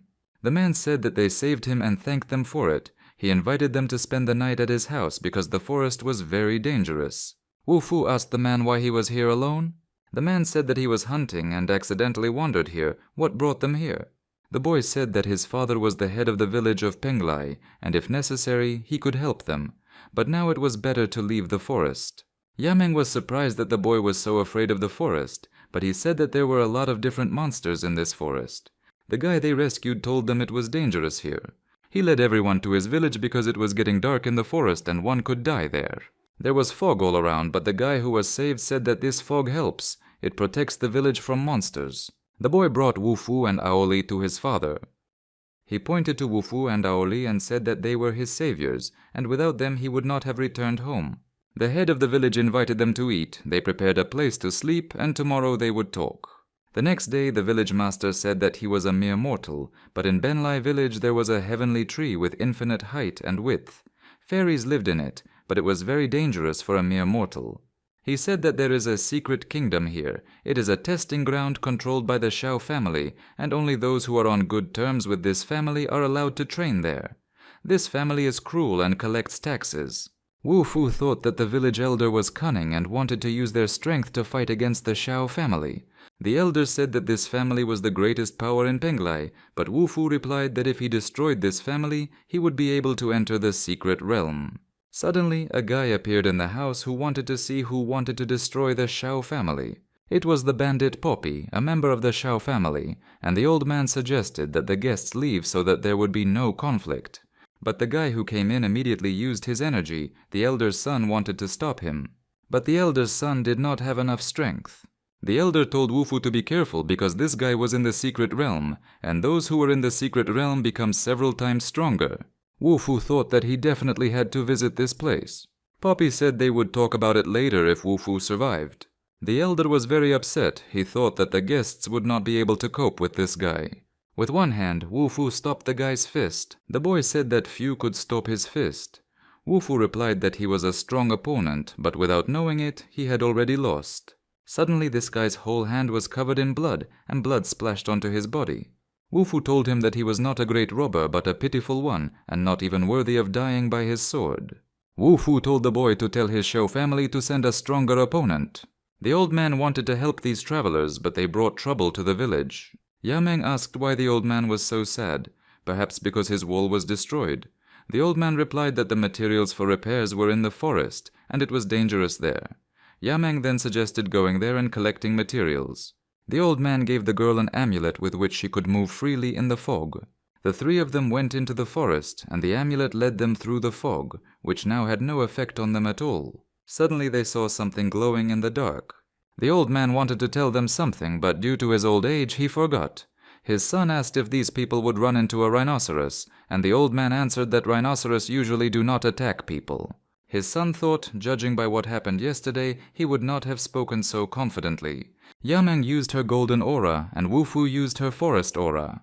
Suddenly they saw a huge rhinoceros running straight towards them. Luckily, the rhino didn't notice them because they used their auras, but they still decided to be careful. At this time, Qing, who was in the forest, heard some sounds. She thought that monsters were attacking the people of Penglai. Qing flew there very quickly. She jumped from the tree onto Yameng, screaming that it was a monster. Qing attacked Yameng with such a scream that she fell down.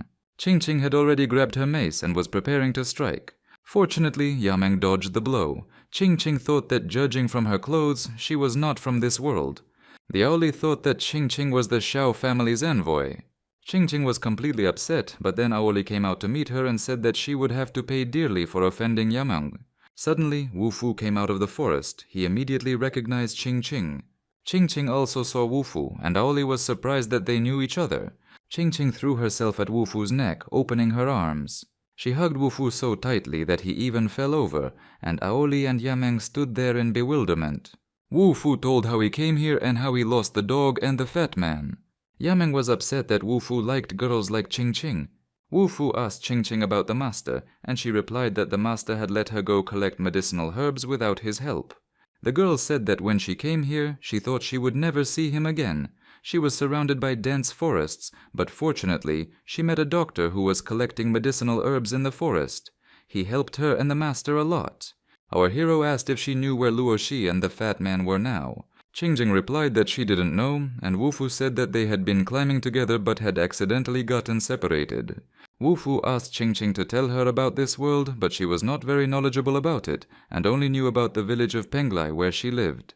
Our hero asked about the heavenly tree, but it turns out that the monsters, greatly strengthened by it, do not allow him to get close to it. Everyone was in a bad mood, and Qing had a bad feeling about it. Wufu asked about the Shao family. Qing replied that they were the aristocracy of Penglai, who kept the entire area in fear, and they often came here. They were walking along a forest road, and Wufu asked where the master was now. Qing replied that he was probably with his new friend Dr. Li. We see the house of the village elder. A man from the Shao family came and ordered his men to throw the old man out into the street. The guy said he would show you what happens when you go against the Shao family. Wufu appeared at the door of the house with Aoli. The Shao family member said that he was not afraid of Wufu, and today he would learn a lesson on how to get involved with the Shao family. The guy stood in front of Wufu and Aoli and said that Wufu simply relied on his weapon. The boy thought that if he got the sword, both the Shou family and Wufu would obediently submit to his will. He rushed to attack our hero. Wufu blocked his attack and struck back himself. The guy said that it would be better for Wufu if he gave up the sword in a good way. Wufu attacked the guy, but he put up a defense. Our hero lured this guy into a trap.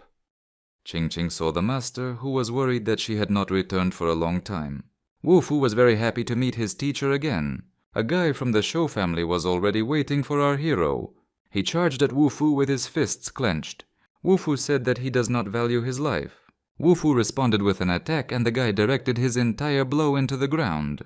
Wufu blocked all of this guy's attacks. The master came up and offered his help, but Wufu replied that he had to finish it himself. Their energy collided and exploded until no one could defeat anyone. Wufu concentrated energy into his fist. This strong man also had great energy. He jumped up to fall with all his weight on Wufu. This mountain of muscle was about to crush Wufu with its mass. All of his muscles tensed up. Our hero swung his sword against the strong man. Wufu cut this guy in half with his star sword.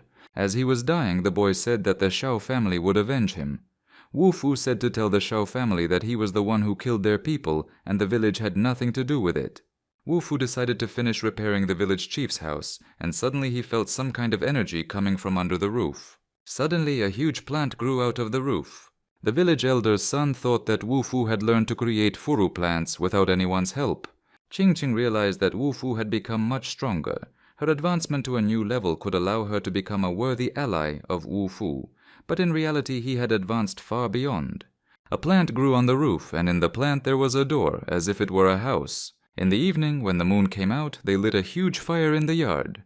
Wufu thought that in this life he felt neither joy nor sadness, probably because his past life was tens of thousands of years long. Qing approached him and invited him to dance. Our hero replied that she should go and have fun herself.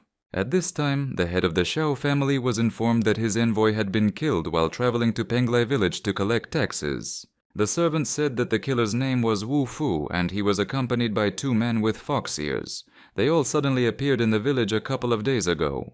The head of the Shao family said to convey that he wanted to meet Wu Fu. In the village elder's house, everyone was sitting at a round table, the orcs, Ching Ching, and Wu Fu. At this time, his son brought in some kind of box. The hosts were very worried, and Wu Fu asked why. It was just a box. The elder said that people who had received such a box from the 7 Shao had never returned home. Once a traveler had come who had gone to a meeting and never returned. He had the same fox ears as his current guests. Aoli thought that perhaps the Shao family had something to do with Yameng's father's disappearance. Suddenly, some object flew out of the box and it opened. Aoli shouted for everyone to be careful. There were some darts and needles flying there. But they all fell short of Wu Fu. Wu Fu took the letter and said that the Shou family greatly underestimated them. The letter said for Wu Fu to come to Shou Manor tomorrow at 7 p.m. There is something there that Wu Fu needs. Qin Qing asked if Wu Fu would go. He said that if he didn't go, they would come themselves. Wu Fu told Yameng to wait in the village, but she really wanted to go. What if she found out something about her father? Wu Fu asked the elder to show him the way to the Shao estate. Luo Shi sat in the pool and was very sad. Wen Feng walked up to her and hugged her from behind. Luo Shi told her not to do that again, and Wen Feng invited her to go shopping tomorrow. The next day they went to the shops and bought Luo Shi's cosmetics. Wen Feng said that because of her character, no one wanted to talk to her, and her brother only does training. She was always alone, and suddenly Luo Shi appeared. Therefore she wants to give her the best of this city. The girls went to an expensive restaurant, the best in town. Wu Fu and Qing Qing were also walking through this city. This was the Shao family's city. Yameng also walked along the street with them. But suddenly one of the city's residents wanted to touch her ears. Wu Fu said that he was giving the guy another chance and he could leave. The guy drank something from a small jar. Because he drank, his body began to glow as if from radiation. Wu Fu thought that this was the drink that instantly increased spiritual energy, but it had very bad side effects.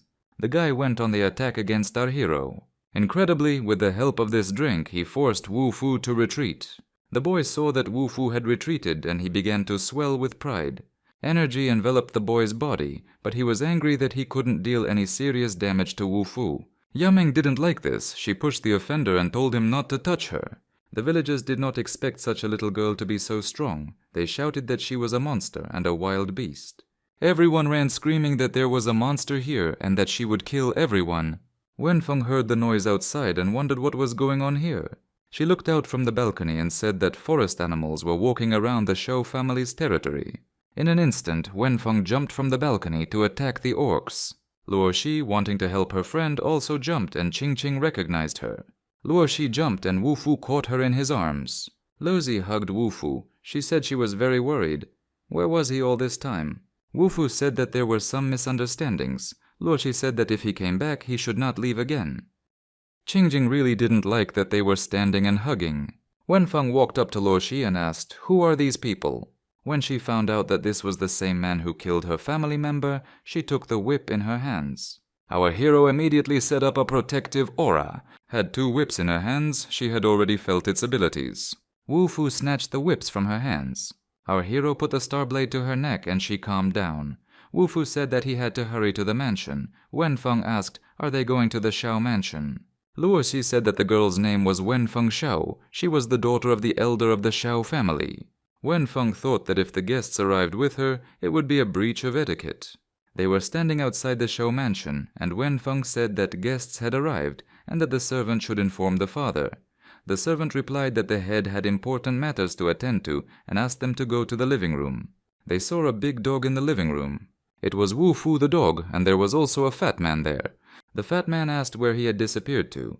Fortunately, the miss of the Shou family took him and Luo Shi in. Wu Fu hugged his dog and thought that both Luo Shi and the dog had become much stronger. The mansion must be an interesting place. The 3 of them walked down a long corridor. Wu Fu, the fat man, and Luo Shi. The girl said that Wu Fu and she met by chance in the city.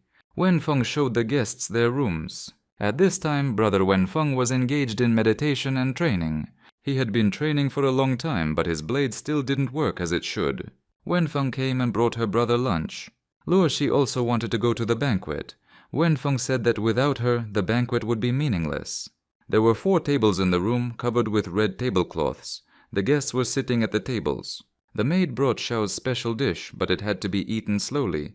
Wu Fu thought it looked delicious, but it smelled strange. Qing Qing said that she had heard a lot about the Xiao family, and it was true. The dishes were amazing in their variety, and even the maids were unusual. The owner of the house said that if they liked Xiao's food, he was waiting for them here at any time. Wu Fu looked at the owner of the house and wondered what kind of game he was playing. The head of the Xiao family thought that he should be on guard. He asked Qing Qing why her friends didn't eat anything. The head of the Xiao family thought that 2 of them ate and 2 of them did not eat anything, but he had a plan. The head of the Xiao family clapped his hands. A maid in a beautiful dress with large breasts immediately appeared and began to treat everyone. Qing Qing couldn't stand it and shouted at Wu Fu to stop staring at her chest.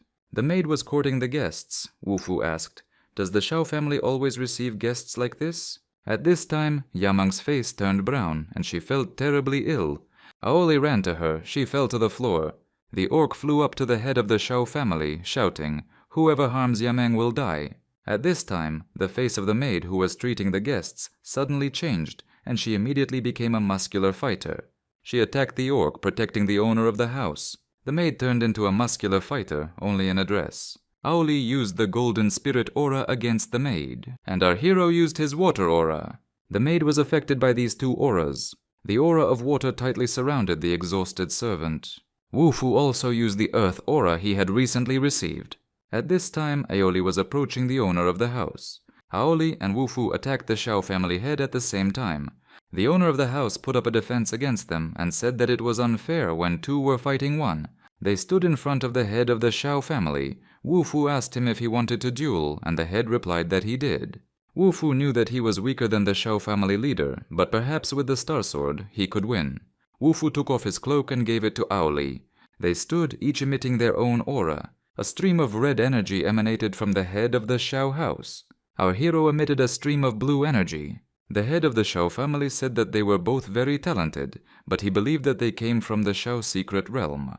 The owner of the house said he wanted to make a deal with them. Many want to get in, but not many can get out. He said that he would take Wu Fu and his comrades to a secret kingdom, and they would have to bring him something from there. Wu Fu didn't trust the leader and asked what he would get in return. The head of the Xiao family said that when they are in the secret realm, they can use all the services, and the main reason is the enhanced leveling. Even if someone has no experience, they can break through in less than 2 days. Aoli thought that during his stay in Penglai, he had always felt a force guiding him. Could it be his father in this secret dimension? Wu Fu asked the head of the Shou family what was in this dimension and what was the way to get out of it. Wenfeng gathered everyone and said that she would take them to the secret kingdom. They asked why she would lead and not her father. She said that a person can only enter the secret kingdom once. Wenfeng said that the secret realm was unpredictable and full of dangers. The fat man said that her daddy just wanted to kill them. Wu Fu asked the fat man to stay in the Xiao mansion. Wenfeng told her brother to take care of himself while she was gone. Her brother gave her an amulet given to her by her mother and asked her to return safely.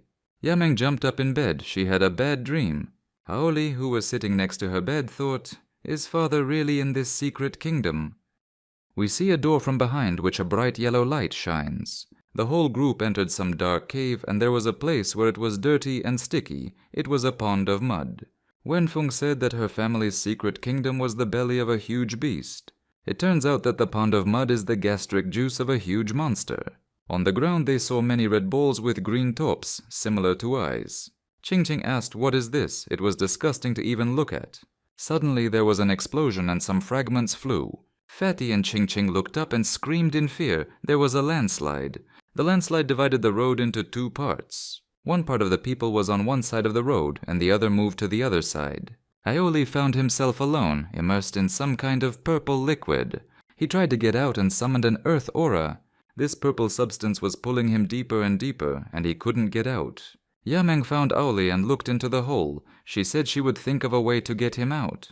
It looks like a landslide washed Aoli into this hole. Aoli didn't expect that Yameng would ever save him. She set off an explosion in that swamp, and the blast wave pushed Aoli out. Yameng said he was saved, but Aoli was in shock. He almost died from the explosion, but they ended up on opposite sides of the abyss.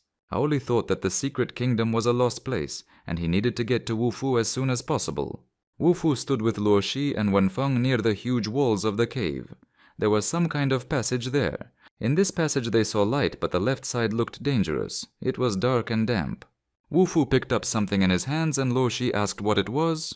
He held a piece of dirt in his hands and said that the dirt from the right passage was very different from what they saw when they entered. The eyes in the cave crawled towards Wufu and looked at him. Wenfeng asked Wufu if he had been here before. The eyes seemed to know him. Wufu replied that it was his first time here. The eyes wanted them to follow them. Wufu told the girls to go left. They heard a sound. Wufu concentrated energy in his hands and illuminated the cave a little. Everything was mysterious and beautiful. Eyes were walking ahead. Their eyes led them to a place where everything was glowing. There were some glowing figures and dots. Some incredible glowing flowers were growing. Aoli said that he and Wufu had been separated since they entered the secret world. This was too bad because he wanted to find his father. They lost the feeling that their father was close from the moment they entered this dimension. Yameng said even if her father is not here, they still need to become stronger. They went forward because they needed to find Wufu. Suddenly a strange sound made them stop. Aoli even took out his sword. The sound seemed to come from the rock. They walked towards the sound and saw the exit. Ahead they saw a dense dark forest. Ching also didn't understand where they were.